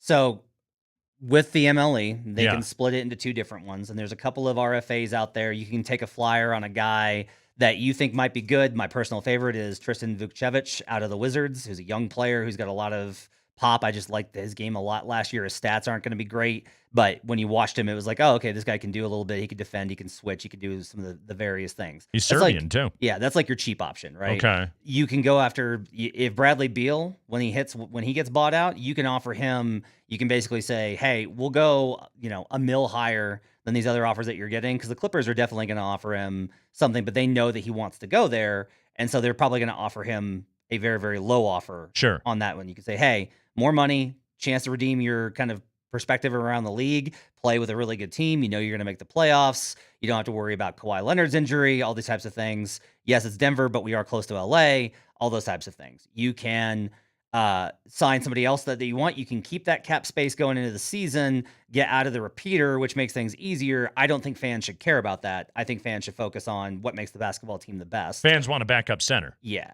And so from there, you're looking at, you can try and find somebody out of Summer League who really pops. I don't mind those kind of options of just filling in those kind of things. There's a handful of free agents. I don't have them off the top of my head, but there's a handful of free agents that are still kind of out there. Restricted free agency is a really interesting one because of this new CBA. All the guys that are coming off of their rookie deals most of them don't have contracts yet because they got no leverage. They cannot get anything. If you're going to pay, this is an environment where you get to squeeze the RFAs down as much as you want. So you can go shopping for an RFA that hasn't been signed yet and see if you can find a value there to be able to fill out your roster. I think the interesting thing here is mostly that if they do agree to a buyout and they clear that space and they get the MLE, the ability for you to get two guys instead of one is probably better than any replacement that you'd find outside of Horford on the free agency market. How much are the Nuggets screwed by the timing of all of this, given that most guys are already off the market and or making other plans? Horford, it was he's gonna go to Golden State, and that's just what it's going to be. And now it's here's Denver calling at the 11th hour because it's hey, we actually desperately need a backup big right now. And it's these guys wheels were already in motion. Is Denver's situation attractive enough for guys to say, okay, I'm going to blow up plans I was already making? How weird is this time in the cycle for this to happen? No, you don't ever really see that because once this is an agent deal, right? Yeah. Once the agent's done a handshake and they've gotten the verbal agreement on it, you don't want to go back on it. It's bad for you. It's bad. It makes teams hesitant to work with you. It makes things harder in those communications. It poisons the relationship outright. Yeah. Some of these things are you do have to maintain some level of professionalism across the board, and there's a way that things are done, and there are very rare instances when those things are kind of backtracked on. And so I don't think that you're going to see anybody back out of their deal to sign with Denver at the last moment, because even though it's until your name's on the contract, you're still a free agent. Now, these talks have been going for weeks and months, and a lot of this is both the front offices and the players are I don't even want to deal with this, man. We have a deal. I'm going on vacation. My wife wants to get out of here. Yeah. Let's just go ahead and stick with what we got. Okay. How about bad plans? What about blowing up the trade and keeping Dario Saric and having to play him? I don't think that there's any sort of reason, and all the reporting is in line with the sense I've gotten, which is that they're not going to go back on the deal. You've agreed to the contract, and I think again for Denver, it's better to have Dario moved and then be able to agree to the buyout. And I hate that for Dario. I think it's such a shame considering how excited the team was for him last year. But it's better to have Dario and have the Kings have to buy him out and just waive him and eat the dead cap than it is for Denver to try and figure out this situation. The JV worst case scenarios are better than not doing the trade. And as long as the Kings are willing to, and they are, then you got to have to go through with it. As long as we're talking about Bradley Beal, why not just bring back Russell Westbrook? I mean, I don't think this precludes that, right? Yeah. You could get Beal and you could get Westbrook, and you could have both of those options. Now that gets pretty crowded. Jamal, Bruce, Christian at 2. Tim Hardaway. You got Strother still. You want to get some minutes for because Julian was really good in that game 6. Yep. Russ and Beal. That's just a lot to try and jam in. But if you're just like, look, we want as much ball handling, we want as much coverage as possible for injury. Like this is one of the downsides is you can create bad redundancy, which is like you got too much of something. The Bulls have too many guards. But if you're the Nuggets and you're like, look, Jamal's going to miss a month of time at some point, and we'll be able to get through that because we'll have Bruce and Russ and Beal. Like there's no reason for you to have to choose with if you're able to get that $14 million under the MLE. All right. Options all over the place. You got questions for Matt Moore. He has got answers on all of this stuff. Go ahead and hit us up on the Shop Mazda text line. One price, one person, 1 hour. 303-504-0925. 303-504-0925. Matt Moore, Locked On Nuggets, Locked On NBA, Action Network, Denver Dig, Hardwood Paroxysm. Did I get it all? I think so. Okay. Is there any street corners that you just stand on and yell basketball takes occasionally? No, I just holler at my wife when we're on walks. Okay. If you're lucky enough to overhear it in the neighborhood, there you go. Matt Moore, everybody. We're talking hoops. We're talking about this insane Jonas Valanciunas situation. It's the Kreckman and Lindahl show on Altitude Sports Radio 92.5.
Honestly, this is one of the weirder pieces of content we've had in some time, the Jonas Valanciunas situation. That's Matt Moore filling in for Andy. I'm Nate Kreckman. It's the Kreckman and Lindahl Show, Altitude Sports Radio 92.5, with you today until 6 p.m. and trying to figure out what in God's name the Nuggets are going to do about all of this. Here's the other possibility to all of this. It could just be a whole pile of nothing. It could just be that Jonas Valanciunas will get over his desire to play instantly in the Greek League for, Panathinaikos? Okay. Yeah, I'm somewhere in there. Panathinaikos, yes, but Jake Driscoll? Yes, thank you, Woody. Where is it? Kevin Freeland? There it is. Thank you very much. Okay. So, we're trying to figure out if he is going to eschew his desire to go play in Greece and stay here and just be the backup big. Like, what's so funny about this, Matt, is this is such an interesting story coming on the heels of last week when we were just like, oh, the new front office is just like hitting doubles to the gap constantly. This is perfect. Cam Johnson, absolutely perfect replacement for MPJ. Valančiūnas, exactly the backup big that you needed. God, wouldn't it be cool if they could get a guy like Bruce Brown? What about Bruce Brown to be a guy like Bruce Brown? And then Tim Hardaway Jr. is just another solid veteran wing to put on this team, and a guy who started 77 games last year in Detroit. Like last week, it was, look out, baby. Nuggets are back. Here comes contention. Here comes a Western Conference Finals date with the Thunder. And now, boom, here's the wrench that gets thrown into this thing. It's such a weird juxtaposition to deal with this. The week after, Matt, we were all just like, oh, this new front office, these guys are freaking geniuses. Yeah, I think it's tough because I do wonder how much of this was unforeseen, right? Like I kind of mentioned with DMac when we were first coming on, that there were signs that this is possible from JV going back a year that he had those conversations. At the same time, I just kind of think that this is a win-win for the Nuggets, that as long as the Cam Johnson trade goes through, that was what opened up everything because they got the huge trade exception. They can still trade into various mechanisms. This trade's been agreed to. Every reporting is that they're going to go through. Both sides are going to go through with it, the Kings and the Nuggets, and that when they do that, now you're still going to be able to have access to this money that we've talked about and these kind of things. If you just told me at the end of the season, you were like, they're going to go into next year with Cam Johnson instead of MPJ, Bruce Brown, and Tim Hardaway Jr. If you just give me those, and you're going to say, hey, they're going to have space if something comes available, I would have been like, that's an awesome offseason. Yeah. That's great. That's terrific. You've added guys. Joker said they needed more guys. They got more guys. You can argue they needed just one more guy in the series versus the Thunder, and they got three. And that to me is, even if you want to say two with the MPJ versus Cam debate, that's great. I still think that there's a lot of mechanisms here. When the Nuggets have kind of already signaled, hey, we're not going to let you out. Yeah. Right? Typically speaking, I don't find a lot of instances in NBA history where a team puts its foot down and then it turns into a protracted kind of battle when it's not over a new contract. Like buyouts are typically, I want this. No. Okay, then we'll wait. And we'll just kind of figure it out. And like I mentioned, JV doesn't have a lot of options here. He can try and make it uncomfortable for Denver, but Denver can just be like, we will see you in September. And if not, then we will start finding you for your absence in training camp, et cetera. And then you start losing money off of that contract. And that's, that's giving back a lot of dough. It's a lot of dough. It adds up very quickly. Yeah. And there's just really no upside for Valančiūnas to do that. The question here is really about how do the Nuggets want to do business? That's what the question is here. Is if you want to be, look, JV doesn't want to be a part of our locker room. We want guys that want to be here. We want everybody on the same page. We want them engaged. We want everybody in the right place. Then we're going to let go of JV and we're going to use that space and we'll find other assets because we found these other guys. There's still some names out there that you can acquire. We will figure something out. For nothing else, we'll sign guys to deals and use them as trade chips at the deadline to try and look for that backup center position. Yeah. That's like the worst case scenario. If they hold to the idea of we are going to put our foot down because we think he is that important. We think that he is going to play that big of a role on this team. And he's going to mean that much to us. And they have to have had in their minds a calculation of JV will come around and he will be a professional, which is what he's been his entire career, and we will get through this. That has to have been part of the calculation, them signaling that they're not going to do the buyout. because when you reach this kind of situation and you see these buyouts, it's usually both the team and the player are kind of sick of each other. And they're like, I'm done here. Yeah. For Denver to actively be putting out, nope, we are going to go ahead and hold firm here. That's a pretty strong message. And that exudes a level of confidence that they're going to be able to figure out the situation, that they have a better understanding of it than what the reporting has been so far. And that could potentially come from the relationship with his agent, whom also how many different guys are represented by the same agent that are currently on the Nuggets? I mean, the most important ones are Jokic and Jamal. So Jamal has two agents, and one of them is from Clutch, and one of them is Jeff Schwartz, who represents him at Excel. Okay. Wait. So is Jokic's his NBA agent is not Misko Raznanovich?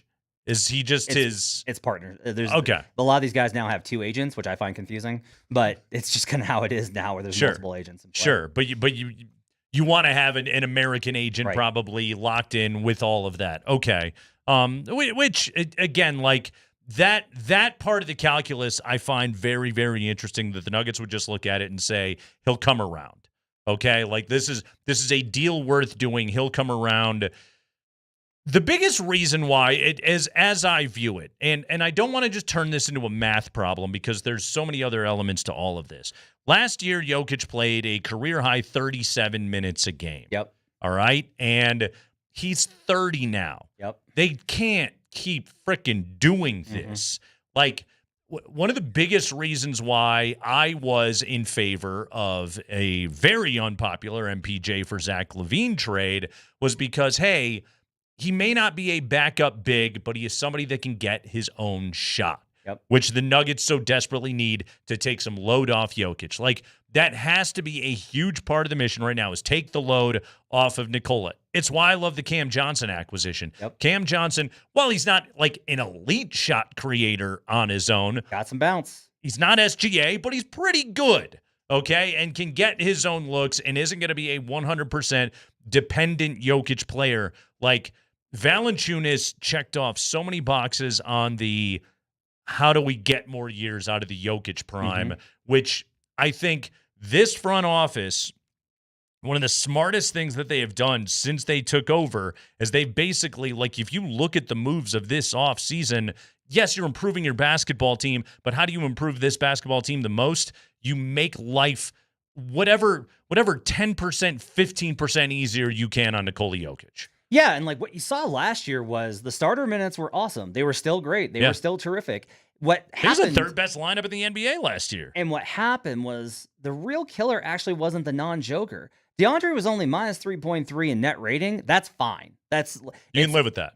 That's totally okay. The problem was the drop-off when they went to the stagger minutes late in the first quarter, third quarter, when it was Joker with the bench guys. That drop-off when KCP left was significant. That's mitigated already just by adding Tim Hardaway Jr. and Bruce Brown to where, okay, Tim doesn't have it that night. Oh, Julian's got it going. Yeah. Oh, Julian's struggling. Jalen's struggling. Oh, we've got Bruce Brown just come in there and kind of solidify this.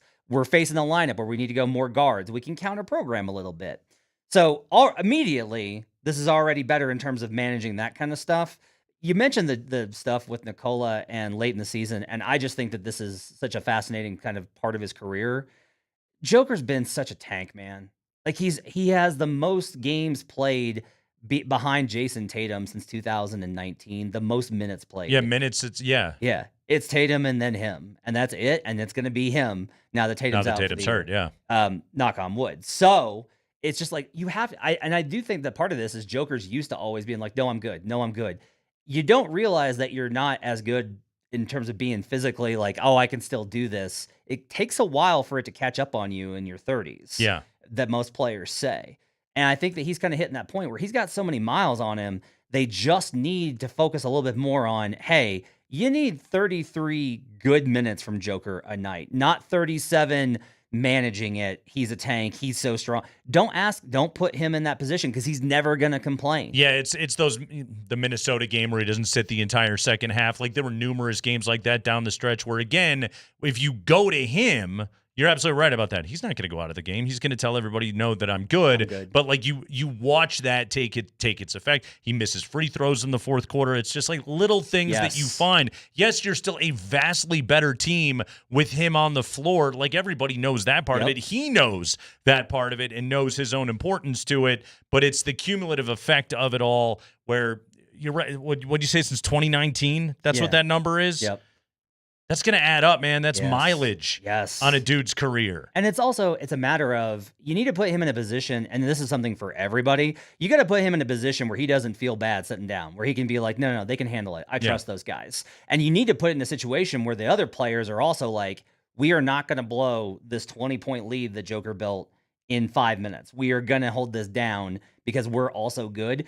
The level to which last year's whole feeling of we're letting Nikola down, I thought was really bad for the locker room. Like, that's just bad for the team. When it's not just that the fans are talking about it, everybody knew it. Everybody knew. Well, and I don't think Nikola enjoyed it. No, that's not how he wants to play. Yeah. He wants everybody to be good. He wants to be one of the guys. He wants to be part of a team structure, even as he's come to understand how the NBA works. Yeah. And so getting him more of that help, I think, really does matter. But I don't necessarily know that that's entirely tied to the backup big. I think it helps a ton. Again, if JV is willing to come back, just willing to do his job, willing to fulfill his contract, even if it's like, I'll do it this year, but I want to be let go after this year on a handshake deal, I think the Nuggets would be like, yeah, no problem. We'll figure out next year. We traded for this year. Right. Give us this year, and then we can figure it out. That's the best of all worlds because it is the type of player that they need. But like I mentioned, if it's Vucevic, if it's somebody else, there are guys I think that can replicate what you're trying to do with JV at a decent level. All right. Well, it's not going to slow down anytime soon. We're going to continue to monitor this stuff. We're going to dive back into it coming up at 20 minutes after 4 o'clock. But on the other side, Jeff Legwold of ESPN stops by for a Monday afternoon visit. And we need to talk to him about Bo Nix's receiving core and what everybody's role is going to look like here in 2025. We're doing football with Leggy coming up next.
Yeah, it is Jeff Legwold time here on a Monday afternoon. Jeff Legwold's appearance brought to you by the International Brotherhood of Electrical Workers, IBEW Local 68. You start with a job, you end with a career. Leggy, how you doing, man? I'm great. How are you guys? We're doing excellent. Leggy, let's start with your latest for ESPN.com about Marvin Mims. All right, this has been, Andy and I have been kicking this Mims thing around for some time now. As the Broncos try to figure out how to maximize Marvin Mims and how they're going to divvy up, as Sean Payton called it, the touches. It's the competition for touches. You pointed out in your piece last year that the Broncos basically figured out how to get Marvin Mims involved as soon as they started using him out of the backfield. That was sort of what kind of broke the dam of, oh, Marvin Mims is now an important part of this offense. As we start kind of year 3 of Mims' career, year 2 of Bo Nix, year 2 of Sean Payton actually having his system in place, is it going to be another similar situation where, like, Sean is going to have to almost like invent new roles, whether it be for Mims or other guys, to get them involved in the offense? Because, Leggy, as you pointed out in your piece, there's kind of a lot of dudes that are trying to eat right now. I think that's the issue, Nate. Is it going to be, the committee approach, or, like a lot of teams go 2 primary receivers with maybe a third receiver as sort of a 2A. But I mean, I'm consistently baffled by the Mims thing, because they fully admit, okay, he needs to touch the ball more. And then what did he play in the playoff game? 29 snaps, 28 snaps. I mean, that's befuddling to me that in a playoff game, with the stretch run he had, especially, you can't look at that Bengal. I know they lost, but he was unreal. You can't in look that at game. that Bengal game and say, how can this guy not be on the field for 70% of the offensive snaps? And then he plays 29 snaps in the playoff game. And that's one I just can't figure out. Now, I talked to Marvin for that piece right at the end of minicamp, and he's very optimistic, and I think he feels good about how they came through the offseason and what he thinks the plan for him is. But as you said, the move to running back, even to him, was a big deal, because he believes it showed the team, hey, I'll do whatever you want me to do. Just put me out there. And it also gave defenses a little different look that nobody really had an answer for. And I think they'd like to do a little more off of that, moving forward. I think it intrigued Sean Payton enough to sort of say, okay, what is there beyond simply Mims in the backfield, in a regular play where he's the running back? What else is there beyond that? Yeah, and it's how many different mechanisms are there to get him the football, whether it be he in the backfield or him lining up in the slot. Are you going to run that reverse kind of stuff to try and get the ball in his hands, that jet sweep stuff? I think Marvin Mims could be an effective bubble screen type of player. Like, honestly, that was a lot of his best plays were simply just catch and run plays where he then went and made a big play. He had one against the Chargers. He had one against the Raiders where it was just like, okay, Bo Nix point guard play, get the ball in the hands of Marvin Mims and just sort of watch him create. And it's I think one of the tricky parts of all of that, Leggy, is exactly to your point. You look at that playoff game plan and you're like, why did you get away from that? And it's almost as though Sean Payton has to remember, oh, yeah, I also have this card in the deck right now. Yeah, I think that's the biggest thing. Mims even said when I talked to him, as a receiver, you can absolutely do everything right. You can run the perfect route. You can get the perfect leverage. You can win your release. You can be in the exact right spot and nothing happens if the ball doesn't come to you. So I think he's really intent on showing the coaches, at least in camp, look, I'll be where you designed it for me to be, so that he'll do his part. I just think, for me, the wild card is Sean Payton loved playing little Jordan Humphrey on an awful lot of early downs. He thought Humphrey was a big physical receiver who helped in the run game. Good blocker, yeah. Was a willing guy to, crack back or chip, in a lot of defensive fronts. And that was important to Sean. But those snaps are up for grabs now. That's sort of the area where any of these guys, especially Mims, can get more time. Those snaps are available for someone to take. And I think the person, including Mims, who shows they can play with physicality, that they'll get those snaps. And I think he can. You can't be the kind of returner he is and not be a physical player. That's a fearless position. And I think that's one thing that really benefits Mims is he is fearless going for the ball, getting the ball, the first few steps with the ball.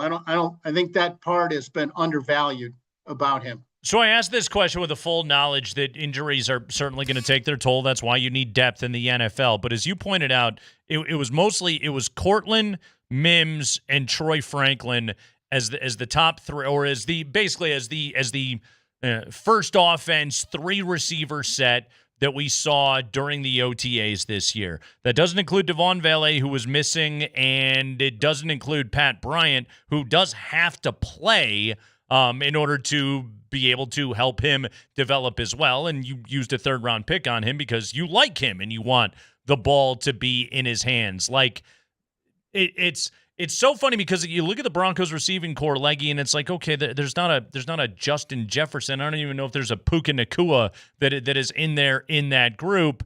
But there is a lot of dudes that are good NFL players that you want to try and get the ball in the hands of, and that doesn't even mention, oh, by the way, Evan Engram. Oh, exactly. And I think Engram, those may be some of those little Jordan Humphrey snaps in a lot of ways. So it could end up being Engram. And he will line up at sort of quote unquote wide receiver spots in the formation because that's just his body type and how he plays. But I think Sean, just from talking to him off to the side a little bit a few times, I think he feels much better about sort of the situational versatility that they'll have with some of these guys. But I think, Engram's going to get a big bump in opportunities among the tight ends. So that's some of the receptions that are available are going to him.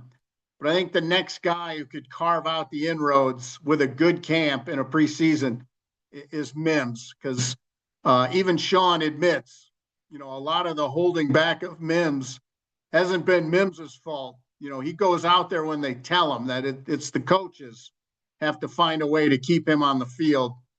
And, I think he could be, WR2 in this offense. Now, what does that mean in catches? I don't think we know yet. How much are they going to put the ball in the air? How much will Engram eat of those catches? But I think Mims, in my opinion, is what a lot of people would like as a number 2 receiver, in their offense. And I think the Broncos should treat him that way, frankly. Leggy, I want to bounce this one off you. I saw this in Pro Football Focus put out a list today. It was top 10 safety blanket receivers in the NFL. Some interesting numbers right here. Bo Nix last year targeted Courtland Sutton 34 times when he was pressured.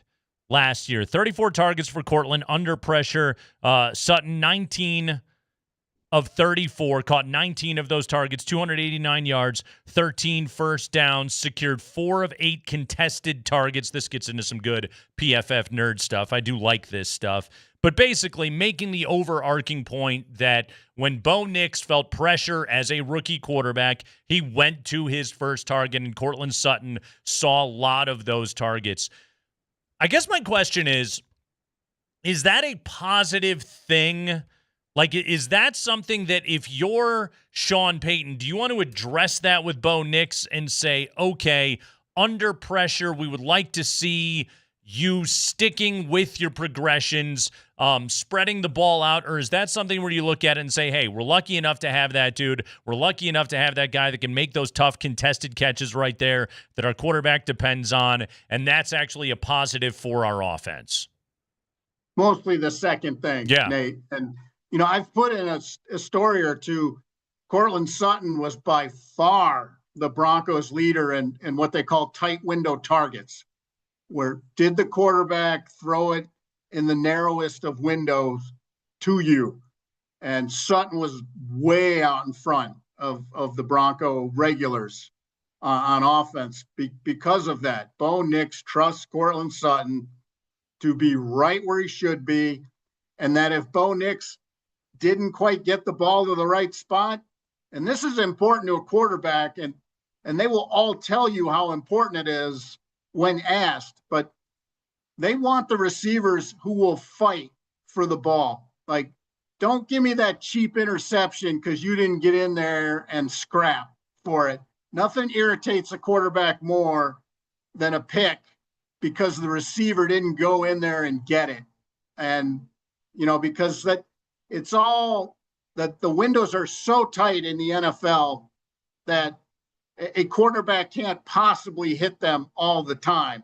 So a receiver like Cortland is every single great quarterback has had one guy where they think, all right, the first three reads are a little muddy. I'm going here with the ball because he'll give me a chance. And Sutton is that guy for Bo Nix, and I think they're perfectly okay with that right now. All right, Leggy, well done. By the way, Matt Moore, noted Chiefs fan. Do you have any Chiefs-related questions you want to hit Legwald with here? No, I think I'm good. You feel good about your organization right now? Slide out of this conversation. Leggy, man, good stuff as always. We appreciate it, dude. I might have some NBA stuff I want to ask Matt. I mean, we're out of time or what? Hey, fire away because Leggy, Jonas Valanciunas wants to go play with former Illini guy Kendrick Nunn over in Greece. We're always here for the Illini ties, right, man? Yeah, no, I could see where you'd pick former Illini over the Joker, but I don't know, what the thinking is there. It's a chance to play with Kendrick Nunn. By the way, Wancho's on that team as well. Leggy, man, good stuff. We appreciate it, dude. All right, fellas. Thank you. All right. Jeff Legwald, noted basketball fan, stopping by today here on the show. We'll take a break. When we come back, Matt, I want to dive into the versatility of this Nuggets roster with the new acquisitions and what some of these rotations and lineups are going to look like. We started to tinker around with this a little bit last week. I want you to weigh in on everything that Adelman now has at his disposal with this roster. Matt Moore filling in for Andy. I'm Nate Kreckman. It's Kreckman and Lindahl on Altitude Sports Radio.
Yeah, big Wu-Tang weekend in Denver. It's Kreckman and Lindahl. Matt Moore is filling in for Andy. You catch Matt on the Locked On Nuggets podcast, the Locked On NBA podcast. Get his stuff on the Action Network. Denver Dig. That's a Substack? Subscribe. Yes, subscribe to Matt's stuff. And the Hardwood Paroxysm. Is that also a Substack? It is. Look at this guy, man. This dude is. Seriously, Matt Moore has been a huge in the NBA blogosphere for as long as I can remember. One of the early internet guys on the NBA. By the way, did I hear you on Zach Lowe's podcast this year? I did. Yeah, I went on after the firings of Calvin and Michael. You were the guy. That's a good guy to get called by Zach Lowe. Yeah, though. I love That's Zach. He's a good not dude. bad right there. All right, so Matt, we're looking at this Nuggets team right now, okay? And this is the Valančiūnas situation. Again, we're monitoring it as it stands right now.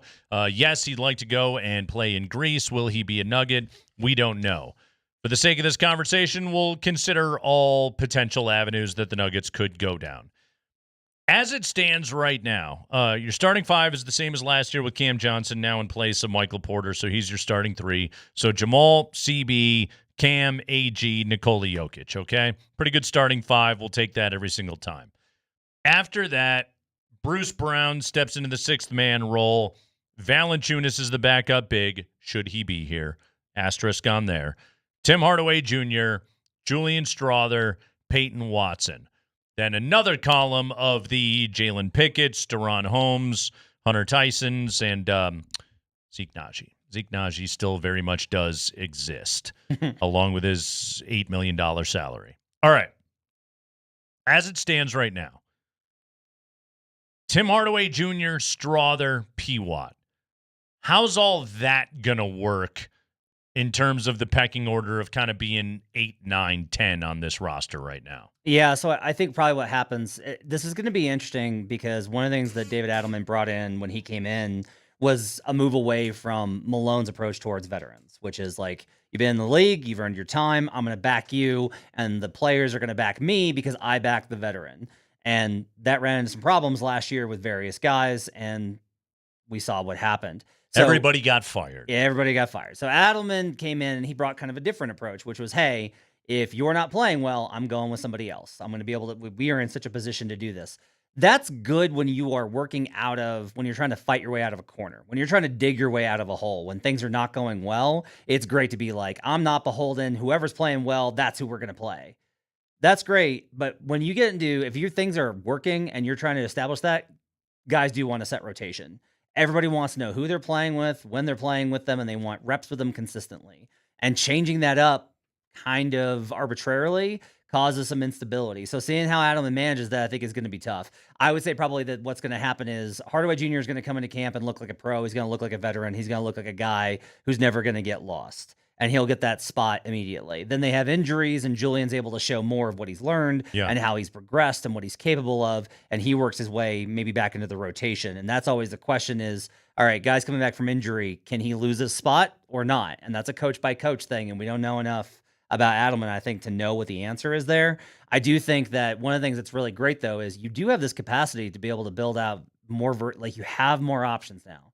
You can say, like, all right, we found a 3-guard lineup that works really well with Cam Johnson at the 4 and either Valanciunas or Deron Holmes at the 5 when Joker's not on the floor. We can go 3-guard. We can go Pickett with Jamal, with Bruce. We can go Bruce with Strawther, with Tim Hardaway Jr. We can mix and match those components in order to find what it is that we need in this specific instance or in this stretch of time, because you're going to be a different team next year.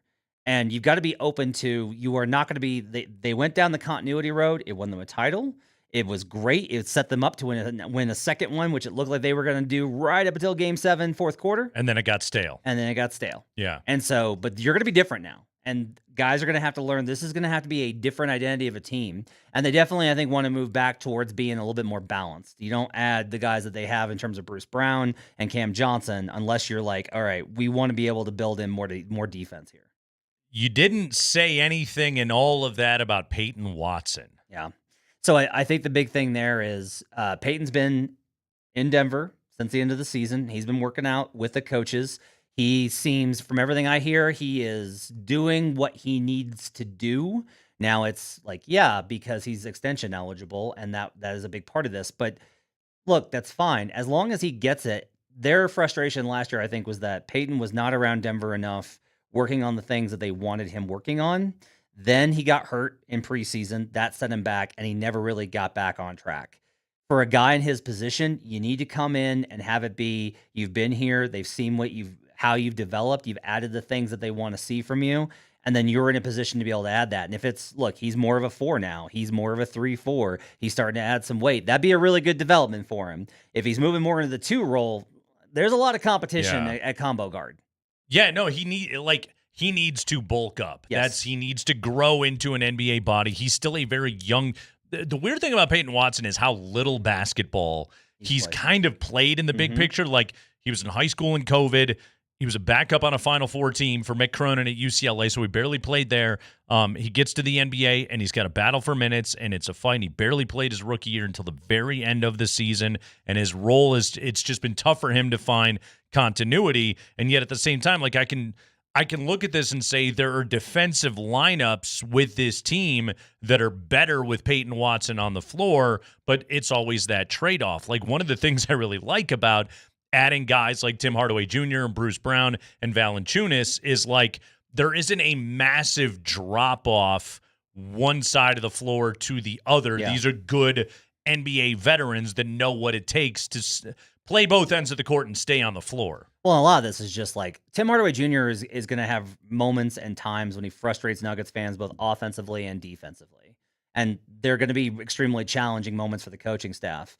And the question is going to be, what is Peyton Watson's floor? Because if Peyton's able to get that floor up, now it's like, well, okay, yeah, when THJ is hitting shots, it's great.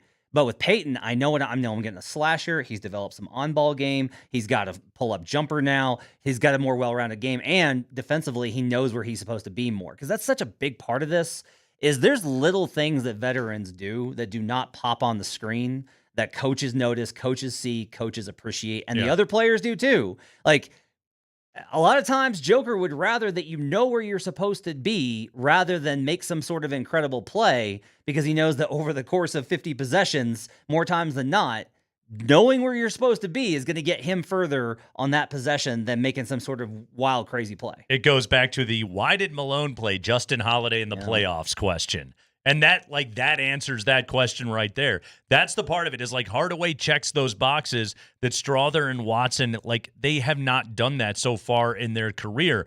The hard part is that you watch a guy like Julian Strawther, and our last memory of him was Game 7, and that was really bad. Yeah. But our memory prior to that was Game 6, and that was awesome. And then you see that, and you see, okay, there is a 3-level scorer that is developing right there that is going to need minutes, that's going to have to play. Like, that's going to be one of Adelman's charges, is to maximize Julian Strawther. But now there's so much competition for minutes on this team. And again, there's going to be injuries. Guys are going to miss time. Like, opportunities are going to open up.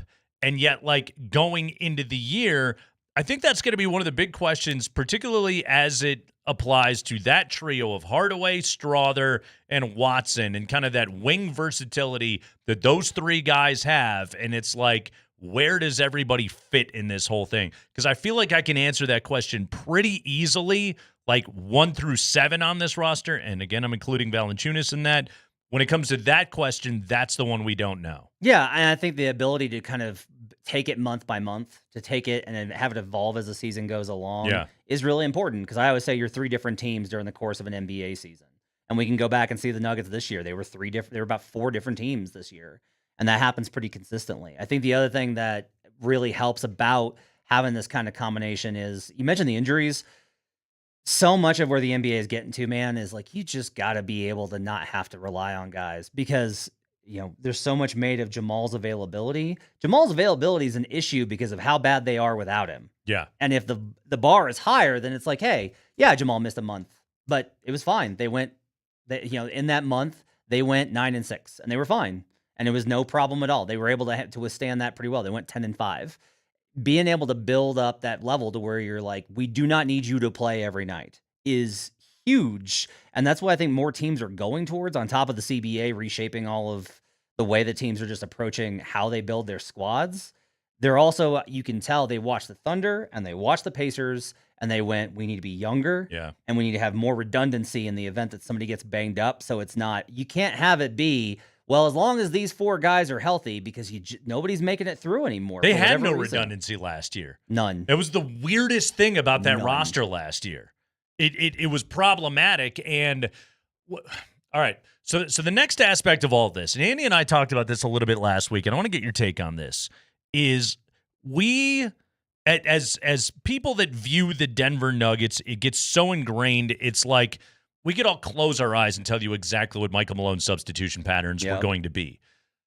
For David Adelman now, I think he's got the ability, and I think he's got a while, to your point, to tinker with this thing, to decide, okay, what exactly is this going to look like? And one of the things I really wonder about is, are the days of Jamal Murray anchoring the second unit, are those potentially numbered now that you have a versatile scorer like Cam Johnson on this team, an actual backup ball handler, and a guy that is a switchy defender like Bruce Brown that you can actually trust on this team, that the Nuggets could look at it and say, let's maximize Jamal and Joker minutes together, and let's figure out something else to do with our second unit that is not centered on Jamal Murray, because while it's been okay at times, it's never become great. Yeah, and this is what's really interesting is last year was the first time when those minutes actually started to turn around a little bit, when they actually started to be, hey, you can put Jamal on the floor without Nikola, and they're not going to fall off a cliff. But one of the problems I do think is Jamal's tough to kind of identify who he makes better. And I don't blame him for that, because I think a lot of it is like, look, man, he has played 90% of his minutes in his career next to Nikola. Yeah. So he's used to playing. That's what he's used to. It's 2-man game. That's what he's always done.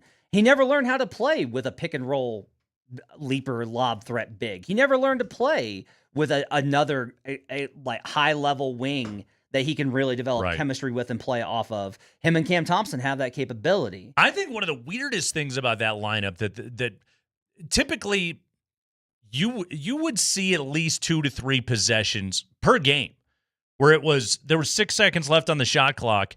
They created nothing. And it was like, here, Jamal, just go take a contested jumper. And he missed a lot of those shots because those are tough shots. They're not good shots. He made a lot of them too, but those are not good possessions. It took them so long to install basic stuff, like just having the reliability of, hey, we're just going to make sure that we get a good screen for Jamal from DJ. Yeah. And when they actually started to do that, guess what? It worked out really well, because this is a large part of, I think, the small ball stuff is Zeke's not a good screener. And so it's like, yeah, Zeke's a pick and pop threat. Great. It doesn't matter if you're a threat from the perimeter or if you're a threat on the roll. If you don't create separation on your screen, Adelman's talked so much about this, about the importance of good screening, and that's one of the reasons why Valančiūnas, again, very important. You need a guy who knows how to set screens and that Jamal can work with to do that. But one of the things I think is interesting is, like, yeah, you can build these different types of lineups with Cam Johnson at the 4 or Holmes as a really explosive threat, depending on how he looks coming off of the Achilles, to be able to provide that separation. Better screens for Jamal is going to create better offense in the second unit. But to your point, for years I've advocated for them just handcuffing Jamal and Joker and just being like, look, let's just make sure that no matter what, in the 35 minutes that they play, we're going to absolutely annihilate teams. Everything says you play Joker and Jamal together and you're going to win by 12 to 14 points per 100 possessions. Just do that. Ensure it. I think they got lulled into like a false sense of security last year when they went to Westbrook in those moments, and then when they looked at the numbers, like the Westbrook Jokic 2-man game, which for a while there I think was doing better than the Jamal and Jokic 2-man game, and so I think that they just looked at it and they said this is adequate, this is perfectly good, this is actually a strength of this basketball team right now. But again, it lulled you back into that place where it was like, okay, Jamal, you do all the creation for this second unit. To your point, poor screening out there. Christian Braun. We haven't brought up the name Christian Braun very much in this conversation right here. What did you make of Adelman saying we want to play more half-court ball? And what do you think the impact of that's going to be on Christian Braun, who last year emerged as one of the best transition players in the NBA? Yeah, second in transition points per possession and overall behind Giannis. He was incredible in finishing in transition, and he was really good finishing in the half court too. So I think this is an interesting question of how much do you think Christian can develop? Like, how much more does he got? Right. Right? Because I tend to be a little bit more on the skeptical side where I'm like, Christian came in as a pretty finished product, as in he's going to sharpen up all those veteran things and he's going to become a great player. And I said from like the very first time that he was on the court, I was like, that kid's going to play in the league for 12 years.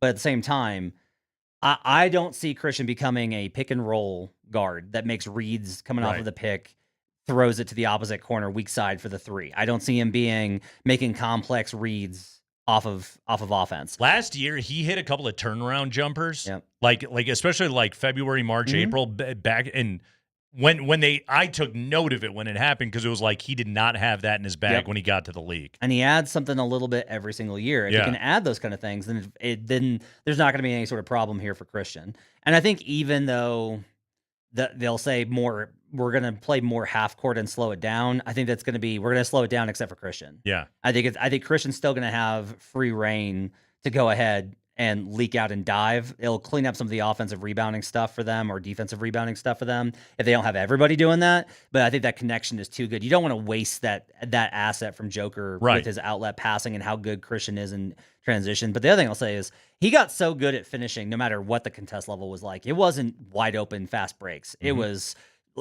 moving through two different layers of defense in transition, Euro step, left hand, stop and start, pump fake, all those types of moves is what he was able to get to. And he'll still be able to find more of that. He slowed down a lot, I thought, in the regular season. As that continues to happen, like he'll still have, I think, an asset. But I do think it's good if they get him back to, hey, you're not going to be gassed from running as much. So you can buckle down, you can focus on defense, and you can focus on your jumper. And those two things, I think, are what they really need from him. A problem the Nuggets have not had in years. And something, again, we're doing talk radio in the summer. We're speculating on everything, Matt. That's part of the fun. But a part that I brought up last week is when you look at the back third of that roster, is everyone going to be happy with their role on this team? It's one thing I kind of wonder about of if there's anybody whose agent is going to go to the team and say, my client needs more minutes and needs a more defined role, especially when you look at a couple of guys that are right up against it, ready to get paid, particularly Peyton Watson. I'm not suggesting that Watson wants out of here or anything like that, but if I could see anybody perhaps saying I'm lost in the shuffle here in Denver and a defined role that I had last year when the team had no depth suddenly disappeared, it's one thing I wonder a little bit with this team. But I guess it's a problem that is born out of, hey, we actually have like 10 NBA players on our team right now. Yeah, and that puts a little bit more pressure on Peyton, right? Which is like Bruce isn't complaining. And there was there were comments from the team last year that were very evident that there were guys in the locker room that were worried about their own situation. And a lot what happens is those guys worry about their own thing and they want to be a star and then they finally decide like, all right, I'm going to give it a try and just do what they're asking me. And sometimes it works out. And sometimes it doesn't. I think Peyton's in a tough spot here because, look, if Peyton Watson were absolutely just racking up points and looking awesome on the Charlotte Hornets, his career trajectory and earnings potential looks much higher. And you're able to counter that and say, yeah, but you're not winning. Like, you're proving that you're a winning player that belongs on playoff teams here. But the counter to that is, am I? Because I'm not getting the minutes or the opportunity. And that balance, I think, is tough because Peyton, I do think, needs to spread his wings a little bit because of what he's capable of for his own personal career. And Denver this has always been a thing, and this is something I'll always credit Michael Porter Jr. with, is Mike could have bucked the entire time about wanting more and more and more. And instead he was like, he backed up his talk. He said, I want to win. That's what matters to me. And he did it. And that's very hard, I think, for the rest of that locker room to understand the young guys when it's like, Mike did the thing. Right. Mike came in as one of the highest, his prospect notion. He was one of the most highly recruited guys in the country as a player in high school. Mixtapes, the whole bag. And he came in and he did his job. And I think that's a tough situation for a young guy to be in. But I think if Peyton is able to find the necessary balance, if he earns those minutes, he'll be able to show he's a 3-level scorer. So basically you have to say, how many role players do you know of that have a max contract in the NBA? Michael Porter was one. It's not a bad situation to be in. That's Matt Moore filling in for Andy. I am Nate Kreckman. This is the Kreckman and Lindahl Show. We'll take a quick break. When we come back, first off, we got the high five coming up at 5 o'clock. 5:20, we dive back into the Valančiūnas situation. We're going to get all the ins and outs and what have you, and all the latest rumors that are coming out on all of that. But on the other side, we're going to get to know a fill-in. I'm excited about this. We're gonna pepper Matt Moore with questions that I'm sure he's going to be thrilled to answer here on the Kreckman and Lindahl Show.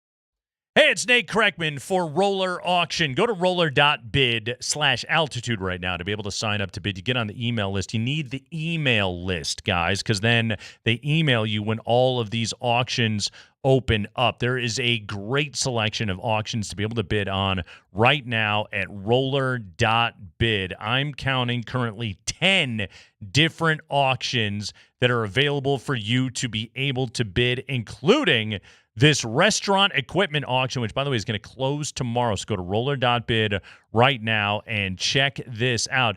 But whether you own a restaurant, work in a restaurant, or you're just looking to upgrade your home kitchen, go to roller.bid right now. Check out this July 2025 restaurant equipment auction. We're talking tables, refrigerators, blenders. I'm looking at a cold beverage dispenser right there. I might need that for my countertop. All of these are available at fantastic deals right now. So go to roller.bid. Check this out. This auction is going to start to close tomorrow.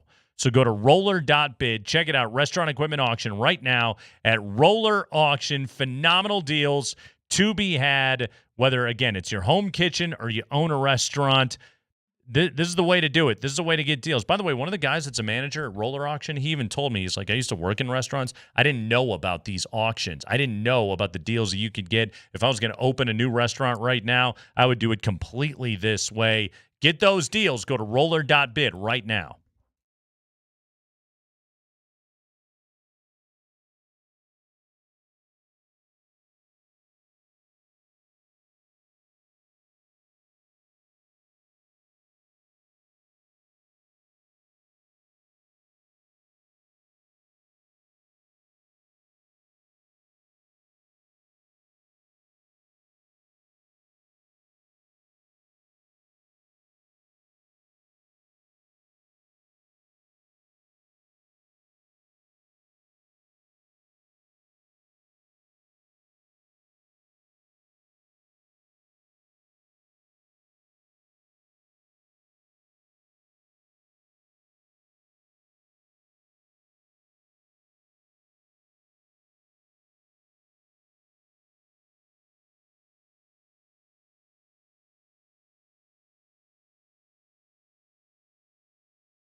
All right, Kreckman and Lindahl.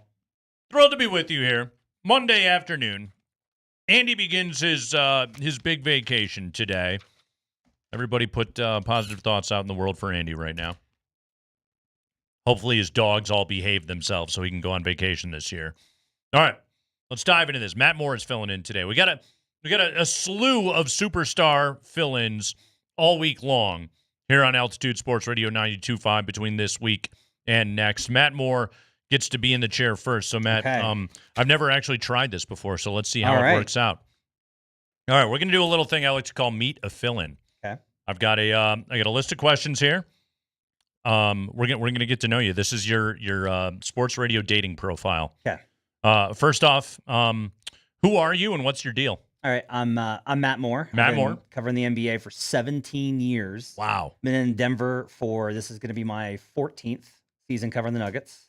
I am the oldest guy in terms of having minutes and games played. I'm the oldest in the Nuggets media room.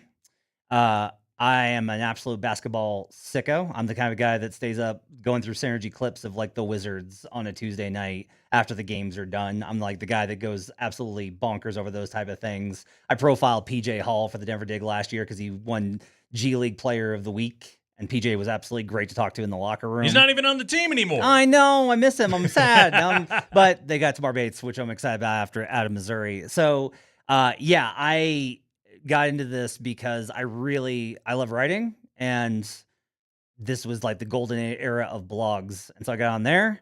And then I started, Twitter was a big moment for me because it fools you into thinking it matters. And there's lots of people that follow me on there. I am described as I have always kind of prided myself on wanting to work harder than as hard as I possibly can to cover the sport because I think it's an honor to cover how awesome these guys are. If you're watching Wizards clips on Synergy, I would say you're working harder than everybody. What did you do before you and tell me about the transition of like whatever you were doing into I now like actually make a living covering the NBA. Yeah, so I was working nonprofit. I was moving spreadsheets around at a nonprofit and liked the work fine, but I was spending all my time reading blogs and watching sports and watching games and loved it.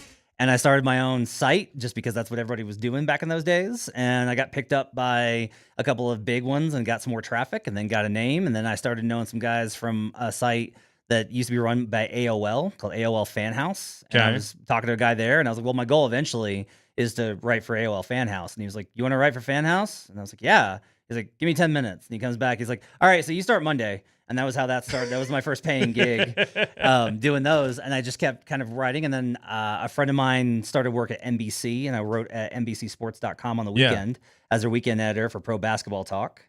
And then in 2010, in April, about 3 months before the decision by LeBron, I went to a conference. And there was a guy from CBS there named Eric Kay. And CBS had still kind of always had not gone to blogging or micro news or aggregation or any of this. You were on CBS for a really long time, right? Yeah. So I went to Eric and I was like, I'm going to show you how to do your entire blog platform. So a lot of the guys that they still have there, Will Brinson, Tom Fernelli, a lot of those guys, Matt Norlander were guys that I recommended and kind of told them to bring on because they're awesome at what they do. And I was at CBS Sports for a long time. That was my first paying gig.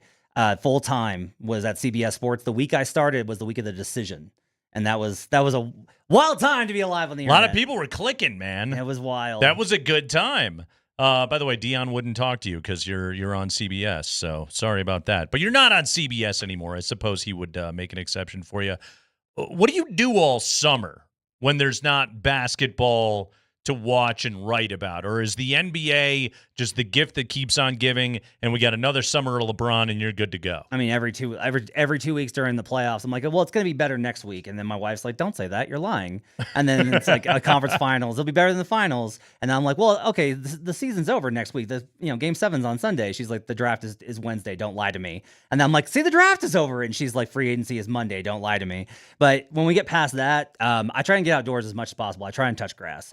I really love hiking here in Colorado. I think it's absolutely amazing. I live up in NoCo, so I get to go hiking through all the great spots up there. Over in Boulder a lot. I love the spots over there. That's phenomenal. But to be honest with you, the rest of the time, I am doing stuff like, all right, I stopped watching the Jazz in February because they were horrendous. I have the time and patience now. I'll just go back through and watch, and I'll find guys that I really like and be able to identify, like, hey, you know who's actually really good? And it helps a lot for the next season. So this is the time of year that you consume Walker Kessler content, is what you're telling me. Even less. Like, this is the year I'm in, like, Isaiah. What are all of Isaiah Collier's assists look like? You know, he was really good last year. You know, I'll be going through all these guys on the Nets who I had to Google last year to find out who they were, and I'll come out being like, you know, Keldon Johnson's pretty good. Like, he's actually got some bounce to his game. That's the funny thing about, like, after the Cam Johnson trade, I started looking stuff up on Brooklyn, and I thought, like, I don't think I watched a Nets game last year.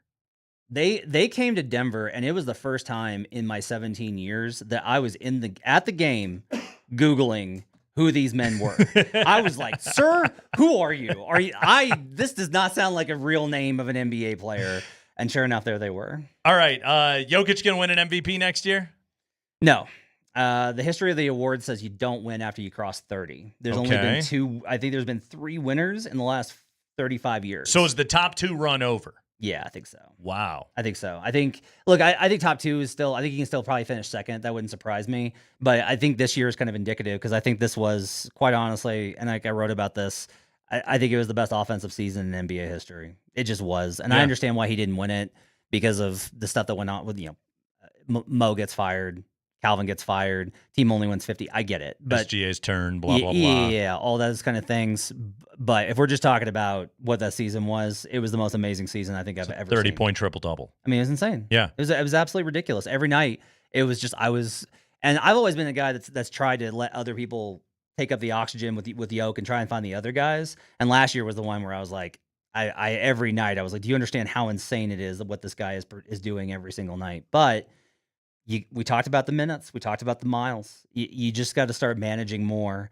And I think it gets harder and it gets less appealing to push yourself there when you're like, I need more at the end. Nobody gets to avoid some age-related decline, especially that has played as much as Jokic, as durable as he is, even if it's a below-the-rim game, all those things, even if the stress on his soft tissue is not what it is. Like, he touches the ball in every single possession. He sets a screen. He sets multiple screens on every single possession. Like, the amount of body blows, it is going to have an impact over time. And I think it's the mental side too, man. Yeah. I mean, and that's really been apparent in covering him is, look, he's no longer the bright-eyed kid that was funny and just just absolutely goofy, right? He's a professional. He walks in a suit that costs more than my vehicle. But it's still, I think for him, the hardest part of the season is the mental taxation.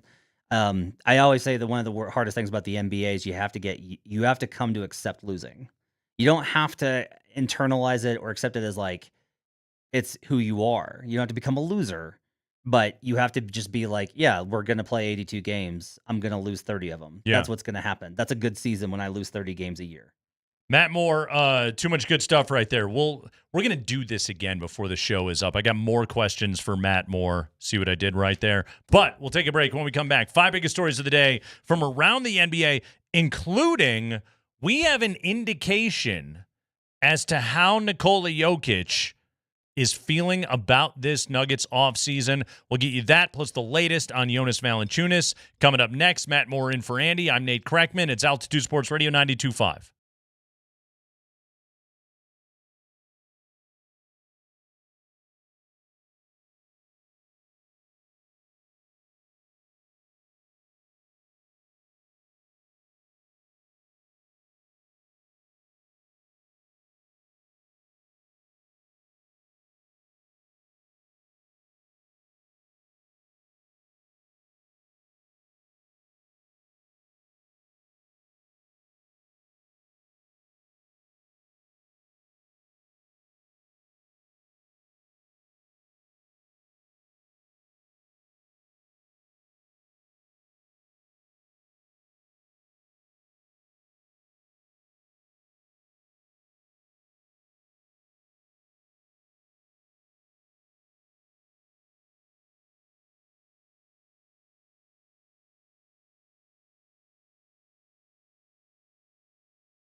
We got the 5 biggest stories of the day from around the NBA. It's a Tesh High 5 today.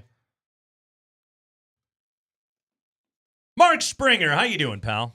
I am doing wonderful. Am I doing as well as Jonas Valanciunas, who was caught in a relationship struggle? Menage a basketball. Yeah. Multiple continents, by the way. It's pretty sexy. Yeah, it really is. Well, sources are telling ESPN that the Nuggets have informed Jonas Valanciunas' representatives that the franchise fully expects the center to honor his contract. Valanciunas very well might want to go play in Greece for Panathinaikos. Panathinaikos, BC. Yes. 2023 EuroLeague title winners. They play in Athens, arch rivals of Olympiakos. For those of you that want to get really into some deep cut Greek basketball right there. But according to Shams, the Nuggets have informed Valanciunas' representatives the franchise fully expects the center to honor his contract. They want to go through with the trade, send Dario Saric off to Sacramento, acquire Jonas Valanciunas. When we were here last week before the long holiday weekend, we discussed, hey, this is the ideal backup center situation for the Nuggets. Valanciunas is a total pro, but as it turns out, apparently, Matt, he has been having dalliances with, we'll call them PBC, Panathinaikos Basketball Club. He's been talking to these guys, and apparently he really wants to go play there. Yeah, he really wants to go play there, and the reasons are still a little bit unknown. We'll see kind of how it works out. I do think it's really fascinating to see this kind of situation play out. Kings also made an interesting move with how they're doing the Dennis Schroeder trade, which I thought they were going to need the JV trade in order to make happen. That's no longer the case. So I'm kind of curious if that's going to impact anything here going forward with Denver. Yeah, some serious implications that are going on right here. We're going to dive much more into all that is going on, including Valanciunas' options, the Nuggets' options, and how this can potentially get solved in a way where everybody is happy, where Valanciunas is playing for a team that he wants to be on, and the Nuggets actually, have a contending basketball team with an actual backup center. Spring. High five. All right, according to Adam Himmelsbach of the Boston Globe, he covers the Boston Celtics. Al Horford is assessing offers from multiple teams and deciding between the Celtics, Nuggets, Warriors, or retirement. Okay, so, Matt, Al Horford, I was under the impression that it sounded like Golden State was going to be his next destination. He is apparently also considering staying in Boston. With Denver getting in, I'm assuming late, because last week, why would they have made an offer for Al Horford? They thought they were getting Jonas Valanciunas. They solved the backup center question. Is Denver, in your mind, at this stage of the game, a real player in the Horford conversation? Yeah, because I think they can offer more money, right? Like the Celtics are trying to trim salary. They're only going to want him back under certain conditions. Warriors' cap sheet is very tight. They haven't done much. They really need this to happen. But why has Golden State done next to nothing? I think they really do think that Jimmy Butler is just like it. Like, hey, we got Jimmy Butler. They'll figure out the Jonathan Kuminga thing and then go forward. But look, Denver offers him a championship opportunity. If they are able to get that 14.1, if JV is not there, if he agrees to the buyout, or if they agree to the buyout, more opportunities for Al Horford, probably a bigger role as well as minutes, a real chance for him to win another title, which I think is probably alluring to him. It was probably the last season of his career. Plus, Al Horford, I mean, when it comes to like NBA locker room guys, you pretty much can't do better than Al Horford, right? You cannot. He has won everywhere that he has gone except for Philadelphia, and he has been absolutely phenomenal. He is versatile. He's a great guy. He is about the right things. It'd be great to have him in the locker room. He has been in the NBA as long as I've been a talk show host. 2007 was his rookie year. 2007-08 was his rookie year with Atlanta. So, yeah, basically my entire sports talk radio career coincides with Al Horford being an NBA player. That's really weird. This is his age 39 season coming up right here. I guess still pretty good. I guess that means I'm getting old. No, you look at it last year, still shot 36% from three on 5 attempts per game. That's pretty damn good. He would be a good option for the Nuggets. Al Horford at the age of 39. If this Valančiūnas thing doesn't work out, and again, like Matt says, they got that $14 million in the mid-level exception, so could be a profitable move for Al Horford. Go ahead, Spring. High five. All right, on today's Hoop Collective podcast with Brian Windhorst, Brian told us what he's hearing about how Nikola Jokic feels about the Nuggets offseason moves. The Nuggets have their new backcourt, and I was told that, and Mr. Jokic has not spoken on the record, at least in English, about this that I've seen, but I was told through secondhand that Jokic was very pleased with the Nuggets moves. Okay, first off, I would have assumed that Jokic was pleased with the moves because they've been good moves, and Nikola Jokic knows buckets. Question number 2. Who is Brian Windhorst's secondhand Jokic source that he is getting this info from, be it in Sombor or perhaps in a horse stable somewhere? Do we have any sense of this? Matt, where do you go when you need Jokic opinions in the offseason? I pretty much go to an 8-ball because I think you have a magic 8-ball because that's about as much as you got there.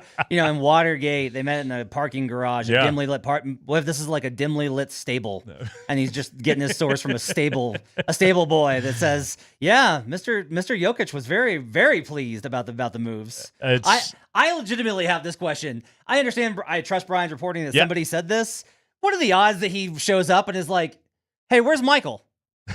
Who's that guy?" This is about 50-50 in my opinion. It's one of the things I wonder about from the assorted Instagram videos that we get of Jokic rafting or playing whatever soccer pickleball game that he is over there playing, which I didn't even know exactly what it was. Again, how often is he actually checking his phone? I'm assuming his brothers are keeping up on it. Yeah. Is at Jokic Brothers, by the way, is that still active? Do we know? I don't think so. I think it went under the table. Deactivated? Various incidents. Okay, so we don't know if they're actually checking all of that or not, but I'm assuming somebody is telling him. The other part of it is that Jokic is a man of the people over there, and Sombor is a now diehard Nuggets fan town. Yeah. So people are talking to him about this stuff. It'd be amazing if they were asking in Serbian, "Nikola, what do you think of adding Cam Johnson? Great signing, right?" And he's like, "Who's that?" Oops. Can't talk, brother. Gotta go. It's a guy that hit a bunch of corner threes against him in the playoffs a few years ago for Phoenix. By the way, speaking of Phoenix, let's get to this next one. Spring. High five. Yeah, the Suns are expected to buy out Bradley Beal's contract if and when that happens. According to Jake Fisher of the Stein Line, the Clippers, Lakers, Bucks, and Timberwolves are some of the teams confirmed to have interest in Bradley Beal. And I am seeing Evan Siddery, Forbes. He adds the Heat and the Nuggets to that list. Okay, so Denver in on this conversation. So Bradley Beal, Phoenix would be using the waive and stretch provision that we now know about because that is what Milwaukee did with Damian Lillard so that they could then go and sign Miles Turner. So Bradley Beal would then become available. He was really bad last year in Phoenix. Matt, would Bradley Beal be better here in Denver? I think so. I think you didn't have anybody in Phoenix that was like a rise all boats tide, right? And Joker's the ultimate tide riser. Yeah. So I just think that you're probably going to get better out of him in that capacity. He got scapegoated a lot. Now, I don't know. Look, his defense was atrocious. So was most of the Suns. So you're still going to have that problem.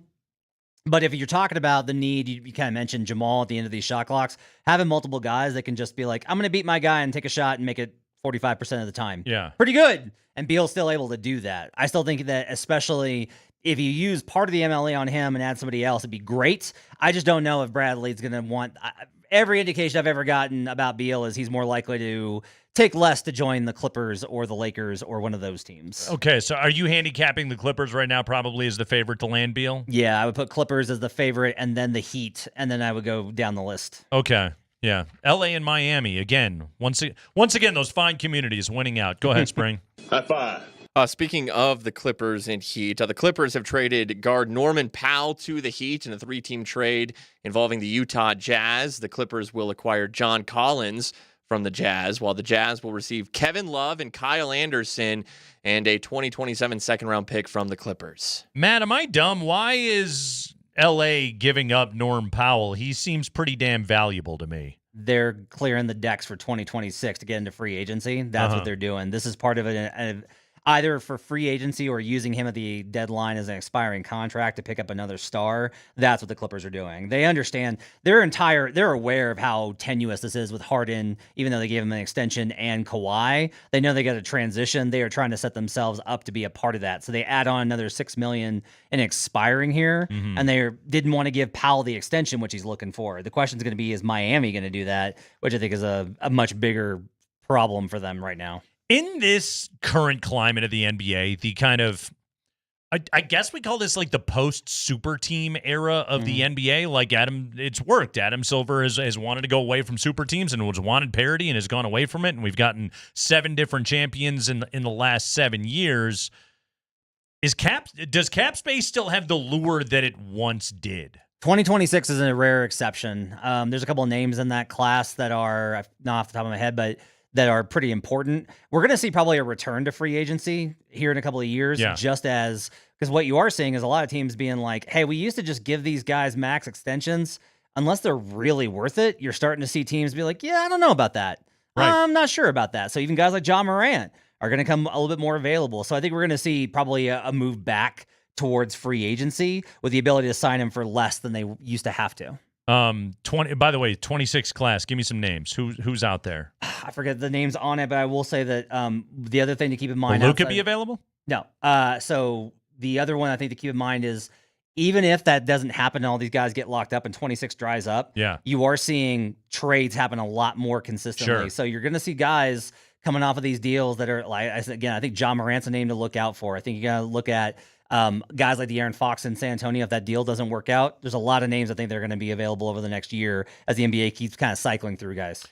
Is the Clippers okay? So obviously they got to share a market with LA. Lakers are getting sold right now. Now that they're playing in the Intuit Dome, now that Ballmer is able to kind of flex his wallet a little bit over that organization, are the Clippers ready to become an actual NBA draw? Are they in that place yet? Not until they get rid of Kawhi Leonard. Yeah. Look, Kawhi Leonard is a phenomenal player, but he's not reliable and he's not a leader. They don't have the guy at the top that's like, right, we're going to battle with that guy. Like, when you've got Nikola Jokic and what he brings to the table, it's just different. And that, to me, was a big part of that series with Denver. It was stunning that, like, Game 7, when you looked at Kawhi and James Harden and it was like, that's what you brought? That's it? That's how you came out and played this game? Go look at the history of Kawhi Game 7s, and they do not match the reputation. Kawhi Leonard's an amazing NBA player. He's a Hall of Famer. He's not overrated. He's overstated a little bit in terms of what his reputation is. Overstated in terms of like what he is as an all-time NBA great. Super clutch, always comes through, total winner. Not really. He was a part of a team that blew a 3-1 lead down in the bubble. Yep. Like, clearly the Clippers didn't want to be there anymore. The end of that series against Denver this year was absolutely bizarre.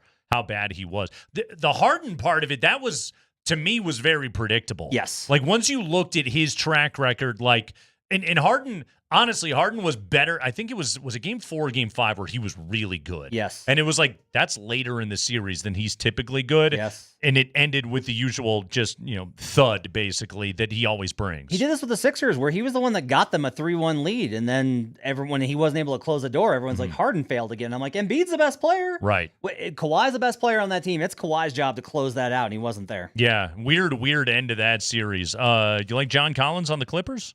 I do. I've liked John Collins since Atlanta. I thought he would be a nice pickup for Denver, actually, if they could snag him when they were talking to the Hawks last year.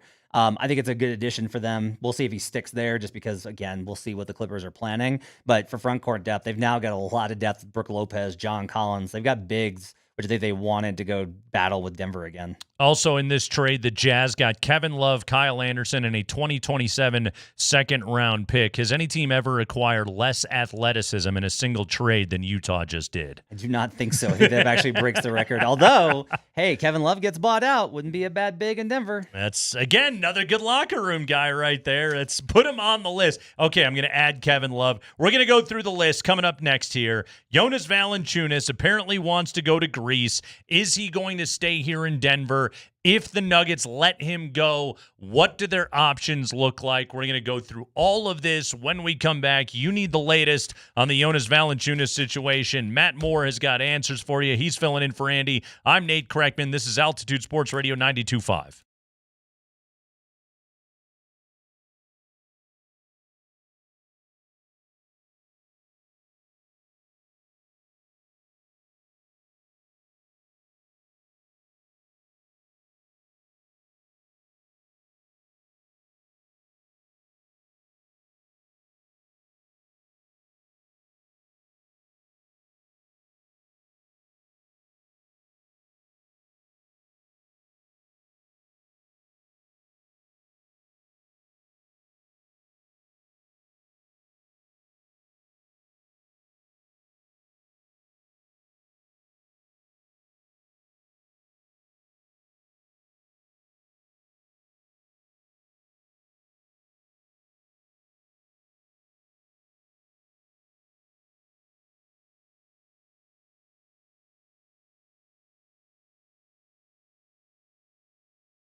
We are running them jewels. It is Kreckman and Lindahl. We're hanging out with Matt Moore today. He's filling in for Andy, who begins vacation today. Matt Moore, the host of the Locked On Nuggets podcast, which he does, by the way, with our buddy Ryan Blackburn, who we have on the show often. Ryan's who we go to when we need to know the cap stuff. He's so good at it.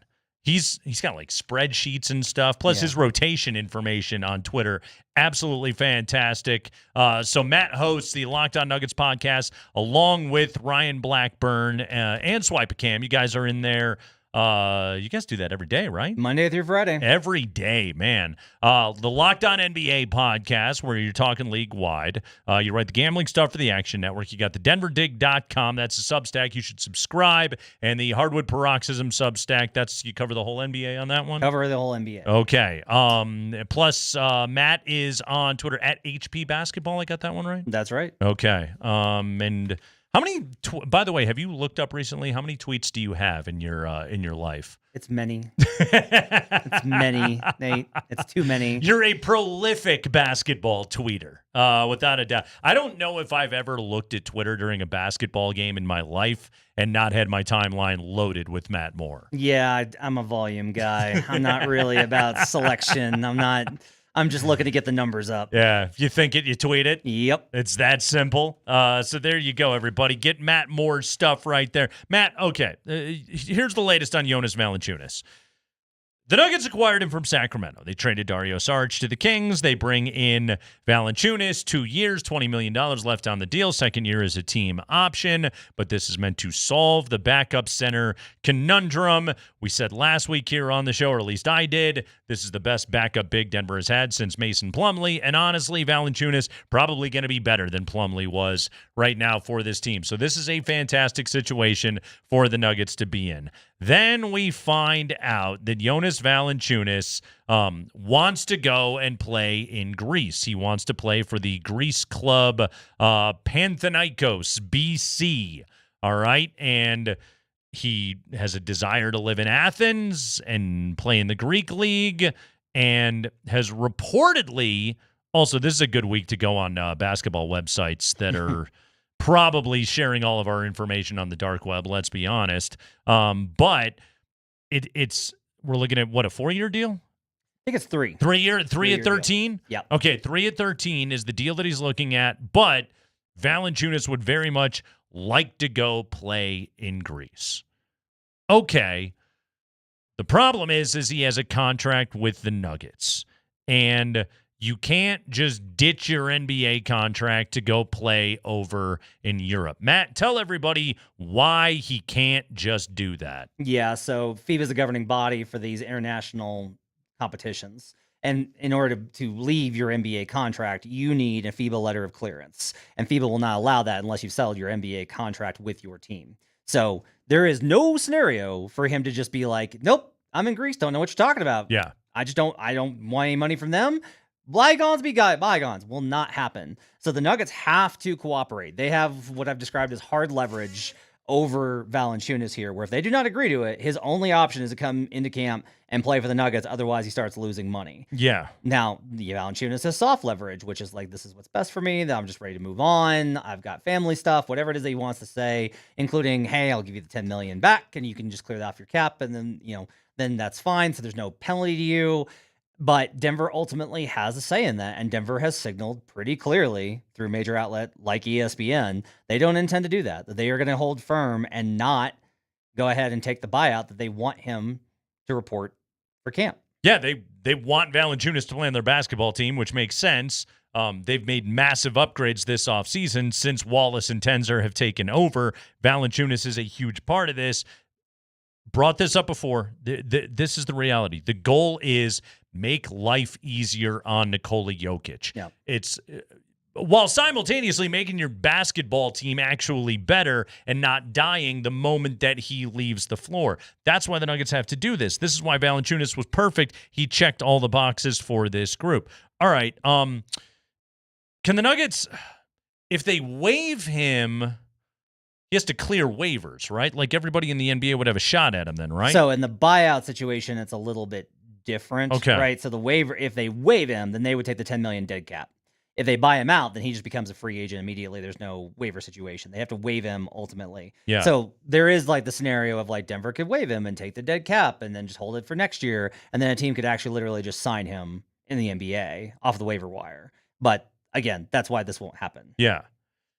Denver has the hard leverage. They have him under contract. He's legally bound to be a member of the Denver Nuggets this upcoming season unless the Nuggets, like you said, give him this letter of clearance and go over and play in Greece. All right, Matt, this is where, to me, the conversation gets into a world of nuance. And we talked about this a couple hours ago with DMac for the Nuggets. Like you call it soft leverage with Valančiūnas. It's a great way to put that. Okay.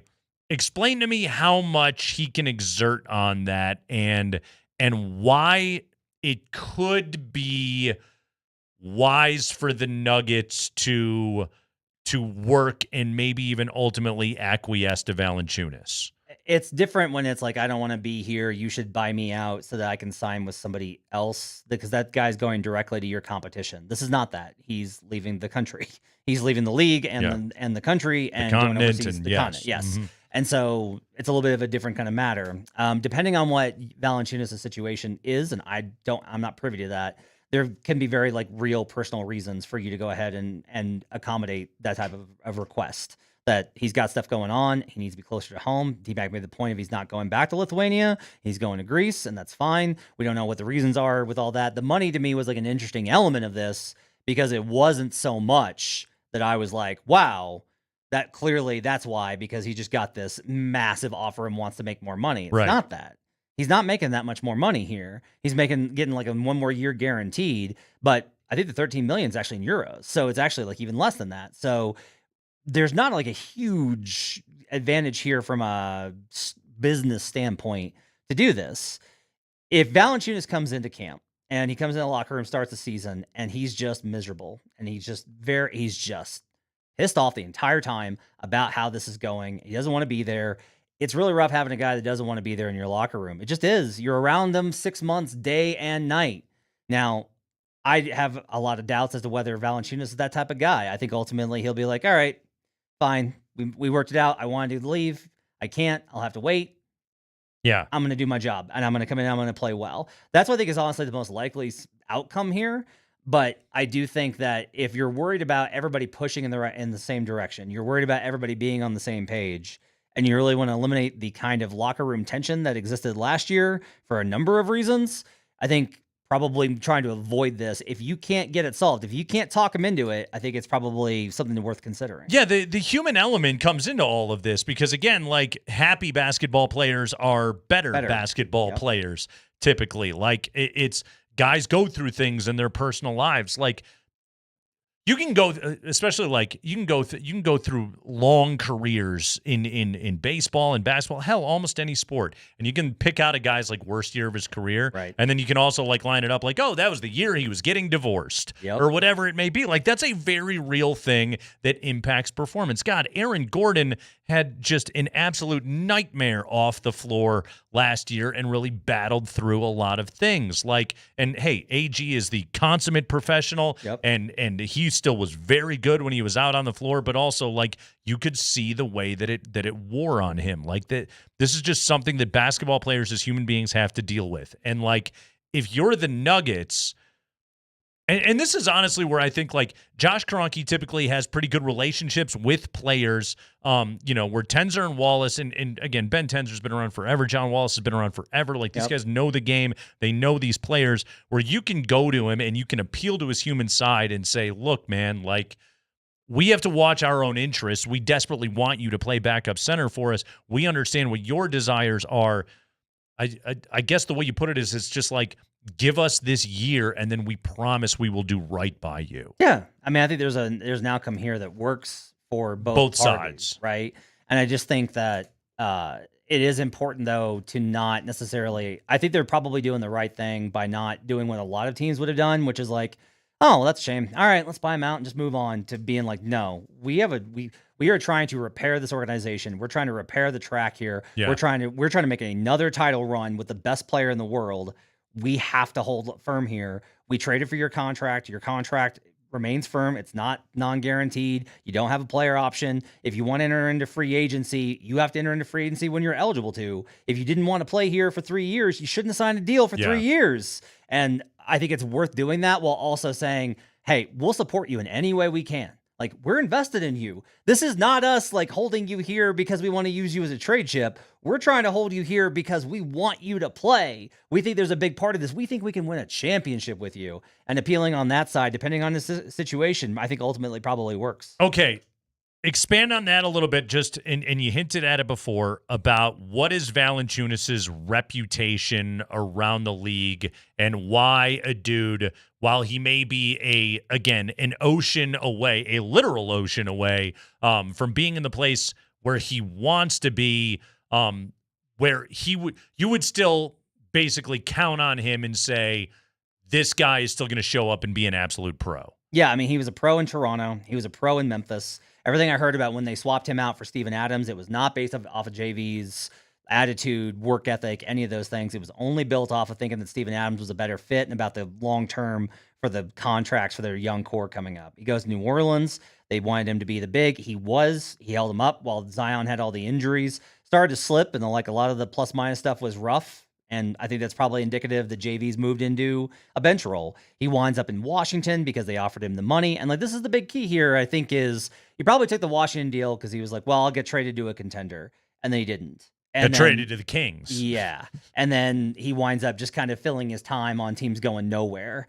And that's where you start to get sick of the NBA, that you're being traded around to teams that don't have real championship aspirations. Your role is nebulous. You're no longer a focal point. You're working with organizations that don't have the best culture and those type of things, and that winds up impacting you.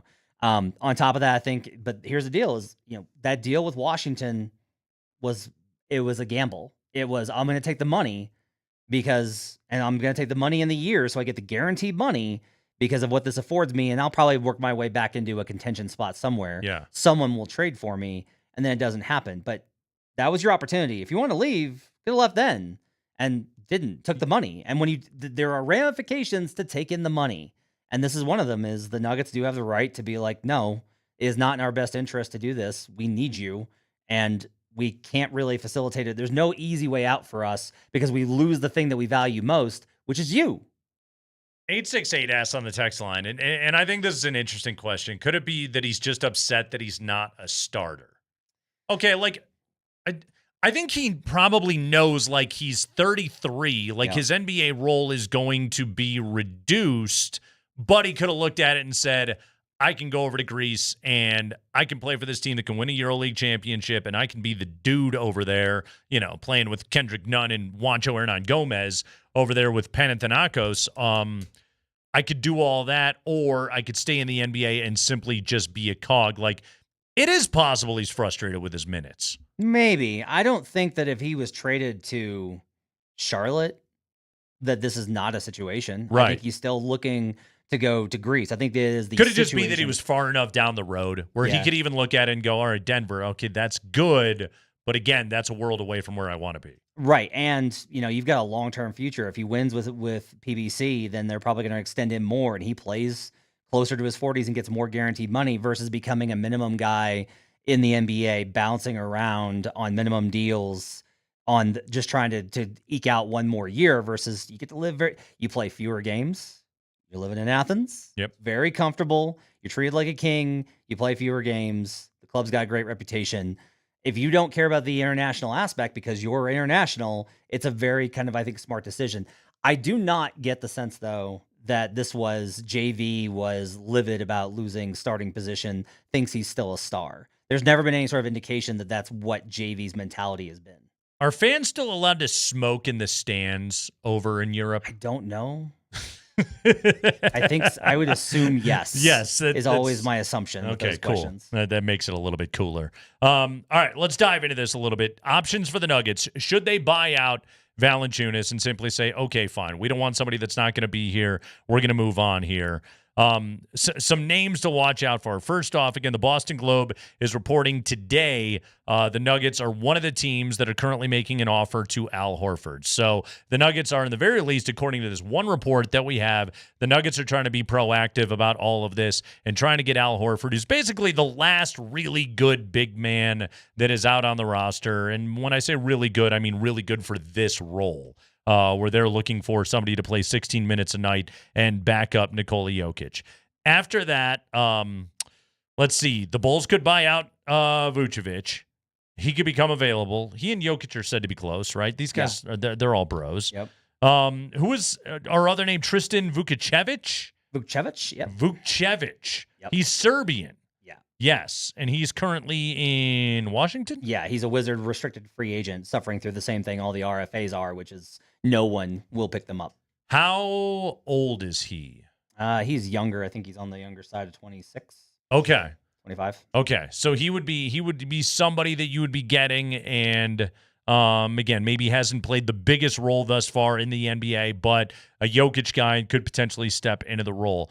Or the Nuggets could take the $14 million that they would get on the mid-level exception and spread it around to a number of other dudes. Bradley Beal about to get bought out in Phoenix. That's something to take a look at. Could he potentially like more money here in Denver? I suppose they could always bring Russell Westbrook back if they wanted to go down that road as well. Matt, give us, should they buy out Valančiūnas?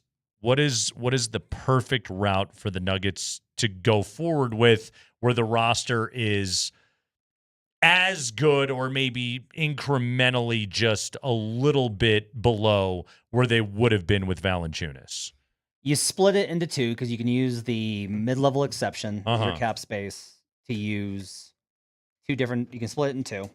And you add, if you can add Al Horford and then pick up literally any other guard, which you can trade into that mid-level exception, you can just sign somebody. So if you got like Al Horford and Bradley Beal for the combined 14, my goodness, that is pretty good work. Even if it's just like, yeah, but they're both kind of washed.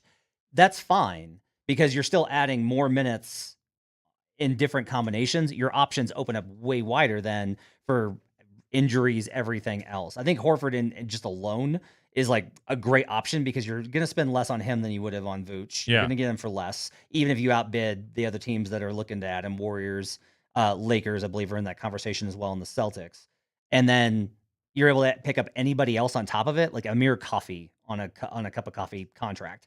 All of those types of deals, I think, are going to help you with just adding another.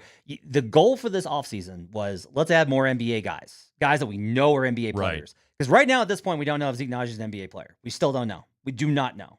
And so if you're able to go out there and you're able to add more guys that are NBA players that you know, it's like, hey, it's game 6 versus the Clippers. I can put this guy on the floor and he's not going to be death. Yes. Yeah. And adding more of those guys, I think, is a huge add. And so you still have options if they come out of this. Is Valančiūnas the best end result? Yes. Are they doomed if he does not come? No, they're not. If this results in a buyout, they still have the ability to make moves that will wind up with Nuggets fans feeling like, okay, this was still a great offseason. How many summer vacations over at Ball Arena have been delayed as a result of this? Oh, I would imagine quite a few. I imagine just trying to deal with all the headache of trying to get all this stuff done. They still haven't done the trade call yet, which I think is really interesting. Yeah, we haven't gotten a press conference yet. We haven't gotten an email. Like, we haven't gotten the press release. By the way, just so everybody knows how this works, because this is always kind of a funny thing when we're at this time of year, is like, the Nuggets, yes, like the Cam Johnson trade is there and has happened, but it's not official yet. And until the team sends out a notice, like I haven't been to the Nuggets website recently. I'm assuming they still list Michael Porter Jr. On the team's website as a member of the team all the way up until the day where it finally becomes official. So you're always waiting for officially official before you can actually talk about these things. So, like, it's not like we can go ahead and, like, book the front office to come on and make the talk about the trades yet, because in their mind, they're like, what trades? We know not which trades you speak of, even though they all know. Yeah, it's always and it's funny. There was a 7-team trade completed yesterday. Yeah. That's mostly just like so they don't have to do a bunch of trade calls in a row. Like it's just them trying to get through all these types of things and try and sell this stuff out. And they do need to, I will say this, there is, I think, a desire from all parties, except for Valančiūnas, maybe, to get this thing settled because everybody does separate once we get to about July 15th. Yeah. Everybody starts heading off on vacation. Like that's the time for NBA players and executives and team personnel to all take a break for the end of July through about mid-August. And so there'll be like we got to get this thing done so that we can kind of shut down for the summer before we pick back up again in September. By the way, speaking of Houston, really quickly, in the 7-team trade, I feel as though we're just automatically going because Denver was the team that pushed OKC to 7. No, it's just it's the Nuggets and the Thunder. That's the Western Conference right now. I'm not ready to overlook Houston for 1 second right now, especially like you get Durant, so you address your most glaring weakness. You get DFS like that. I think that Houston team is going to be a big problem. Yeah, they're loaded, and it's an interesting kind of new model that they're building. It's similar to OKC. OKC's offense wasn't amazing. Like that was what Denver was able to hang with them, and they got into a half-court game. Yeah. If you were able to avoid the turnovers, and Indy did this too, if you could avoid the turnovers, you can go blow for blow, offense for offense with OKC, even as good as that defense is, as long as you're not turning it over. But OKC was able to say, we're going to have an elite defense and then one guy who's absolutely a top-level scorer and then some other, like a lot of dudes that have some skill. Yeah. The Rockets have that same build now where it's like, we got an elite defense and we got Kevin Durant. Yeah, Durant will score whenever we need to, and yeah, look at how good they're going to be. Fun team. That's Matt Moore filling in for Andy. I am Nate Kreckman. That's right, this Valančiūnas thing, every Nuggets fan's favorite new. I don't know, like are Nuggets fans, are you guys enjoying all of this? It's just something to be fired up about in the offseason, or do you just want it to be done? Keep it here.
All right, maybe the funniest thing that I saw on Twitter today.